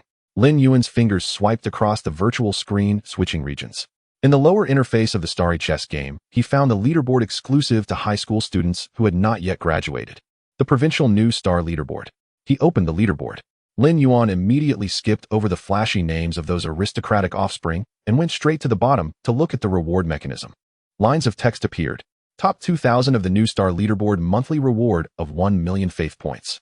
Top 1,000 of the new star leaderboard monthly reward of 10 million faith points, plus 1 random silver level building blueprint.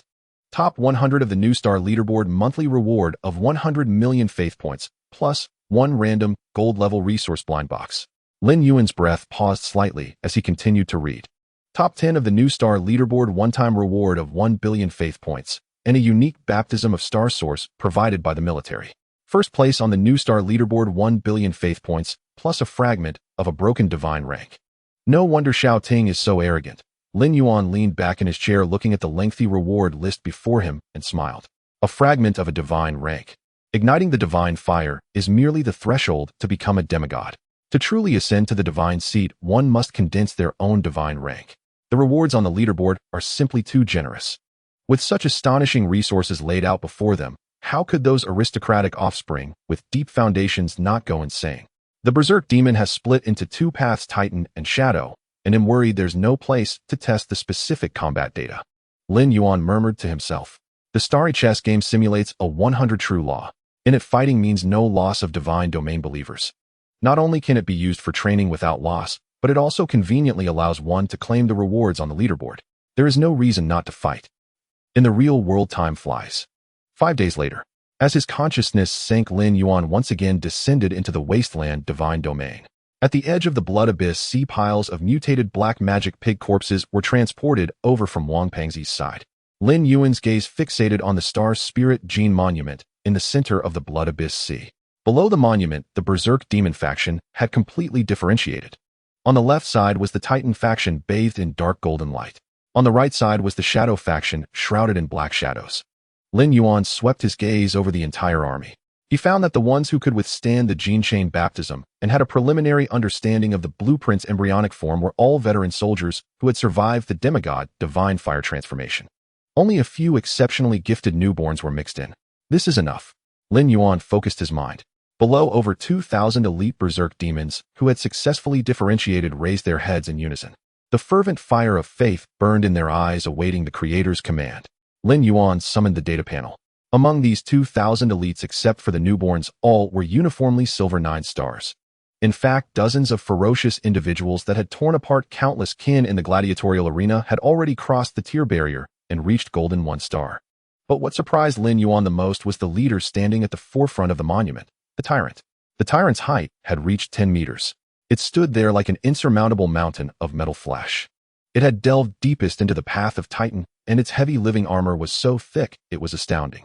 Its arms had even evolved into structures resembling siege hammers. Even more outrageous was that the tyrant's metal skin did not have the dark golden sheen of the Titan path. Instead, it displayed a matte black that could absorb light, characteristic of the shadow path. Dual-line compatibility. It possessed not only the strength and defense of a Titan, but also the stealth characteristics of a void shadow beast. A 10-meter-tall, extremely ferocious, fully armored demon. If it could also conceal its aura in the shadows and launch surprise attacks, it would be a disaster for any enemy. Connect to the starry chess game. Lin Yuan did not hesitate, focusing his mind. The formless power of the law descended upon the divine domain. Lin Yuan's consciousness, along with the over 2,000 elite berserk demons, was simultaneously stripped and thrown into the vast virtual chess network. After a brief sensation of weightlessness, Lin Yuan's vision became clear again. He stood in an expanse of nothingness with the sand table screen below. A mechanical synthesized voice sounded in his ears. System prompt: contestant Lin Yuan detected. Identity: senior student of Jiangxing 3rd High School. Believer rank meets the entrance requirements for the sand table, matching you for the 1st provincial area. Matching successful. Scene generated: foggy marsh. Battle countdown: 3, 2, 1 start. The screen before him shattered. Lin Yuan's consciousness arrived in a grayish marshland. 500 meters ahead of Lin Yuan stood rows of well-equipped human swordsmen ready for battle. They wore shiny silver plate armor and held standard long swords. Behind them, dozens of apprentices in robes were flusteredly conjuring fireballs. Lin Yuan glanced with his spiritual power. Average rank bronze 5 stars. Lin Yuan couldn't help but complain in his heart. The matching mechanism of this starry chess game is quite primitive. Looking at their formation and rank, the opponent was clearly a newbie who had only recently awakened, relying on family resources to bulk up. Lin Yuan did not need to issue commands. The hundreds of Titan-line berserk demons standing behind the tyrant let out a roar. They ignored the mud of the marsh and rapidly propelled themselves. The muddy water exploded as hundreds of black metal monsters crashed into the formation of human swordsmen. Pure power crushed them. The silver plate armor was as flimsy as paper before the berserk demons. The long swords of the human swordsmen struck the armor of the berserk demons, leaving not even a scratch. Severed limbs and warm blood danced in the air. The battle from contact to end took less than 10 seconds. The newbie deity opposite had not even had the time to issue commands before his believers were torn to shreds. Battle victory. Win rate 100.1. Your ranking on the provincial new star leaderboard has risen to 98541. The mechanical voice finished broadcasting. Lin Yuan's expression remained unchanged as he uttered 2 words: continue matching. The slaughter mode of the starry chess game officially commenced. The light and shadow shifted. Matching successful. Scene generated: extreme, cold snow mountain. An avalanche roared. The silver tier snow beasts opposite had not yet seen their enemy when the berserk demons of the shadow line had already blended into the shadows of the snow. Silent metallic blades sliced through the snow beast's throat, and scalding blood stained the white snow red. Victory. Matching successful. Scene generated: death desert. Wild sand filled the sky. The Titan berserk demon braved the sandstorm, capable of shredding flesh, smashing its fist through the skull of a golden tier sandworm that had emerged from below, tearing it apart. Victory. Matching successful. Scene generated: urban ruins.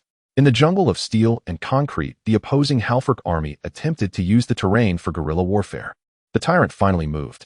It took a step forward, and the metallic hammer of its right arm smashed down a 20-story abandoned building.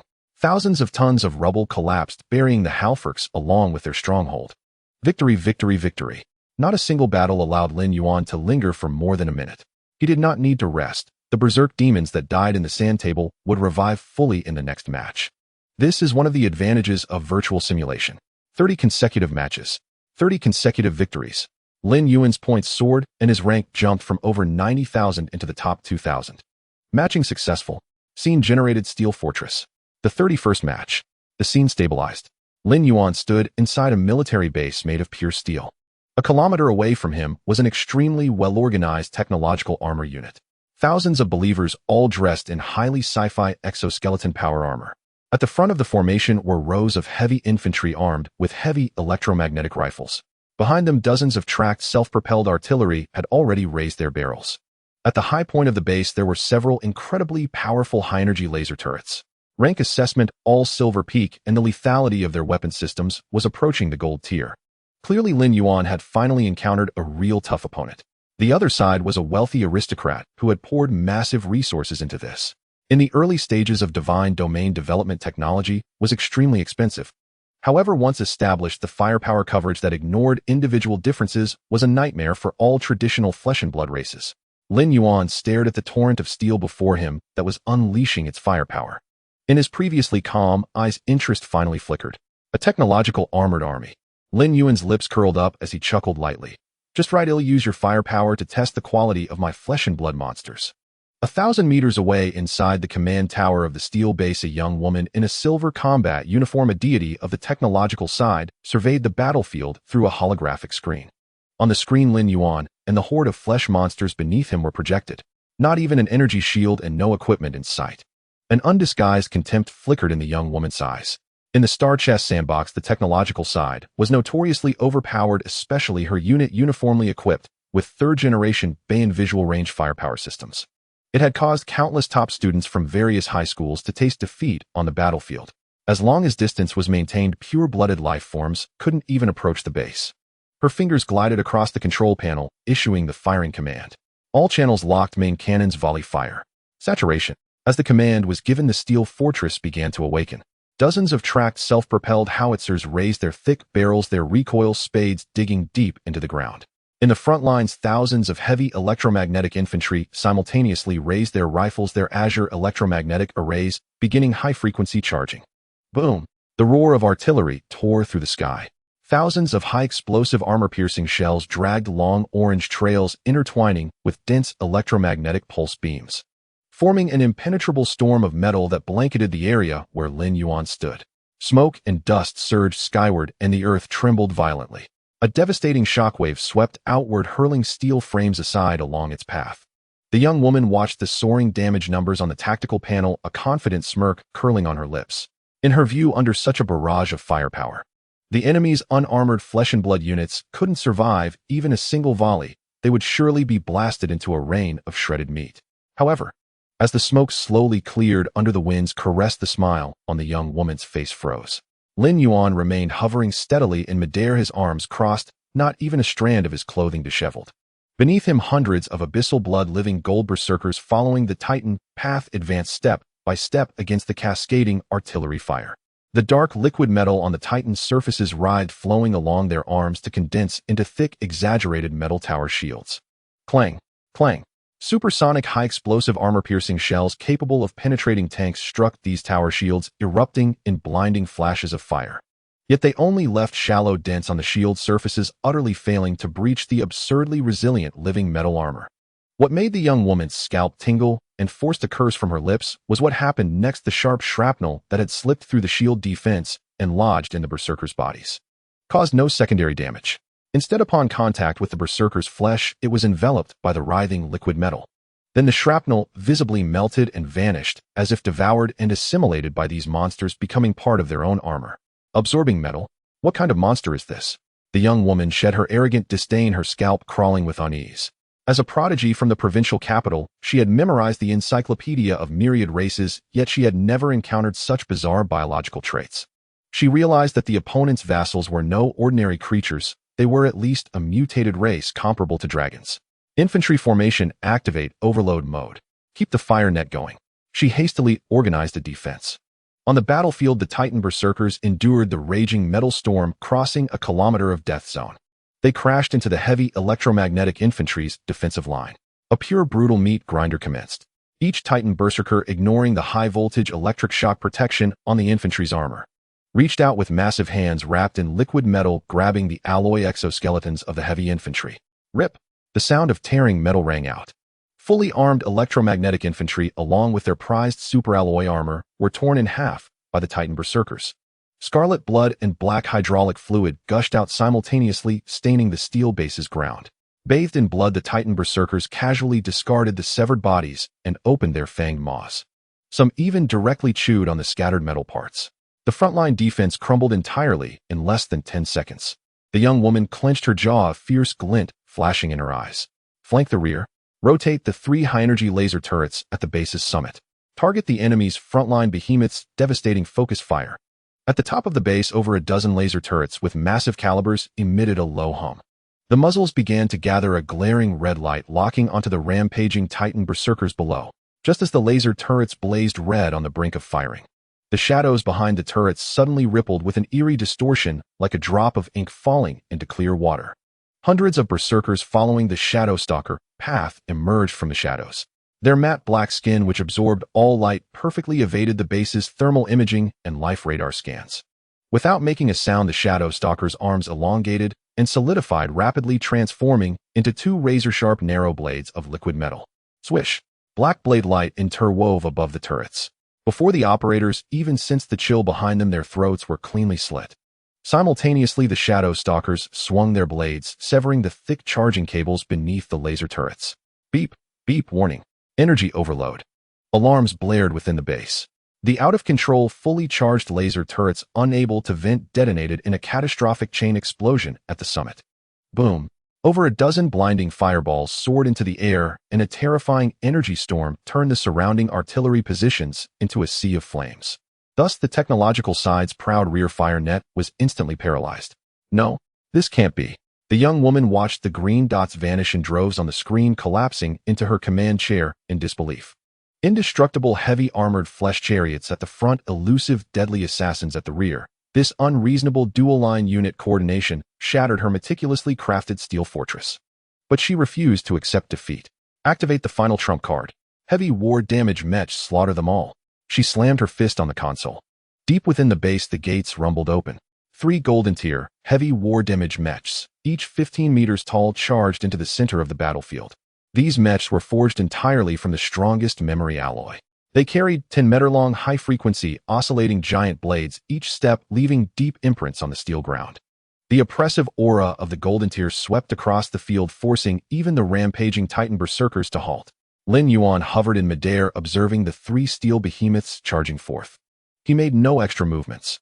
With a mere shift of his gaze, his will locked onto the tyrant who had been standing silently at the rear of the formation. Deal with them, Lin Yuan issued a brief command. Receiving the divine edict, the 10-meter-tall tyrant slowly raised its head. A cold, murderous intent flickered across its matte black heavy armor, which fused the dual traits of Titan and Shadow Stalker. The next second, the tyrant's form twisted in place, merging into a patch of shadow. Target lost. Radar lock failed. How is this possible with its massive size? The young woman inside the command tower exclaimed in shock. The pilots of the golden mechs were momentarily bewildered, scanning their surroundings. Just then, directly above one of the golden mechs, the shadow in the void parted like a curtain. The tyrant's colossal mountain-like figure burst forth from the shadow, carrying the power of the Titan path and the terrifying gravitational acceleration of a high-altitude fall. Like a black meteor, it descended, its feet crashing down with immense force. Boom, crash. The golden mech, renowned for withstanding direct missile bombardments, had its superalloy head and cockpit beneath it crushed under the tyrant's stomp, instantly flattened and shattered like a tin can struck by a hammer. The pilot didn't even have time to scream before being reduced to a pulp. The pilots of the other 2 golden mechs, their eyes wide with fury, roared and swung their high-frequency, oscillating giant blades at the tyrant from both sides. The tyrant did not dodge. It turned slightly, raising its metallic arm, and met the descending, oscillating blades with its bare hands. Clang! A piercing metallic clash tore through the air. The high-frequency oscillating blade capable of cleaving mountains struck the tyrant's arm, leaving only a shallow white scar. In the next instant, the tyrant's arm muscles bulged and dark liquid metal surged. Crack! The two high-frequency oscillating giant blades were snapped in half by the tyrant's bare hands. Under the pilot's despairing gazes, the tyrant extended its hands left and right, firmly gripping the heavy chest plates of the two golden mechs. Roar! The tyrant let out an earth-shaking howl, pulling its arms outward. With the sound of tearing metal, the chest plates of the two golden mechs were ripped open, creating gaping holes. The tyrant's hands reached into the mech's interiors, yanking out the still-functioning power cores, which crackled with blinding electric sparks. Then, with a single-handed squeeze, bang! The two golden tier power cores were crushed directly. Deprived of power, the mechs collapsed like piles of scrap metal. Across the entire battlefield, only the tyrant stood upon the mech's wreckage, the flames of the power core explosions casting its demonic silhouette in stark relief. The battle concluded. The system clocked the duration at a mere 55 seconds. A synthesized mechanical voice echoed across the sandbox. 31 consecutive victories. Your ranking has soared to 890th on the provincial Rising Star list. Inside the opposing command tower, the young woman's form began to fade as the sandbox settled. Just before she vanished completely, she fixed her gaze on the black-haired youth suspended in midair, her eyes filled with undisguised terror and frustration. This guy. Where did this monster even come from? A flash of white light, and she was forcibly ejected from the simulation sandbox, leaving behind only a heap of scrap metal, a testament to Lin Yuan's suffocating dominance. Ding! 31 consecutive victories. Your ranking has soared to 890th on the provincial Rising Star list. The synthesized mechanical voice echoed across the empty virtual sandbox. Lin Yuan hovered against the backdrop of a dark starry sky surrounded by over 2,000 ferocious demon beasts with murderous auras. He raised his hand, signaling the demon beasts to restrain their presence. Withdraw. The command was given. The demon lord was the first to retreat, its body merging back into the shadows. The remaining demon beasts moved in perfect unison, silently crouching on the void platform beneath Lin Yuan. Lin Yuan did not immediately start the next match. He stood still, rapidly replaying the 31 battles just concluded in his mind. Especially the final confrontation against the heavy steel fortress of the tech side. Titans for defense, shades for assassination. Lin Yuan narrowed his eyes, a glint of sharp light flashing within them. This two-line combat system's practical effectiveness is even more monstrous than I anticipated. On the tech side, their greatest pride on the battlefield lay in their ultra-long-range firepower coverage and life radar detection. Yet they barely had any effect against these two types of demon beasts. The Titan demon beast's living fluid gold armor had reached the pinnacle of physical defense and energy resistance for its tier. The traits of the Shade demon beast were the bane of all radars and thermal imaging. On the battlefield, as long as the Titan demon beasts drew the enemy's fire from the front, the Shade demon beasts could infiltrate the enemy's rear and sever their firepower nexus. Capable of both offense and defense. Devoid of pain, knowing no fatigue. Impressive. Lin Yuan gave an objective assessment. Yet he did not allow himself to be complacent. Lin Yuan lifted his head, his gaze seeming to pierce through this virtual starry sandbox. Looking toward the interstellar Great Wall stretching across the edge of the universe in the real world and the abyssal demon gods beyond it. That scene Commander Xiao showed me. That is true power. Lin Yuan silently cautioned himself. That girl just now had a full set of Silver Peak believers plus 3 gold tier heavy mecha. Yet on the provincial Rising Star list, she was only ranked in the 800s. If the threshold for the top 1,000 in the province is already this high, how profound must the foundations of those monsters ranked in the top 100 be? Lin Yuan rubbed his chin. He suddenly thought of Xiao Ting. That guy's name was firmly planted in the provincial top 100. It seems that Xiao isn't entirely a useless rich brat who only knows how to rely on his family. Lin Yuan reached a rational conclusion. To obtain that top-ranked fragment of the Divine Shard, his current foundation was still insufficient. Ding. Detected that your ranking has entered the top 1,000 of the provincial Rising Star list. Triggering milestone reward mechanism. Rewards have been sent to your Divine Domain terminal. Please check and claim them. The mechanical voice interrupted Lin Yuan's thoughts. He composed himself and opened the virtual interface of the Divine Domain terminal. The mail icon was flashing. Lin Yuan tapped to collect. Your exclusive account has received 100 faith points. You have obtained random silver tier building blueprint X1. 10 million faith points was a fortune capable of changing the destiny of an ordinary high school student. But for Lin Yuan, who had just extracted 200 million starting funds from the military, it was merely icing on the cake. His attention was fixed on the blueprint floating in the virtual inventory. He willed it open.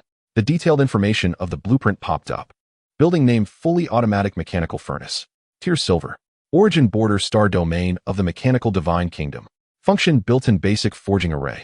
Simply input crude iron ore and energy, and it can operate fully automatically on an assembly line, smelting and forging large quantities of black iron. Tier Standard Weapons G. Standard Longswords, Standard Tower Shields. Prerequisite material requirements: 5 tons of mystic iron or 1,000 fire-resistant bricks, 1 low-grade energy core. The moment he saw the blueprint's attributes, Lin Yuan raised an eyebrow. A black iron weapon assembly line. For the vast majority of deities pursuing an elite or high-tier troop strategy, this was extremely useless. Tasteless to eat, a pity to discard. But as Lin Yuan looked at the words, fully automatic assembly line, on the blueprint, a slow smile crept across his face.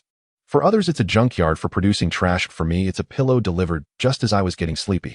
To strengthen the living fluid gold armor on the surface of the abyssal blood, living gold demon beasts. Aside from devouring flesh and blood, the simplest and most brutal method was to consume high-strength metals. This furnace can only forge black iron weapons because its internal array is too primitive to withstand the melting points of high-tier metals. But what if I transform it into a living building? A feasible idea flashed through Lin Yuan's mind. The Black Blood Arena and the Abyssal Rotting Tree in the Wasteland Divine Domain. Both underwent horrifying mutations only after integrating the living metal trait extracted from Abyssal Starfall liquid gold. Now the creatures within the Divine Domain also carried the genes of this living metal in their bodies. With his thoughts clear, Lin Yuan wasted no more time. Disconnect. A flash of light and shadow passed before his eyes. Lin Yuan's consciousness withdrew from the star chessboard. He returned to his bedroom in the independent villa. Lin Yuan casually opened the Pantheon trading network. 500 tons of mystic iron or 100 tons of red copper essence, 50 tons of deep sea silver, 10 silver-grade energy cores directly, and sweep all sorts of miscellaneous high-grade waste alloys as long as the price is right. Lin Yuan's fingers flew across the light screen. In less than a minute, a full 7 million faith points were spent. Beep. The materials you purchased have been delivered to the designated Divine Domain coordinates via space wormhole. Confirming receipt. Lin Yuan closed his eyes and sank his consciousness. A gray sky with dark red blood rain drifting down. Lin Yuan descended above the wasteland Divine Domain. His gaze locked onto a ring of volcanic belts in the far north of the Divine Domain. There the crust was extremely thin and dark red magma churned within the crystalline fissures of the scorched earth at an incredibly high temperature. This is the perfect place for a forging zone. Lin Yuan raised his hand, and with a mere thought, the mountain-like ores and materials he had just purchased along with the silver-tier blueprint crashed down from the void onto the edge of the volcanic belt. Construct, Lin Yuan commanded in a low voice. A silvery white radiance enveloped all the materials. The earth trembled as the crystalline crust was reshaped by an invisible force.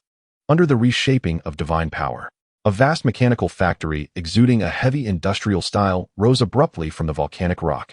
A 50-meter chimney pierced straight into the clouds. Conveyor belts crisscrossed each other. Hundreds of mechanical arms hung inverted from the factory's internal beams. At the center of the factory floor stood a furnace with a diameter exceeding 30 meters. Activate. Lin Yuan issued the command. Rumble. Gears interlocked, producing a harsh grinding sound. The energy-absorbing pipes at the base plunged into the magma pool below, drawing geothermal heat. Within the furnace, a blazing fire roared to life, and the assembly line began to operate. Lin Yuan stood midair, coldly observing this newly constructed silver-tier building. It exuded a strong industrial atmosphere, appearing quite formidable. But as the first batch of mystic iron ore was fed into the furnace, passed through over a dozen processes. And finally, a dozen crude black iron longswords were spat out at the end of the conveyor belt. Lin Yuan shook his head. Too brittle. This common iron riddled with impurities wouldn't even interest a demon beast in chewing it up. He hesitated no longer. He shifted his gaze, locking onto the endless slaughter arena tens of thousands of meters away. Their demon beasts were engaged in their daily life and death battles. Amidst flying flesh and blood, a demon beast that had just broken through to silver 7 stars had most of its body torn off by its kin, blood spilling everywhere. It collapsed onto the ground, its chest heaving violently, its life signs rapidly fading. The compressed strong acid and liquid metal fragments within its body had already begun emitting a dangerous red glow. The lethal poison explosion was about to trigger. Just at this critical moment. Come here. Lin Yuan reached out with a grasp from afar. The dark, golden power of the laws directly seized the dying demon, forcibly pulling it to the air above the volcanic belt. The fury in the demon's eyes transformed into extreme submission and fervor. It seemed to realize what the Creator intended and did not resist actively dispelling its last layer of defense. Creation extraction. Lin Yuan's gaze was indifferent as the creation extraction erupted. The dark golden chains penetrated deep into the demon's body. The demon's shattered body turned into ashes under the strangulation. Above Lin Yuan's palm, a concept halo the size of a fist swirling with deep black light and dark golden spots was slowly pulsating. Tip: ignoring the law's extraction successful. You have obtained a composite concept entry abyssal living liquid metal epic grade fragmented specialized version. Entry effect contains a highly concentrated gene of abyssal metal and assimilation devouring characteristics. After bestowing it to the target will undergo a metallic transformation into a living form able to autonomously devour and fuse with all ores, transforming them into a high concentration of living metal flow. Just a fragmented epic grade. That makes sense, after all it is just a silver tier demon. Lin Yuan looked at the halo in his palm, feeling no disappointment. It is enough to modify a silver tier furnace. He clenched his fingers and smashed the concept halo towards the mechanical furnace below. Boom! As the entry merged into the furnace, the temperature of the entire volcanic belt suddenly soared. An incredible transformation began. The mechanical factory, originally made of cold steel and alloys, seemed to be endowed with true life at the moment it touched the concept halo. The steel walls began to soften and writhe. A dark liquid metal, as if a conscious living being, spread upwards along the base of the building. Ka-ka-ka. The sounds of metal breaking and restructuring echoed endlessly. The stiff conveyor belts melted, reshaping into thick, dark metallic intestines. The mechanical arms hanging upside down from the ceiling sprouted dense barbs, and the claw-like ends mutated into large mouths filled with alloyed teeth. The core 100-meter furnace revealed thick, dark red vascular patterns on its outer wall. Every time it drew magma from below, the furnace would emit a thumping sound like a heartbeat. At the top of the furnace, a crack opened, forming a loading bay resembling the giant mouth of an abyss. Pure mechanical industry. At that moment, it was twisted into a terrifying mechanical ponk. The dark golden light dissipated. The new data of this building unfolded before Lin Yuan's eyes. Building name: Living Casting Mother Nest, original fully automatic mechanical furnace, grade half-step platinum level with growth potential.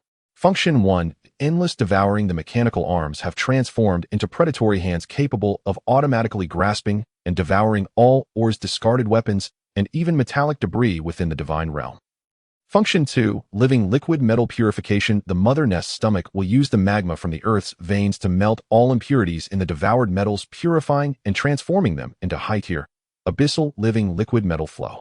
Function 3. Weapon food. Shaping. The purified liquid metal flow can be expelled through the mother nest's intestines, shaped into high-energy metal blocks for followers to directly devour, or into abyssal heavy weapons with certain self-repair capabilities. Lin Yuan looked at this set of data, intrigued. You know, this entry is indeed quite useful.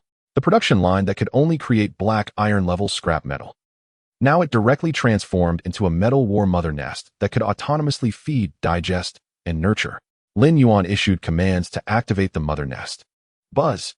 Hundreds of mutated mechanical arms descended from the ceiling, opening wide mouths to bite down on the Xian iron ore and red copper crystals piled on the ground.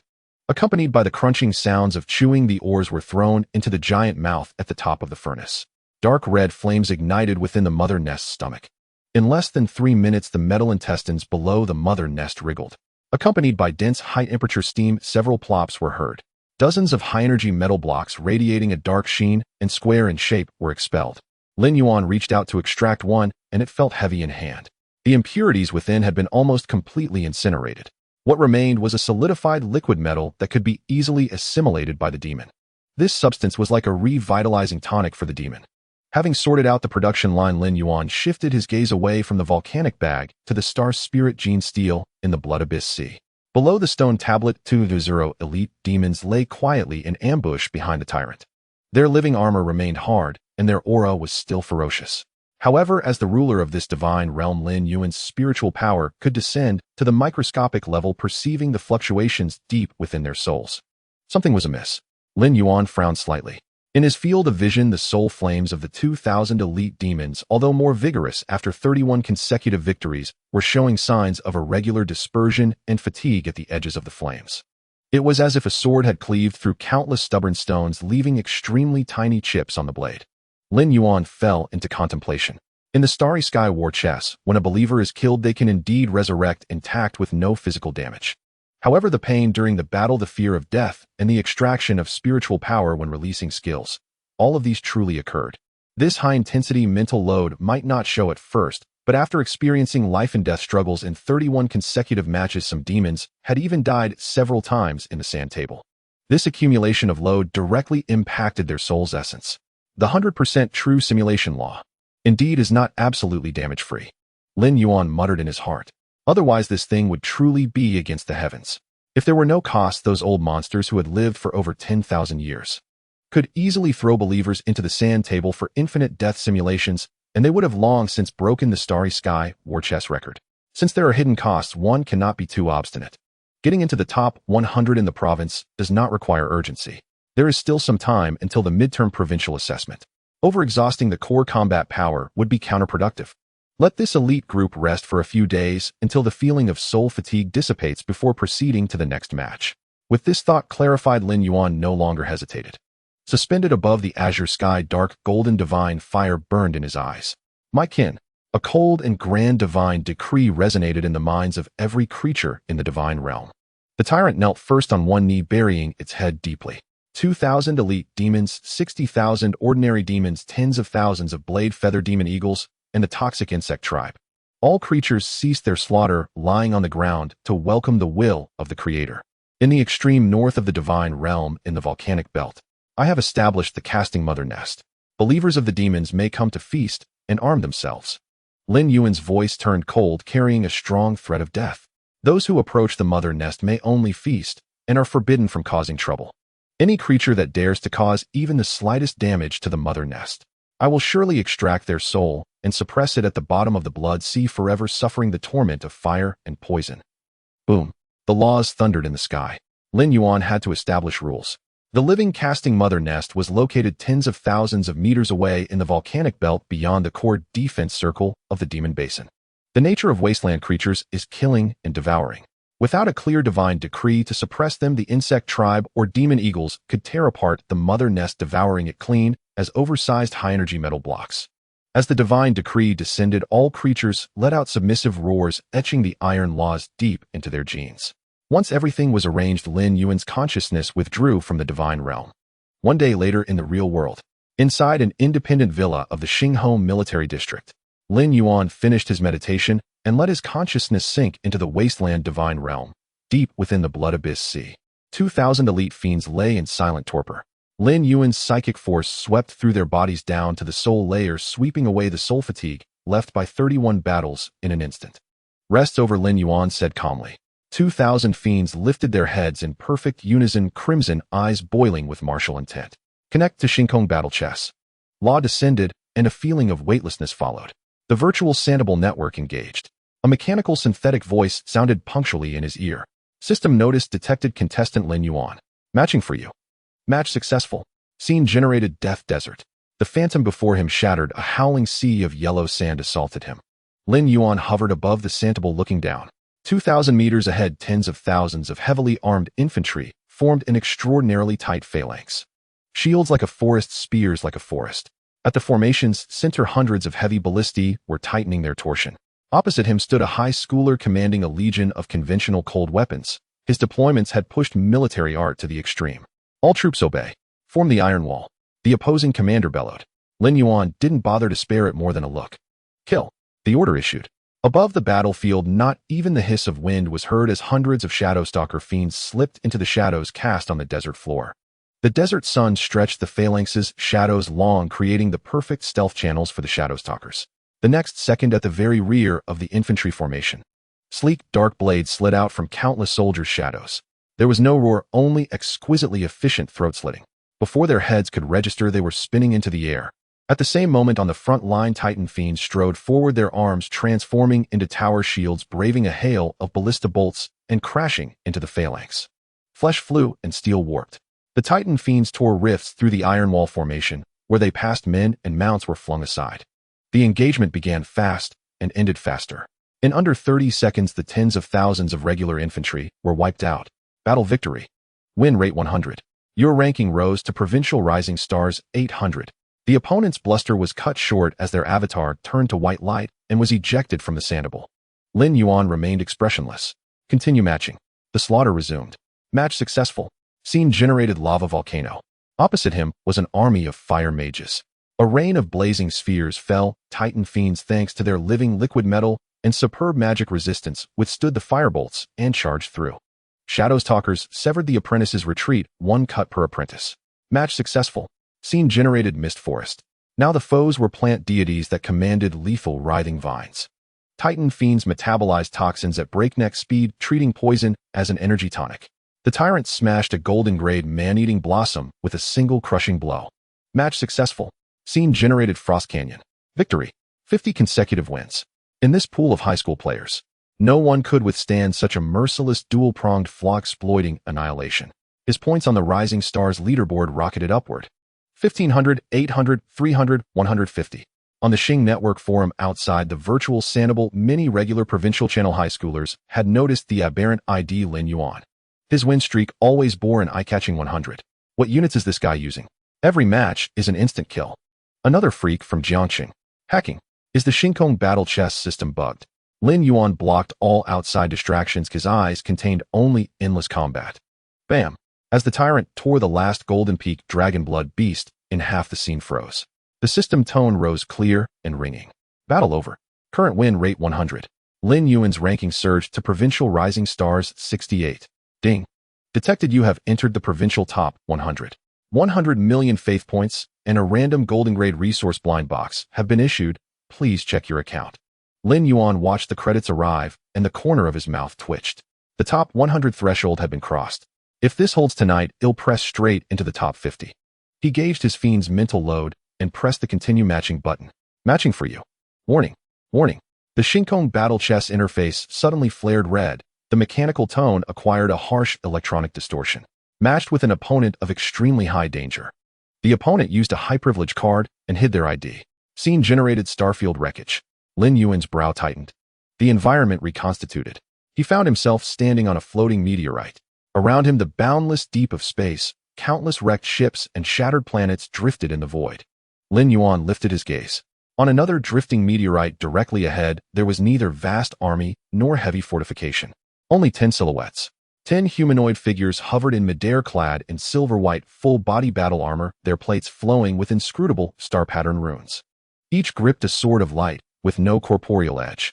Lin Yuan swept his spirit, his eyes narrowed. Platinum grade. All of them platinum grade apex. Moreover, he sensed the restrained, yet lethally honed energy fluctuations radiating from their armor and blades. Transcendent grade equipment. Even Lin Yuan, notoriously composed, couldn't help a coarse expletive. 10 platinum apex faithful. All issued with transcendent grade gear. No high schooler could afford such depth of resources. This smelled like some bored old monster using a smurf or special means to infiltrate the Rising Stars and fish. The opponents gave Lin Yuan no time to ponder. On the meteorite, the 10 silhouettes moved. 3 of them casually raised their light swords and swung down toward Lin Yuan's stone. 3 brilliant sword lights 1,000 zhang long swept the starfield. Star wreckage along their path dissolved beneath their brilliance. Their speed was terrifying. The 2,000 elite fiends below Lin Yuan had no time to defend or to slip into shadow. The sword light passed over them. No gore, no screams. 2,000 silver 9-star fiends with living liquid metal armor were vaporized, their massive meteorite evaporating under the transcendent blades. They turned to ash. The battle loss panel dropped from 2,000 to 0 in a second. Absolute numerical suppression, a gulf that neither skill nor mechanics could bridge. Lin Yuan's expression hardened. His finger hovered over the interface's surrender forfeit button. There was no way to fight. This opponent had come to sweep the field. Remaining would be nothing but the agony of soul tearing. Just as he was about to press down, a roar that shook the starfield rose from the dust of the pulverized meteorite below. Roar. A figure wreathed in dark, smoldering flame forced itself upright through the remaining sword storm and stood amid the dust. It was the tyrant. Its armor had been torn away for the most part. A bone-deep sword gash scarred its chest. Dark golden divine fire burned in the wound, halting the transcendent sword's corrosion. A golden 5 foundation and a perverse dual-line evolved physiology let it endure a full-strength strike from a platinum apex. The tyrant had not retreated an inch. It craned its hideous head and stared fixedly at the 10 lofty silhouettes. From the tyrant's soulfire, Lin Yuan felt a raw, pure hunger and frenzy. It knew no fear, it was exhilarated. Lin Yuan's finger froze. He recalled the trial on the shattered continent of the abyss when the tyrant, though then only silver tier, dared to taunt a golden lord in the depths. This monster had been invincible in its wasteland divine realm for too long. Every day it tore its kin apart, it could not find a foe that made it unleash everything it had. For the tyrant, death in battle was not terrible, far worse was to be forced into humiliating surrender. "You want to fight?" Lin Yuan asked calmly. The tyrant reared back and roared. A liquid metal flowed along its right arm. It transformed into a spiked heavy gauntlet and smashed a nearby meteorite to pieces. "Very well." Lin Yuan withdrew his hand, crossed his arms, his gaze sharpening. "Then go die gloriously." Since invincibility had made it lonely, he would indulge it. With the Divine Lord's tacit approval, the tyrant shed every restraint. Its body contorted and melted into the darkness of the starfield background. Across the starfield, the leading figure among the 10 platinum warriors tilted his head slightly. "Interesting. A mere golden tier being that can forcibly conceal itself under our lock." A cold mechanical voice issued from beneath his helmet. He raised his left hand and lightly clenched at the emptiness of space to his left. Bang! Space collapsed. The tyrant's body was wrenched from the shadows by an irresistible force. Before it could steady itself, a silver streak traversed thousands of meters and pierced its skull. Half its head detonated. For any creature, that would be a mortal wound. Yet the tyrant did not fall. Divine fire, undying form spun wildly. At the shredded neck, liquid metal and dark flesh writhed. In half a second, a brand new, more ferocious head regrew. The moment the new head formed, the tyrant made no defense. Instead, seizing the opponent's paws, its body lunged forward. The 10-meter-tall armored behemoth slammed into the platinum warrior's protective aura. The tyrant raised its spiked right fist. This punch gathered all its compressed energy. The arm's muscles even ruptured beneath the strain. Shattering shock punch. It dealt not only to the flesh, but also inflicted soul-tearing true damage. Boom. The furious gust slammed into the platinum warrior's chest. On the silver-white transcendent armor, the star patterns flashed and deflected most physical force. But the soul-targeting shock seeped through the plating. The lofty platinum apex warrior trembled and was driven back half a step. The starfield fell into a brief, stunned silence. The 9 platinum warriors behind showed a flicker of disturbance in their breaths. A golden tier had shoved back a fully armored platinum apex half a step. Though no guard was broken, it was a miracle that bridged the chasm. "Well done," Lin Yuan coldly praised from midair. The struck platinum warrior steadied his gaze beneath the helmet, turned ice cold. To be driven back by a lower tier being was an affront. Eradicate. No more testing. 10 platinum warriors raised their light swords in unison. 10 sword lights pierced the galaxy and wove into an impenetrable death net around the tyrant. The tyrant stood and howled to the heavens. It did not dodge, it spread its arms and allowed the world-shredding web to slice through it. SSSSSS. Divine fire extinguished, a liquid metal vaporized. The tyrant's body was cut into the finest particles and utterly dispersed through the starfield. Until death, it had not taken one step back. Silence reclaimed the starry void. The system's red light flared and the mechanical voice chimed. "Battle failed. Current win rate 98. Your provincial rising stars ranking 73. At Jiangqing 3 middle school, the campus forum is alive with activity. Late at night, when most students should be resting, the forum's traffic data shows a steep vertical rise. The cause is an anonymous post containing only a holographic screenshot and no textual description. The content of the screenshot is simple: the ranking interface of the Starry Sky Chess new star leaderboard for the entire province. Among the dazzling IDs prefixed by the province's top financial conglomerates and ancient families, a clean and somewhat shabby name steadily hangs in the top 100. Rank 73, Jiangqing Civilian Sequence Lin Yuan. Current win rate 98. Highest winning streak, 55 matches. In the first 3 minutes after this screenshot was posted, the thread was silent. 3 minutes later, the number of replies exploded like an avalanche. Is this a joke? What is the poster's intention posting such fake images at this hour to disgust people? A civilian from Jiangcheng can break into the top 100 of the province. Why don't you say he single-handedly crushed a true deity? Technical expert has verified the screenshot, shows no signs of tampering, and the holographic projection source file has no anomalies. This image is real. What the heck? Lin Yuan. Is he the one who scored 21 million points in the real-world examination, the first civilian to break the ranks? Are you crazy? That's the province's new star leaderboard. Sui Weiing, who ranks first in Jiangqing, is now struggling at around 50. How could he from Inflevel Wasteland Divine Domain rise to rank 73? Wait, are you blind? Look at his win rate and winning streak, 98 win rate, highest streak of 55 matches. Is this data something a carbon-based life form can achieve? What the heck? I was just focused on the ranking. A 98 win rate. In Starry Sky Chess, the more wins, the more insane the opponents matched by the system become, and the higher their ranks. This data is 100 times more outrageous than him being ranked 73. 55 consecutive wins. That must mean he's been defeating opponents at higher levels while enduring the system's win rate penalties to maintain that streak. What kind of monster has Lin Yuan been nurturing in his divine domain? Various doubts, astonishment, and disbelief flooded the screen. Many of the usually arrogant offspring of the financial conglomerates were thrown off balance. The resources they prided themselves on seemed like a farce in front of this screenshot. He must have exploited some kind of system bug. A low-tier mutant from a wasteland divine domain wouldn't even be able to create a splash against an armored legion or a magic master. How could he achieve 50 consecutive wins? A reply with a second-rate family prefix dripped with disdain. This reply was posted less than 10 seconds after it was made. An account with the ID Jiangxing Meat Processing Plant Young Master directly dropped into the thread, entering a mode of aggressive confrontation. It was none other than Wang Pengzi who had rushed over at the scent of the drama. In the real world, Wang Pengzi was lying on the sofa monitoring the group of black magic pigs in his divine domain, eating feed with his mind, while typing furiously on a virtual keyboard. Is it so hard to admit someone is outstanding? Little Black has revealed his true self. A bug. Can you find a bug in Starry Sky Chess for me to see? That's a sandbox developed jointly by the military and the highest deities. If you're so impressive, why don't you go exploit the top rank of the province? My brother Yuan sliced through silver-level monsters like chopping vegetables in the real-world exam. What were you doing at that time? Being chased and bitten by monsters. Now that he has ranked up, you start to be envious again. Basic operations, do you understand? This is still my brother Yuan not exerting himself. If he does, he could directly shatter the galaxy.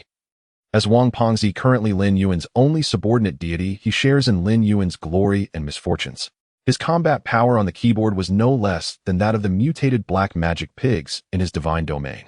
He single-handedly fought against the crowd, forcing several, usually arrogant second-rate family offspring to mute and flee. I am determined to cling on to my brother Yuan's thigh for life. Wang Pengzi sniffed, looking at the screen filled with praises for brother Yuan is amazing, and fat brother take me along, almost laughing tears out of his eyes. Being a sycophant, no, being a follower of the divine felt so damn good. At the same time, in Tianhai Province City, at the Shao family manor in the training room, Shao Ting had a dark expression staring at the light screen in front of him. The footage playing was Lin Yuan's last match in Starry Sky Chess. As a core disciple of the provincial military faction, Shao Ting's privileges far exceeded those of an ordinary high school student. He could not only view Lin Yuan's rank, but could even access unencrypted battle replays. Half an hour ago, he was still sitting on the sofa swirling his wine glass, mocking others that Lin Yuan was just lucky and had taken advantage of the Jiangxing exam. But now his back was soaked with cold sweat. In the video footage, Platinum Peak. Extraordinary level equipment. Where the hell did this monster come from? Shao Ting swallowed hard, his voice trembling. What terrified him even more was the monster under Lin Yuan's control.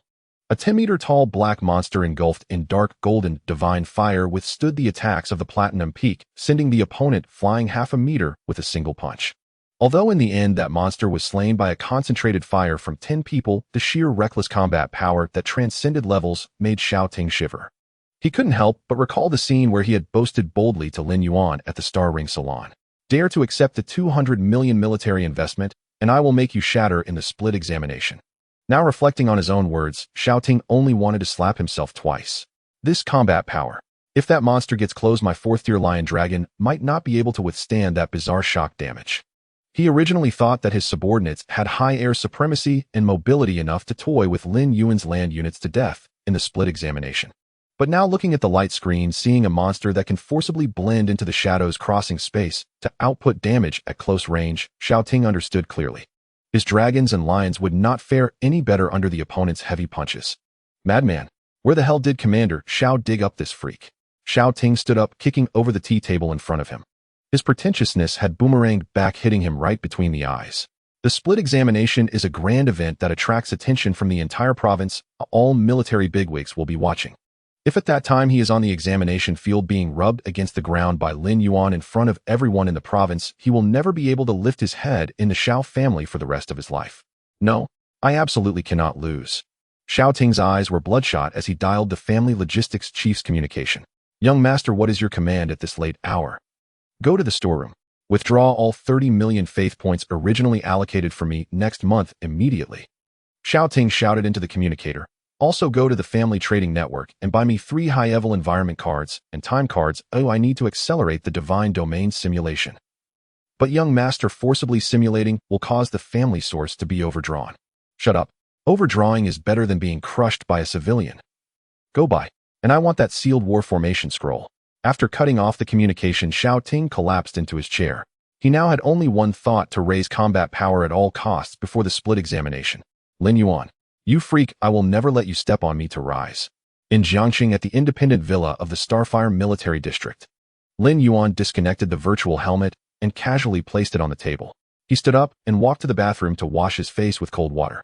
Looking at himself in the mirror, there was not a flicker of emotion in his eyes. Even if he was instantaneously defeated by 10 platinum peaks, he felt no hint of frustration. If one's strength is inferior, one must stand tall when getting hit. Ultimately, Starry Sky Chess is just a simulation sandbox. The appearance of 10 platinum warriors dispelled the flicker of complacency that had risen in his heart due to his consecutive victories.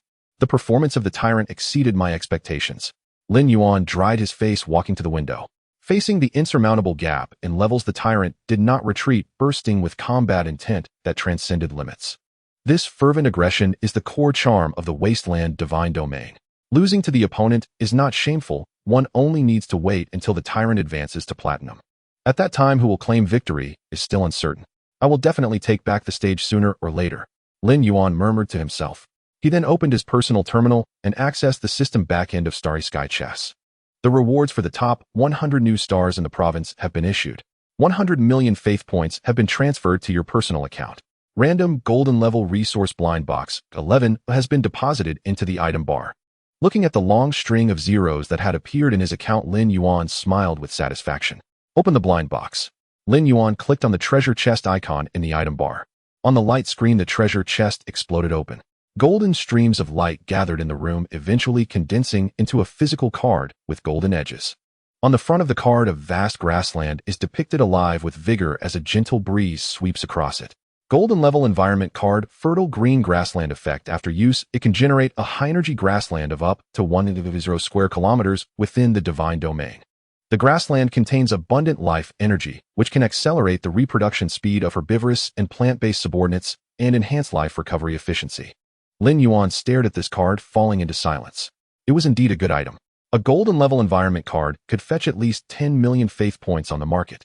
Deities specializing in the nature or life systems would find this item valuable. But for him, it was merely a piece of waste paper. The core rule of the Wasteland Divine Domain is corrosion and destruction.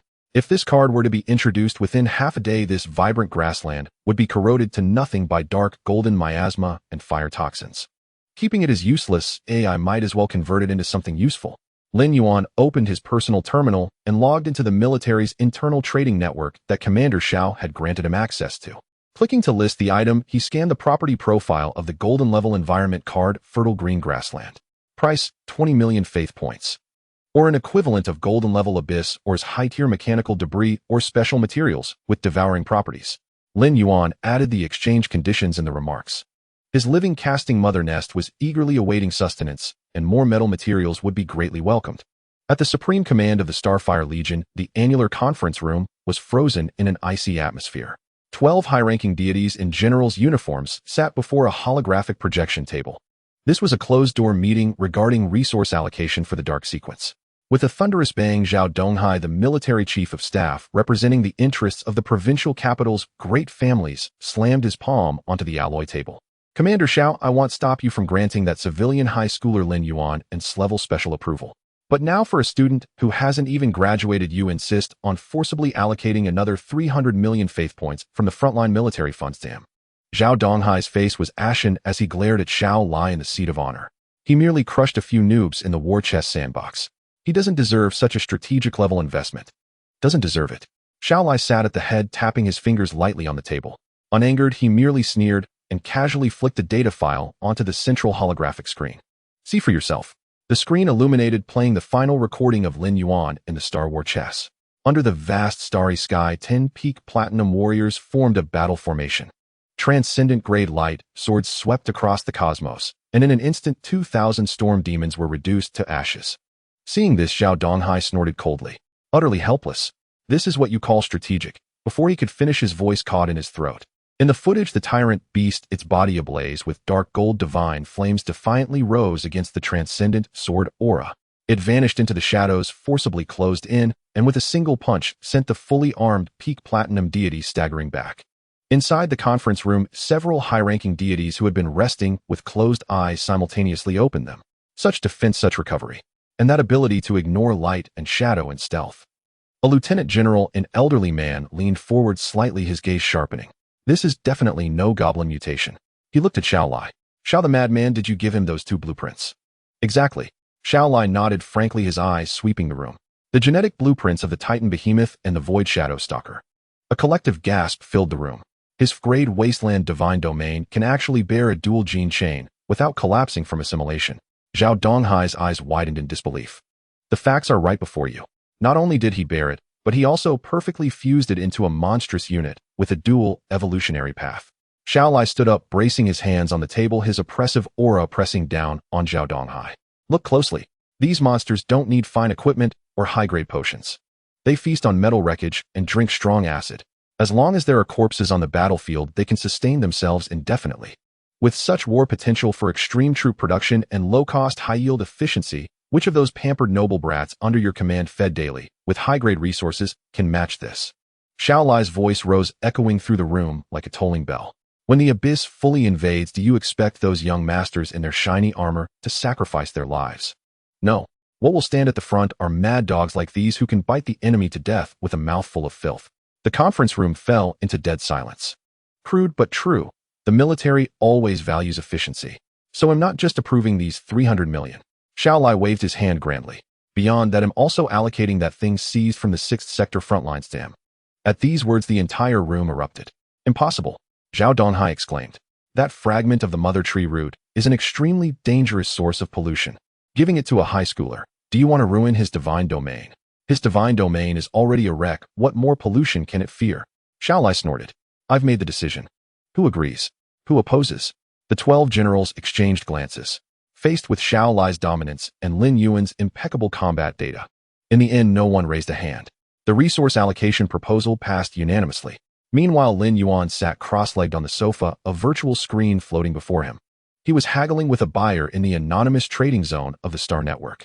Tianhai's first heartthrob, bro, your gold-grade environment card, bountiful green grassland, at 20 million is way too steep, right? The market's down. Let's make friends at 10 million. Setting facts aside, this card only sounds good. Its combat boost is mediocre. Yuan, set facts aside. Set aside your mom's love life. 20 million. 1 cent less and you're out. Your wishful thinking is so loud I can hear it in Jiang City. Tianhai's first heartthrob. Don't be rude. I really want it. But your note says you want abyss, ores, and high-grade mechanical wreckage. Those are niche items. How about I trade you an equivalent premium water element environment card? Yuan, what would I do with a water card? Give myself a bath. 19 million in equivalent metal. Final offer. No deal, and I'm putting it up for auction. The other side was silent for a full 5 minutes. Tianhai's first heartthrob deal. You're ruthless. They'll send the stuff via military encrypted logistics. A system chime sounded and the transaction was complete. Lin Yuan looked at the mountain of silver-grade abyss black tungsten ore and thousands of scrapped heavy self-propelled cannon wreckage that had appeared in his personal warehouse, then cut off the communication. Now the living Forge Mother Nest had its rations secured. Just as he was about to sink his consciousness to transport these materials into his divine domain. A notification sounded from the Terminal Starfire Legion, highest authority access. A massive sum of funds was deposited into his account. System prompt, 300 million faith points in military special support funds have been credited. System prompt, Starfire Logistics SS level encryption has delivered a specially sealed card to your villa's receiving bay. Lin Yuan paused. 500 million. As he wondered, light and shadow wove above the terminal, and Xiao Lai's virtual projection materialized. The iron-willed commander looked at Lin Yuan and smiled approvingly. Well done, kid. Xiao Lai cut straight to the chase. I watched your recording in the war chess. That gold-tier tyrant beast had a bit of my style from back in the day. This performance shut the mouths of those old fossils at headquarters. 300 million. Lin Yuan went straight to the point. This is your sprint funding for the big exam. No matter how well you play Star War chess, it's still virtual data. The streaming exam in half a month will be a real province-wide live broadcast. This money is enough to double the number of those monsters under your command. Xiao Lai paused. But this money is just a bonus. A bonus. 300 million faith points as a bonus. Lin Yuan raised an eyebrow and walked to the metal receiving bay in the villa. The bay door opened. Inside lay a lead box covered in golden sealing runes. Even through the seals, Lin Yuan could feel a heart-stopping, maddening aura surging within the box. This is the true ecological core the military is giving you. Xiao Lai's expression turned serious. Lin Yuan opened the lead box. Inside there were no cards, only a piece of withered wood approximately half a meter long, pitch black, like ink, with dark red tumors covering its surface. Once this withered wood came into contact with the air, the tumors moved slightly, releasing a visible dark purple mist. The metal walls of the cabin that touched the mist were instantly corroded, leaving pockmarked traces. This is a fragment of the Abyss Mother Tree's root, Xiao Lai explained in a deep voice. The Abyss Mother Tree is a companion divine object of the corrupted magical plants from the 7th layer of the Abyss. A mature Abyss Mother Tree has roots that can penetrate the planet's veins, extracting the essence of an entire planet. After this was seized at the front line of Zone 6, the Military Scientific Academy tried countless methods to tame it. But they failed. Its level of contamination is too strong. If planted in other divine domains, even in an A-class elemental continent, it would be polluted and assimilated within 3 days, turning into a barren wasteland. Lin Yuan gazed at the fragment of the root, his eyes growing increasingly bright. Contamination. Corrosion. Barren land. You're very clever. You must have guessed why I am giving it to you. Xiao Lai looked at Lin Yuan's expression and nodded. The root of the mother tree does not require you to feed it any conventional resources. Its greatest trait is its ability to absorb all negative energy, poisons, radiation, ashes, and even corpses. Plant it deep within the veins of your divine domain. Not only will it not destroy your ecology, but it will also become the perfect super purifier and energy hub within your divine realm. Xiao Lai's gaze was intense. As long as it takes root, your wasteland will have a stabilizing anchor. Thank you, Commander Xiao. Lin Yuan snapped the lead box shut with a calm tone. However, his hands moved with extreme steadiness as he tucked it into his embrace. Don't be too hasty in your thanks. Having taken military resources, you must bear the corresponding responsibilities. Xiao Lai's image began to flicker, as if the signal from the front line was extremely unstable. For the upcoming provincial assessment, I want you to use these monsters to trample all those so-called geniuses in the provincial city underfoot. I want everyone to know that war is not a banquet. Snap. The communication was cut off. Lin Yuan stood in the villa, gazing at the glaring balance in his account and the Abyss Mother Tree's root in the space. Trample underfoot. Lin Yuan chuckled softly. He did not like to show off. Cultivating in silence was the way to go. But now the rewards were too generous and the equipment was too formidable. Since I've received the money, I can only go all out. Lin Yuan had always understood the resolve that came with receiving funds. He returned to his bedroom, his consciousness sinking. Crimson blood rain fell, and violent radiation winds tore at the skyline. Lin Yuan floated above the desolate divine domain, surveying the territory below. After being adequately nourished by high-energy flesh cocoons, the number of abyssal blood demons had surpassed 100,000. 100,000 massive monsters covered in liquid metal armor loomed over the charred crystalline ground. They tore at each other, feeding, and the surge of their bloodlust dissipated even the blood-colored mist in the sky. Lin Yuan's spiritual sense swept across the area. His brows furrowed slightly. 100,000 base numbers. However, only 4,000 of these elite demons had truly comprehended the genetic blueprints of the Titan Behemoth or the Void Shadow Beast. The conversion rate was too low. In the center of the abyss, the genetic guidance field of the star spirit gene steel was present. A large number of newborn demons huddled beneath the steel. They stared with crimson eyes, waving their metallic arms, scratching their heads in confusion at the steel. Lin Yuan withdrew his gaze, not rushing to address the intelligence issues of the demons. He raised his right hand and drew in the air. A spatial passage opened. 500 tons of silver-level abyssal black tungsten, or recently traded on the star network, descended. Along with several thousand pieces of scrap heavy armored self-propelled artillery remnants, they poured down. The metallic peaks crashed against the edge of the volcanic belt in the far north of the divine domain. Having settled the weapon provisions, Lin Yuan's figure flickered, arriving directly above the abyss blood sea. Below, the canopy of the liquid metal blood-sucking demon tree obscured the sky. Lin Yuan took out the fragment of the Abyss Mother Tree's root from the lead box. He opened the seal and directly threw it downward. The fragment fell. The trunk of the demon tree suddenly erupted with intense vibrations. Boom! The blood sea churned. Tens of thousands of thick metallic roots shot up into the sky, tightly wrapping around the fragment and dragging it into the depths of the blood sea. This fragment carried the extreme malice of the 7th layer of the abyss. The moment ordinary divine domain plants came into contact with it, they would be eroded by the dark purple pollution mist, causing their genetic chains to break. But the demon tree was different. It was itself a mutated structure of half-superior level. Abyss against abyss. Pollution against pollution. The demon tree did not require Lin Yuan to activate its creation extraction talent. It obeyed the primal instinct of devouring the ends of its roots, transforming into countless sharp probes that pierced into the tumors of the fragment. Gurgle gurgle. The sound of swallowing echoed in the depths of the blood sea. The dark, purple, high-concentration, negative energy surged into the trunk of the demon tree along the roots. The branches of the demon tree began to contract. The dark red leaves curled and closed, forming an exceptionally thick, black metallic shell on the surface. The entire massive tree body collapsed inward rapidly. The violent energy fluctuations vanished. Lin Yuan floated in midair, feeling the steady rhythm emanating from deep within the earth veins. This thing is transforming.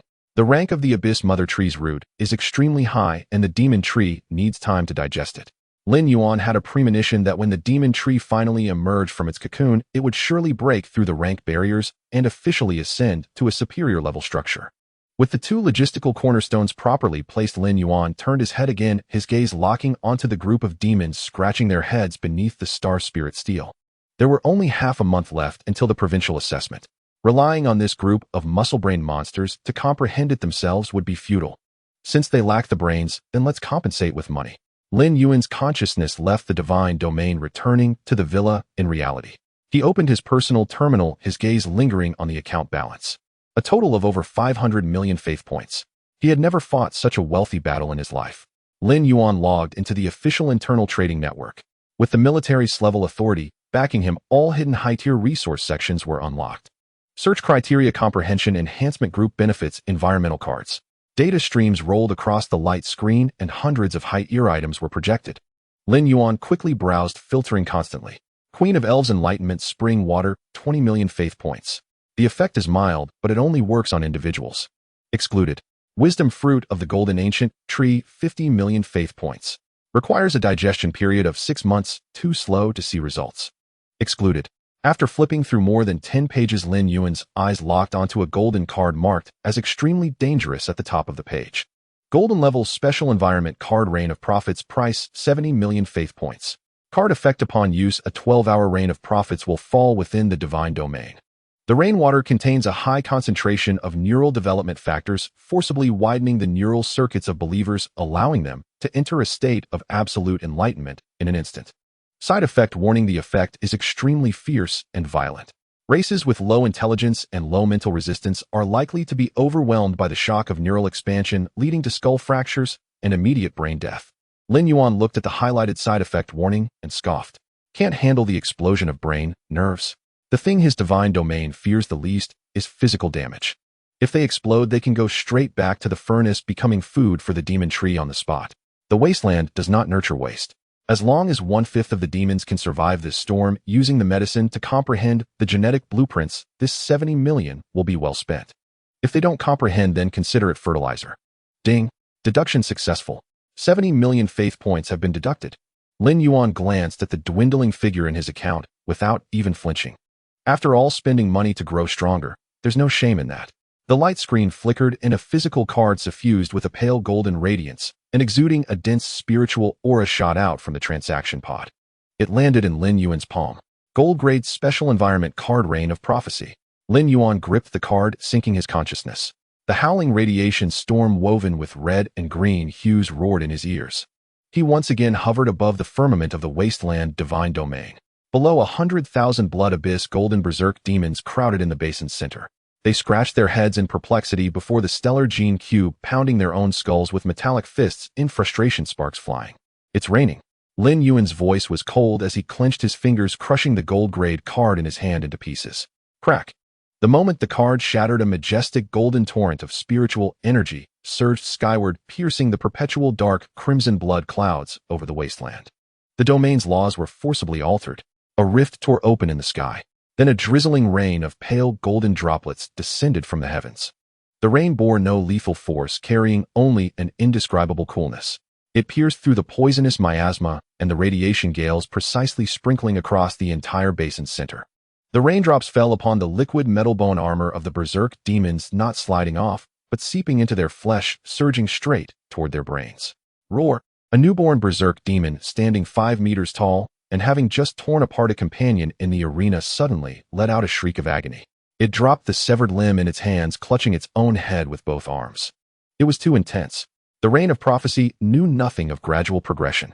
Like a rusty iron crowbar, it brutally pried open the skulls of these low-intelligence creatures, forcing vast spiritual messages and epiphanies into their minds. The demon's eyes bulged bloodshot. Its once impenetrable skull began to emit cracking sounds. Liquid metal tried to mend the damage, but the spiritual swelling ignored all physical defenses. Bang! A muffled explosion. The demon's head burst like a rotten watermelon struck by a sledgehammer.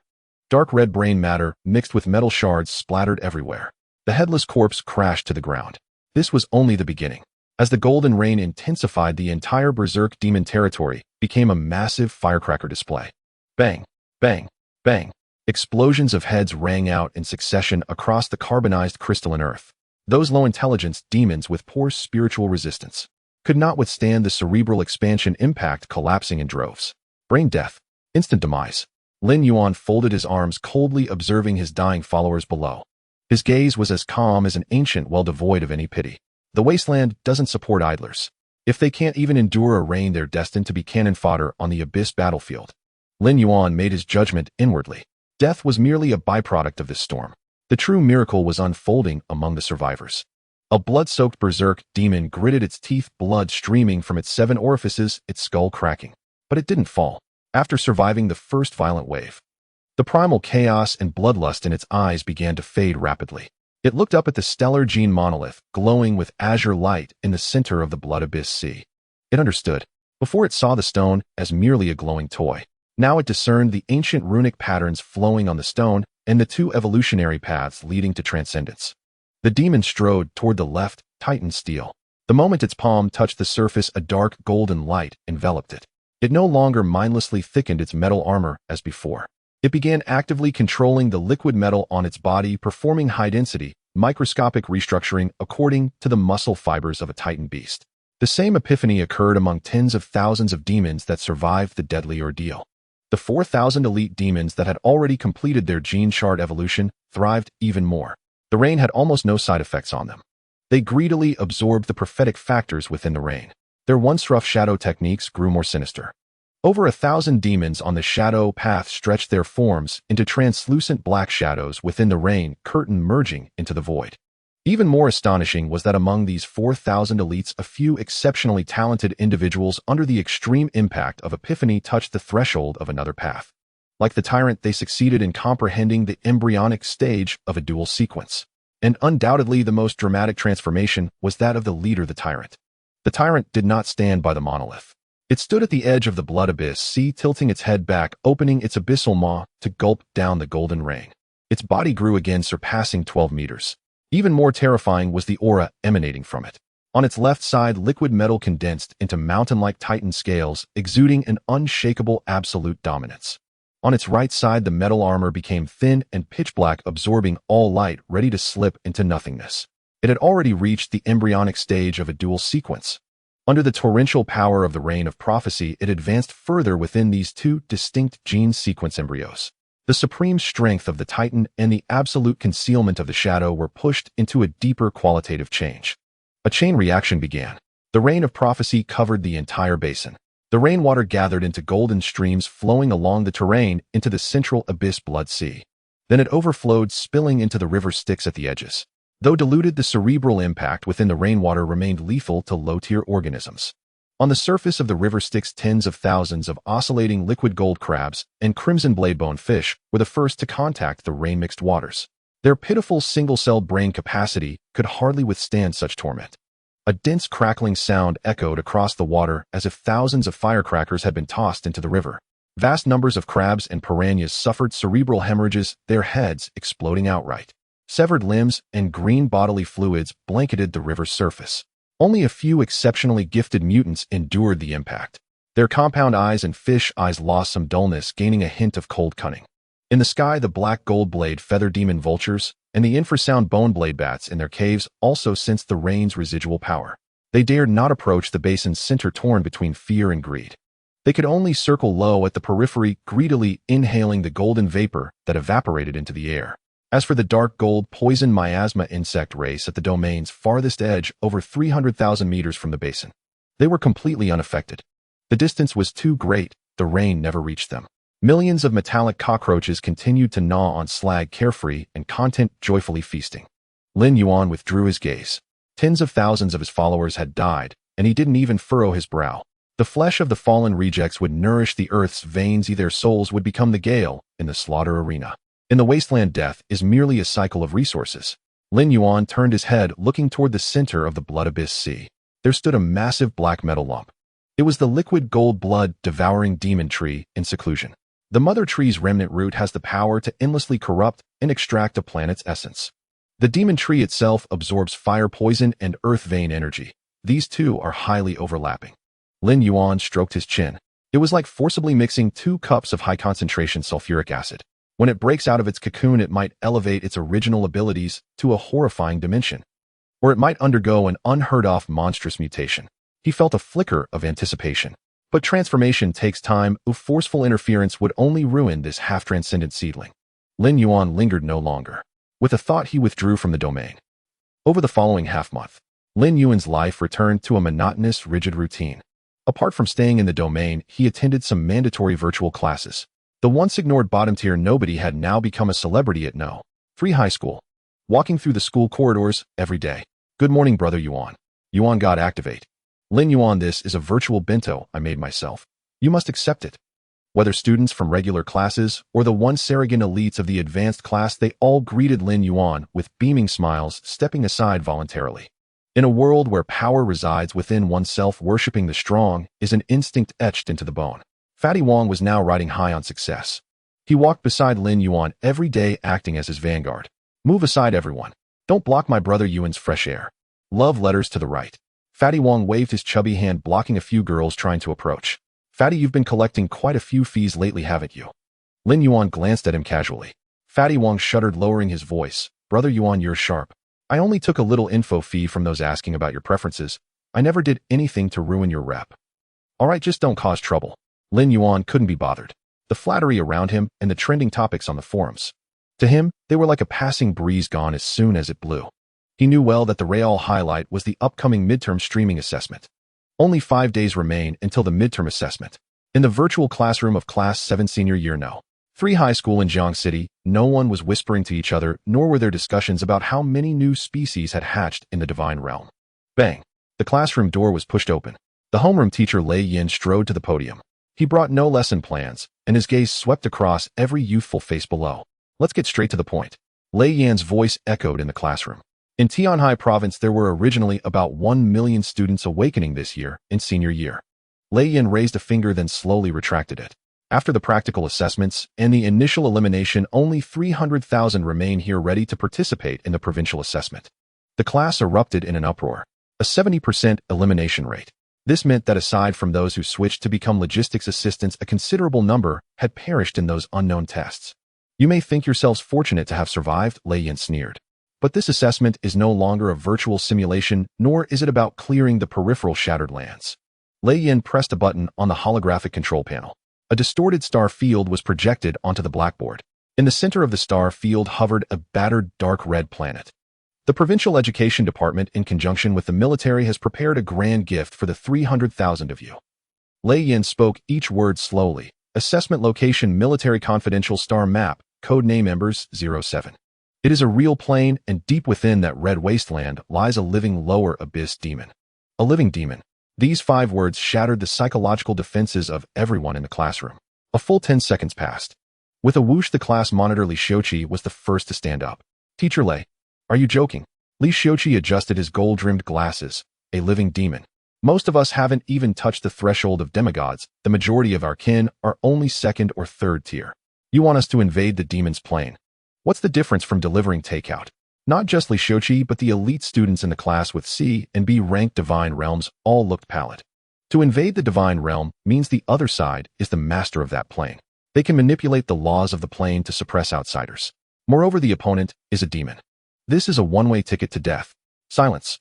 Lei Yin shouted, sternly suppressing the impending wave of panic.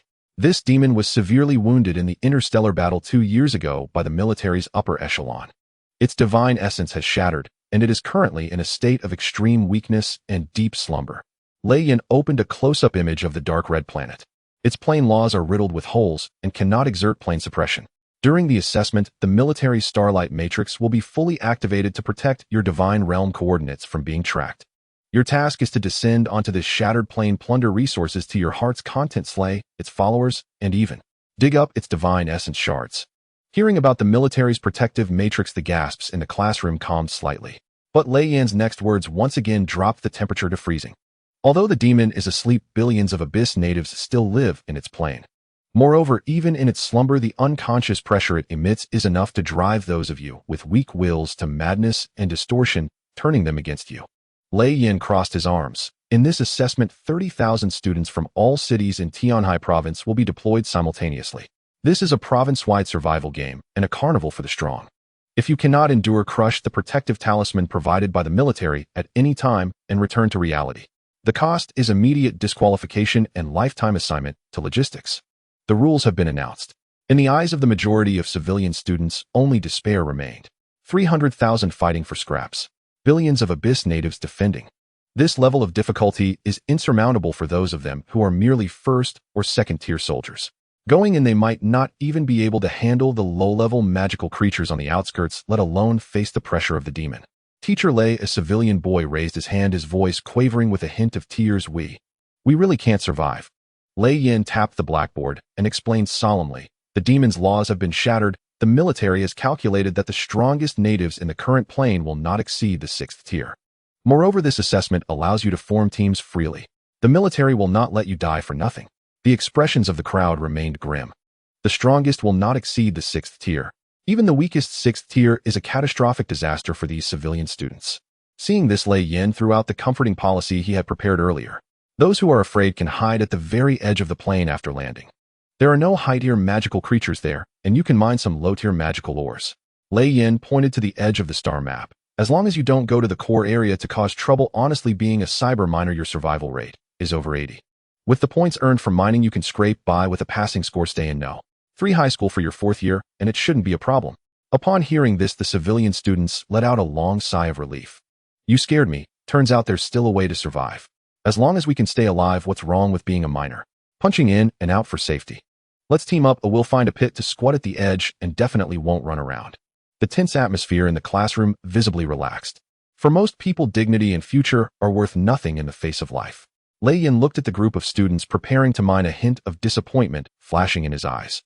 But he did not criticize them. Instead, he shifted the topic and presented the true main event. However, high risks always accompany high rewards. Lei Yan's voice suddenly rose, shaking everyone's eardrums. All resources you plunder from the demon's plane, regardless of quantity, will be tax-exempt by the military.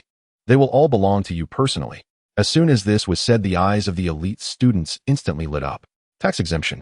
The transaction tax and cross-border tax in the divine world are extremely high. With the military opening its mouth, it was as if a mountain of gold had been pushed in front of them. In addition, the rewards for the assessment have been officially announced. Lei Yan summoned the final reward list on the blackboard. Golden characters danced on the holographic screen. The top 100 in the province will be directly promoted by the military. Enjoy the resources allocated at the 2nd lieutenant level. The top 10 will receive a reward of 500 million faith points each. Gasps of astonishment rose and fell in the classroom. 500 million. For many medium-sized families, this is a sum that would require selling off assets to gather. The 3rd place rewards a platinum-level strategic building. The 2nd place can choose any diamond-level divine realm architectural blueprint. Lei Yan took a deep breath and announced the final reward. The 1st place rewards a divine essence shard of choice. Boom. The entire virtual classroom erupted. Li Xiuqi and Zhao Tianqi, representing the elite heirs, were so excited that they jumped up from their seats, nearly overturning their desks. A shard of divine essence. This is a piece of the puzzle leading to true divinity. As long as one can successfully fuse this shard, becoming a true god in the future is almost a certainty. This staggering fortune is enough to drive all families in Tianhai province mad. It is foreseeable that the talents hidden by families will emerge as monsters with massive resources. They will stir up a bloody storm in Embers 07. The fervent emotions infected everyone, except for Lin Yuan, who sat in the corner. Lin Yuan leaned back in his chair, expressionless, as he looked at the reward list on the blackboard. Another shard of divine essence. Lin Yuan lightly tapped the table with his fingers, lost in thought. The reward for being first on the Starry Chest New Star list was a shard of divine essence. Now the reward for being first in the midterm assessment is still a shard of divine essence. When did the officials become so generous to distribute such a strategic resource capable of changing one's fate like cabbages? When something is out of the ordinary, there must be something wrong. Xiao Lai gave him a piece of the mother tree's remnants and demanded that he trample the talents of the provincial city underfoot. The officials offering such outrageous rewards can only mean one thing. The frontline battle situation is tense. The military urgently needs to cultivate a batch of true gods who can stand alone in the shortest time through cruel nurturing methods. The strongest natives do not exceed the 6th tier. That might work to fool those planning to mine at the edges. Since the reward is a shard of divine essence, the level of danger in the core area must far exceed everyone's imagination. It seems that earning this money won't be easy. Class dismissed. Lin Yuan tossed out these words and strode out of the virtual classroom. As soon as he left, the classroom erupted into chaos. Dad, quickly transfer money to my account. The major exam is going to the demon god realm. I want to buy armor and anti-poison potions. Bro, do you know anyone at the underground money house? I want to take a loan to buy high-tier environmental cards. As long as I can mine a bit in the edge zone, I will definitely earn back both the principal and interest. The wealthy students quickly opened their terminals, calling family logistics to request resource allocations. The generous rewards of the major exam made them greedy. They were willing to risk everything to fight in the examination hall. Meanwhile, the ordinary students without backgrounds quickly gathered together to form cliques. Li Gu, I have 5,000 goblin shield guards in my divine realm. Take me along, and I will be your front line. Lu Jia, I am in the water system divine realm and can handle logistics and healing. Let's team up and hide in the edge zone. Oh, I heard the low-tier monsters there want attack proactively. Under the pressure of life and death, the barriers of class were infinitely magnified. The rich relied on spending money while the poor relied on sticking together. Lin Yuan sat in the corner coldly observing this spectacle of humanity. He did not participate in any discussions and was about to log out of the virtual classroom when his terminal on his wrist suddenly vibrated. Received an encrypted coordinate invitation. Sender Chu Yinxian. It was him. Lin Yuan raised an eyebrow. With the major exam approaching, this young master of the Chu family was not preparing supplies at home, but came to find him. One could tell with a toe that it was simply about forming alliances and building coalitions. He initially did not want to bother, but Lin Yuan thought about that black market purple gold card. When someone has done you a favor, you must at least return the courtesy. Let's go see what this young Master Chu has in store. Lin Yuan replied with a good, and subsequently brought Wang Pengzi along. Wang Pengzi was his subordinate deity, and bringing him along to such an occasion was also a way to broaden his horizons. 10 minutes later at Jiangxing Spaceport, a sleek silver-white private interstellar spaceship docked at the VIP helipad. Lin Yuan and Wang Pengzi followed the guiding light beam and boarded the spaceship. Inside the ship, there were no extra attendants, only a closed, independent lounge. Once the cabin door closed, the spaceship smoothly ascended, heading towards the low Earth orbit in the provincial city direction. Brother Yuan, this spaceship is really impressive. The seats are made from third-tier beast skin. Wang Pengzi plopped down into the genuine leather sofa, excitedly touching everything, completely shedding his usual timid image at school. Stop touching it. When we arrive, don't say anything out of line. Lin Yuan leaned back in his seat, closing his eyes to rest. Wang Pengzi chuckled, leaning closer to Lin Yuan, lowering his voice, filled with uncontainable joy. Brother Yuan, now in my grassland divine realm, all the grass has withered and the ground is black. But my group of black magic pigs is going crazy. They eat toxins like their candy. Their aggression is off the charts. How many do you have? Lin Yuan asked. Except for the daily offerings of food that I provide for you, I currently have 25,000 in my divine realm. Most of them are around the strength of bronze 4 stars. Wang Pengzi puffed out his chest, his face jiggling. With this force among ordinary civilians, I can definitely walk sideways. 25,000 mutated monsters of bronze 4 stars. For a civilian with a grade talent, this is already an unimaginable start. Brother Yuan, I have everything planned out. Wang Pengzi rubbed his hands, his eyes filled with dreams for the future. For this major exam in the demon god realm, I won't be greedy. I will take these more than 20,000 pigs and land in the outermost edge area.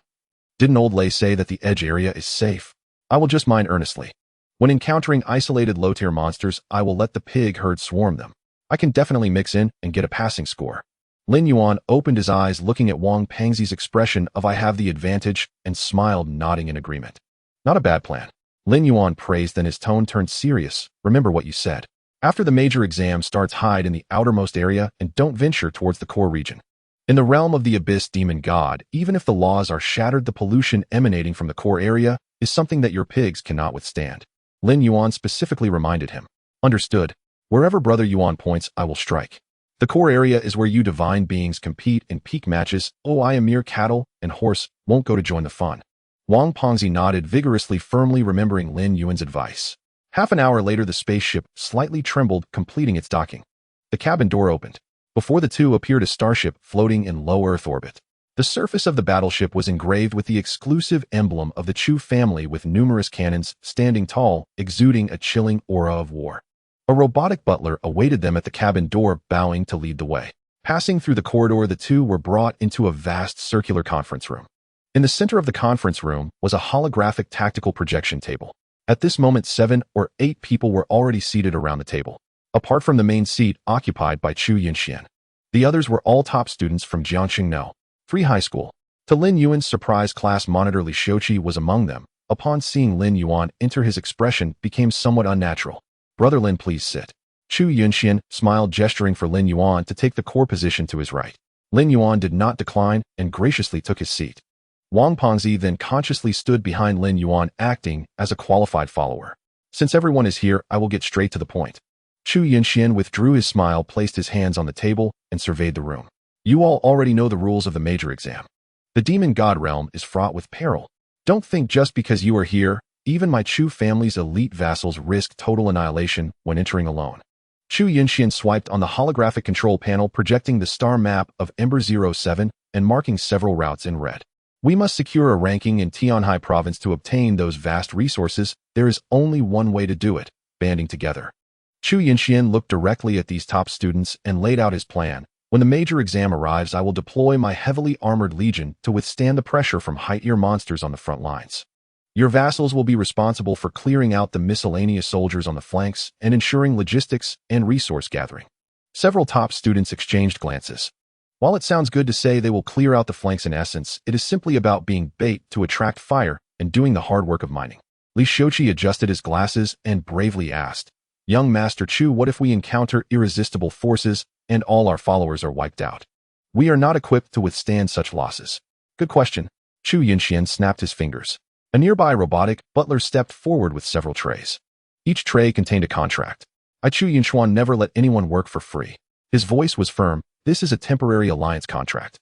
The conditions are as follows. First, all spoils during the major exam will be automatically distributed according to the military merit system. My Chu family will not withhold a single cent. Second, if your followers are lost in battle, even to the point of annihilation after the major exam, my Chu family will provide double compensation for the losses. Third, as long as you sign this contract, now each person will immediately receive 10 million faith points as a settling in fee. As soon as the words fell, the entire conference room buzzed with hurried breaths. Double compensation for losses. 10 million settling in fee. This was like a mountain of gold falling from the sky for ordinary students who usually had to be frugal, even with 100,000 faith points. With this money, even if all the followers died, they could still purchase units again after the major exam and even make a profit. I'll sign. Young Master Chu is so generous. From now on, my life will be sold to the Chu family. Thank you, Young Master Chu, for your support. Several top students blushed with excitement and hurriedly signed the contract. With a top financial group backing them, they could also receive a guaranteed salary. Such a good opportunity was hard to come by. So what if they were cattle and horses? As long as the money was enough, they could pull the plow to the fullest. Chu Yunxian watched as the crowd signed the contracts and nodded. Then he turned his gaze to Lin Yuan, who had remained silent throughout. His true target had always been this one person. Brother Lin. Chu Yunxian's gaze was piercing as he personally pushed the last contract in front of Lin Yuan. I saw your performance in the Starry War chess. Your mutated units have extremely strong combat power. I really need your melee explosiveness. Chu Yunxian offered a separate price. As long as you join the alliance, your settling in fee will be multiplied by 10 to 1 billion. Moreover, after capturing the demon god stronghold, I will allow you to select 3 spoils first. As soon as this condition was proposed, the eyes of several top students who had just signed the contract turned red. 1 billion. They could choose their spoils first. Such privilege treated Lin Yuan as an equal partner. All eyes were focused on Lin Yuan, waiting for him to gratefully sign his name. Lin Yuan looked at the contract before him, but did not reach for it. The sweet promises of the financial conglomerate were indeed enticing. However, in this brutal world of deities, there has never been a free lunch. Double compensation. Priority selection.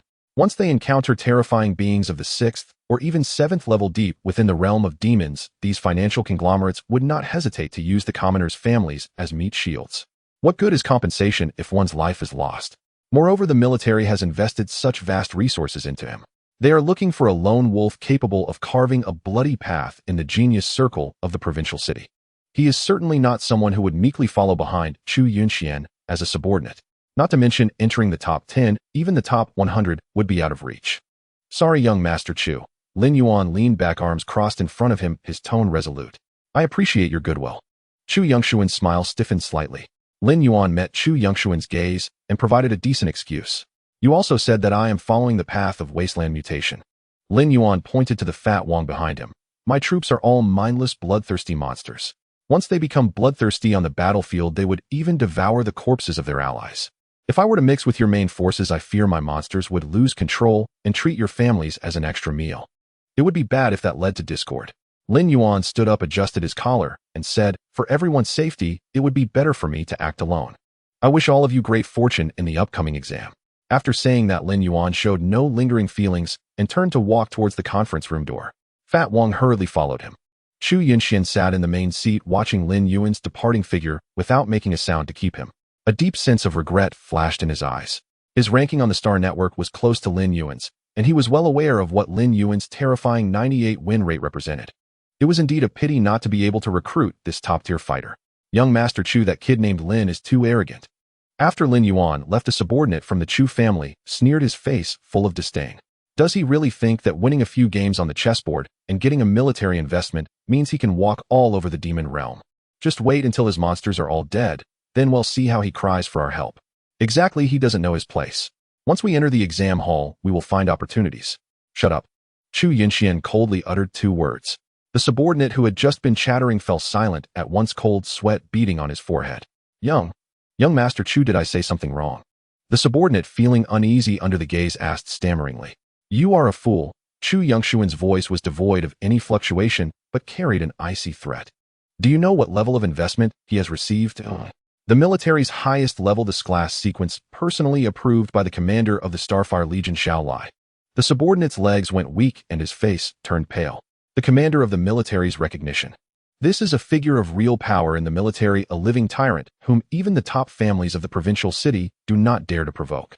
Chu Yunxian swept his cold gaze over everyone present and issued a stern warning. Once inside the Ember 07 realm, no one is allowed to provoke Lin Yuan. If you insist on touching this hard nail, do it under your own names. Do not bring trouble to the Chu family. The Chu family will never help you collect corpses. After finishing, Chu Yunxian turned his attention to the dark red area on the star map. He was very clear that the current Lin Yuan was no longer that ordinary student who could be manipulated by the resources of the financial conglomerates. A lone wolf that has grown up now revealed fangs capable of crushing steel. The tail flame of the departing private spaceship streaked across the sky. Fat Wang sat opposite Lin Yuan. The animal skin sofa beneath him felt as if it had nails, making him uncomfortable no matter how he sat. He stared out at the Chu family's warship, which was growing further away, and then glanced at the calm Lin Yuan. Finally, he couldn't help but wipe the cold sweat from his forehead. Brother Yuan, I feel uneasy in my heart. Fat Wang lowered his voice, his chubby hands nervously fidgeting with each other. That's the Chu family. Wasn't our way of refusing just a bit too hardcore? Chu Yunxian's face was so cold that I felt he could shoot down our spaceship at any moment. Lin Yuan closed his eyes to rest, not even lifting his eyelids. Are you afraid? Not really. I have over 20,000 black magic pigs. Even if I enter, I can just mine. Fat Wang shrank his neck and said with some hesitation, but that's the demon realm. Old Lei's words are terrifying. There are hundreds of millions of abyss natives and shattered divine ranks. Fat Wang did not finish his sentence. Relying too much on others leads to dependency. Lin Yuan knew what he was going to say and slowly opened his eyes. Every line of text in the contract given by Chu Yunxian writes benefit, but in between the lines it all screams cannon fodder. What he needs is a shield to block the blades for him, not a partner to share the cake. Once they reach the core area and encounter real danger, he would not hesitate to sacrifice everyone to protect his Chu family. Fat Wang was taken aback, thoughtfully nodding his head. Indeed, these rich people are all about wanting everything without giving anything in return. They are quite shameless.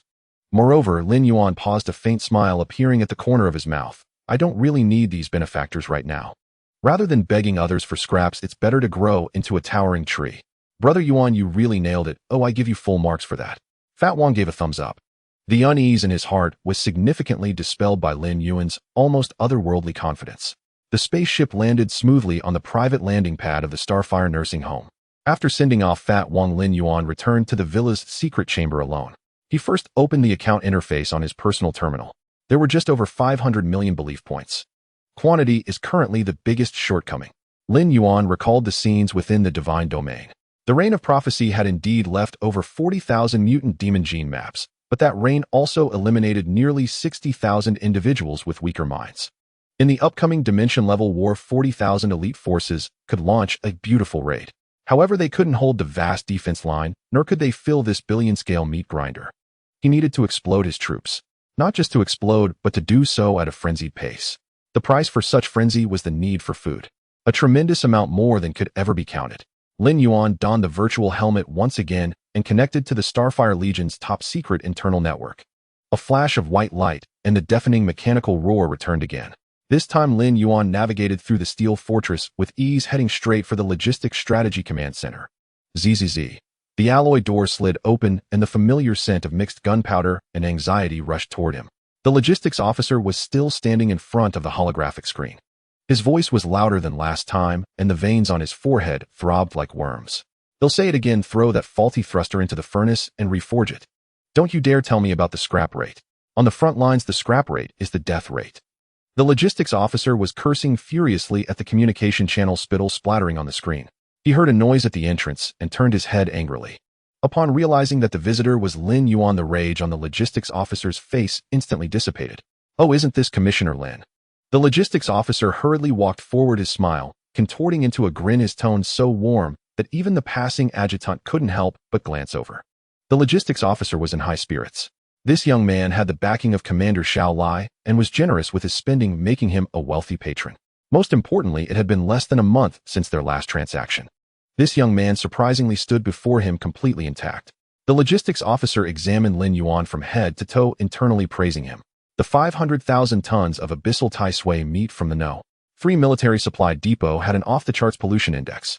Even a small amount of it could cause ecological collapse in ordinary divine realms. Not only did this young man take it all, but judging by his calm demeanor, he had clearly digested that batch of rotten meat completely. No wonder Commander Xiao has his eyes on you. You truly are a rare specimen, the logistics officer privately marveled. Sir, Lin Yuan cut to the chase. I'm here to make a purchase. Of course.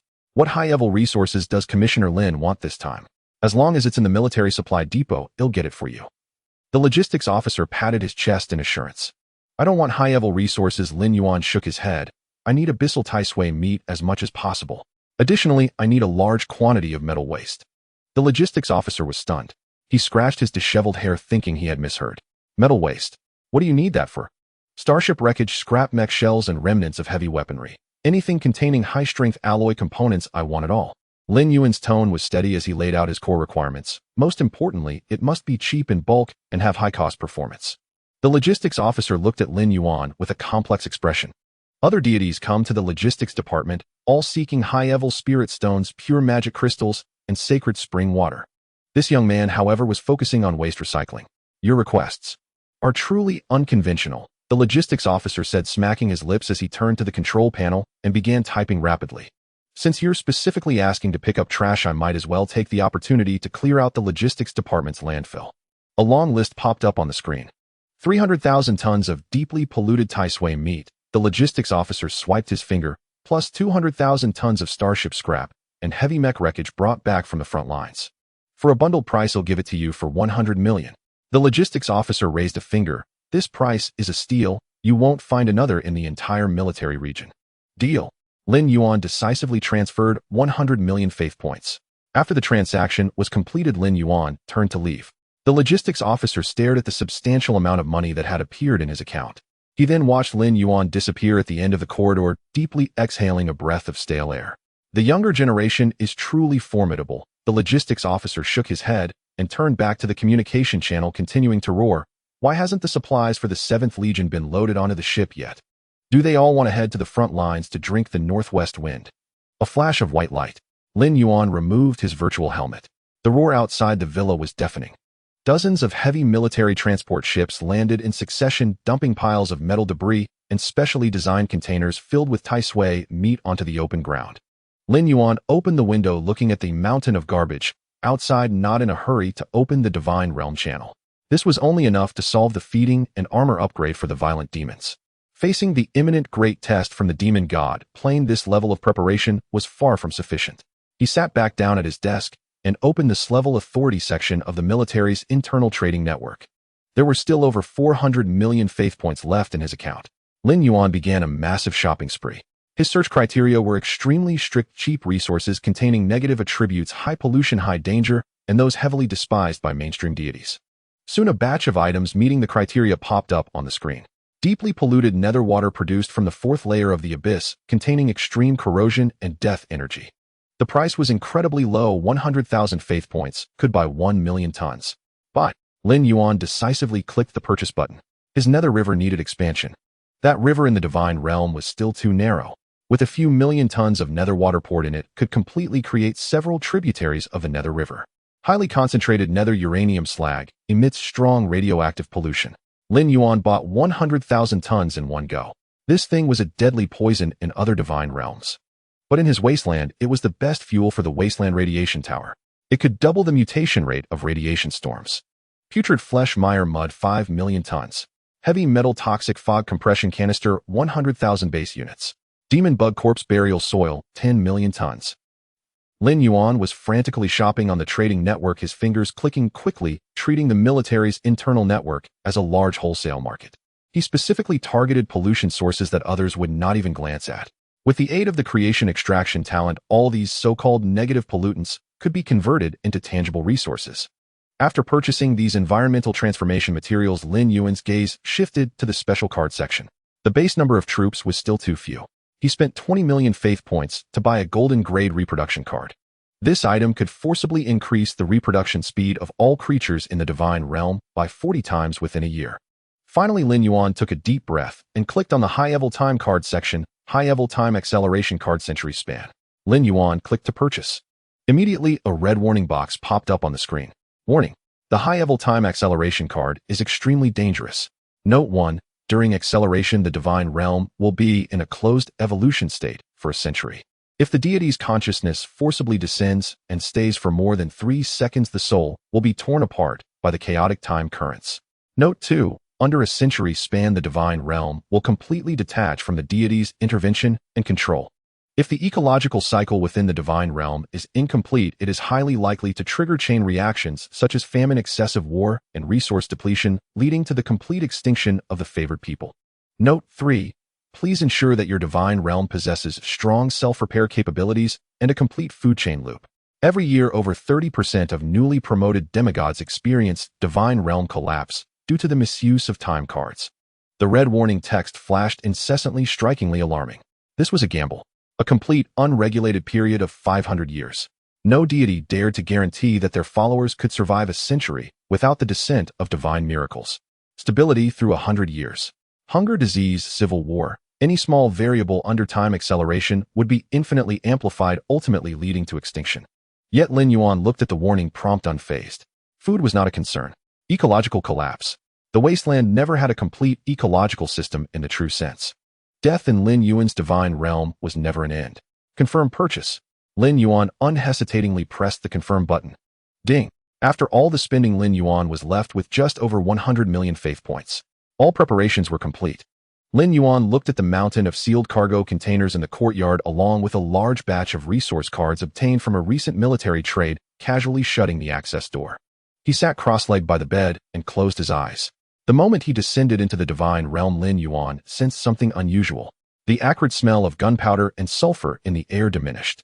His gaze pierced through the intertwining red and green radiation storm. In the sky, the dark red blood rain continued to fall, but mixed within the downpour were swirling dark purple pollen. These bizarre pollen danced gracefully, covering the entire charred crystalline ground. Lin Yuan fixed his gaze on the center of the basin, where the liquid metal blood-devouring demon tree had broken free from its metallic cocoon. The surface of the liquid metal bark was etched with twisted patterns. The demon tree's crown slightly contracted, resembling a heart poised to explode at any moment. Every leaf shaped like a metallic blade bore dark purple buds the size of a baby's fist.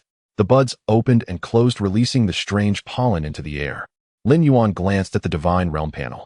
The demon tree's rank was displayed as half-step transcendent 99. It was just a tiny bit away from becoming a true transcendent level structure. Lin Yuan understood very well that this final step would inevitably occur within a century of time evolution. Retracting his gaze, he looked down at the group of berserk demons below. The effect of the prophet's reign had dissipated. The golden downpour had eliminated over 60,000 low-intelligence mediocre demons. The remaining 40,000 elite demons exhibited a shocking state. None of them were resting. In the slaughtering arena on the left side of the basin, tens of thousands of berserk demons were engaged in fierce bloodshed. They had completely abandoned their previous mindless brawling and began consciously utilizing the powers of their genetic blueprints. Titan berserk demons pushed forward, allowing their sharp claws to tear at their liquid metal armor. Shadow berserk demons transformed into black shadows, weaving through the void and delivering lethal strikes. Severed limbs flew and blood spurted wildly. They were desperately solidifying the foundation of their sequence prototypes on the edge of life and death. Another portion of the berserk demons lay flat beneath the star spirit gene steel. With their crimson eyes fixed intently on the ancient patterns on the stone tablet, they attempted to comprehend deeper laws. This group was all about being evil, engaging in a frenzied internal competition. The tyrant stood among them. Half of his titan-heavy armor melded perfectly with half of his black shadow form, exuding an increasingly terrifying and profound aura. Lin Yuan did not disturb their study. With a thought, he transcended space, arriving above the living casting mother nest in the extreme northern volcanic zone. The several hundred tons of iron, ore, and junk debris he had previously deposited had long been digested by the mother nest's stomach. The top of the furnace spat out dark red sparks as its mutated mechanical arms dangled in the air, appearing ravenously hungry. "It's time to eat." Lin Yuan waved his hand. The spatial patterns inside the reality reception chamber lit up. The sky of the divine realm split open. Hundreds of thousands of tons of starship scrap, abandoned mech armor, and heavy weapon fragments, packed in dozens of enormous metal boxes. Following Lin Yuan's command, the metal boxes disintegrated in midair. Boom! A waterfall of steel poured down. Amidst the deafening roar, the volcanic crater within a 10-mile radius was formed into towering metal mountains. The mother nest emitted sharp metallic friction sounds and excitement. Dozens of mechanical arms instantly straightened their alloyed sharp teeth, opening wide. They eagerly wanted to delve into the garbage mountain and devour the high-grade metal debris. "Back off," Lin Yuan admonished coldly. His mental command hit the core consciousness of the mother nest like a solid hammer. All the mechanical arms froze in midair before retracting in a disgruntled manner. The debris dragged back from the abyss front lines contained abyssal corrosion, demonic curses, and lethal radiation. Although the mother nest had purification capabilities, facing such a massive number of abyssal pollution sources, forcibly consuming them would only lead to one outcome. The furnace would explode, and the mother nest would be completely destroyed. High-grade ingredients must undergo the most violent processing. Lin Yuan floated above the mountain of steel debris, his eyes filled with piercing dark golden divine fire. SS-level talent creation extraction erupted with full force. This time, he was not facing a singular entity, but rather a mountain of millions of tons of lifeless material. A torrent of colossal mental power far exceeding that of a first-turn demigod surged forth, coalescing in the void into thousands of dark golden chains of law. Screech! The piercing sound of law friction echoed across the sky. Lin Yuan's spiritual shadow trembled violently, its edges rippling with ethereal waves, even forming tiny fissures. The quantity was simply too vast, forcibly stripping away the negative attributes of tens of thousands of tons of debris simultaneously imposed an extremely terrifying burden on his spirit. Lin Yuan felt as if his brain were being stuffed with tens of thousands of red-hot steel needles. Yet he did not stop. The madness and coldness in his gaze became even more intense. "Get out here." Lin Yuan gritted his teeth, raising his hands abruptly. Clang! Countless dark golden chains tightened to their utmost. A mass of pure black halos was forcibly pulled from within the metal. Abyssal deep corrosion, ethereal death, chi residue, high concentration, lethal radiation, demonic remnant whisper. Tens of thousands of negative, incomplete attributes gathered in the air, forming a black storm over a kilometer in diameter. From the storm came chilling wails and the aura of destruction. The stripping was complete. The metal debris below lost its pollution sources, completely transforming into high-strength, high-grade alloy waste. The mechanical arms of the mother nest continued to reach out, beginning to feast frantically, with sounds of excruciating chewing echoing from the furnace. Lin Yuan observed the storm of negative attributes in midair, choosing not to destroy it. In the wasteland, divine realm pollution serves as fertilizer. With a single-hand press, he directed this massive black storm into the sprawling volcanic magma pool below. Boom! The entire volcanic magma pool instantly boiled. The originally dark red magma transformed into an eerie black-green after absorbing a massive amount of negative attributes. The hundreds of volcanic craters erupted not with ordinary volcanic ash, but with toxic meteors possessing strong corrosive properties and death chi. The harshness of the environment escalated to a new level. A sense of weakness washed over his spirit, and Lin Yuan took a deep breath. Forcefully suppressing his discomfort, he cast his gaze toward the edge of the basin. 300,000 tons of abyssal Tai Sui meat were poured out from the spatial rift. As soon as the Tai Sui meat mountain landed, its surface began to crack open, with numerous foul-smelling orifices attempting to expand its polluted territory. No orders from Lin Yuan were needed. The liquid metal blood-devouring demon tree at the center of the basin sensed this familiar life energy immediately. With a whoosh, the hardened carbonized crust shattered into pieces. Tens of thousands of black liquid metal root systems burst forth from the ground, dancing like a swarm of demons plunging deep into the Tai Sui meat mountain. The mountain visibly shrank, not raising a single wave. Having devoured the Tai Sui meat, the buds atop the demon tree's crown released even more intense purple pollen. Next, it was time to expand the water domain. Lin Yuan flashed and arrived above the river of the underworld at the edge of the divine realm. 1 million tons of deeply polluted underworld dead water cascaded down.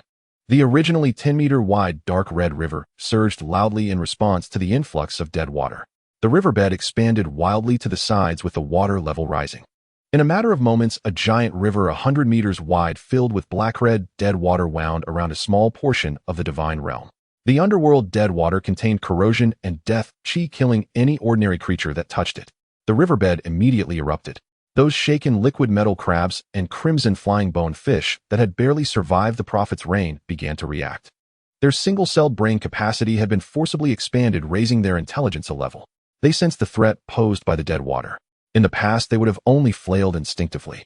But now these underwater monsters exhibited a completely different reaction. Splash! Large numbers of bone fish and liquid metal crabs actively surfaced, gulping the radiation storm-laden air before swiftly diving back to the riverbed. They controlled the liquid metal shells and bone blades on their bodies, forming a thin layer of high-frequency oscillation.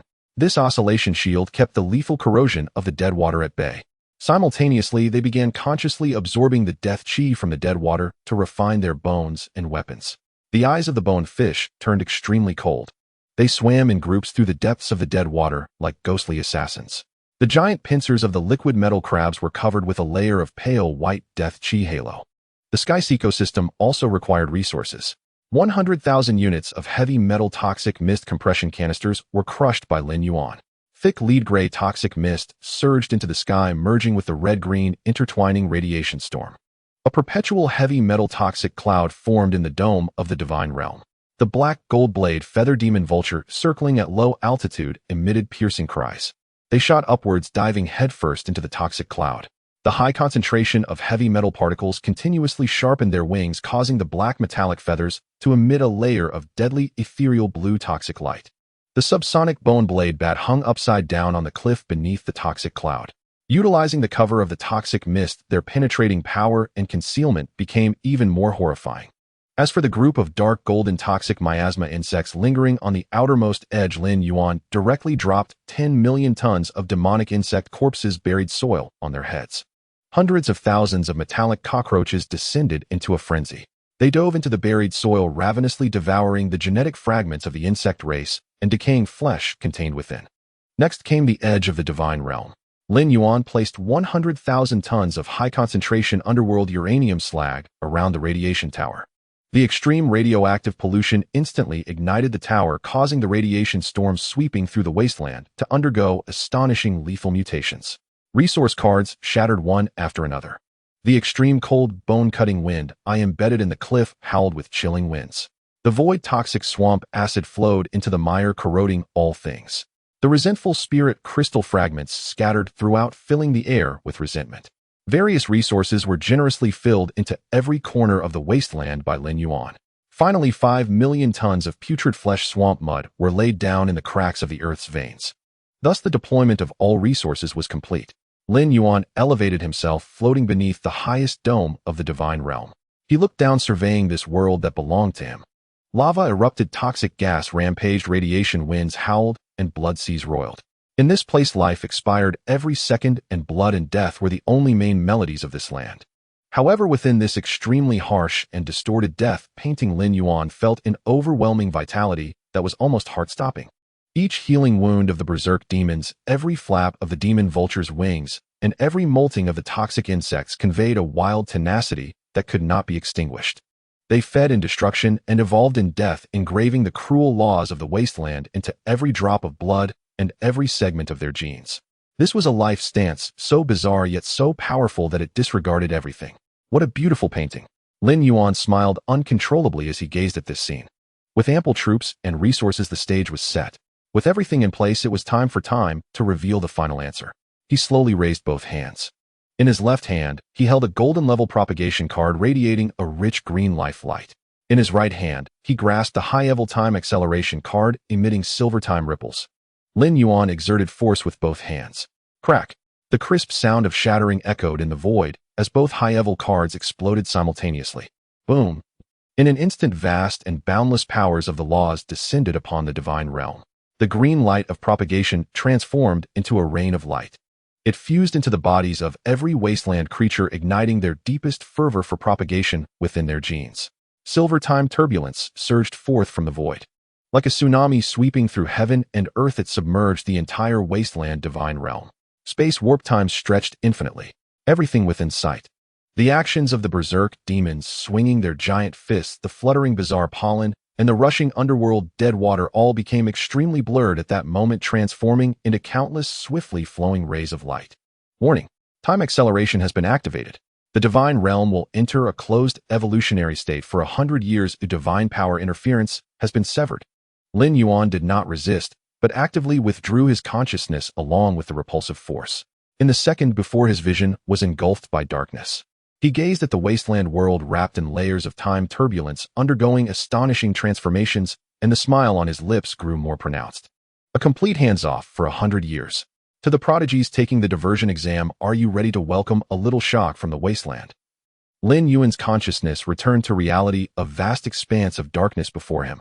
The continuous extraction of negative attributes by the creation extraction left his mental strength nearly depleted. He collapsed onto the ground, blood gushing from his nose. Without wasting time to assess his physical condition, he groped his way to the desk, grabbed the tactical board, and connected to the military trading network. He entered the mental nourishment section. Silver level soul condensation liquid function, refined using high-purity spirit orchid crystal supplemented with star sea tranquility grass. It gently repaired the damage caused by mental overexertion, requiring deep sleep after consumption. Price 6 million faith points. It was perfectly suited for his current condition. The reality reception chamber lit up, the teleportation array activated. A vial containing a soft silver-white glow fell into his palm. Lin Yuan bit open the vial and drank the soul condensation liquid in one go.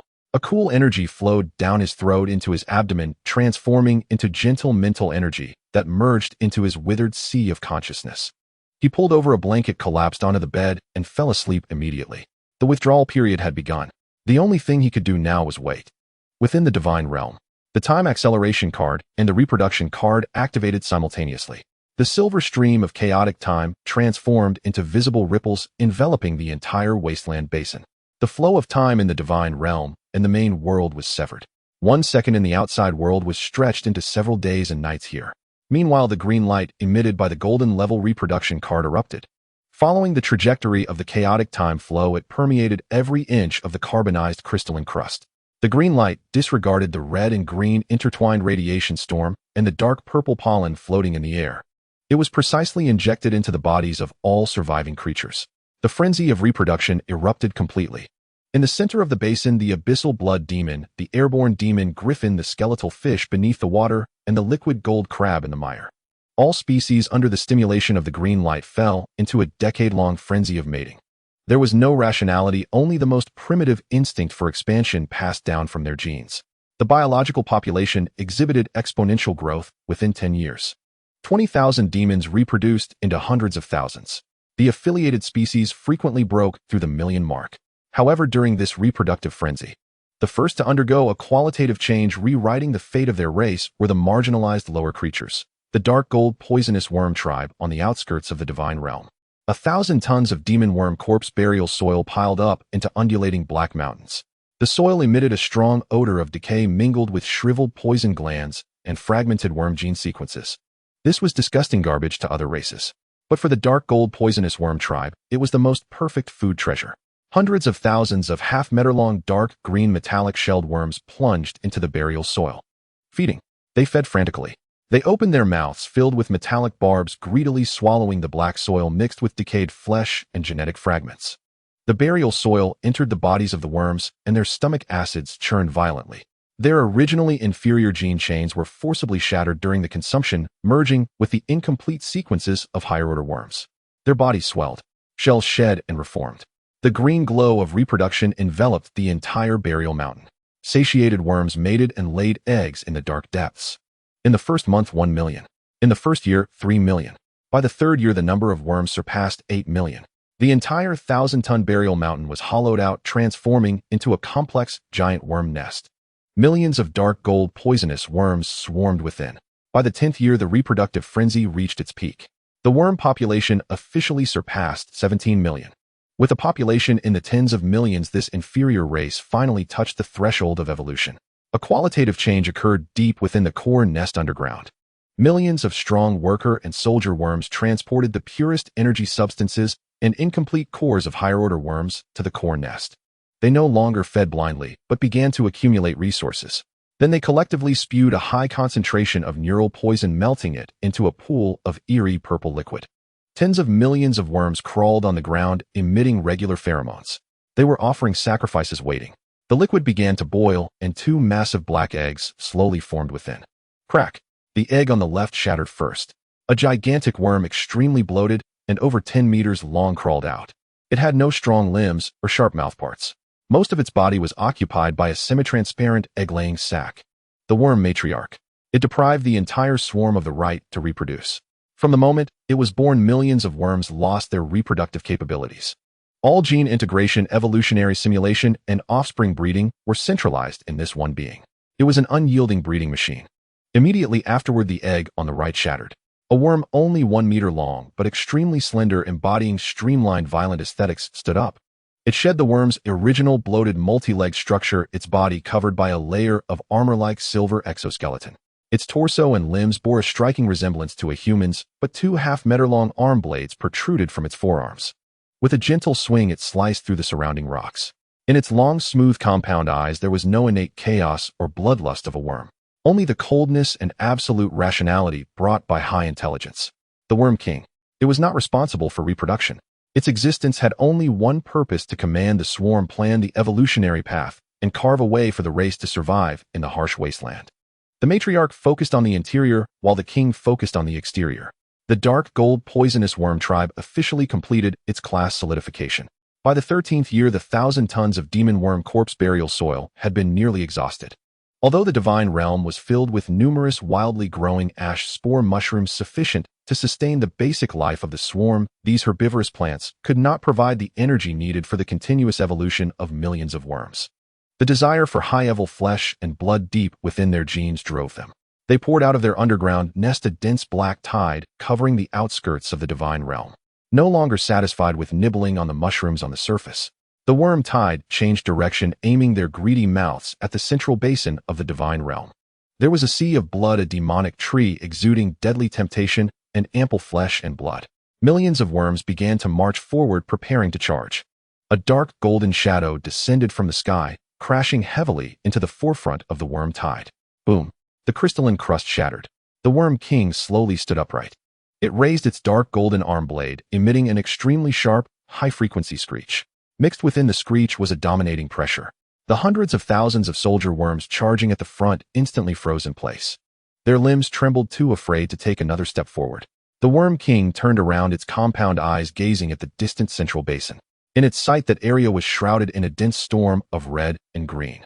The canopy of the blood-consuming demon tree obscured the sky, and the scattered purple pollen filled the air. The ghostly dead waters transformed into a wide moat beneath which swam terrifying skeletal fish, emitting a deathly aura. Deeper within were those giant monsters cloaked in black liquid metal as massive as hills. The aura of slaughter emanating from them could suffocate the Worm King from hundreds of kilometers away. The Worm King understood that the millions of worms only appeared to be numerous. Once they charged into that basin, they would only be slaughtered as food. It swung its arm blade, decapitating 2 soldier worms that attempted to disobey and advance. Green bodily fluid splattered. Absolute suppression. The Worm King released pheromones, issuing a new command.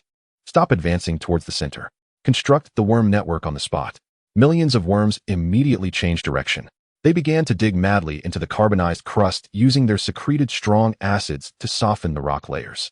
At the very edge of the divine realm, they constructed a massive underground tunnel network that encircled most of the wasteland. They completely retracted their defenses, avoiding the sharp edge of the central area. The food issue remained unresolved. The Worm King stood on a ridge, its gaze locked on the other 3 directions at the edge of the divine realm. There stood 3 radiation towers, each towering hundreds of meters. After absorbing 100,000 tons of high-concentration underworld uranium slag, these 3 radiation towers became veritable death landmarks. The tower bodies shimmered with a ghostly light. Within the red and green radiation storm, they spewed pure black underworld uranium rays were mixed in. The black rays swept across the ground, distorting the air. The Worm King sensed the radiation power capable of destroying everything, sniffing out the opportunity for forced genetic mutation within. If they did not evolve, they would be eliminated by the monsters in the center. The Worm King raised its arms. Pheromones spread through the underground network, reaching millions of worm soldiers. The command was given: charge, target the radiation towers. Every day the Worm King dispatched 500,000 worker worms and the weak or infirm. 500,000 worms, under the prodding of soldier worms, left the underground network, running wildly towards the radiation towers. Stepping into the outermost radiation zone, a red-green storm mixed with toxic gas swept in. The metallic shells that the worms prided themselves on showed mottled rust, and their mouthparts were corroded by the toxic gas. They did not stop. They continued to delve deeper, entering the mid-zone. The stray black underworld uranium rays swept through the swarm. There were no explosions, no screams. Worms struck by the black rays had their hard shells instantaneously carbonized and shattered. Their flesh and blood vaporized under the terrifying high-energy radiation, turning into pools of viscous liquid. Hundreds of thousands of worms melted away in patches beneath the radiation tower within just a few minutes. These melted worm liquids seeped into the deepest veins through the cracks of the dry carbonized crust. The veins surged, becoming nourishment for the blood-consuming demon tree. The edges sent to their deaths, while the center supplemented. On the first day, 500,000 worms perished. On the second day, another 500,000 were sent forth, only to be wiped out again. The third day, fourth day. For a full 3 months. The Worm King coldly executed the filling strategy, regularly driving massive numbers of its kin to their deaths. The population in the tens of millions sharply decreased under such consumption. Those unable to adapt could only serve as liquid to nourish the veins. Until the 4th month, a group of 500,000 charging troops entered the inner ring of the radiation zone. The sky was filled with black underworld uranium rays. Large numbers of worms collapsed under the rays. At a position less than 100 meters from the bottom of the radiation tower, 3 smaller worms, their shells a peculiar gray-black, survived. The underworld uranium rays struck them without causing their bodies to collapse. The gray-black shells on their surfaces absorbed some radiation energy, emitting a faint black fluorescence. They had withstood the deadly mutation. Their gene sequences completed the initial adaptation to the underworld uranium rays through destruction and reorganization. The Worm King stood atop a distant hill, its compound eyes contracting. It captured the faint pheromones emitted by the 3 surviving individuals. The Worm King transformed into a silver lightning bolt, charging into the arena against the surrounding radiation storm. It paid no mind to the melted kin around it. With its arm blade, it picked up the 3 nearly dying surviving worms and withdrew to the underground nest. The king smoothly made its way to the core incubation chamber. It tossed the 3 mutated worms in front of the matriarch's flesh sac. The matriarch opened the cracks on its flesh sac and devoured them whole. Gene extraction, deconstruction, fusion. 3 days later, the matriarch convulsed violently, birthing 10,000 giant eggs speckled with black spots. This batch of eggs contained the initial gene fragments resistant to radiation. The king did not allow these eggs to hatch in the safety of the nest. It personally issued a command. The Worm King gazed at the eggs, giving the order. A large number of soldier worms advanced, carrying the gray-green eggs. They did not place the eggs in a safe incubation room, but instead, through the underground network, dug a tunnel to the bottom of the radiation tower. The soldier worms, bearing the intense radiation, positioned this new batch of eggs directly beneath the radiation tower. After placing down the eggs, the soldier worms could no longer withstand the radiation corrosion underground, melting into liquid. The old bodies perished under the radiation, while new lives were nurtured in the nuclear dead zone. Under the direct penetration and irradiation of the underworld uranium rays, the eggs began to hatch. The survival rate was less than 1%. Out of 10,000 eggs, only over 90 new worm individuals hatched. However, these new individuals upon birth possessed pure black underworld uranium shells. They were not only immune to the radiation rays within a 5-mile radius, but could even open their spiracles. They actively absorbed stray underworld uranium energy to enhance the neural poison they expelled. The king brought these 90-plus first-generation mutated worms back to the nest. Once again, they were fed to the matriarch. Extract, fuse, breed. A new batch of eggs was buried deep in the region 3 miles away from the radiation tower. Hatching, dying, surviving. Then consuming again, then breeding. Generations of iteration. During this 100-year closed period completely removed from the control of the deities, this group of worms at the bottom of the wasteland were pulling their racial limits upward in a nearly self-destructive manner. The numbers of worms dying beneath the tower were no longer countable. Yet amidst that endless sea of corpses, a new swarm bathed in underworld uranium rays and mastering the deadly poison fog was rapidly taking shape in the shadows. The time acceleration continued. The silver temporal turbulence continued to surge. Time stepped into the 2nd century. Deep within the earth's veins, the demigod fire blazed ever more fiercely. The heat of the divine fire radiated through the crystalline crust, relentlessly scorching the entire wasteland. The vast array of bizarre resources that Lin Yuan had invested at the dawn of the 1st century gradually fermented over this long epoch. Extreme frost, bone-piercing wind, heavy metal, toxic mist, void, swamp, acid, liquid. The pollution sources which once operated independently now clashed and merged violently under the baking of the laws. This gave birth to a series of extreme climates. At the edge of the sky, heavy metal toxic clouds intertwined with red and green radiation storms in a deadly struggle. Occasionally, without any warning, heavy metal toxic acid hailstones would rain down from the heavens. The hailstones, the size of an adult's fist, were a deathly lead gray throughout.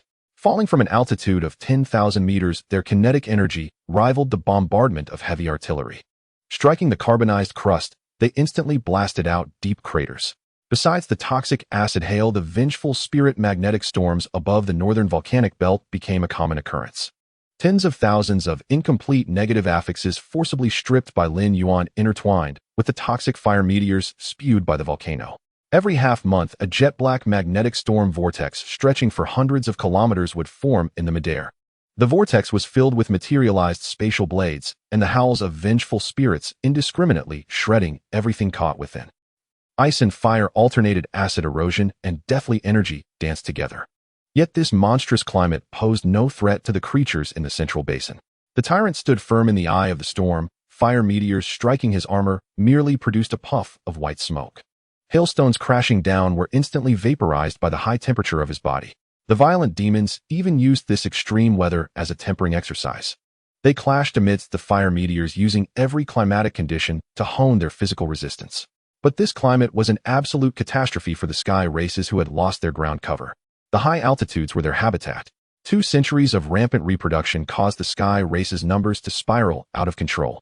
The population of black gold blade feather demon vultures soared past the 1 million mark. The scale of the infrasonic boneblade bats had reached 1.5 million. Lacking the monstrous defenses of the violent demons, they could only rely on their flesh and blood to endure the climatic baptism. Vast numbers of demon vultures were shredded in the vengeful spirit magnetic storms, while countless boneblade bats had their wings pierced by toxic acid hail, plummeting to the ground to be crushed into pulp. Death drove them to evolve. The surviving vultures saw their feather density multiply. The surviving bats developed broader, thicker bone blades on their wings. This formed a shield-like bone structure sufficient to protect their fragile torsos during hailstorms. The harsh environment did not unite the sky races, instead it ignited their struggle for living space. The heavy metal toxic clouds were divided into 2 layers. The upper layer had ample radiation and light, while the lower layer was dark and cold, to compete for safer, more resource-rich cloud zones. The 2 races engaged in a protracted species war in the skies. By day, it was the absolute domain of the black gold blade feather demon vultures.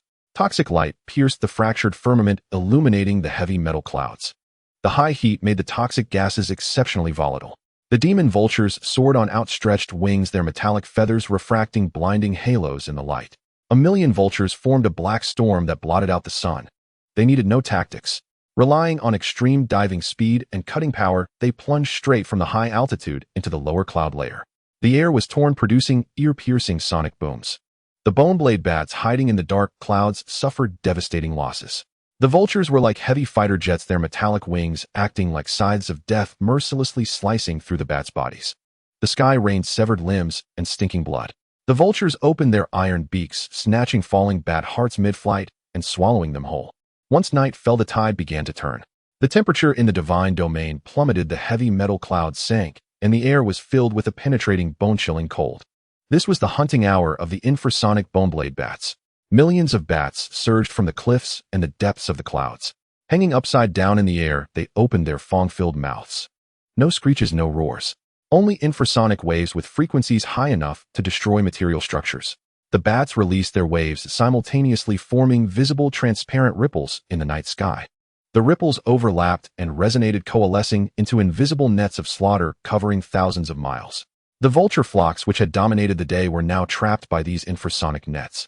Their hard metal feathers lost balance, and their internal organs shattered from the resonance. Large numbers of vultures bled from all 7 orifices midair, their eyes bursting, falling straight down from the heights, like rain. The boneblade bat swarms followed closely. Using their bone blades, they decapitated the falling vultures, feasting on the heavy metal-rich energy in their blood. Day and night alternated, offense and defense swapped. For decades on end, the skies above the divine domain were perpetually drenched in a rain of corpses and blood. However, in the mid to late period of the 2nd century, the intense war of attrition caused a severe breakdown in the sky race's logistical supplies. Reproduction demanded immense energy, and evolution required vast amounts of flesh and blood. Relying solely on mutual predation could no longer sustain the consumption of a million-strong population base. The sky races instinctively turned their gaze to the peripheral surface of the divine domain. It had once been their favorite buffet. In the past century, the outermost region had teemed with a staggering number of dark gold toxic miasma insectoids. Those plump, relatively slow-moving metal cockroaches were the favorite snacks of the vultures and bats. Whenever hungry, they would swoop down in groups, easily bite through the insects' carapaces and feast. But in recent decades, the situation had changed. Flocks of vultures circled above the mountain ranges at the edge of the divine domain, their sharp eyes scanning the ground below. It was barren. Not even an insect antenna could be seen. The vast armies of carapaced creatures that once crawled over the mountains spewing green miasma had vanished as if from the face of the earth. Only the occasional radiation storms swept up layers of black dust. At night, the bat swarms released infrasonic waves to probe the surface, but found nothing. Apart from giant rampant ashen spore mushrooms, there was not a trace of any living creature on the surface. Though the sky race's intellect had been somewhat elevated by the prophet's reign, their brain capacity was ultimately limited. Within their neural circuits filled with brutality and slaughter, there was no room to comprehend profound concepts like tactical contraction or dig deep, store grain widely. They couldn't understand how the insects that once crawled everywhere had simply vanished. Had they all been killed by the extreme climate? Puzzled as they were, their stomachs protested. Unable to find the insects, the missing link in the food chain drove the vultures and bats into extreme irritability. Should they go trouble those black monsters in the central basin? The thought had barely surfaced in the minds of a few leading vultures before it was extinguished by a primal fear etched into their genes. They were untouchable, absolutely untouchable, since the living king of hell in the center was off limits and the surface insects had vanished. The sky races could only fix their greedy gaze upon the sticks that encircled the divine domain. The river was 100 meters wide, its surface churning with blackish red dead water waves. Beneath the surface lived tens of millions of aquatic creatures. The battle for the sky-sea ecological niche driven by hunger had officially erupted. The Styx. The river water held no vitality, only corrosion and dense deathly energy. After 2 centuries of submersion and evolution, the bottom-dwelling, oscillating liquid metal crabs and scarlet bladebone fish had long been reborn. 400,000 oscillating liquid metal crabs had grown to the size of small cars. Their carapaces, tempered by deathly energy over the years, had become pale, white, bone-like shells. Their massive pincers were even more exaggerated, their surfaces covered in fine patterns from high-frequency oscillation. They usually lay dormant on the dead riverbed, devouring sunken remains like rows of underwater mines. 600,000 scarlet bladebone fish had become utter underwater assassins. Their scales had fallen off, leaving only a thin layer of deathly bone armor. Normally, the crabs and bone fish hunted each other underwater, competing for resources. But when the threat from the sky descended, these cold-blooded aquatic beings displayed a spine-chilling xenophobia and absolute unity. One day at noon, 300,000 black gold blade feather demon vultures assembled. They circled above the Styx, blotting out the entire sky. Their crimson berserk state activated. Without any probing, the 300,000 vultures transformed into a black meteor shower, diving straight towards the deadwater surface. Boom. The immense impact force of their entry sent black waves dozens of meters high crashing across the wide river.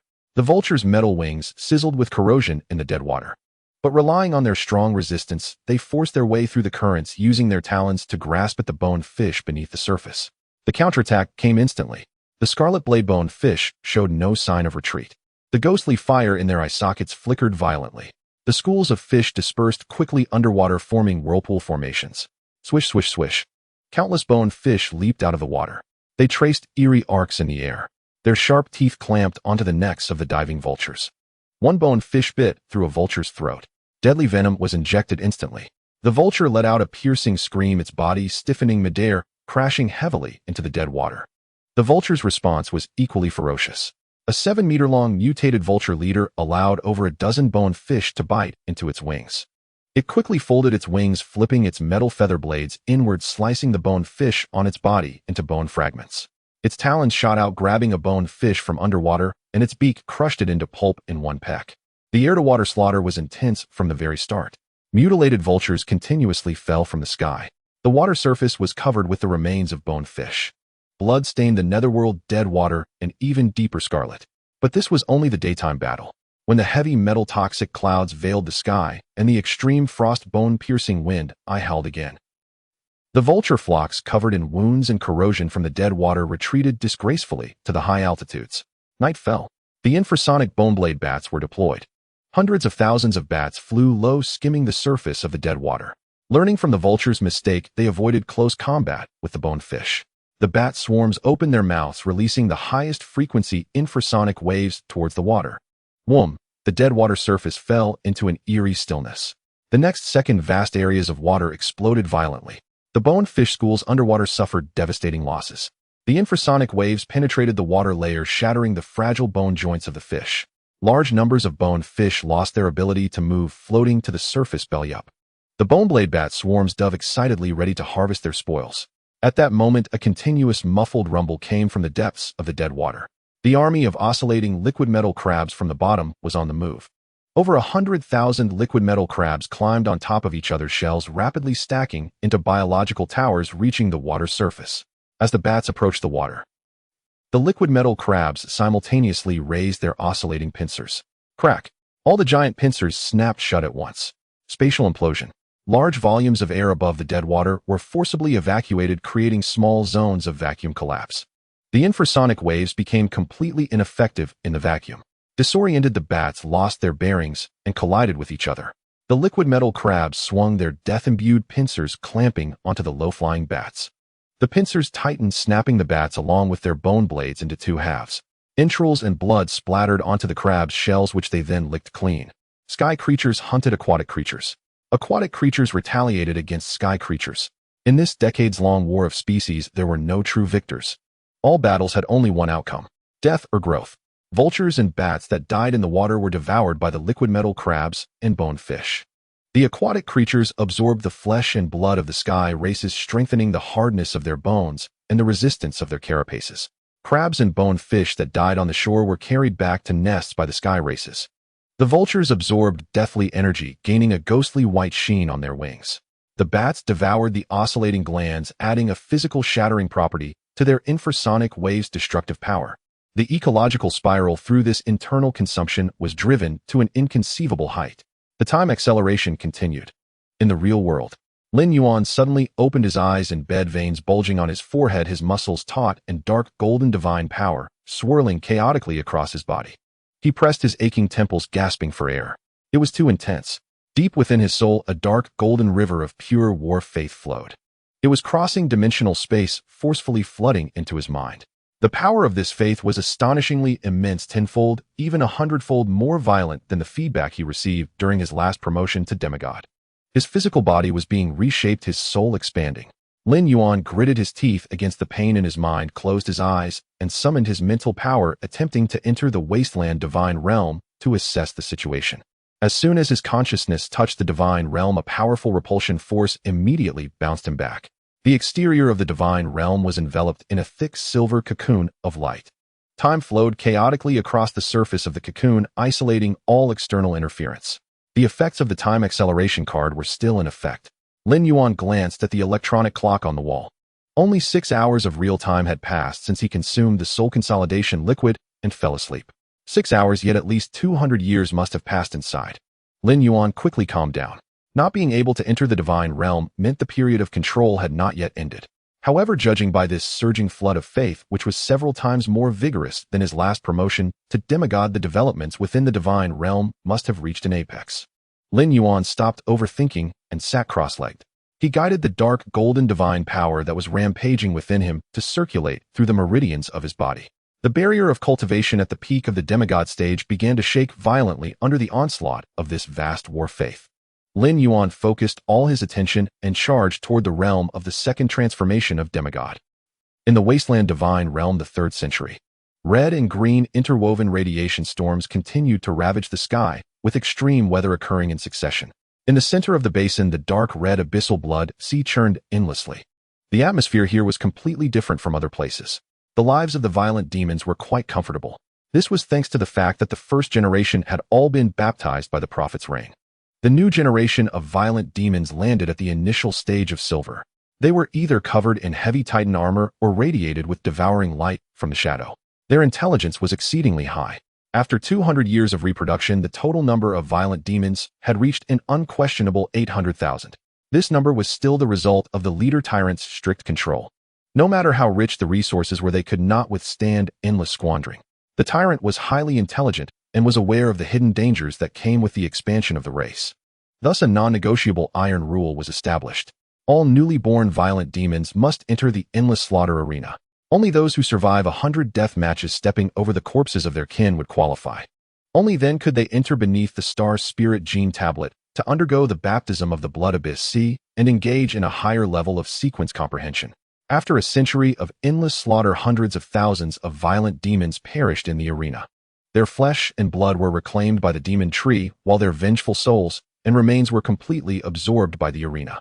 This structure, transformed from the black blood martial field, welcomed another advancement. The killing winds became fully tangible, transforming into black wind blades capable of easily slicing through silver armor. The internal space of the arena folded again, large enough to accommodate 200,000 violent demons for a chaotic brawl. Survival of the fittest, the strong prevail. Despite the extremely high elimination rate, the number of surviving violent demons remained exceedingly large. The entire core area of the basin could not contain 800,000 violent demons. Now only the most elite 50,000 violent demons could be accommodated around the blood sea in the center of the basin. These 50,000 were all individuals who had comprehended both Titan and Shadow sequences. They were the tyrant's personal guard and the pinnacle of combat power in the divine realm. As for the remaining 70,000 violent demons, they were ruthlessly driven out of the basin by the tyrant, scattered across various regions of the divine realm. Well-fed and well-resourced, with no external enemies invading and internal brawls having fixed venues, this group of metal giants, bursting with energy, began to seek entertainment in the wasteland. In the far north, in the volcanic belt, around the living casting mother nest, tens of thousands of large Titan violent demons gathered. They lined up to walk to the metallic intestines beneath the mother nest. The mother nest emitted a booming sound, expelling chunks of dark high-energy metal. The violent demons grabbed the metal pieces and stuffed them into their mouths, making crunchy chewing sounds. This was their daily sustenance.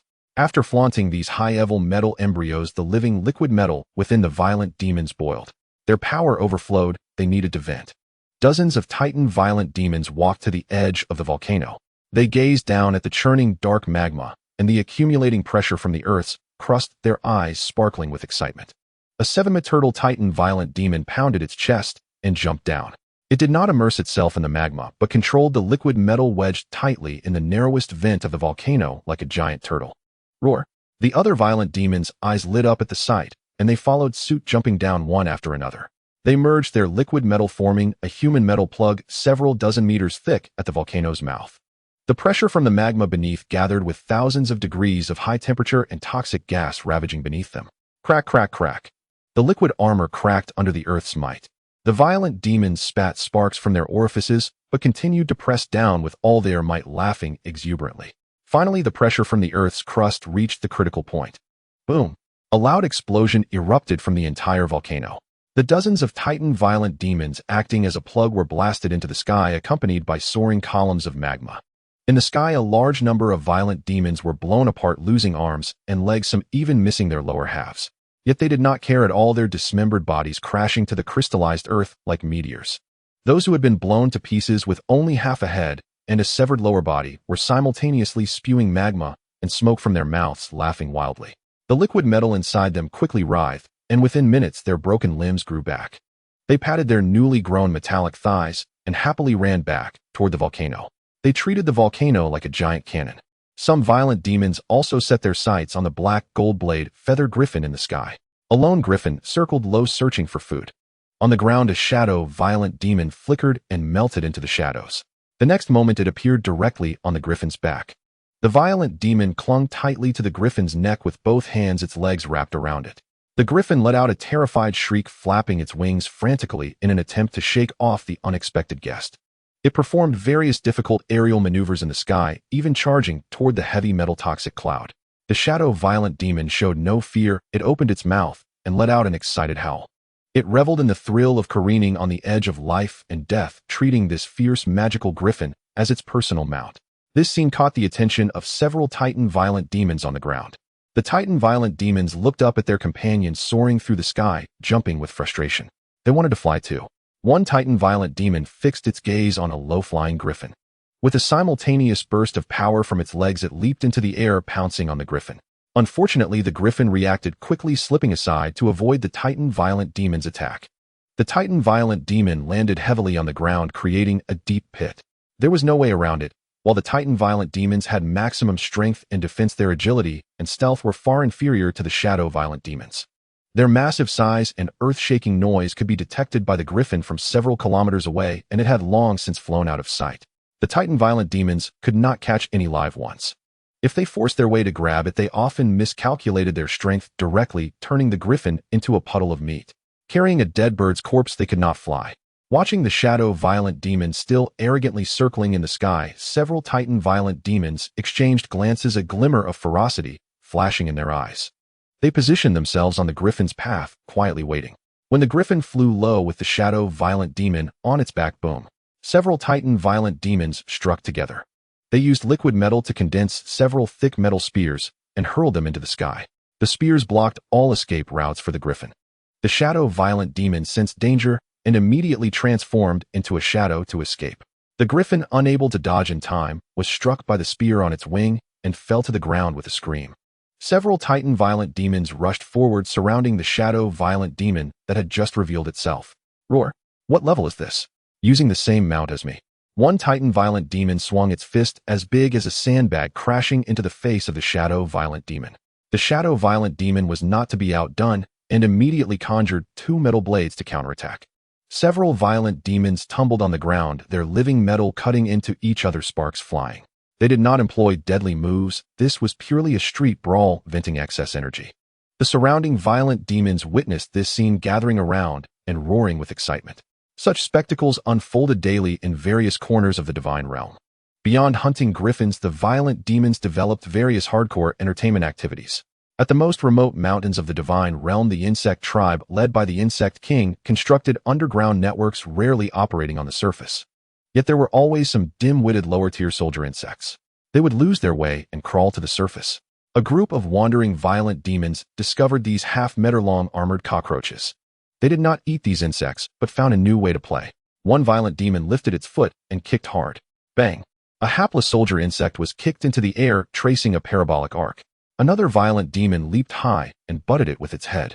The soldier insect spun in the air a few times before landing in the hands of a third violent demon. They treated these hard insects as footballs. Hundreds of violent demons split into two teams, engaging in an intense wasteland World Cup on the crystallized earth. The soldier insects flew under the violent demons' feet, their shells dented and cracked, spewing green toxins. However, this toxin had no effect on the violent demons, it only made them kick harder. Not far from the banks of the River of the Dead, a dozen violent demons were engaged in a tug-of war with the submerged shockwave liquid metal crab. They condensed a thick rope of liquid metal, tying one end around their waists and throwing the other into the stagnant water. The liquid metal crab below clamped down hard on the rope with its huge pincers. The violent demons on the shore and the liquid metal crab underwater exerted force simultaneously. The stagnant water churned and mud flew. If the violent demons lost, they would be dragged into the stagnant water, subjected to the baptism of death and corrosion. If the liquid metal crab lost, it would be dragged ashore and become a meal for the violent demons. Throughout the entire wasteland divine realm, the rough and wild cheers of the violent demons could be heard everywhere. One morning, the blood abyss sea in the center of the basin stirred without warning. In the midst of the blood sea, the towering liquid gold blood devouring demon tree suddenly began to writhe. Dark golden patterns of laws swirled upon the bark of the tree. The millions of tons of abyssal tai sui meat that Lin Yuan had poured out were completely drained of their last vestiges of nourishment by the demon tree over the long years. Buzz! The crown of the demon tree suddenly spread open, obscuring the sky for miles around. A bizarre dark purple halo then burst forth from between the leaves. The dark purple pollen that had always permeated the divine realm underwent an ultimate sublimation in that instant. The color of the pollen became exceedingly profound. Each grain of pollen transformed from its original dusty state into tiny energy crystals. All creatures within the divine realm simultaneously ceased their movements. Whether it was the demon griffins and boneblade bats tearing at each other, or the dark golden poison mist insect race hiding deep underground, or even the raging demon soaking in magma as a rocket, an irresistible desire echoed deep within the genes of every creature. Hiss! In the insect race's mother nest, the king let out a high-pitched hiss. Millions of insects surged forth from the ground. They opened the spiracles on their carapaces, desperately inhaling the falling pollen crystals from the air. The demon griffins in the sky abandoned their pursuit of the boneblade bats, tilting their heads back to gulp down the pollen.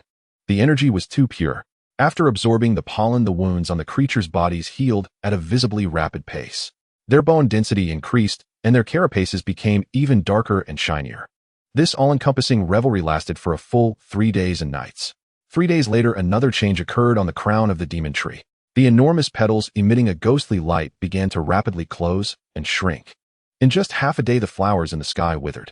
What replaced them were fist-sized seeds of a dark golden hue sprouting from the branches. Crack! The trunk of the demon tree let out a soft sound like a sigh from a deity. A fierce wind surged. The dark golden seeds on the branches detached from their mother, swept up by a swirling radiation storm of red and green. They danced with the wind, floating to every corner of the wasteland divine realm. At the edge of the basin, the tyrant with dark golden vertical pupils fixed its gaze firmly on the seeds falling from the sky. As the pinnacle of combat power in the divine realm, it instinctively remained vigilant towards this unknown change. The tyrant took a step forward, walking straight to the trunk of the demon tree in the center of the blood sea. It extended its claw covered in liquid gold armor, tearing down a meat cocoon hanging from the trunk. The tyrant then grabbed a handful of the nutrient fluid secreted by the demon tree's roots and stuffed it into its mouth, savoring it carefully. Roar! It's fine, it won't affect our meals. After confirming that the mutation of the demon tree had no negative impact on the food source for the demon race, the tyrant lost interest and turned back to its camp. The world of the king was very simple. As long as the basic framework remained intact, the rest was free to mess around. However, just because the tyrant didn't care didn't mean the other races were indifferent. The seeds multiplied day by day. Soon every corner of the divine realm could see these high-level blind boxes glimmering with dark golden light. The most crucial part was that these things had left the central basin area. They were no longer exclusive to the demon race. A small soldier insect leader cautiously picked up a seed that had fallen to the ground with its mouthparts and swallowed it whole. In just a few seconds, a dark golden glow erupted from the surface of the soldier insect. Its strength, which had been stagnating at the bronze peak, unexpectedly broke through the barrier and entered the initial stage of silver. This sudden change plunged the lower-tier creatures of the wasteland into a frenzy of competition. Snatch! In the sky, a demon griffin had just picked up a seed that had fallen on the cliff. Dozens of boneblade bats charged out beside it, and a sonic wave of bone blades shredded the demon griffin into pieces. By the banks of the dark river, a vibrating liquid gold crab grabbed a seed that had fallen on the surface of the water, but before it could send it to its mouth, a large mouth full of sharp teeth broke through the water. A scarlet flying blade-bone fish swallowed it along with half of the crab's claw. A bloody storm erupted once more in the wasteland over the scramble for these scattered seeds. However, a strange occurrence soon took place. A soldier insect that had consumed a seed was bitten in the neck during a food fight with its kind. In the past, this corpse would quickly be transformed into blood water flowing into the earth's veins through the cracks in the crust, ultimately becoming nourishment for the central demon tree. But this time it did not happen. After the soldier insect died, its body rapidly shriveled. A large hole suddenly burst open in its abdomen, and a dark red sprout drilled out from its corpse. The sprout grew in the wind, absorbing the residual energy within the corpse and the surrounding radiation energy from the surface. In just half an hour, a three-meter tree entirely dark red with weak liquid metal swirling on its branches took shape completely on the soldier insect's remains. This appearance was simply a miniature version of the liquid gold blood-devouring demon tree. Not just the insect race, but also the demon griffins that died under the heavy metal poison clouds and the liquid gold crabs that perished at the bottom of the dark river. As long as they had consumed the seeds in life, every creature that died at their location sprouted this miniature version of a subtree.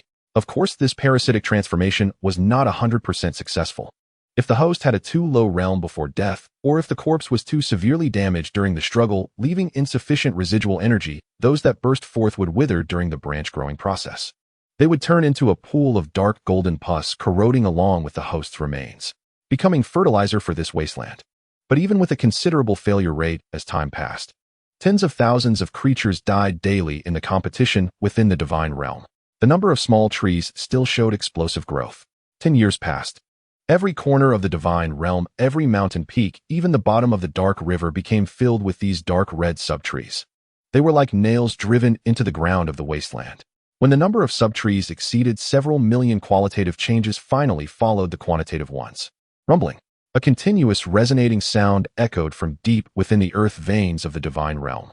The roots of these millions of subtrees connected underground with the root system of the mother tree in the center of the basin thousands of kilometers deep. A massive earth vein submother network covering the entire wasteland divine realm was officially completed. The environment had changed.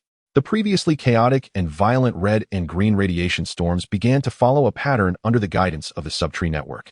The leaves of the subtrees absorbed the radiation toxins and heavy metal poisons from the air. Transformed by the trunk, they exhaled a faint dark golden abyssal spiritual energy. The wasteland was no longer just a simple silence and desolation. Under the nourishment of the abyssal spiritual energy, even black thorny grass began to grow on the carbonized crust. The energy concentration in the air soared. The laws of gravity became more stable, and the resilience of space increased several times. This was a completely positive transformation of the laws. The transformation of the environment naturally birthed brand new anomalies.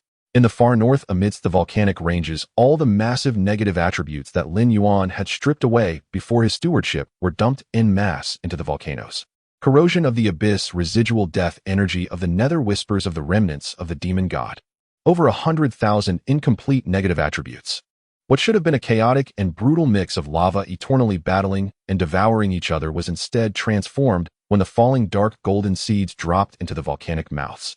And together with the abyssal spiritual energy that was spread throughout the divine realm after a century of accumulation in the midst of ultimate destruction, a glimmer of vitality finally emerged. Boom. Inside the main volcanic crater, the dark magma surged and rolled. Forms made of black, poisonous fire vaguely resembling human outlines slowly stood up from the magma. Disaster fire spirits with no complex intelligence were pure elemental beings following primal instincts. On the second day after the birth of this group of disaster fire spirits, a group of well-fed and bored titan demons arrived at the volcanic crater as usual. They leaped into the crater with ease.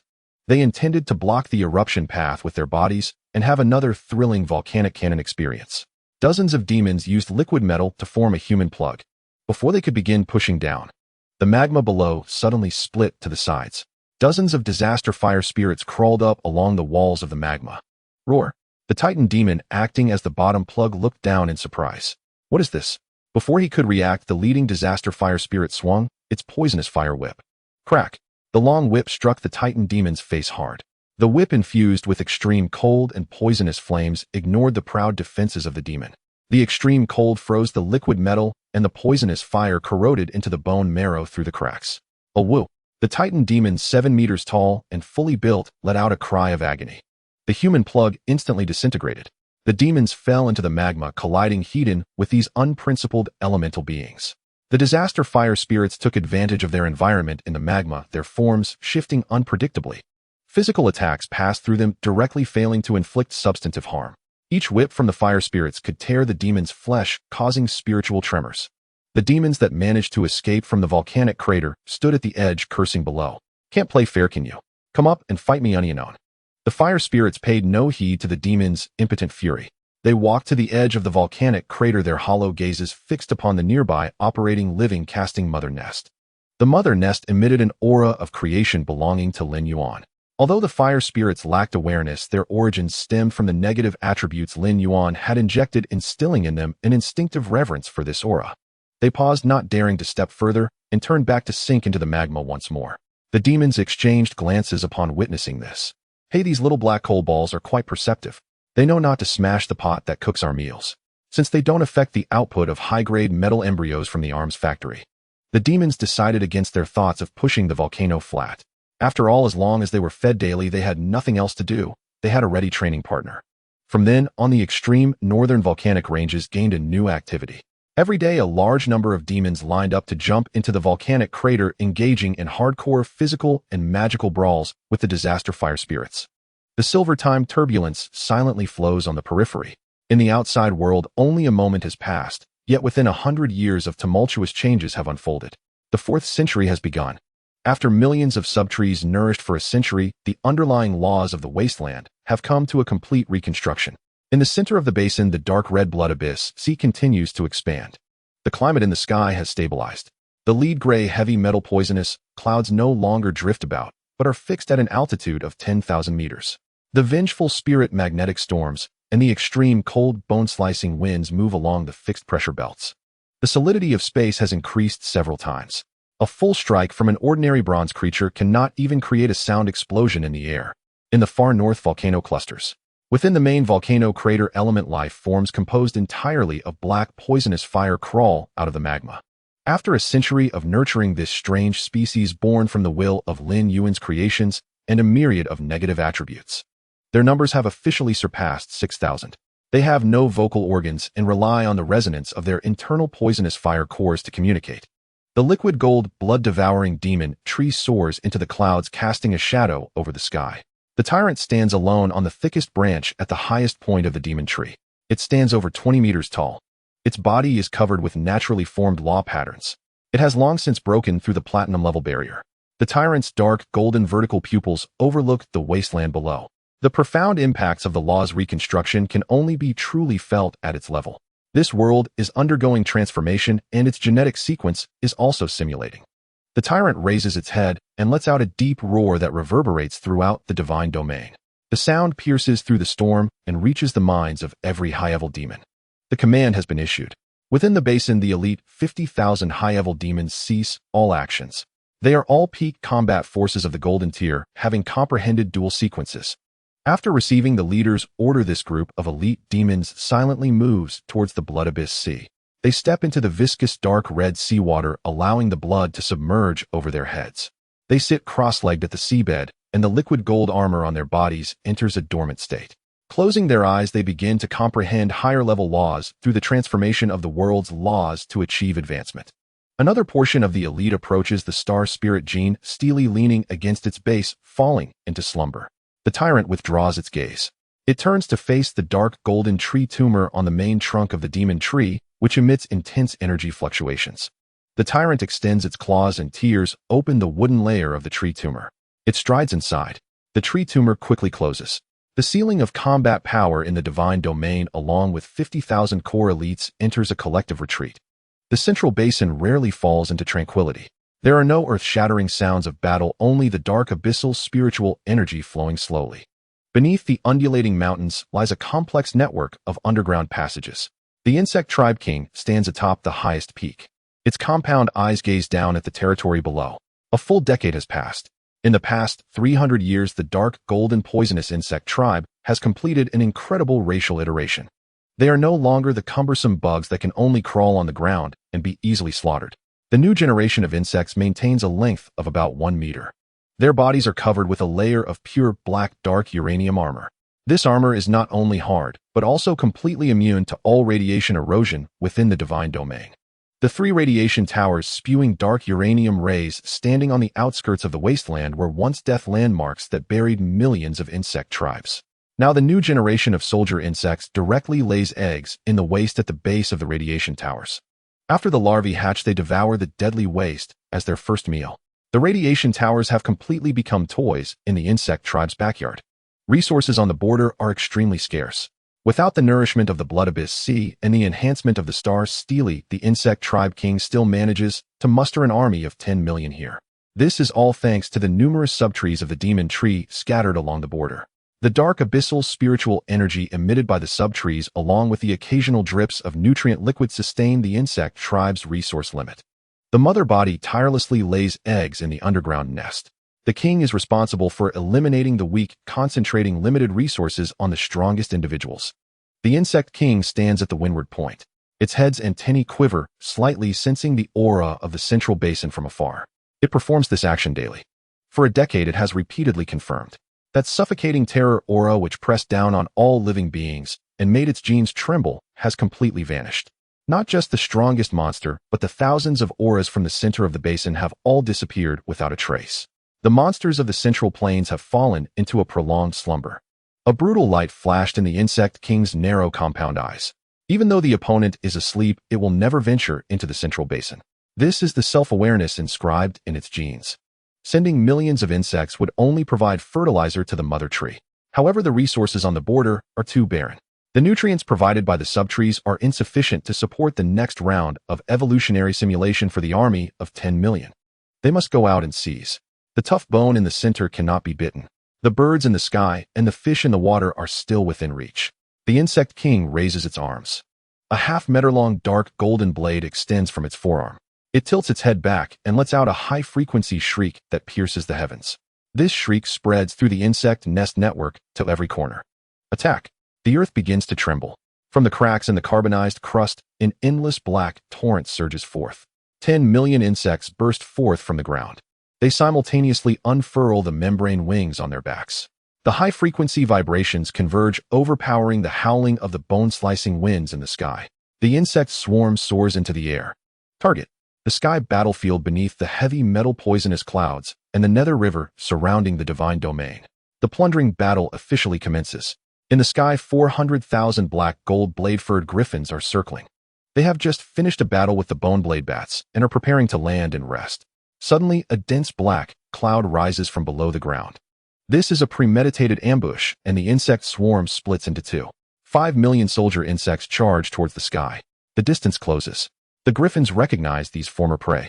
Tens of thousands of griffins fold their wings, relying on gravity to accelerate, diving into the insect swarm. Their metallic wings unfurl, although the black gold shells of the new generation insects are extremely tough. Under the violent kinetic slashes of the griffins, countless soldier insects are still shredded into pieces in midair. The black gold limbs and poisonous blood fall like rain, yet the insect tribe cares little for pain and death. Hundreds of insects desperately pounce on a griffin.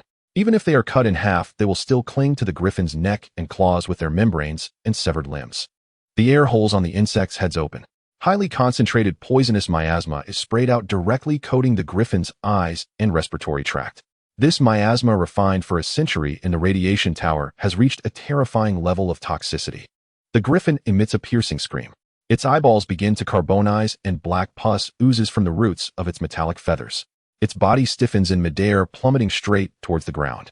The insects do not let go, falling alongside the griffin. During the fall, they open their stinger-covered mouths, frantically tearing at the griffin's flesh. In just one encounter, over 10,000 griffins are dragged down to the ground. The griffin swarm is thrown into disarray. They attempt to gain altitude, fleeing into the heavy metal poisonous clouds above. But the numbers of the insect swarm are too overwhelming. 5 million soldier insects form a three-dimensional encirclement in midair. They utilize their numerical advantage to block all escape routes. One griffin after another is poisoned and torn apart. Night falls. Subsonic bone blade bats surge from the depths of the clouds. They sense the griffin's defeat, preparing to reap the benefits. Hundreds of thousands of bats open their mouths, releasing high-frequency sound waves. An invisible subsonic net envelopes the airborne insect swarm. The shells of the insects vibrate violently. But the insect king already has a countermeasure. Just before the subsonic waves hit, a viscous gray-green gel-like substance secretes from the seams of all soldier insect shells. The gel-like substance covers their bodies, forming an excellent sound-absorbing buffer layer. The subsonic waves hit it, reducing their power by 60%. They withstand this wave of attack. The soldier insects vibrate, their membrane wings pushing through the remnants of the subsonic waves, charging toward the bat swarm. They do not compete with the bats in speed. Hundreds of thousands of insects connect in midair, forming long chains of insects. The insect chains whip around, directly entangling the broad bone blade wings of the bats. Poisonous miasma spews forth, and their mouths tear at the bats. The bone blade bats fall from the air like dumplings. At the same time, by the banks of the Nether River, another 5 million insect army arrives at the riverbank. They do not enter the water. The insect king understands very well that fighting in stagnant water greatly weakens their advantages. Worker insects line up in formation by the riverbank. They open their mouths wildly, spitting the strong acidic toxin stored within into the stagnant water.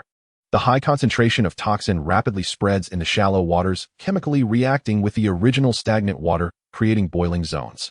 The liquid gold crabs and crimson flying bladebone fish at the bottom are enraged. A large number of liquid gold crabs surface, waving their giant pincers infused with death energy, climbing onto the riverbank, preparing to clear out these oblivious insects. What greets them is a sea of insects charging in like a tide. The crab pincers swing. Each strike can crush hundreds of insects into remnants. The bonefish leap out of the water, their flying blades carving bloody alleyways through the insect tribe. The riverside battlefield also transforms into a meat grinder.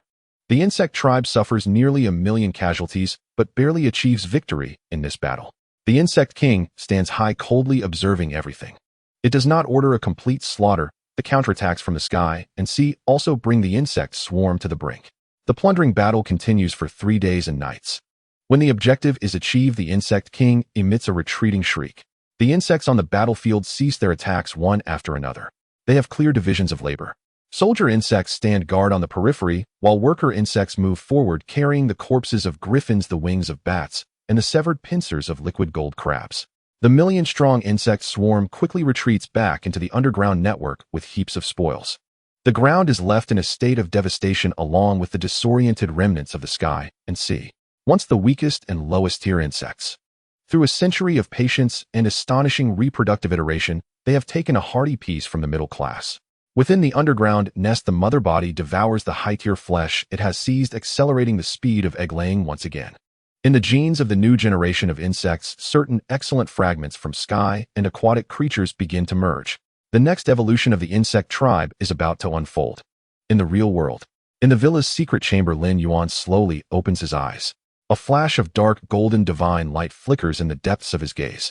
The raging aura, just broken through to demigod second transition, is gradually calming within him. He exhales a long breath of turbid air and furrows his brow slightly. Something feels off, Lin Yuan murmurs to himself. He stretches out his hand to check the condition deep within his soul. The river of war faith that has surged into his consciousness has not dried up due to his breakthrough to the second transition. On the contrary, its flow has become even more immense, and its purity has reached an astonishing level. What surprises Lin Yuan even more is that within this river of faith, he can actually sense the aura of condensed laws. It is the taste of the world's origin, self-elevating. The underlying laws of the wasteland have been purified. Lin Yuan furrows his brow and says, "No, not purified, but directly advanced." What could have caused such an exaggerated transformation of the laws? Is the tyrant leading the charge in there, forcing those big fellows to mutate?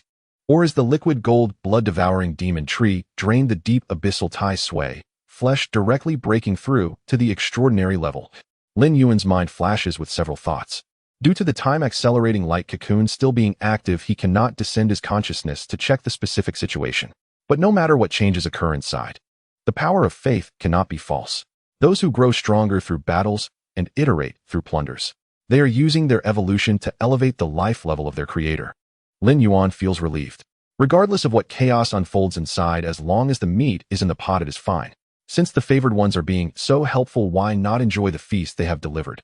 He initially planned to consolidate his second transition realm. Now it seems that breaking through to the third transition is also within reach. In the 4th century of the wasteland divine realm, within an underground lair, a bloated Zerg mother lay limp upon a fleshy sack, surrounded by the metallic feathers of demon vultures, the carcasses of boneblade bats, and the severed giant pincers of liquid metal crabs. Tens of thousands of worker insects formed a long line, continuously delivering these high-tier flesh and blood into the mother's mouth. She chewed voraciously, her stomach acids churning as gene extraction and sequence recombination commenced. With a hiss, the mother let out a roar, her ovipositor convulsing at high frequency, releasing giant eggs adorned with black gold patterns in a torrent. The Zerg king stood on a nearby rock wall, its silver exoskeleton gleaming in the dim underground.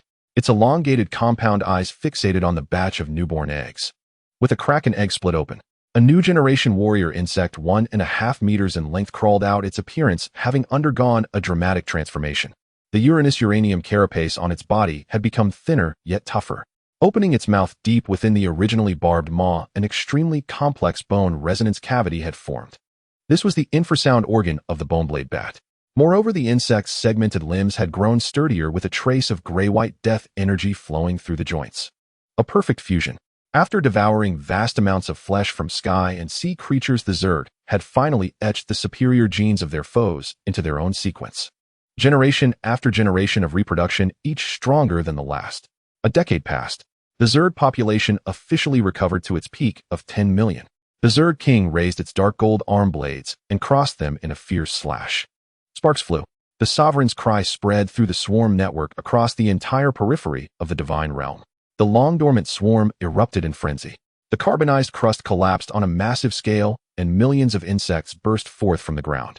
This time, they would no longer rely on stealthy ambushes or overwhelming numbers to wear down their prey. They would confront their enemies head-on. The Zerg army split into two forces. 5 million warrior insects vibrated the metallic membranes on their backs, transforming into a black golden cloud that lunged straight for the sky battlefield of heavy metal poison clouds. High above, hundreds of thousands of black gold feathered demon vultures were patrolling their territory. Seeing the swarm rising from below, the vultures let out disdainful eagle cries. Last time was an accident. If they hadn't been locked in a mutual defeat with the Yiksha spawn, they wouldn't have been taken advantage of by these bugs. Now that they dared to fly so high, they would see how they'd be dealt with. The vulture leader folded its wings and led 1 million of its kin into a dive. Metal wings sliced through the air, sonic booms ringing incessantly. Facing the diving vultures, the airborne insects did not scatter or spew poisonous miasma. The insects hovered in midair, opening their mouths in unison. The bone resonance cavities in their throats vibrated madly. A hum resonated. 5 million infrasound waves converged, forming a visible, transparent, rippling wall in the sky. The diving vulture swarm slammed into this infrasound wall. There was no sound of physical collision. The leading 10,000 vultures froze midair. Their eyeballs exploded instantly, and the organs beneath their metal feathers liquefied into bloody pulp under the extreme, high-frequency resonance. Piercing screams echoed through the heavens. The vulture formation collapsed rapidly, raining down to the ground like dumplings. The boneblade bats lurking deep in the clouds stared in shock. Isn't that our signature move? How do these ground-crawling bugs know it? The boneblade bat leader shrieked, leading over 1 million of its kind from the clouds, attempting to suppress the swarm with superior infrasound. But a layer of gray-green sound-absorbing gel quickly emerged on the carapace of the new generation insects. The boneblade bat's infrasound struck it like a mud ox sinking into the sea, eliciting no response. The swarm counterattacked. 5 million insects vibrated their wings and accelerated their back blades, slicing through the sky. They charged directly into the boneblade bat swarm, engaging in brutal close-quarters combat. The insects' blades severed the bat's bone wings, and their death-energy-laden limbs pierced the bat's chests. The Sky Dominators were beaten back step by step. Meanwhile, on the Styx battlefield, 5 million Zerg troops arrived at the shore in full force and plunged directly into the dark red, ghostly dead waters. The river boiled. The crimson flying blade fish and oscillating liquid metal crabs beneath the surface initially tried to repeat their tactics, using the aquatic advantage to entangle and kill the swarm. But they despaired to find that the death energy flowing on the carapaces of these new bugs was even denser than their own. The corrosive dead water had no effect on the Zerg. A bonefish opened its tooth-filled maw, biting into a warrior insect's abdomen. The insect did not dodge, or instead it wrapped its limbs around the fish in a vice-like grip. Opening its mouth, it injected highly concentrated acid venom directly into the fish's gills. The bonefish struggled violently, its ghostly flames flickering until it corroded into a pile of bones under the acid. A liquid metal crab swung its massive pincer, imbued with spatial collapse. The insects vibrated their wings underwater, using the currents to accelerate and deftly evade the strike. They slipped through the gaps in the pincer's joints, greedily devouring the living metal flesh inside the crab. The ocean overlords were equally lost and beaten. From the initial heavy casualties to the current stalemate, the Zerg grew fiercer and stronger with each battle. The vultures and boneblade bats in the sky for once ceased their internal strife. Several vulture leaders flew before some boneblade bat leaders. All ancient enemies locked eyes in midair. No words were exchanged, but a consensus was reached. If they didn't join forces, they'd all be devoured by these bugs. The liquid metal crabs and bone fish underwater made the same decision. Sky and sea creatures formed an unprecedented temporary anti-Zerg defense line. Vultures held off the swarm's charges during the day, while boneblade bats launched infrasound interference at night. Liquid metal crabs built flesh and blood walls along the shore, and bonefish performed blade kill maneuvers in shallow waters. Through this huddling for warmth strategy, the air-sea coalition barely restrained the Zerg's large-scale expansion. The battlefront fell into a strange stalemate. While the periphery of the Divine Realm was ablaze with conflict, the storm demons in the central basin were bored out of their minds. Ever since the Storm Tyrant entered seclusion, with 50,000 core elites, the remaining over 700,000 storm demons had become completely disorganized street loafers. They wandered around the basin daily. When hungry, they'd scavenge metal embryos from the far north. When idle, they'd pick fights with the Calamity Fire spirits in volcanic craters. As for the battles between bugs and birds on the periphery, they couldn't care less. In the eyes of the storm demons, those were mere insignificant ants pecking at each other, unworthy even as sparring partners. Until one day, beneath the living Forge Mother nest in the far north, the nest rumbled and expelled a mountain-sized pile of high-tier metal embryos. The carbonized rock layer underground suddenly loosened. Dozens of small, exceptionally agile special mutant bugs emerged. They opened their mouths wide and swallowed several of the largest metal embryos. Without a second thought, they turned and burrowed back, sealing the tunnel with acid. This was the Zerg King's new directive. The peripheral flesh and blood resources could no longer satisfy the swarm's evolution needs. They had to infiltrate the central basin. If they couldn't defeat the storm demons, they would steal. Half an hour later, over 100 massive Titan storm demons marched in orderly formation to the base of the mother nest. They carried large basins formed from liquid metal ready for their meal. The Titan storm demon at the front looked down at the empty ground. It glanced at the few holes on the ground which still reeked of acid and bugs. The Titan storm demon froze. It rubbed its eyes and checked again. The food was gone. Someone had stolen its meal. A roar of extreme fury exploded in the far north. The Titan storm demon crushed the metal basin in its hand, its dark gold eyes spewing tangible rage. The surrounding 100-plus storm demons reacted, all pounding their chests and stomping in fury. What kind of audacity was this? To steal food from the storm demon's territory. How could this be tolerated? The news spread rapidly through the entire storm demon population. Over 700,000 street-loafing storm demons were enraged. They usually ignored these pests, but now they were being treated like pushovers. Without the storm tyrant's restraint, these already hyperactive storm demons let themselves go. At the edge of the basin, a grand punitive expedition rally was hastily convened. Tens of thousands of high-tier golden-rank storm demons gathered, seething with anger. A Titan storm demon with a dark red scar on its face stepped forward. It crushed a boulder underfoot, surveyed the crowd, and struck a menacing pose. With a roar, it declared, "Listen up, from today on, I am the new Grand Commander. Follow me and flatten the bug nest and take back our food." As its words faded, a shadow storm demon with a slicked-back hairstyle fashioned from solidified liquid metal emerged from the shadows. The slickback sneered, rubbing its arm blades together, sparks flying. With a howl, it said, "Who do you think you are? In speed and assassination, I am the strongest. I should lead this army. I am the true king." With a bang, another particularly robust Titan storm demon punched the slickback square in the face. It roared, "Enough nonsense. Might makes right. I'm taking the throne today." Tens of thousands of storm demons nearly came to blows over leadership before the expedition even began. Finally, to ensure they could eliminate the bugs before mealtime, these unruly storm demons grudgingly reached a temporary agreement. Whoever killed the most bugs on the battlefield would be the new leader. The tens of thousand-strong storm demon punitive force marched majestically toward the Divine Realm's border. At the border, in an underground Zerg nest, the Zerg King sensed the abnormal tremors on the surface. It crawled out of the ground, its compound eyes gazing into the distance. Tens of thousands of dark, oppressive storm demons bulldozed their way forward, crushing mountains and shattering the earth's crust in their path. Without a moment's hesitation, the Zerg King issued orders. 10 million Zerg troops fell back to form an impenetrable defensive formation. The storm demon punitive force had arrived. Scarface charged at the forefront, activating its heavy armor form, its body swelling to 12 meters. With a roar, it paid no heed to the sea of bugs before it and simply stomped down. The earth trembled. Thousands of new generation warrior insects didn't even have time to scream before being crushed into green pulp. The swarm counterattacked. Countless bugs spewed high-concentration acid and poison gas, weaving infrasound into nets. But against the golden-rank Titan storm demon's living liquid metal armor, they couldn't even breach its defense. Slickback turned into a shadow, charging into the swarm. Its arm blades mowed through the bugs like a reaper, instantly slicing thousands into pieces. The bugs tried to surround it with their membranous wings, but couldn't even touch its afterimage. Tens of thousands of storm demons rampaged through the million-strong swarm, as if through an empty field on the verge of flattening the entire Zerg defense line. The Zerg king, sensing fatal danger, prepared to intervene personally to buy time. Just then a laughable scene unfolded. Scarface, crushed a bug commander, turned around and roared at the storm demons behind. It bellowed, "See that? That's my power. I've got this bug field covered. From now on you all call me boss." Slickback, having just finished a wave of bugs, was displeased.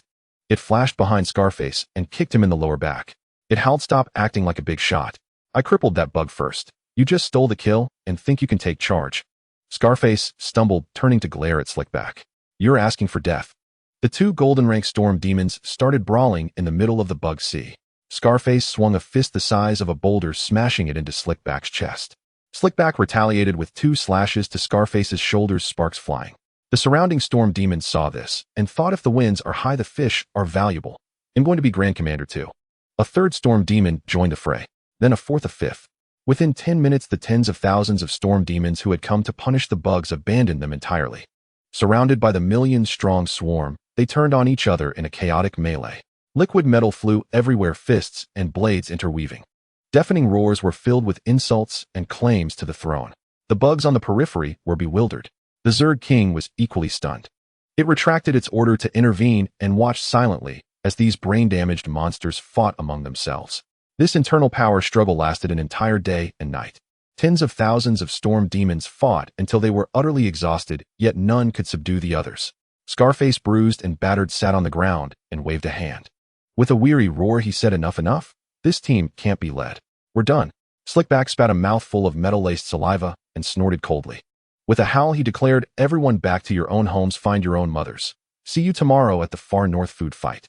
Tens of thousands of storm demons got to their feet. Without a glance at the dumbfounded swarm around them, they slung arms over each other's shoulders, cursing and grumbling as they walked back to the central basin, leaving behind a ravaged nest and a bewildered Zerg king. How insane! The Zerg king shrieked internally. But once it confirmed, those terrors had truly left, a glint of triumph shone in its eyes. These monsters were terrifying in combat, but they had no discipline, completely a loose collection of individual fighters. As long as they didn't actively provoke their bottom line, the Zerg would be absolutely safe. The latter half of the 4th century officially began. Without the devastating strikes of the storm demons, the Zerg entered a golden period of development. They continued to sweep the Divine Realm's periphery, suppressing the Air-Sea coalition until they dared not show themselves. With vast resources piled up, the Zerg king's body was compressed to just 2 meters, its silver-white carapace adorned with intricate law patterns. The Zerg king stood on a high mountain, surveying the insect empire below. Ambition swelled in its compound eyes. It felt that given a few more centuries, it might truly be able to shake the brainless monsters in the central basin. In the deepest recesses of the underground hive, the insect king stood upon a towering rock face. The 4th century was drawing to a close. Its compound eyes glittered with silver light as they watched the vast, surging army below. Over decades, it had dreamt a long, swelling dream of dominance. The insect legions had become unstoppable. Skyborn demon vultures and the liquid gold crabs of the seas had been beaten back, cowering within their lairs and unwilling to show their faces. And what of those black-armored rampager fiends from the central basin? The insect king emitted a contemptuous hiss. In the past decades, those so-called waste strongest monsters had struck the border no fewer than 8 times. Each time they came with thunderous fury, as if to shake earth and stone. But whenever they reached the battle line, the largest of them would inexplicably tear into one another over who should be chief. They would brawl until heads split and blood flowed until day turned to dusk, then clumsily disperse and slink back home. Once or twice might be an accident, 8 times in the same manner revealed the truth. The insect king had seen through them completely. Those hulking brutes possessed terrifying strength, yet they were a formless scatter of undisciplined individuals, each fighting for himself. The insect race was different, a strict hierarchical organism. There were tireless broodmothers, and there was the king who coordinated everything. Give the insects another 500 years. No, 100 years. The insect king was certain that leading an army honed through countless genetic iterations, it could flatten the central basin and claim that towering demon tree as its own.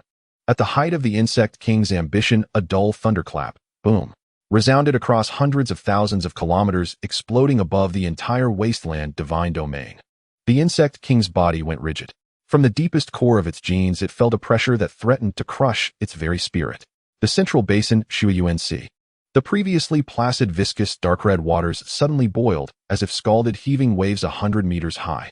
The screeching liquid gold, blood-devouring demon trees shuddered violently. Countless dark purple pollen-like motes drifted from the crown, swarming toward a dark golden burl on the trunk. Crack! A fissure split open on the burl's surface. A claw coated in pure black and etched with intricate dark golden patterns of law probed outward. The claw hooked into the wood and pulled with great force. A tyrant emerged from the burl. Its mass did not continue to swell. If anything, it contracted from 20 meters to 15. Yet those 15 meters radiated an oppressive presence that dared not be met with a casual gaze. The previous stark contrast, Titan on the left, shadow on the right, had vanished. The tyrant's liquid metal took on a seamless dark golden flow as if born of a single nature. It stood motionless, and the abyssal spiritual energy of the realm spontaneously converged toward it. One foot pressed upon the thick trunk, and ripples spread from the ground beneath it. At the same time, an immovable gravitational field radiated outward from its center. The tyrant reared its head and let out a low, sonorous roar. The sound was not loud, but it ignored distance, reverberating in the ears of every rampager. As it awakened, 10,000 energy fluctuations began to echo from the secluded cultivation sites buried beneath the Shuan Sea and the Star Spirit gene monoliths. Of the 50,000 core elites, not all rose at once, but more than 10,000 who first broke through the seals had undergone a qualitative transformation. Among them, over 1,000 prodigious elites had leapt the barrier of the golden tier and entered the platinum tier. The rest had delved deeper along dual paths. Even their liquid gold armor bore emergent patterns of law. The tyrant lowered its head, a dark golden vertical pupil swept across the realm. In one glance it took in the arrogant insects at the periphery and the Ciandair allied forces beaten low, unable to raise their heads. Its gaze then fell upon the basin's edge where hundreds of thousands of idling street-travel rampagers had gathered together. Scarface and Big Back were still squabbling. Roar! I said it. I'm the leader today. Anyone who objects, step forward. Scarface stood atop a boulder and bellowed arrogantly. Big Back prepared to retort when a gale swept up from the basin's center. Over 10,000 newly awakened elite rampagers strode forward with blank faces. They had not been commanded by the tyrant, but seeing these turncoat scoundrels treating house rules as a joke, their fury flared. No words were needed. One rampager flashed and appeared behind Big Back. A knife hand struck his neck. He was slammed into the ground so that only his head remained above the surface. Another rampager approached Scarface. Scarface tried to resist, but was grabbed by the scruff of the neck and subjected to a brutal correction of fists. Bam! Bam! Bam! The rim of the basin became a vast school of hard lessons. Over 10,000 elites pursued 700,000 street-travel rampagers, swinging and thrashing them into the dust. Screams rose in waves. The once unruly hotheads who refused to bow had been beaten into cowering submission, forced to squat and sing a dirge of conquest. The tyrant did not glance once at the farce. It leapt down from the demon tree and landed without a sound. The principle of shadow nullified all impact. It looked toward the border of the divine domain. The insects had been bouncing too high and had disturbed the order of the wastes. It was time to mete out punishment. The tyrant strode forward. Only 15 of the finest elites fell into step behind it. 16 rampagers in a straight line advancing toward the insect border. They made no flanking maneuvers, issued no summons to their 700,000 underlings. They simply marched in a straight, unwavering line. Ahead rose a mountain hundreds of meters tall. The tyrant did not detour. It raised its right hand. The Titan gravitational field surged to full. Its fist struck the mountain. Boom. The mountain split down the middle, stone shattering in every direction. The tyrant and its 15 elites strode through the choking cloud of dust. Beyond lay the realms surrounding Stygian deadwater. The tyrant planted a foot into the water. Titan Principle tugged at the ley lines and forced the deadwater aside, carving a dry channel along the riverbed. They crossed the Hades River as if over a plain. Minutes later, the tyrant stood at the outermost border of the insect realm. Within the underground nest, the insect king trembled through and through. A century of repressed fear erupted at the approach of those 16 rampagers. It would not yield. It had schemed for 400 years and would not bow now. The insect king raised both arms and a high-frequency shriek toward the sky. Millions of insects burst from the soil.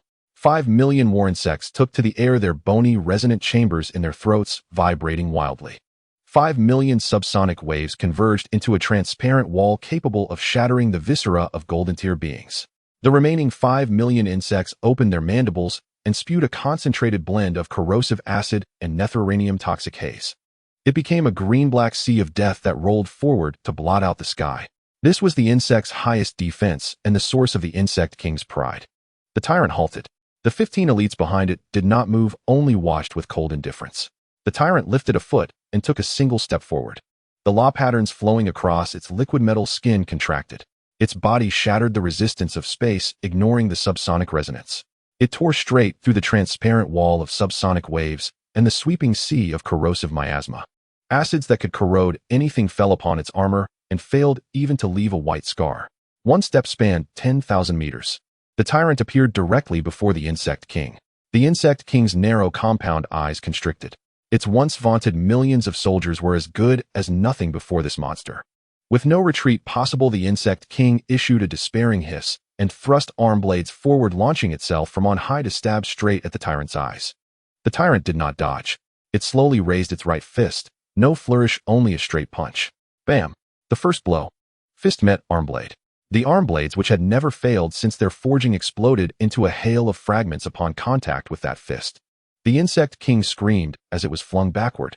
The tyrant stamped its foot and flashed forward. The second punch descended, smashing into the insect king's chest with brutal force. Crack! The pure black carapace that once resisted netherinium rays shattered inch by inch under the crushing might of the Titan extreme.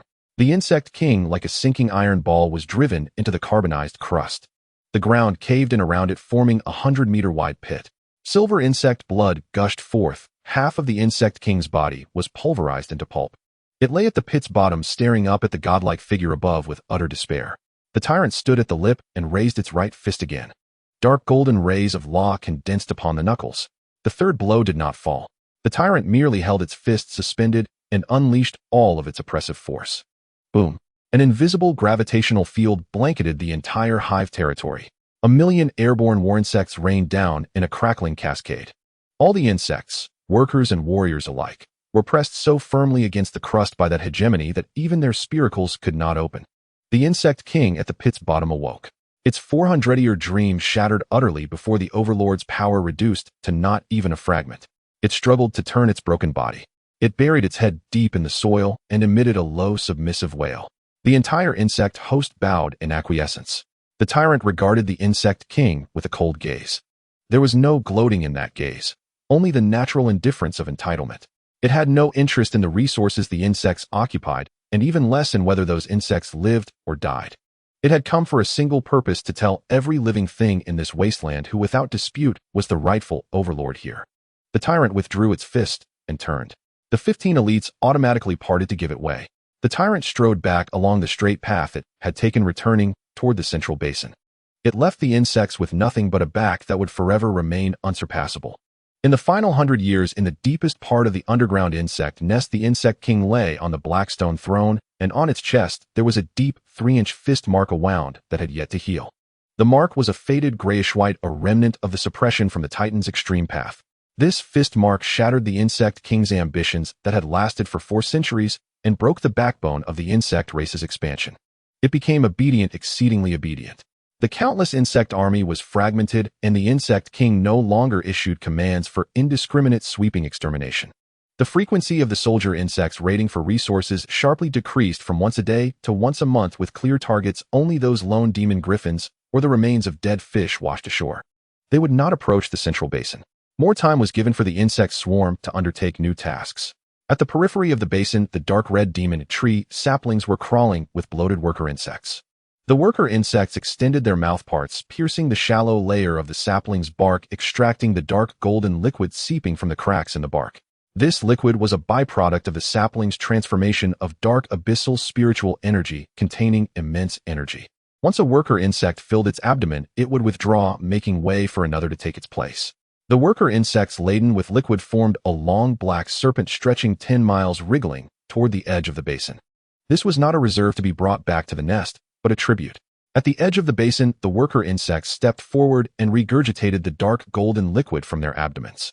After the liquid was fully regurgitated, the worker insects would consciously step aside, clearing the way.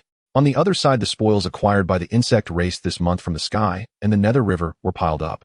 The metallic feathers of the demon griffins, the intact pincers of the liquid gold crabs, the subsonic sacs of the boneblade bats. All sorted and neatly stacked. At the edge of the basin, dozens of street thugs led by a scar-faced man and a slick-back head were sitting on a large stone, propping their legs up and holding a bone in their hands. Looking down at the orderly line of insects paying their protection fees, their vertical pupils were filled with boredom. The elder brother's punch was too fierce, directly beating out the temper of this group of insects. Now they didn't even dare to roar loudly, fearful of disturbing the violent demon clan.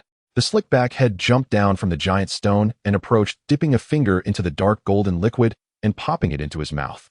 The energy was very pure, and the taste was good. He waved his hand, and the demons behind him stepped forward, shouldering these items before turning back toward the camp. Throughout the entire handover process, not a single conflict erupted. The Insect King was well aware of its position in the wasteland. To survive and continue to reproduce, it had to pay rent to the Overlord. It specifically chose the most refined resources from its clan, hoping that the figure in the basin would no longer come to stroll through the nest.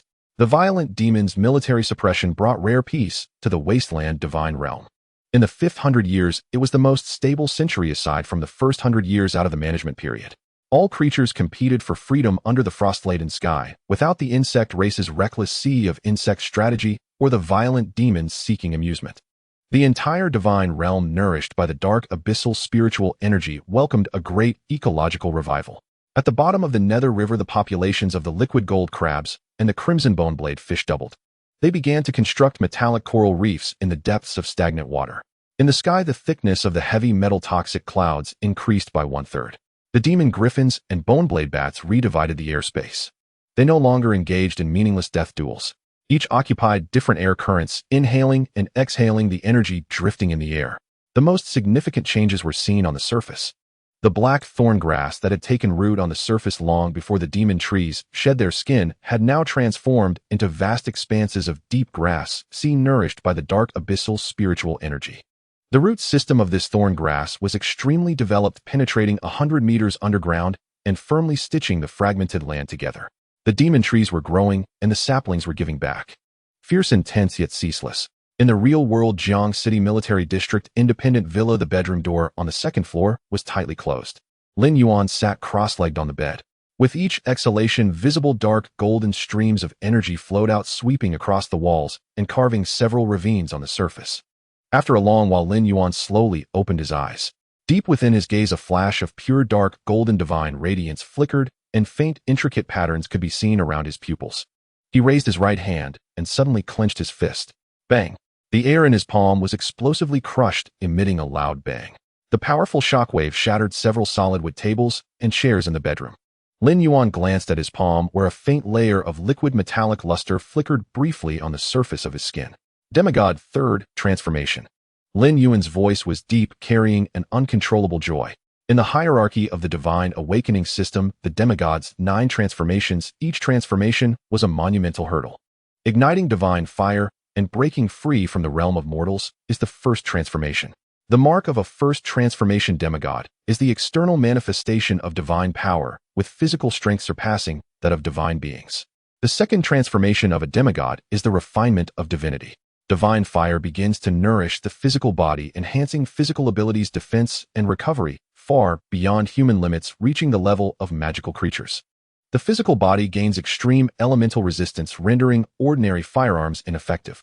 Upon reaching the demigod's third transformation, it becomes a minor watershed. The hallmark of the third transformation is the reshaping of the divine body. The core laws of the divine realm undergo metamorphosis, merging with the bloodline and marrow of the deity. At this stage, the deity no longer needs to consciously mobilize divine power for defense. Their physical bodies become part of their own divine realm laws. Lin Yuan stretched his muscles and bones, turning his neck with a crisp crack. In just 100 years, the divine realm has been developed to this extent, Lin Yuan whispered to himself. His original expectation was to raise the number of his kin while also reaching the second transformation of a demigod. Who would have known that the influx of faith power into his sea of consciousness seemed to have no end? Mixed within were traces of law's aura, pure to an astonishing degree. It surged forward like a raging tide. The divine fire within his body completed 2 cycles of expansion, compression, and reignition in an instant, leaping from the peak of the first transformation, crossing into the second transformation, and crashing into the stabilization phase of the third transformation. This leap was incredibly exaggerated. Lin Yuan understood that the leap in realm originated from the metamorphosis of the core laws of the divine realm. What exactly happened inside? To what extent had the 50,000 elite violent demons advanced? Had the associated species been completely exterminated? Did the liquid gold, blood-devouring demon tree break through the extraordinary barrier? A series of questions flashed through Lin Yuan's mind, and anticipation spread within his chest. As the creator, nothing excites him more than witnessing the perfect evolution of his masterpiece. Lin Yuan closed his eyes again, slightly stirring his mind to prepare for communication with the core of the divine realm deep within his consciousness. Just as his consciousness was about to descend into the divine realm, a chime sounded. Lin Yuan's personal terminal on his left wrist had a communication request detail. Lin Yuan frowned slightly, pausing his movements. Aside from his father and Wang Pengzi, there were almost no other contacts in his address book. If the military wanted to contact him, they would use an encrypted military channel, not this regular notification. He raised his wrist and glanced at the terminal screen, where 3 words flickered in the caller ID, Su Yueying. Lin Yuan sat on the bed staring at the 3 characters, Su Yueying, on his personal terminal screen, unable to help but rub his brow. This was the daughter of a wealthy family who awakened in class talent and fused with the fragments of a 6-winged angel's divine rank. What could she possibly want by contacting him now? It was nothing more than the same old tricks as Chu Yunxian. The upcoming major examination would be held in the real demon god dimension, a place of extreme danger, where even the scions of noble families risked falling should they enter alone. In order to compete for rankings in Tianhai province, Chu Yunxian was throwing money around to recruit people. Naturally, Su Yueying being the top genius in Jiangxing, and even the entire province needed to establish her own core team. As for Lin Yuan, who displayed astonishing potential as a civilian dark horse with a remarkable ability to amass forces, it was only natural that he became the most coveted target in the eyes of these noble families. Lin Yuan initially intended to hang up. He was most annoyed by such superficial social maneuvering. Instead of wasting time on this, he preferred to check on his group of subordinates in the divine realm.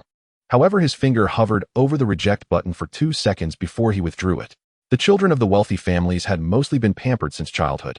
If he didn't answer the call, who knew whether this proud daughter of heaven would feel embarrassed and retaliate, bringing trouble upon himself like that shouting. Lin Yuan was not afraid of trouble, but he despised meaningless consumption of energy.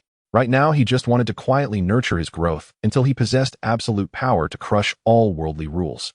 Fewer enemies and more benefits were the true path. Let me hear what she has to say, and he'll find an excuse to decline. Lin Yuan pressed the answer button. The holographic projection unfolded in midair. Su Yueying appeared in a simple silver-gray home outfit. The high concentration of light element laws emanating from her body was suppressed by a high-level breath-concealing pendant. Her demeanor lacked the lofty pressure of a divine being. Instead, she appeared more capable. Lin Yuan, I hope I'm not interrupting your rest. Su Yueying opened the conversation. Her tone was calm, devoid of the arrogance of someone looking down on the common folk. If you have something to discuss, just say it, Su. Lin Yuan leaned against the edge of the bed, foregoing any unnecessary pleasantries. Su Yueying glanced at the scattered furniture in the background of Lin Yuan's video call, her gaze subtly shifting. With her perspective, she could naturally discern that the destruction was caused by an overwhelming burst of divine power.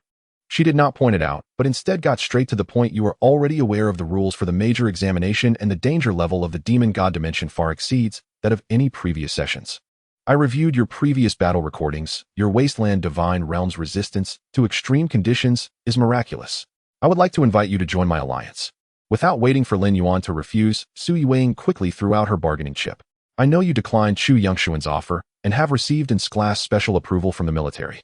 But Lin Yuan, you must understand. The military's special approval represents future prospects, but in this major examination, they cannot provide you with any substantial protection. In the core area of the demon god dimension, there exist platinum and even diamond-level aberrations. You alone cannot venture far. Su Yueying's tone was sincere and her argument well-structured. As long as you join my Su family, we'll provide all necessary law-supplementing potions and divine realm restoration materials during the examination.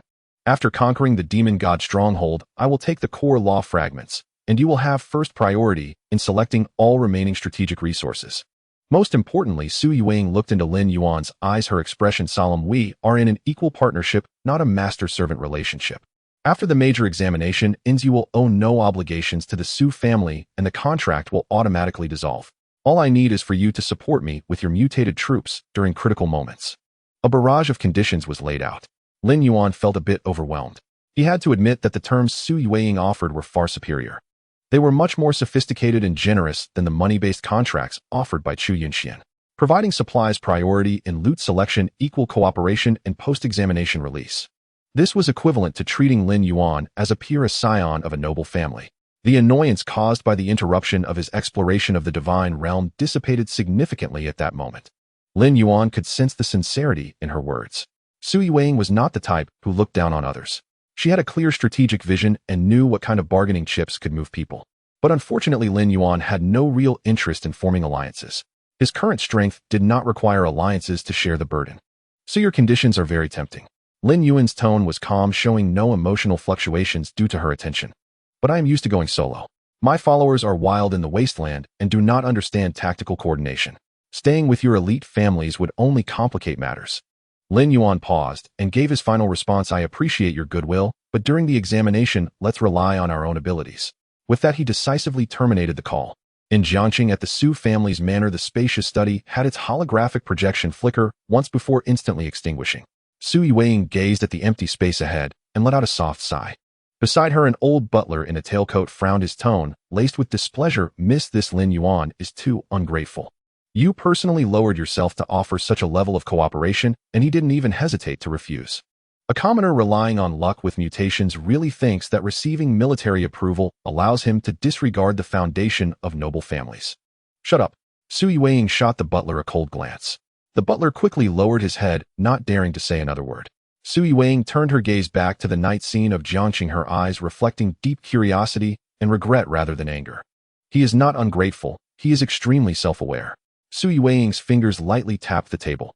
Chu Yunxian offered money, and he rejected it. I offered resources and equal status, and he still rejected it. What does this signify? It suggests he does not care for what we have. Or perhaps he has enough confidence to believe he can obtain everything he desires in the major examination on his own. Sui Weiing recalled the shattered wooden furniture in Lin Yuan's background. Only an extremely refined divine fire could inadvertently cause such a release of power. How long had it been since the last practical assessment? Flevel wasteland, divine realm, extremely harsh environment, and severely lacking resources. Sui Weiing muttered to herself, how did he manage to accomplish this? If he doesn't fall, this boy from a common background will undoubtedly become a true god in the future. Such a person is a pity. During the major examination, have the family members keep their eyes open. If they encounter him, try to avoid conflict. Sui Weiing issued the order. Meanwhile, on the other side, Lin Yuan closed his eyes after hanging up the call and plunged his spiritual energy deep into his sea of consciousness. With a thought, the surrounding scenery distorted. When his consciousness floated high above the wasteland divine realm, even though he had anticipated it, he couldn't help but take a sharp breath. Is this still my divine realm? A vast area of 300,000 square kilometers lay before him, appearing desolate and lifeless despite resource allocation. Except for the central basin and a few core resource points, most areas were barren, consisting of desiccated carbonized crystal land. But now his eyes were met with a sea of dark red and pure black interwoven. Trees, several meters tall and entirely dark red with a metallic sheen on their bark, rose from the ground, covering every corner of the divine realm. These dark red odd trees filled the hills, plains, and even the periphery of the northern volcanoes. Are these sub-trees of the demon tree? Lin Yuan recognized it. The aura emanating from these trees was of the same origin as the liquid gold blood-sucking demon tree. These sub-trees formed a dense dark red forest that obscured the sky. They inhaled the radiation storms of red and green in the air and transformed it into a dark golden mist enveloping the surface of the entire divine realm. Beneath these sub-trees, the ground was no longer bare, carbonized black shells. A robust thorny plant, entirely black and covered in backward spikes, spread across the wasteland. With dark trees reaching for the sky and black thorns covering the ground, this oppressive, yet strangely vital ecosystem directly restructured the foundational laws of the wasteland. Under the pressure of this domineering dual flora, Lin Yuan saw the once legendary elder of the wasteland, the ashen spore mushroom. These toxic mushrooms that once thrived throughout the divine realm and sustained the entire foundational food chain now found their living space severely compressed. They were forced into the cracks between the red trees and black thorns. Lin Yuan's gaze continued to sweep across. In this 300,000 square kilometer space, the emptiness was nowhere to be found. In every corner, almost every inch of land had creatures moving about. In the sky, within the heavy toxic cloud layers, hundreds of thousands of black golden-bladed feathered demons soared through the poison.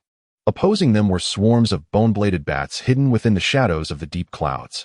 1,000,000 bone-bladed bats hung upside down on floating magnetic storm rocks.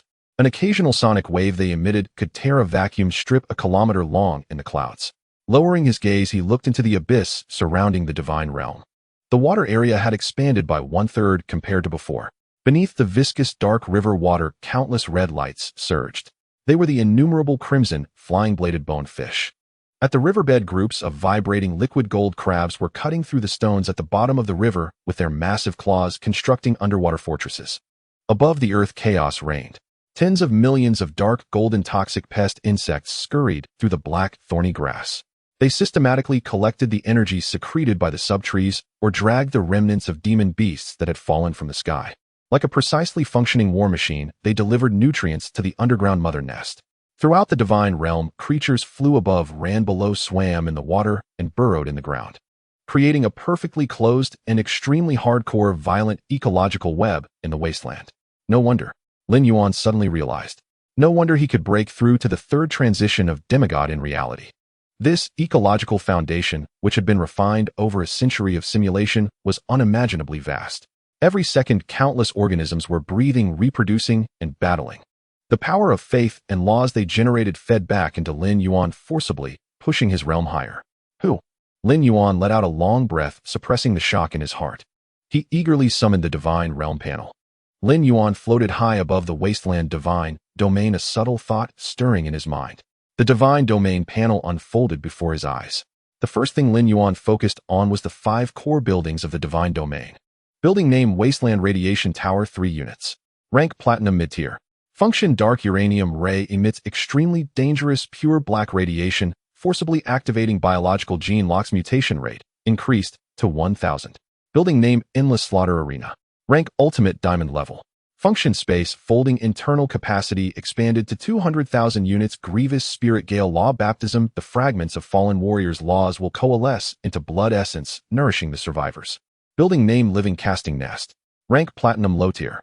Function: Infinite Devouring ignores pollution, devours all high-tier, remains mass-producing high-tier, living metal embryos. Building name: Star Spirit Gene Square. Rank: Platinum, mid-tier. Function: Evolutionary Barrier absorbs abundant pure biological electrical energy constructs. Titan Heavy Pressure Domain, Void Shadow Domain. Genetic compatibility for all troops. Evolution rate increased by 50. Building name: Blood Abyss C. Rank: Platinum, mid-tier. Function: Heart of the Divine Domain, Rapid Resurrection. The recovery speed of all living beings in the area increased by 300. All buildings completely crossed the minor tier barriers. The massive polluted resources invested initially were thoroughly digested by the divine domain, over 500 years transformed into its foundation. Lin Yuan turned his gaze to the racial panel below. Although the reproductive rate of the abyssal blood living gold demons was limited by their own high-tier barriers, under the accumulation of 500 years, they still welcomed a tremendous explosion. Affiliated race: Abyssal Blood Living Gold Demon. Quantity: 800,000. Average rank: Silver, high tier, Golden Peak. Race characteristics: Titan, Gravitational Field Shadow, Phasing, Abyssal Blood Living Armory. 800,000 demons. Among them, 50,000 reached the Golden Peak core elite, and over 1,000 broke through to the Platinum level. This power, if unleashed in the real world, would be enough to flat out a small alien dimension. Continuing to scroll down, the data of the subordinate races made Lin Yuan's eyes twitch. Black Gold Blade Feather Demon Eagle 850 Bronze mid-tier, Silver high tier.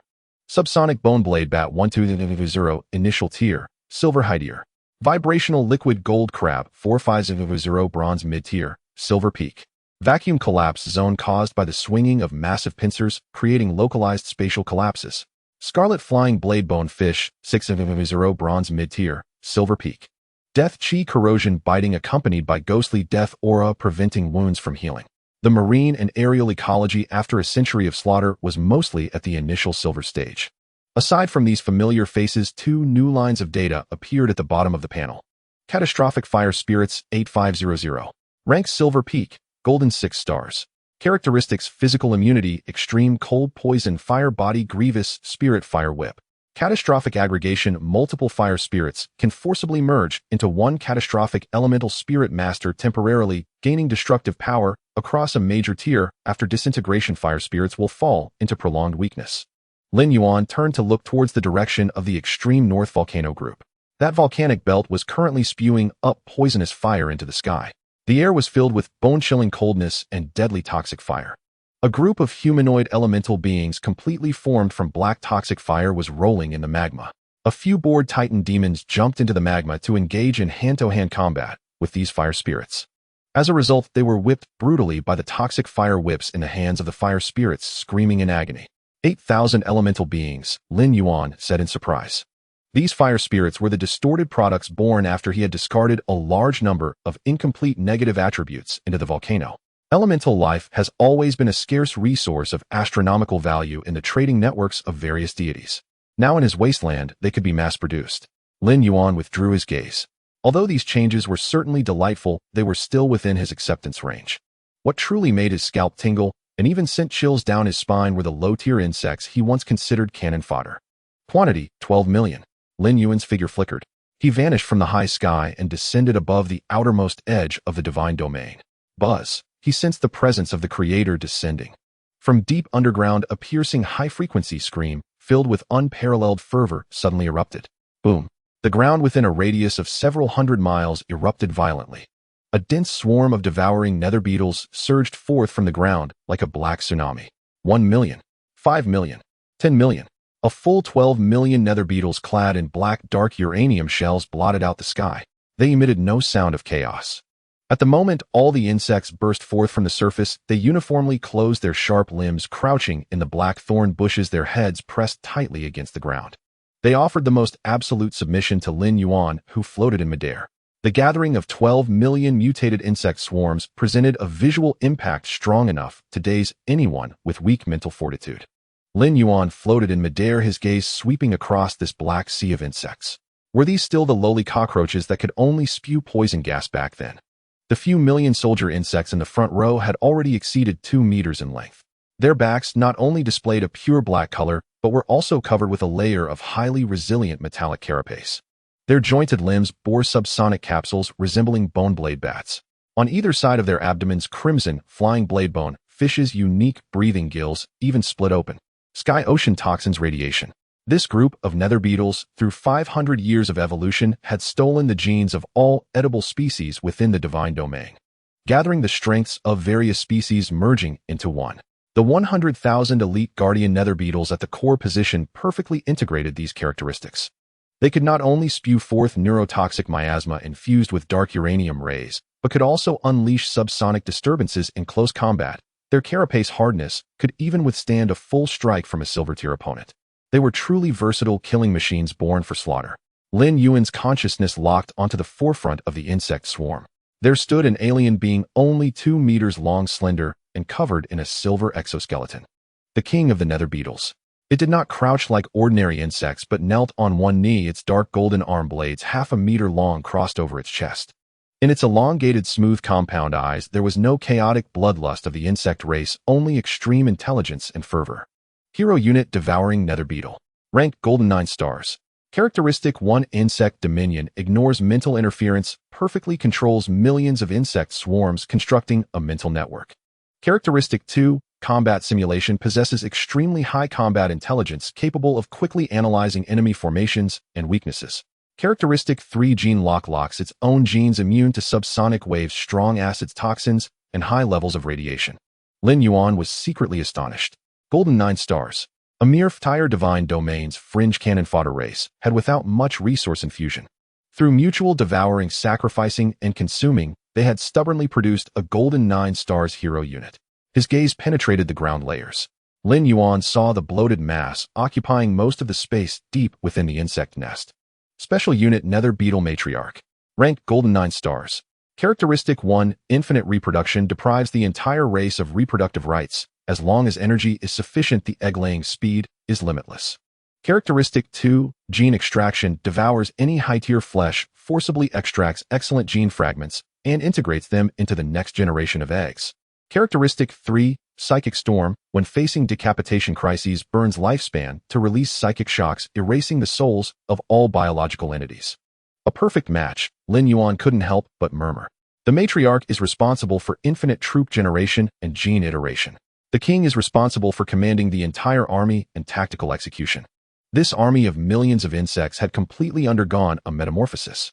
They were no longer the ants that existed to be food. They were a calamity capable of stirring storms in the demon god dimension. Lin Yuan withdrew his gaze. These nether beetles were indeed monstrous, but they were still merely strong. The true ceiling of the divine domain was always in the central basin. Lin Yuan's figure moved slightly, traversing space to arrive above the Blood Abyss Sea. The Blood Sea churned violently, sensing Lin Yuan's arrival. A massive dark red flesh cocoon hanging on the tree tumor of the demon tree suddenly ruptured. Boom! An incredibly violent gravitational field instantly swept across the entire basin.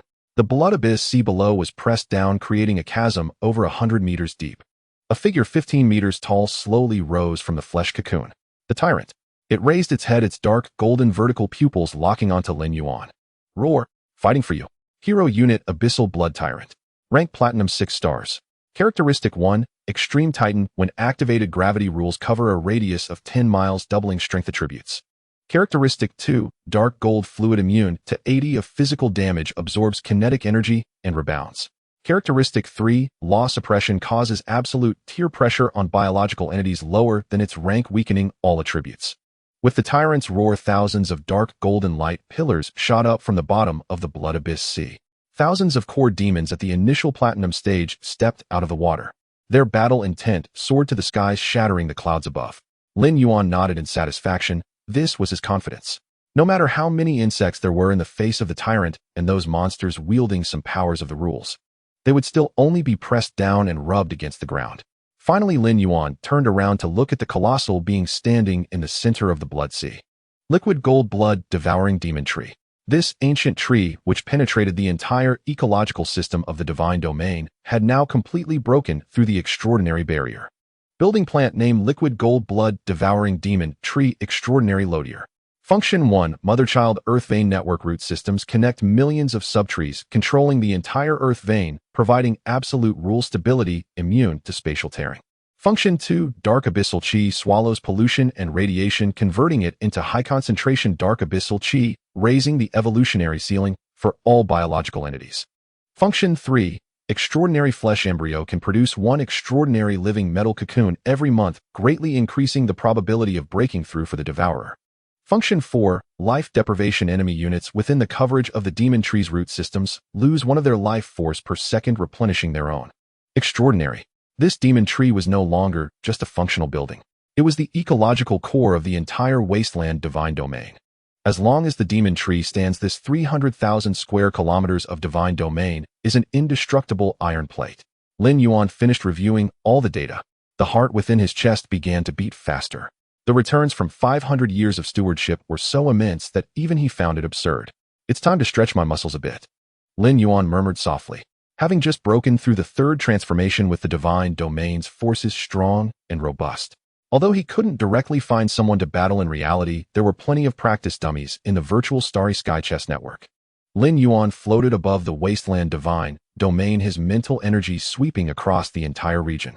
He was now ranked within the top 100 of the Starry Sky battle flag, and the caliber of opponents he faced was increasingly formidable. Currently, the highest level of sky and aquatic creatures reached only the Silver Peak, and using them to climb the rankings was merely giving away points. Insect King Fire Spirit stepped forward. Lin Yuan issued a divine decree. The Insect King stood upright, its compound eyes flashing with a bloodthirsty glow. Behind it, 100,000 elite guard insects vibrated, their limbs producing a deep rumble. In the extreme north volcano group, over 8,000 calamity fire spirits soared into the sky, unleashing a torrent of poisonous fire. With a thought, Lin Yuan connected to the Starry Sky battle chess. Match successful. Scene generated. Ancient Forest. Battle countdown 3, 2, 1 begin. The light and shadow reassembled, and Lin Yuan stood atop a towering ancient tree. 1,000 meters ahead, hundreds of human cultivators riding flying swords formed a formation in midair. They wore blue Taoist robes with sword energy intertwining around them. In the realm of cultivation, the sword cultivator system. The leading sword cultivators exuded deep breaths, having reached the mid-golden rank. Go! Lin Yuan made no unnecessary movements. Below, the Insect King raised its dark golden arm blade, emitting a high-frequency screech.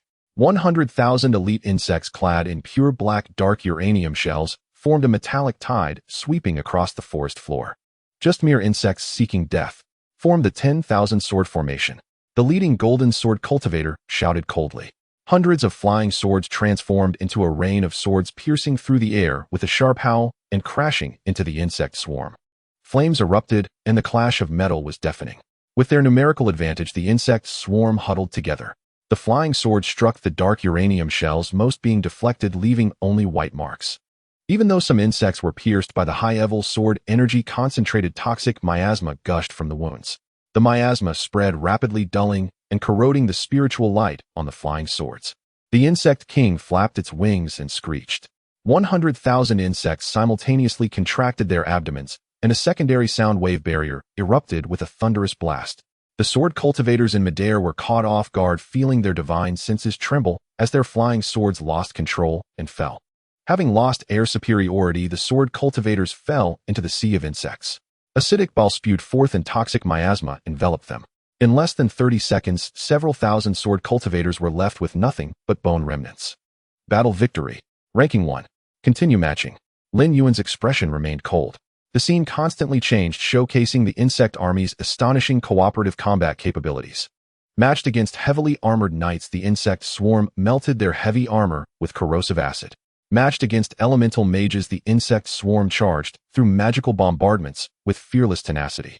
The Insect King's exceptional battle intelligence allowed this army to find optimal solutions in any terrain. They swept through effortlessly. Until the 20th match, the scene generated dark cave. Opposite Lin Yuan's camp was a group of ethereal, formless dream phantom spirits. All members were at the initial golden rank, with the leader reaching the golden peak. The phantom leader emitted a silent shriek, and invisible mental waves spread out. The thousands of insects charging at the forefront suddenly halted, attacking their companions in a frenzy. The insect swarm had maxed out their physical defenses and toxin resistances, but their mental resistance remained a weakness. Lin Yuan raised his hand and recalled the insect swarm into the divine domain. Change scene. 8,000 calamity fire spirits from the extreme north volcano group descended into the cave. The phantom leader unleashed dream interference once more. The fire spirits remained entirely unresponsive. They were elemental life forms birthed from fragmented negative attributes and extreme cold, poisonous fire. They did not have complete souls, let alone the ability to dream. A calamity fire spirit lashed out with a poisonous fire whip, striking the phantom's formless body. The fire infused with vengeful spirits ignited the phantom's essence directly. Screams echoed throughout the cave. The phantom leader grew furious, gathering the power of its entire clan. It transformed into a towering, ghostly giant, swatting aside hundreds of fire spirits with a single hand. Combine, Lin Yuan commanded. The dispersed fire spirits transformed into embers, quickly merging with the other fire spirits. Hundreds of fire spirits collided, their bodies violently expanding, becoming a 10-meter-tall calamity elemental spirit lord. Its aura surged from the initial golden rank, surging violently across the barrier to reach platinum 1 star. The spirit lord wielded a robust, vengeful fire whip, striking down and cleaving the ghostly giant in two. The extreme cold, poisonous fire spread through the wound, burning it to nothingness. Dozens of fire spirits shared the backlash of the combination. After the battle, they were merely fatigued without disbanding. Victory. Lin Yuan alternated between the insect swarm and fire spirits, carving his way into the top 50 of the provincial new star rankings. In the 20th match, the scene generated gravity abyss. The opponents were a group of deep-sea behemoths, each over 100 meters long, all at the initial platinum rank.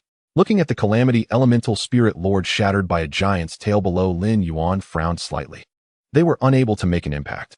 With the midterm split examination approaching, all the noble descendants in the province were frantically pouring resources into their cultivation. The threshold for the top 50 rankings had already been raised to all platinum ranks. The insect swarm's toxic miasma couldn't breach the law shields of platinum creatures. Even if the fire spirits combined to reach the platinum rank, they struggled immensely against such pure brute force.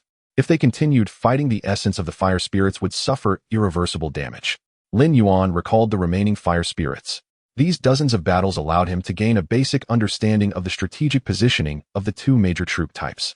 The insect swarm served as perfect consumables and cleanup crew. They were suitable for positional warfare and attrition in large-scale battles, exhausting enemies with numbers and toxins. The fire spirits, on the other hand, specialized as tactical units against physical and mental types. Their immunity to physical damage combined with true damage could yield extraordinary results in specific situations. However, neither was suited for this high-pressure, single-target crushing situation. Warm-up complete. Lin Yuan's eyes glowed with a dark, golden divine light. Within the divine domain, the blood abyss sea churned violently. Tyrant, bring your people out. Boom. A spatial passage appeared in a phantom-like manner. The tyrant, standing 15 meters tall and covered in matte black liquid armor, stepped into the starry sky battle chess. Behind it, over 1,000 elite beasts that had broken through the platinum rank and mastered dual sequences stood like demons emerging from hell. There were no roars, no howls. Only an oppressive gravitational field twisted the surrounding space. The group of initial platinum deep-sea behemoths instinctively felt fear and began to retreat uneasily. Kill. Lin Yuan uttered a single word. The tyrant stomped the ground. The extreme path titan law erupted. Within a 10-mile radius, gravity surged 100-fold. The massive bodies of the deep-sea behemoths plummeted heavily, their bones creaking under the unbearable load. The tyrant's figure flashed, crossing 1,000 meters to appear atop one giant's head. The dark golden liquid armor fused with dual sequences enveloped its fist, which came crashing down. Bang! The behemoth's impervious skull shattered like a watermelon, brain matter and blood splattering everywhere. Thousands of elite beasts simultaneously activated their stealth, phasing, merging into the shadows cast by the giants. In the next second, blades sliced through throats and metal spears pierced hearts. A massacre. In just 15 seconds, over a dozen initial platinum deep-sea behemoths were completely annihilated. Lin Yuan did not pause and continued matching. The true slaughter of the rankings was just beginning. Scene: shattered meteor belt. Opponent: Beastmaster System Sky Overlord Thunderhawk, all at the platinum rank. The Thunderhawks darted among the meteors, unleashing thousands of lightning strikes. The beasts endured the lightning, their dark golden liquid armor absorbing and rebounding the electric energy. The tyrant soared into the air, its gravitational field forcibly stripping the Thunderhawks of their air supremacy. Without speed, the Thunderhawks were torn apart by the beast's bare hands and fell from the sky. Scene: mechanical ruins. Opponent: Cultivation Array Masters. The opposing side set up the 9 Nether Absolute Kill Array, killing at will. The beasts ignored the physical strikes of the array, forcefully pushing through the strangling power. The tyrant's upper-tier pressure released, causing the array masters' spiritual energy to stagnate, making them spit blood on the spot. The beasts surged forward, tearing apart the array disk and smashing the flesh. Scene: boundless sea of fire. Opponent: Flame Demon Clan. The beasts infiltrated the magma, directly consuming the earth core, true fire from the flame demons. The flame demon's proud fire temperature was rendered ineffective before the tempered liquid gold. The points for the top 100 were tightly contested. Lin Yuan fought through more than 30 matches, each encountering elite forces from different systems. Cultivation Magic Technology Beastmasters. No matter what trump cards the opponents revealed. Before the tyrant and this group of dual sequence platinum beasts, they were all crushed to pieces. Compared to the previous embarrassment of being instantly killed by 10 platinum beings, the current beasts had undergone a qualitative leap. The tyrant's dark golden liquid defenses were nearly immune to all physical damage of the same rank. The Titan gravitational field controlled the battlefield, while the stealth phasing allowed for strange advances. It alone could challenge a 100-man legion of the same rank. Ding! Your provincial new star ranking has risen to 21st. The system notification sounded. Lin Yuan glanced at the armor patterns on the beasts that began to glow red. Continuous high-intensity battles had begun to exhaust not only their bodies, but also their mental sources. The opponents in the top 20 were not something one could easily eliminate. That's enough. Lin Yuan decisively exited the Starry Sky battle chess, severing the neural connection. Rankings were merely a hollow title. Injuring the core clan's spirit for the sake of a few ranks was not worth the cost. The real battlefield lay in the midterm split examination. Simultaneously, in Tianhai Province City, at the Shao family manor, the door to the underground advanced training room swung open. Shao Ting walked out briskly, his face full of springtime pride, with an unmistakable air of arrogance about him. In the past few days, he had poured vast resources into rapidly accelerating the divine domain's simulations. Initially, he thought this overzealous approach would deplete the divine domain's foundation, but he ended up having extraordinary luck.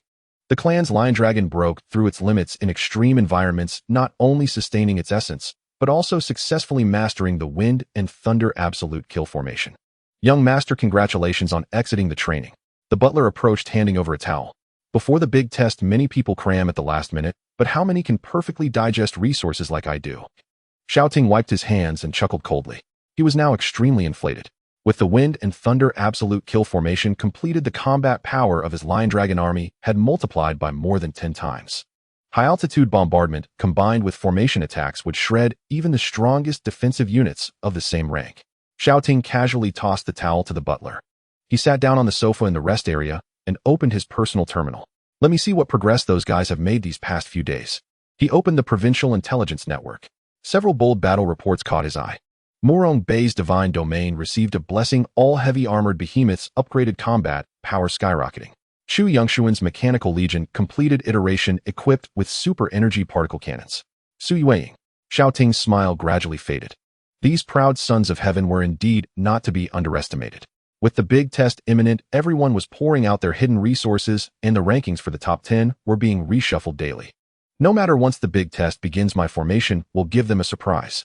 Xiao Ting snorted coldly, scrolling down on the light screen. He clicked on a group list he was particularly interested in. There was only one person in it. He wanted to see where this commoner who had brought him immense pressure was still struggling in some gutter.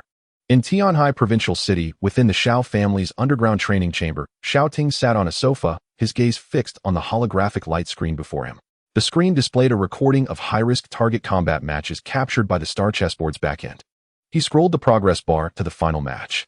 One frame showed a horde of dark gold venomous insect swarms charging across the horizon under a hail of gunfire. Another frame depicted thousands of calamity fire spirits ascending into the air, incinerating the opponent's psychic defense array to ashes. Xiao Ting's face darkened as if it could drip water. These bugs.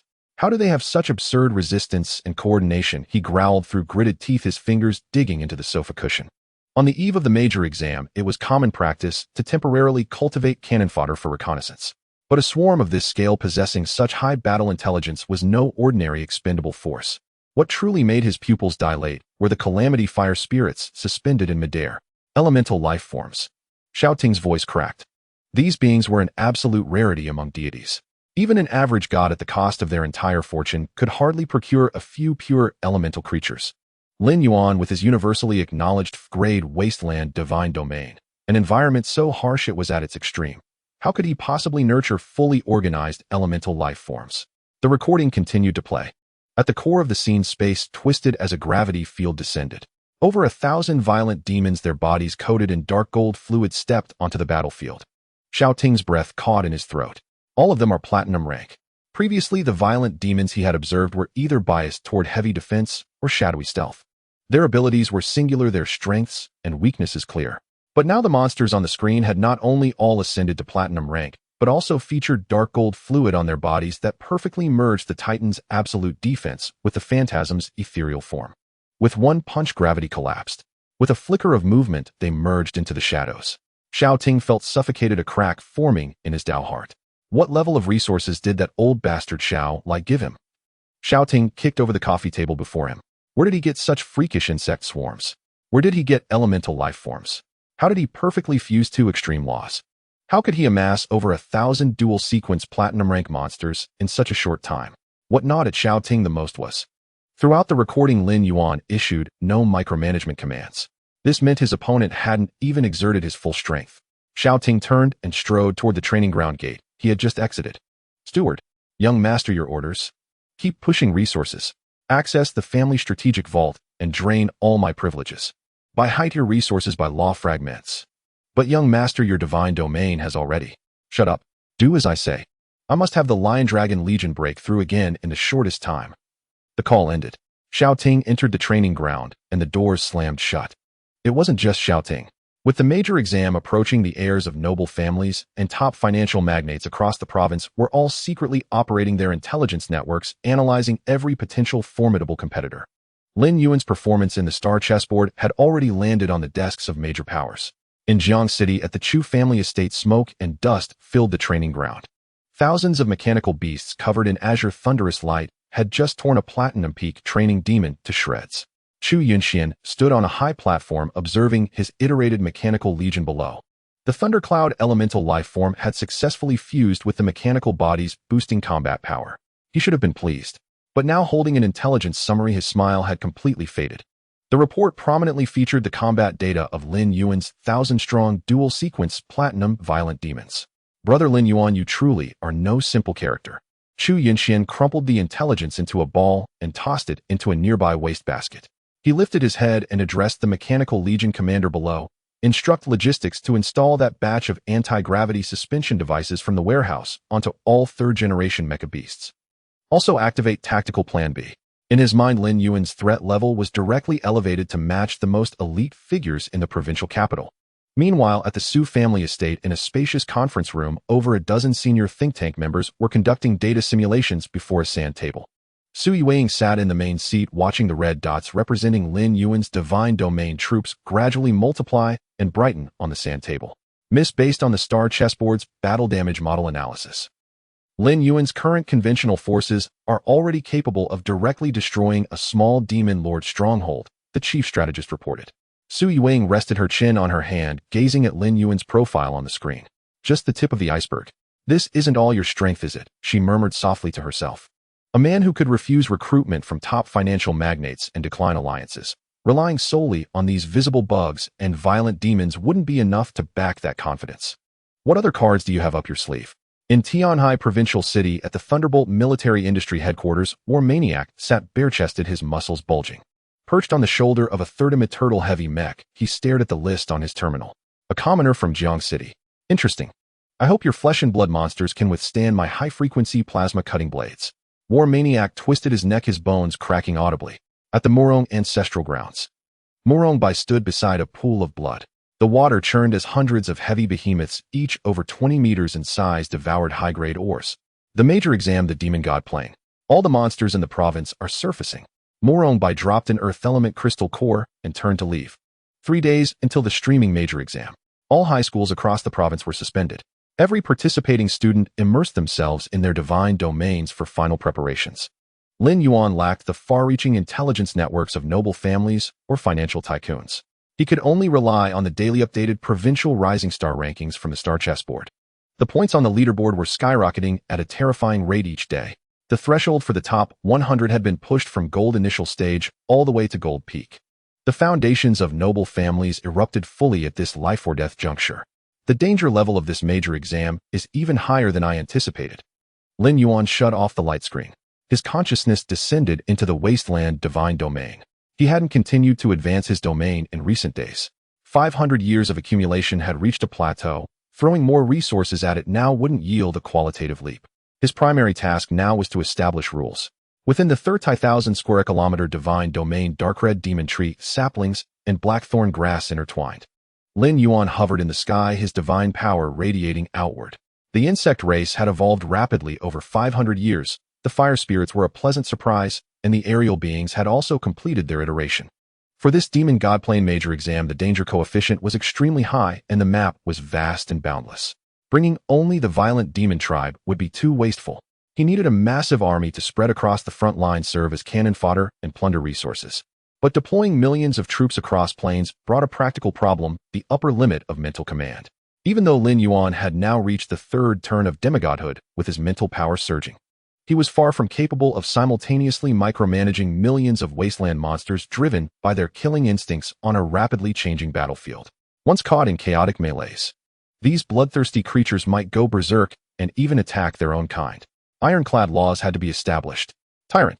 Lin Yuan issued a divine decree. The blood abyss sea churned. Tyrant emerged from the waves, kneeling on one knee, gazing up at the sky. Assemble the entire army. Tyrant rose, threw back his head, and let out a roar that pierced the clouds. His ultimate gravity field radiated outward in all directions. Deep underground, tens of millions of insect troops burst forth from the earth. The Insect King led 100,000 elite guard insects prostrating themselves on the blackthorn grass. In the sky, poisonous clouds churned. 1,000,000 poison vultures and boneblade bats blotted out the sun, circling downward. From the extreme northern volcanic cluster, 8,000 calamity fire spirits descended like meteors, crashing onto the basin's edge. The top combat forces of the entire wasteland divine domain converged around the central basin. They were distinctly separated, silent as death. Lin Yuan's will echoed in the mind of every vassal creature. In 3 days, a planar expedition. During the campaign, internal conflict is absolutely forbidden. Violators will have their essence extracted and be cast into the dead waters for eternity. The supreme pressure of the Creator descended. All monsters trembled, burying their heads deep into the soil. Lin Yuan looked at Tyrant. Control your subordinates. Divide them into commanders, each with their own duties. On the battlefield, I don't care about the process, only the results. If any faction creates chaos, they'll hold you accountable. Tyrant bowed heavily. He stood and walked toward the 1,000-strong platinum-rank elite violent demons. After brief low growls of negotiation, a few violent demons, inherently extremely ferocious, seemed dissatisfied with the command assignments and issued provocative roars.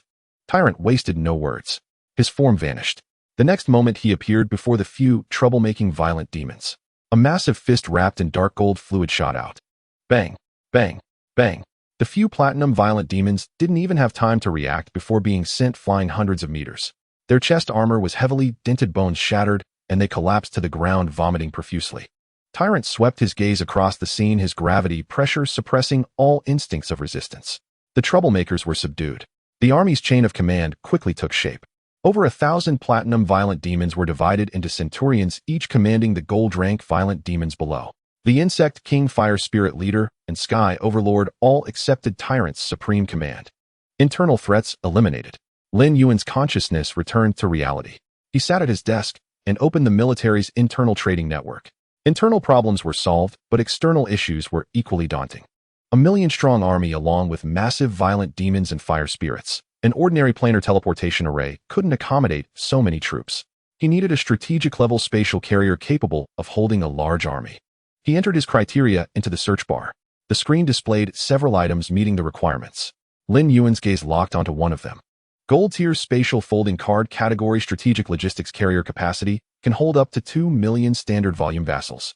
Environmental effect internally maintains a basic survival environment, no energy amplification, no accelerated reproduction, only basic life support. Price 40 million faith points. Lin Yuan stared at the item, tapping his fingers on the desk. This item had polarized reviews within the military. Though labeled gold tier, its internal environment was extremely rudimentary, utterly useless for nurturing vassals. Its sole purpose was to serve as a large-scale troop transport during abyssal wars. For an average high school student, this item was completely useless. Who would take 2 million cannon fodder out? It was a classic, impractical luxury. But for Lin Yuan at this moment, it was a necessity. But Lin Yuan clicked to purchase. Transaction confirmed. 40 million faith points deducted. Your account balance 60 million faith points. Lin Yuan closed the screen. All preparations were complete. In 3 days at the Demon God Plane, he would show the provincial aristocratic prodigies what a true wasteland cataclysm looked like. At the 3rd Divine Academy in Jiang City on the playground, the high school teachers and students were fully armed, lined up, and assembled. The homeroom teacher Lei Yin stood at the front of the line, conducting a final check. His gaze swept over the students of Class 7, ultimately landing on Lin Yuan at the end of the line.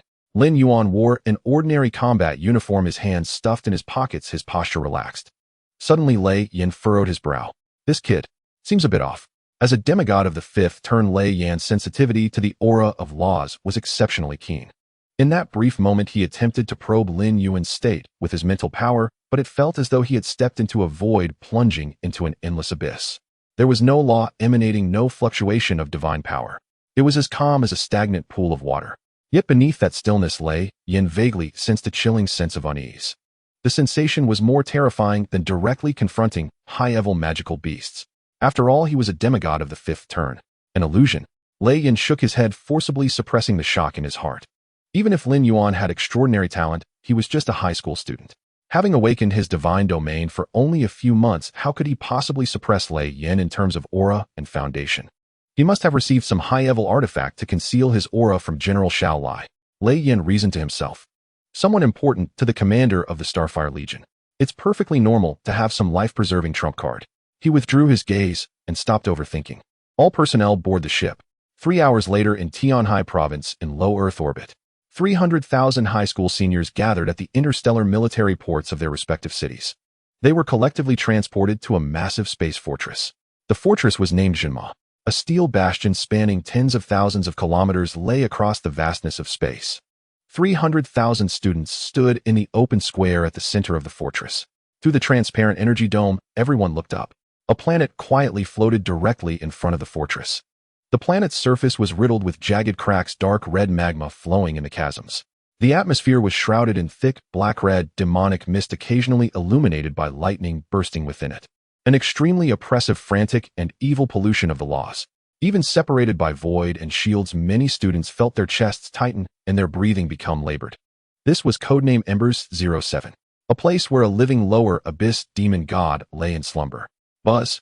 A piercing alarm suddenly blared over the fortress. 3 figures ascended from the main control tower of the fortress. Without any anti-gravity equipment, the 3 floated purely by their physical bodies above the heads of the hundreds of thousands of students. In the center was an officer adorned with the rank of general.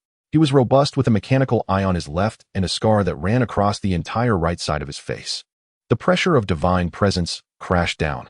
Compared to the previous Jiang City examination where General Raymond presided, this pressure was more restrained, but also more deadly. The square fell instantly silent. 300,000 people dared not even breathe. I am Chun Tai, the deputy commander of the Tianhai Province War Zone. The voice of the lieutenant general echoed in everyone's minds through the military matrix. I don't want to waste words. Chun Tai pointed at the dark red planet outside the shield. That will be your grave or your throne in the near future. Chun Tai raised his hand, and a light screen unfolded in the starry sky. The official rules for the midterm diversion examination are as follows. First, a military merit point system. Killing magical beasts and seizing resources will be automatically calculated by the system. Second, there is no fixed time limit for the examination. At these words, a stir arose among the students below. No time limit. How long would the examination last? Chun Tai looked down coldly, his mechanical eye glowing red. There are only two conditions for termination of the assessment. First, someone must breach the core defenses of this planet and destroy the pseudo-abyss core source deep within the demon god's realm. Second, the elimination rate of participating students exceeds 30%. Silence. A deathly stillness. The next moment, the entire square erupted into an uproar. Are they crazy? Destroy the core source. That's the heart of the demon god's realm. Going to the core area is a death sentence. An elimination rate of over 30%. 300,000 people, and we need either 9,000 to die or be forced to retreat to end the examination. In the last Jiang City examination, the elimination rate was only 5%. Panic spread among the crowd. Wang Fatty stood next to Lin Yuan, his face alternating between white and blue. In recent days, he had gathered several thousand bronze 4-star black magic pigs in the divine domain. He thought that with this wave of troops hiding in a mine on the periphery would surely allow him to secure a passing score. But now, after hearing about this elimination rate, his legs went weak. Yuan, brother Yuan. Wang Fatty swallowed hard, gripping Lin Yuan's clothing tightly. 30%. Is the periphery really safe? This wretched place doesn't seem to have a way out. Lin Yuan steadied Wang Fatty by holding his shoulder with one hand. Take a deep breath. Lin Yuan's voice was calm. Now that we are here, we must go in regardless of fear of death. Remember what I told you once we land mine and hide. After comforting Fatty, Lin Yuan's gaze turned to the termination conditions on the light screen. His eyes did not linger on the 30, but firmly locked onto the first condition. Pseudo-abyss core source. The source of the demon god's power. Silence. Chun Tai bellowed, divine pressure sweeping across the entire area, once more forcibly suppressing all voices back down. Are you scared? Want to back out? Chun Tai scoffed coldly. The abyss does not need the weak. You enjoy the resources of the Federation, breathing the air earned by the sacrifices of frontline soldiers, so you should have the awareness to die at any moment. Noble sons and daughters or commoners alike, once you enter this door, magical beasts only recognize your flesh and blood. Those who can't endure better crush your talismans and roll back to the logistics department to wash toilets. But as long as you stand in this examination venue for even a second, show me the spirit of the deities. Chun Tai waved his right hand forcefully. Transport matrix operate at full capacity. Launch. Boom. The ground of the square lit up with blue formations. A beam of light shot up into the sky, swallowing all 300,000 students. As the light dissipated, the empty square was left with no one. At the topmost level of the fortress, in the highest level VIP observation room, the scene here was starkly different from the slaughter below. The hall was carpeted and a long table was laden with various precious fruits and drinks that could enhance divine power. Dozens of men and women sat on the sofas, gazing at the projection screen that dominated an entire wall. On the screen, 300,000 light points fell like a meteor shower towards the dark red demon god planet. Everyone seated here were true big shots of Tianhai Province. Leaders of top financial conglomerates, heads of first-class noble families, and military legion commanders. Compared to the municipal executives from Jiang City's starport last time, each person here could shake Tianhai Province with a stomp. General Xiao Lai, commander of the Starfire Legion's Jiang City war zone, was also among them. Dressed in a deep green uniform without any insignia, he held a glass of spirits, his gaze fixed intently on a tiny light point on the screen. General Xiao, it's been a long time. A low voice resonated in Xiao Lai's mind, transmitted secretly. Xiao Lai did not turn his head. He merely paused slightly with the glass in his hand. Seated diagonally opposite him was a middle-aged man dressed in a dark gold long robe. The man had a stern face with a resemblance to Xiao Ting, the current head of the Xiao family, the hegemonic force of Tianhai Province, Xiao Tiannan. What instruction do you have? Xiao Lai took a sip of his drink and responded lightly in his mind. I wouldn't dare to instruct. Xiao Zhan leaned back on the sofa, lightly tapping his fingers on the armrest. I just feel that General Xiao has been too broad in management lately. The Federation's resources are limited. Xiao Zhan's voice bore a lofty arrogance.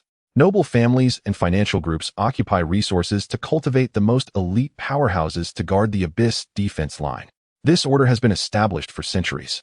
Commoners' offspring have too poor a foundation and mediocre bloodlines. Giving them resources is simply a waste. Xiao Zhan's gaze turned cold, but you, the commander of the Starfire Legion, instead of supporting the children of your own family, are throwing a massive amount of specially approved military resources at a commoner from Jiang City. Xiao Lai, you are breaking the rules.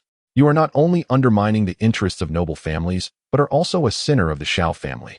How long has Tinger prepared for this examination? Yet you secretly support an outsider to be his stumbling block. After hearing this, Xiao Lai suddenly laughed. He put down his glass, turned his head, and looked directly into Xiao Zhan's eyes without any avoidance. Rules. Xiao Lai replied, his voice as cold as ice. The so-called rules you speak of are merely allowing you bloodsuckers to monopolize 90% of the province's resources and raise a bunch of greenhouse flowers who have hardly ever fought in real combat. When the Abyss demon comes, will it care what bloodline you have? Will it check your family tree? A hint of mockery flickered in Xiao Lai's eyes. Xiao Zhan, you have not been to the front line for too long. You have no idea how rotten the current Abyss defense line has become. I do not need a young master who only knows how to arrange formations and compare equipment. What I need are monsters who can crawl out from mountains of corpses and seas of blood. Xiao Zhan's expression darkened. Xiao Lai's words were tantamount to scolding him directly. A commoner who has awakened a wasteland divine domain is worthy of being called a monster. Xiao Zhan snorted coldly, his tone filled with disdain. Just a cannon fodder produced by piling up resources. Before the true strength of noble families, he is nothing. Is that so? Xiao Lai withdrew his gaze, looking back at the big screen. Then let's wait and see. Open your eyes wide and watch carefully. Watch how this commoner I invested in deals with those noble scions and financial heirs that you have fed with countless resources. One by one, smashing them into finding their teeth on the ground. Xiao Tianen wore an expressionless face, sneering. Arrogant words, then let's wait and see. In the Demon Suppression Fortress, the VIP observation room is spacious, filled with the mingling scents of fruit and wine. Xiao Lai sits on the left side of the sofa, holding a glass of amber liquor, his gaze deep and contemplative. Xiao Tianen sits on the right side, eyes closed in meditation, rhythmically tapping his fingers on the golden Nanmu armrest. The two men do not exchange a single word during the entire duration, nor do they even glance at each other. However, the leaders of the major financial factions and the heads of noble families present are all true god-level powerhouses. They can keenly sense the space between Xiao Lai and Xiao Tianen. It is precisely because of the collision of their repressed laws that a subtle lament arises. The silent competition of their spiritual communication cannot escape the intuition of these old foxes. The hawkish military bigwigs confront the first noble family of Tianhai province. Many financial leaders hold their wine glasses, their eyes subtly exchanging glances between the two men, a glimmer of amusement dancing in their eyes. Xiao Lai has invested military resources to support an ordinary civilian from Jiang City, a fact that has long ceased to be a secret among the upper echelons of Tianhai province. Meanwhile, Xiao Tianen's legitimate grandson Xiao Ting is a strong contender in this grand examination. General Xiao has taken a rather large step this time. A director from Shanghai Biotechnology lowered his voice and said to a companion beside him, "Commoners are still commoners. Such foundations cannot be built overnight with resources. That kid entering the demon god realm, even making it into the top 100 this time, would be considered a stroke of luck." His companion chuckled in agreement, directing his gaze towards the large screen.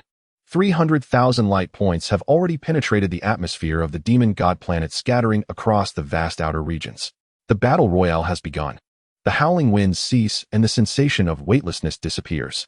Lin Yuan stands firmly on the hard ground, having not activated any divine shields. He lifts his head to survey his surroundings. The sky presents a sickly lead, gray, heavy demonic clouds pressing down low. Deep within the clouds, dark red lightning intertwines and bursts like massive veins. The earth is shattered. Wherever the eye can see, the ground has been ripped into an intricate network of abyssal canyons. Due to the incomplete demonic laws, the gravitational field here is chaotically disturbed. Not far away, several gigantic boulders are actually floating in midair. A dark red river of magma even defies the laws of physics, flowing upwards along the cliffside. Truly a sleeping demon god's realm. Lin Yuan takes a deep breath of the air here. His lungs ache slightly, but are soon forcibly purified by his robust semi-divine body.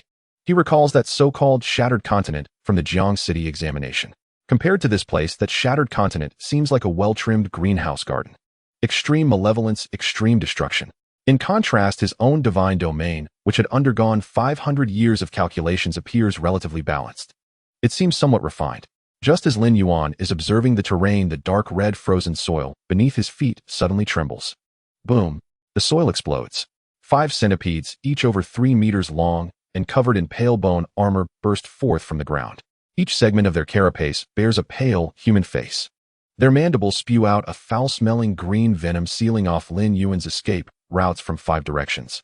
Silver-grade, human-faced corpse insects. For the vast majority of newly arrived civilian examinees, this is undoubtedly a dead end. Yet Lin Yuan stands still, not even raising an eyelid. His right hand forms a fist, not employing any laws. Relying solely on his physical strength, he continuously punches the air around him 5 times. Bang, bang, bang, bang, bang. The sound of explosions resounds like thunder. The shockwaves compress the air in front into visible white air hammers, striking directly at the 5 human-faced corpse insects. The hard carapaces shatter like eggshells. The 5 silver-grade demonic creatures didn't even have time to scream before they were obliterated in midair into 5 clouds of blood mist, their flesh and green bodily fluids scattering everywhere. Lin Yuan shook off the bloodstains on his fists, watching the blood rain fall, his tone flat. It seems that nowadays demonic creatures prefer to use blood mist escape techniques when they can't win. The warm-up is over. Lin Yuan has no interest in wasting time with these low-grade demonic creatures on the outskirts. He flips his wrist, and a golden-grade folding card appears in his palm. Divine power infuses. Several giant spatial gates, each tens of thousands of meters high and wide, suddenly unfold in the canyon behind Lin Yuan. Time to get to work. Lin Yuan issues a divine command. The next moment, a suffocating aura of death surges forth from the spatial gates. The first to step through the portal is the tyrant. With each step it takes, the surrounding chaotic gravitational field is forcibly suppressed and smoothed out. Following closely behind are 700,000 fully armed monsters pouring out in synchronized formation. Their eyes burn with a bloodthirsty red light, greedily inhaling the demon god aura in the air. In the sky, the demonic clouds churn. Hundreds of thousands of demonic griffins and boneblade bats blot out the sun, shrouding the already dim canyon. 80,000 catastrophe fire spirits weave through the avian army, trailing a sky full of extreme cold toxic flames, igniting even the surrounding abyssal demonic energy. Lastly, a mass of dark swarming insects emerges. 800,000 soldier bugs, led by the golden 9-star insect king, cover the ground. Their limbs slice through the rocks, producing a grinding sound that makes one's teeth ache. 2 million troops fill this vast canyon to the brim. No demonic creature dares to approach this region. The indigenous inhabitants within 100 miles instinctively sense the impending doom, fleeing in a panic. Roar! The tyrant kneels heavily before Lin Yuan, lowering its proud head. Lin Yuan leaps and stands firmly on the broad shoulder of the tyrant. From a high vantage point, he looks down at this army. Form ranks. Lin Yuan's voice resonates through a mental link, echoing in the minds of the 2 million followers. The army swiftly mobilizes. The demon soldiers skilled in the shadow law leap onto the backs of the aerial creatures. Among the 700,000 demon troops, the most robust and defensively formidable Titan demons are singled out. 100,000 Titan demons take the lead, transforming into merciless flesh and blood bulldozers. They clear paths through mountains and fill in bridges over water. Any obstacles in their way are utterly crushed. Insect King. Lin Yuan's gaze shifts to the Insect King below. The Insect King stands upright, its 2 blade arms crossed over its chest. Take your subordinates and spread out 100 kilometers to act as radar. Lin Yuan points towards the core region deep within the demon god planet. Mark all high-grade nests, rare mineral veins, and demon god followers encountered along the way. I want not a single valuable stone left on this land. The Insect King's compound eyes gleam as it emits a high-frequency screech. The 80,000 insect army instantaneously transforms into countless streams of black torrents, radiating outwards along the canyon's cliffs and underground. Their sensory abilities are extraordinarily acute. Even energy veins buried 100 meters underground cannot escape the soldier bug's keen sense of smell. All troops advance. On the demon god planet in the northern outskirts, fierce winds howled and thunder raged in the leaden gray sky. Shao Ting stood with his hands behind his back on the back of a lion dragon king, which measured over 12 meters in length. Below, an army of 1 million lion dragons blotted out the sun. These monsters possessed the bodies of lions, but had dragon scales covering their heads and large flesh wings sprouting from their backs. Green winds and purple lightning intertwined around them. Ahead lay a vast territory of abyssal magic apes. Hundreds of thousands of magic apes pounded their chests, hurling gigantic boulders with corrosive properties. Wind and thunder annihilation battle formation rise, Shao Ting said coldly, uttering just a few words. A million lion dragons flapped their wings in unison. A fierce wind surged, transforming into countless visible green blades of wind. Lightning clung to the edges of the wind blades, forming a massive killing net that covered dozens of miles. The net descended upon them. The boulders thrown by the magic apes were reduced to powder. The thousands of magic apes at the front were pierced through by the wind blades. Flesh was torn apart and bones shattered. The high temperature of the lightning carbonized the shredded meat instantly. Like a crushing tide, Xiao Ting watched the score jumping on the terminal and laughed arrogantly. But he soon noticed something amiss. The lion dragon horde below, after catching the scent of blood, had their eyes turn an abnormal crimson.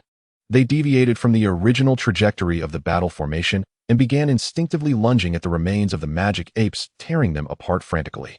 The aftermath of consuming the family's strategic reserves and forcibly elevating their clan's tier had taken effect. Lion dragons could easily fall into a frenzy, no longer obeying the slightest control. Xiao Ting snorted coldly, channeling his divine power through the mental link. The lion dragon king let out a painful wail, forcefully driving away its kin around. A minor flaw, nothing serious. Xiao Ting retracted his divine power, his gaze shifting to the dark red core area deep within the planet. Lin Yuan, a commoner will always be a commoner. I don't believe I can't compete with you. In the eastern region, the toxic marsh, Su Yueying floated in midair. Clad in silver battle armor, 6 wings formed from light elements slowly flapped behind her. Below in the muck, thousands of abyssal magic crocodiles lay in wait, each measuring 10 meters in length. They were covered in poisonous sores, emitting a nauseating stench. In the sky, 100,000 six-winged holy light angels formed a neatly arranged square formation. Accompanied by solemn chanting, sacred radiance illuminated the darkened demon god planet. Compared to her presence during the exam in Jiang City, Su Yueying now exuded a deeper, unfathomable aura. The ancient angelic divine fragment she had fused with had completely awakened. The angelic army simultaneously raised their cross-shaped long swords. Blazing holy flames ignited along the blades. This was no longer mere light elements. It carried the ultimate armor-piercing and soul-burning principles. Purification. Su Yueying's voice was icy. The angelic army dove downward. The cross-shaped long swords sliced through the air, plunging into the marsh. The muddy water was evaporated. The magic crocodile scales touched the holy flames without any explosion. Their bodies melted away silently like remnants of snow under the scorching sun, leaving not a trace behind. Su Yueying looked at the completely purified ground below her, expression showing no signs of fluctuation. She waved her hand, and the army continued advancing toward the core area. In the southern region, the desolate Gobi, the earth trembled, and the sound of metal treads and mechanical feet trampling the ground resonated like muffled thunder. Chu Yunxian sat upright on a floating throne. Below, an army of 1,000,000 mechanical beasts spread across the horizon. This time it was no longer just the half-mechanical magic wolves. Leading the charge were thousands of third-turtle mechanical Tyrannosaurus Rex. They were crafted entirely from dark silver alloy with super-energy particle-heavy cannons mounted on their backs. In the core power furnace, violent life forms emitted fervent heat and arcs of electricity. Boom, boom, boom. Thousands of cannons fired in unison. Ethereal blue particle beams pierced through the Gobi, evaporating both the magic creature's stronghold ahead and the defending troops inside. In the sky, tens of thousands of winged, dragon-shaped mechanical bombers roared past. Their belly doors opened and high-explosive electromagnetic thunderbombs rained down. On the flanks, 100,000 mechanical triceratops charged forward, initiating a death charge. The sharp alloy horns pierced through the remaining magic creatures directly. Under the cover of the Mechanical Legion, Li Xiuqi and other top students led their kin, frantically dealing the final blows and cleaning up the battlefield. Chu Yunxian glanced at the battle report on the light screen, casually allocating a portion of military merit points to these subordinates. Thank you, young Master Chu. Li Xiuqi and others blushed, expressing their gratitude in the communication channel. Follow me, and you won't even have to die to secure a top position in Tianhai province, Chu Yunxian said in a calm tone, bearing the air of a benefactor. What he desired was not only combat power, but also the feeling of being revered like a star. In the western region, the Great Rift Valley, there were no million-strong armies, only 150,000 heavy armored mechas, forged entirely from pure metal. Zhang Kuang stood bare-chested, his muscles bulging. He stood atop a blood-red mech, unbothered by the howling winds. These 150,000 mechas were all of high-tier gold grade. They were filled with a rugged, heavy industrial aesthetic, releasing scalding steam from their joints. In the depths of the rift, hundreds of thousands of abyssal stone gargoyles pounced. Kill! Zhang Kuang roared. The mech armies simultaneously raised their right arms. 6-barreled heavy machine guns began to spin. The deafening metallic storm swept towards the sky. The stone gargoyles were turned into mincemeat midair debris raining down. Several massive silvery tier magical beasts charged forward. The mech's left arm launched a high-frequency plasma chainsaw sword. A ghostly blue light flashed. The magical beasts were cleanly split in half, the cut surface charred black. Zhang Kuang laughed heartily, reveling in the raw, brutal steel crushing. In another ancient forest morome, Bai stood on a hill with his arms crossed. Ahead, 100,000 heavy armored behemoths, each over 20 meters in size, were uprooting trees. The tree spirits living in the forest were directly uprooted by the behemoths, used as weapons, and smashed about. Beneath the behemoth army, a large number of functional symbiotic species thrived. Hundreds of thousands of shamans waved their totem pillars. Bloodthirsty magic stone skin spell and giant strength spell radiated red halos around the behemoths. Everything living in their path was crushed into a pulp by this brute force. Meanwhile, other top talents also displayed despair-inducing combat power. A young man in white commanded 10,000 sword cultivators with the 9 palaces, 8 trigrams, sword formation, flowing sword light, coiling like a dragon, slaughtering a group of abyssal magic dragons in midair. Another talent summoned a flurry of star spirits with starlight transforming into meteorites, crashing down and creating deep craters in the ground over 100 miles wide. The young master of the dragon army, who commanded millions of undead, and the elite scions of noble families who were not top tier, but unwilling to settle for passing grades.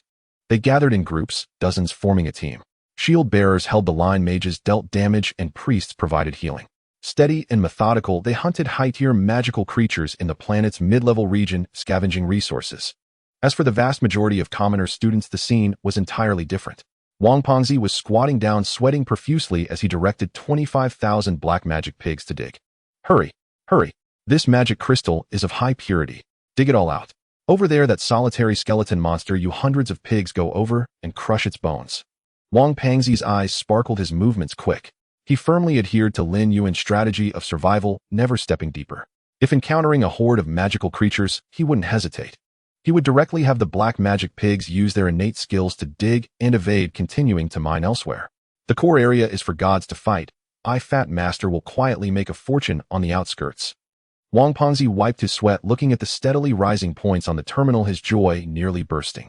Meanwhile, in the demon god dimension deep within the abyssal canyon, here there was no smooth path for the top talents. A blend of gravitational collapse, dark matter thunder, and extreme cold ice storms fused to form a mixed extreme natural disaster, which fiercely sealed off the canyon's exit. Inside the natural disaster, the space was tumultuous and chaotic. The tearing force there was enough to grind peak golden tier magical creatures to dust. Even platinum tier beings would be slowly worn away, losing their essence. Suddenly, the black mist at the center of the calamity began to churn. Boom! Several hundred thick, dark, golden fluid-covered giant hands forcibly emerged from the storm. The 5 fingers curled like iron hooks, gripping the spatial barrier tightly. Tear it apart. Lin Yuan's voice echoed from within the storm. The next moment, several hundred platinum tier violent demons simultaneously exerted their strength, their dark golden fluid light shining brightly. The extreme gravity field erupted in reverse, colliding violently with the calamity's tearing force. This mixed natural disaster, which everyone feared, was forcibly torn open by these muscle-bound monsters, creating a gap over 1,000 meters wide. Thunder shattered, and ice storms collapsed. The tyrant was the first to charge out, stomping heavily on the ground, shattering the residual waves of the calamity around. 70,000 violent demons, 80,000 insectoids, and countless magic griffins and disaster fire spirits surged out of the gap behind. Lin Yuan stood atop the tyrant's shoulder, patting off the frost that had clung to his combat suit. His luck upon landing was indeed somewhat unfortunate. The moment the army emerged from the canyon, a mixed natural disaster triggered by the deficiency of dimensional laws descended without warning, enveloping them all. The insectoid army, due to their smaller individual size, had several branches blown apart in the gravitational storm, causing their overall advancement to be delayed by nearly an hour. Yet Lin Yuan was not angry. For that hour, he had not wasted it. Inside the calamity, rare treasures not typically seen in the outside world were often nurtured. With a thought, Lin Yuan waved his hand to open a small divine realm passage. Inside the passage were several special magical beasts tightly bound by dark golden fluid on the verge of death. The first was a heavy water mystic turtle 5 meters long with a shell engraved with a natural water control formation. The second was a thunder sound bat with 3 heads capable of emitting sound waves that could shatter souls. The third was a gravity rock monster constructed from high-density rocks capable of altering surrounding gravity. These creatures were all priceless rare mutated species at the internal auction house of the Federation, impossible to capture normally. Only in the center of such extreme loss storms would they briefly reveal their presence. Sometimes loss could lead to gain. The survival strategy in the wasteland was to plunder all valuable resources. Just as Lin Yuan was contemplating follow-up strengthening plans, a high-frequency flapping sound echoed in the sky. The golden 9-star insect king transformed into a silver streak of light piercing through the clouds to land steadily on the rock before the tyrant. It stood upright, its upper body rising with its arm blades crossed over its chest, sending a mental message to Lin Yuan. Master, the insect king's voice resounded in Lin Yuan's mind. The insect swarm scattered by the storm has re-established the mental link and is quickly converging toward the main force, expected to complete the army consolidation within half an hour. At the center of the mine, there is suspected to be a complete demon god altar. Lin Yuan's eyes flickered. The abyssal source crystal vein plus the demon god altar. This was a strategic resource capable of extracting high-purity energy and enhancing the foundation of the divine realm. Its value was thousands or even tens of thousands of times greater than the points earned from slaying low-tier magical creatures on the outskirts. Location, Lin Yuan inquired. 800 kilometers away, the insect king responded, a glint of ferocity flashing in its compound eyes. However, the reconnaissance insect swarm reports that the area has already been sealed off by another large army. The other party arrived first and is currently clearing the guarding magical creatures and setting up a defensive line. Someone got there ahead. Lin Yuan chuckled. In the abyssal battlefield, there was no such thing as first come, first served, only the law of the jungle. Everything in this demon god dimension was essentially unclaimed. Whoever had the strongest fist made the rules. Lead the way. Lin Yuan waved his hand, his expression turning cold. All troops advance at full speed. Crush all opposing living beings in sight. At the Demon Suppression Fortress in the VIP observation room, the large screen displayed real-time updates of data from 300,000 candidates. Xiao Tian inhaled a glass of amber liquor, his gaze sweeping over the leaderboard where the names were all familiar scions from the noble families of Tianhai Province. As for Lin Yuan's name, it had long fallen outside the top 10,000. General Xiao, it seems that the commoner you placed a heavy bet on isn't very lucky, is he? Xiao Tian did not turn his head, his voice carrying an unhidden mockery as he transmitted his thoughts. I must admit, the scale of troops he just released did indeed catch me by surprise. To manage a wasteland divine domain to such an extent shows that he has some fortune. However, Xiao Tian lightly tapped the armrest of the sofa with his fingers. The area where he landed faced an extreme gravitational collapse storm, delaying him by a full hour. His cannon fodder, which relied on sheer numbers, was also blown apart by more than half. In a crucial test where every second counts, one misstep leads to further delays. Now his score has already been left far behind by the first tier. Turning the tide has become difficult. In Xiao Tian's view, a commoner is ultimately just a commoner. Without the millennia of luck that noble families possess, even the heavens won't help him at critical moments. Xiao Lai sat on the other side, staring at the small red dot representing Lin Yuan on the screen. The red did not linger on the periphery to score points, but instead cut straight into the heart of the demon god planet. Head of the Xiao family, this scoring system is just a child's toy to you. It means nothing to us. Xiao Lai snorted coldly, transmitting a rebuttal with a flat tone. His target was not based on this from the beginning. You should worry more about the flowers in your greenhouse, lest you run into him on the way. Xiao Tian frowned slightly, about to retort, but his gaze followed Xiao Lai's to the depths of the map. That red dot was about to collide with a high-risk energy reaction zone. Their 9 family light points had already gathered in advance. In the demon god plane, a source crystal vein lay. This was a rift spanning the black wasteland. At the bottom of the rift, high-purity source crystals emitted a ghostly purple light, resembling the exposed veins of a planet. In the center of the vein stood a dilapidated demon god altar. At this moment, the periphery of the rift was already sealed tightly. 9 noble scions and heirs from Tianhai Province formed a temporary alliance to heavily fortify this location. Their combined forces exceeded 3 million, and not a single one was low-level cannon fodder. Directly ahead stood 80,000 10-meter-tall crystal rock titans. They were entirely constructed of high-density amethyst, immune to most physical and magical damage. To the left, a torrent of steel surged. 30,000 suspended heavy artillery frigates hovered low with 300,000 high-energy electromagnetic mechs below. The right wing was the most extravagant formation. Half comprised radiant holy unicorn knights, while the other half was shrouded in dark mist consisting of shadow nightmare cavalry. Light and darkness intertwined, forming a complementary law field, clearly a combination of twin prodigies accompanying divine domains.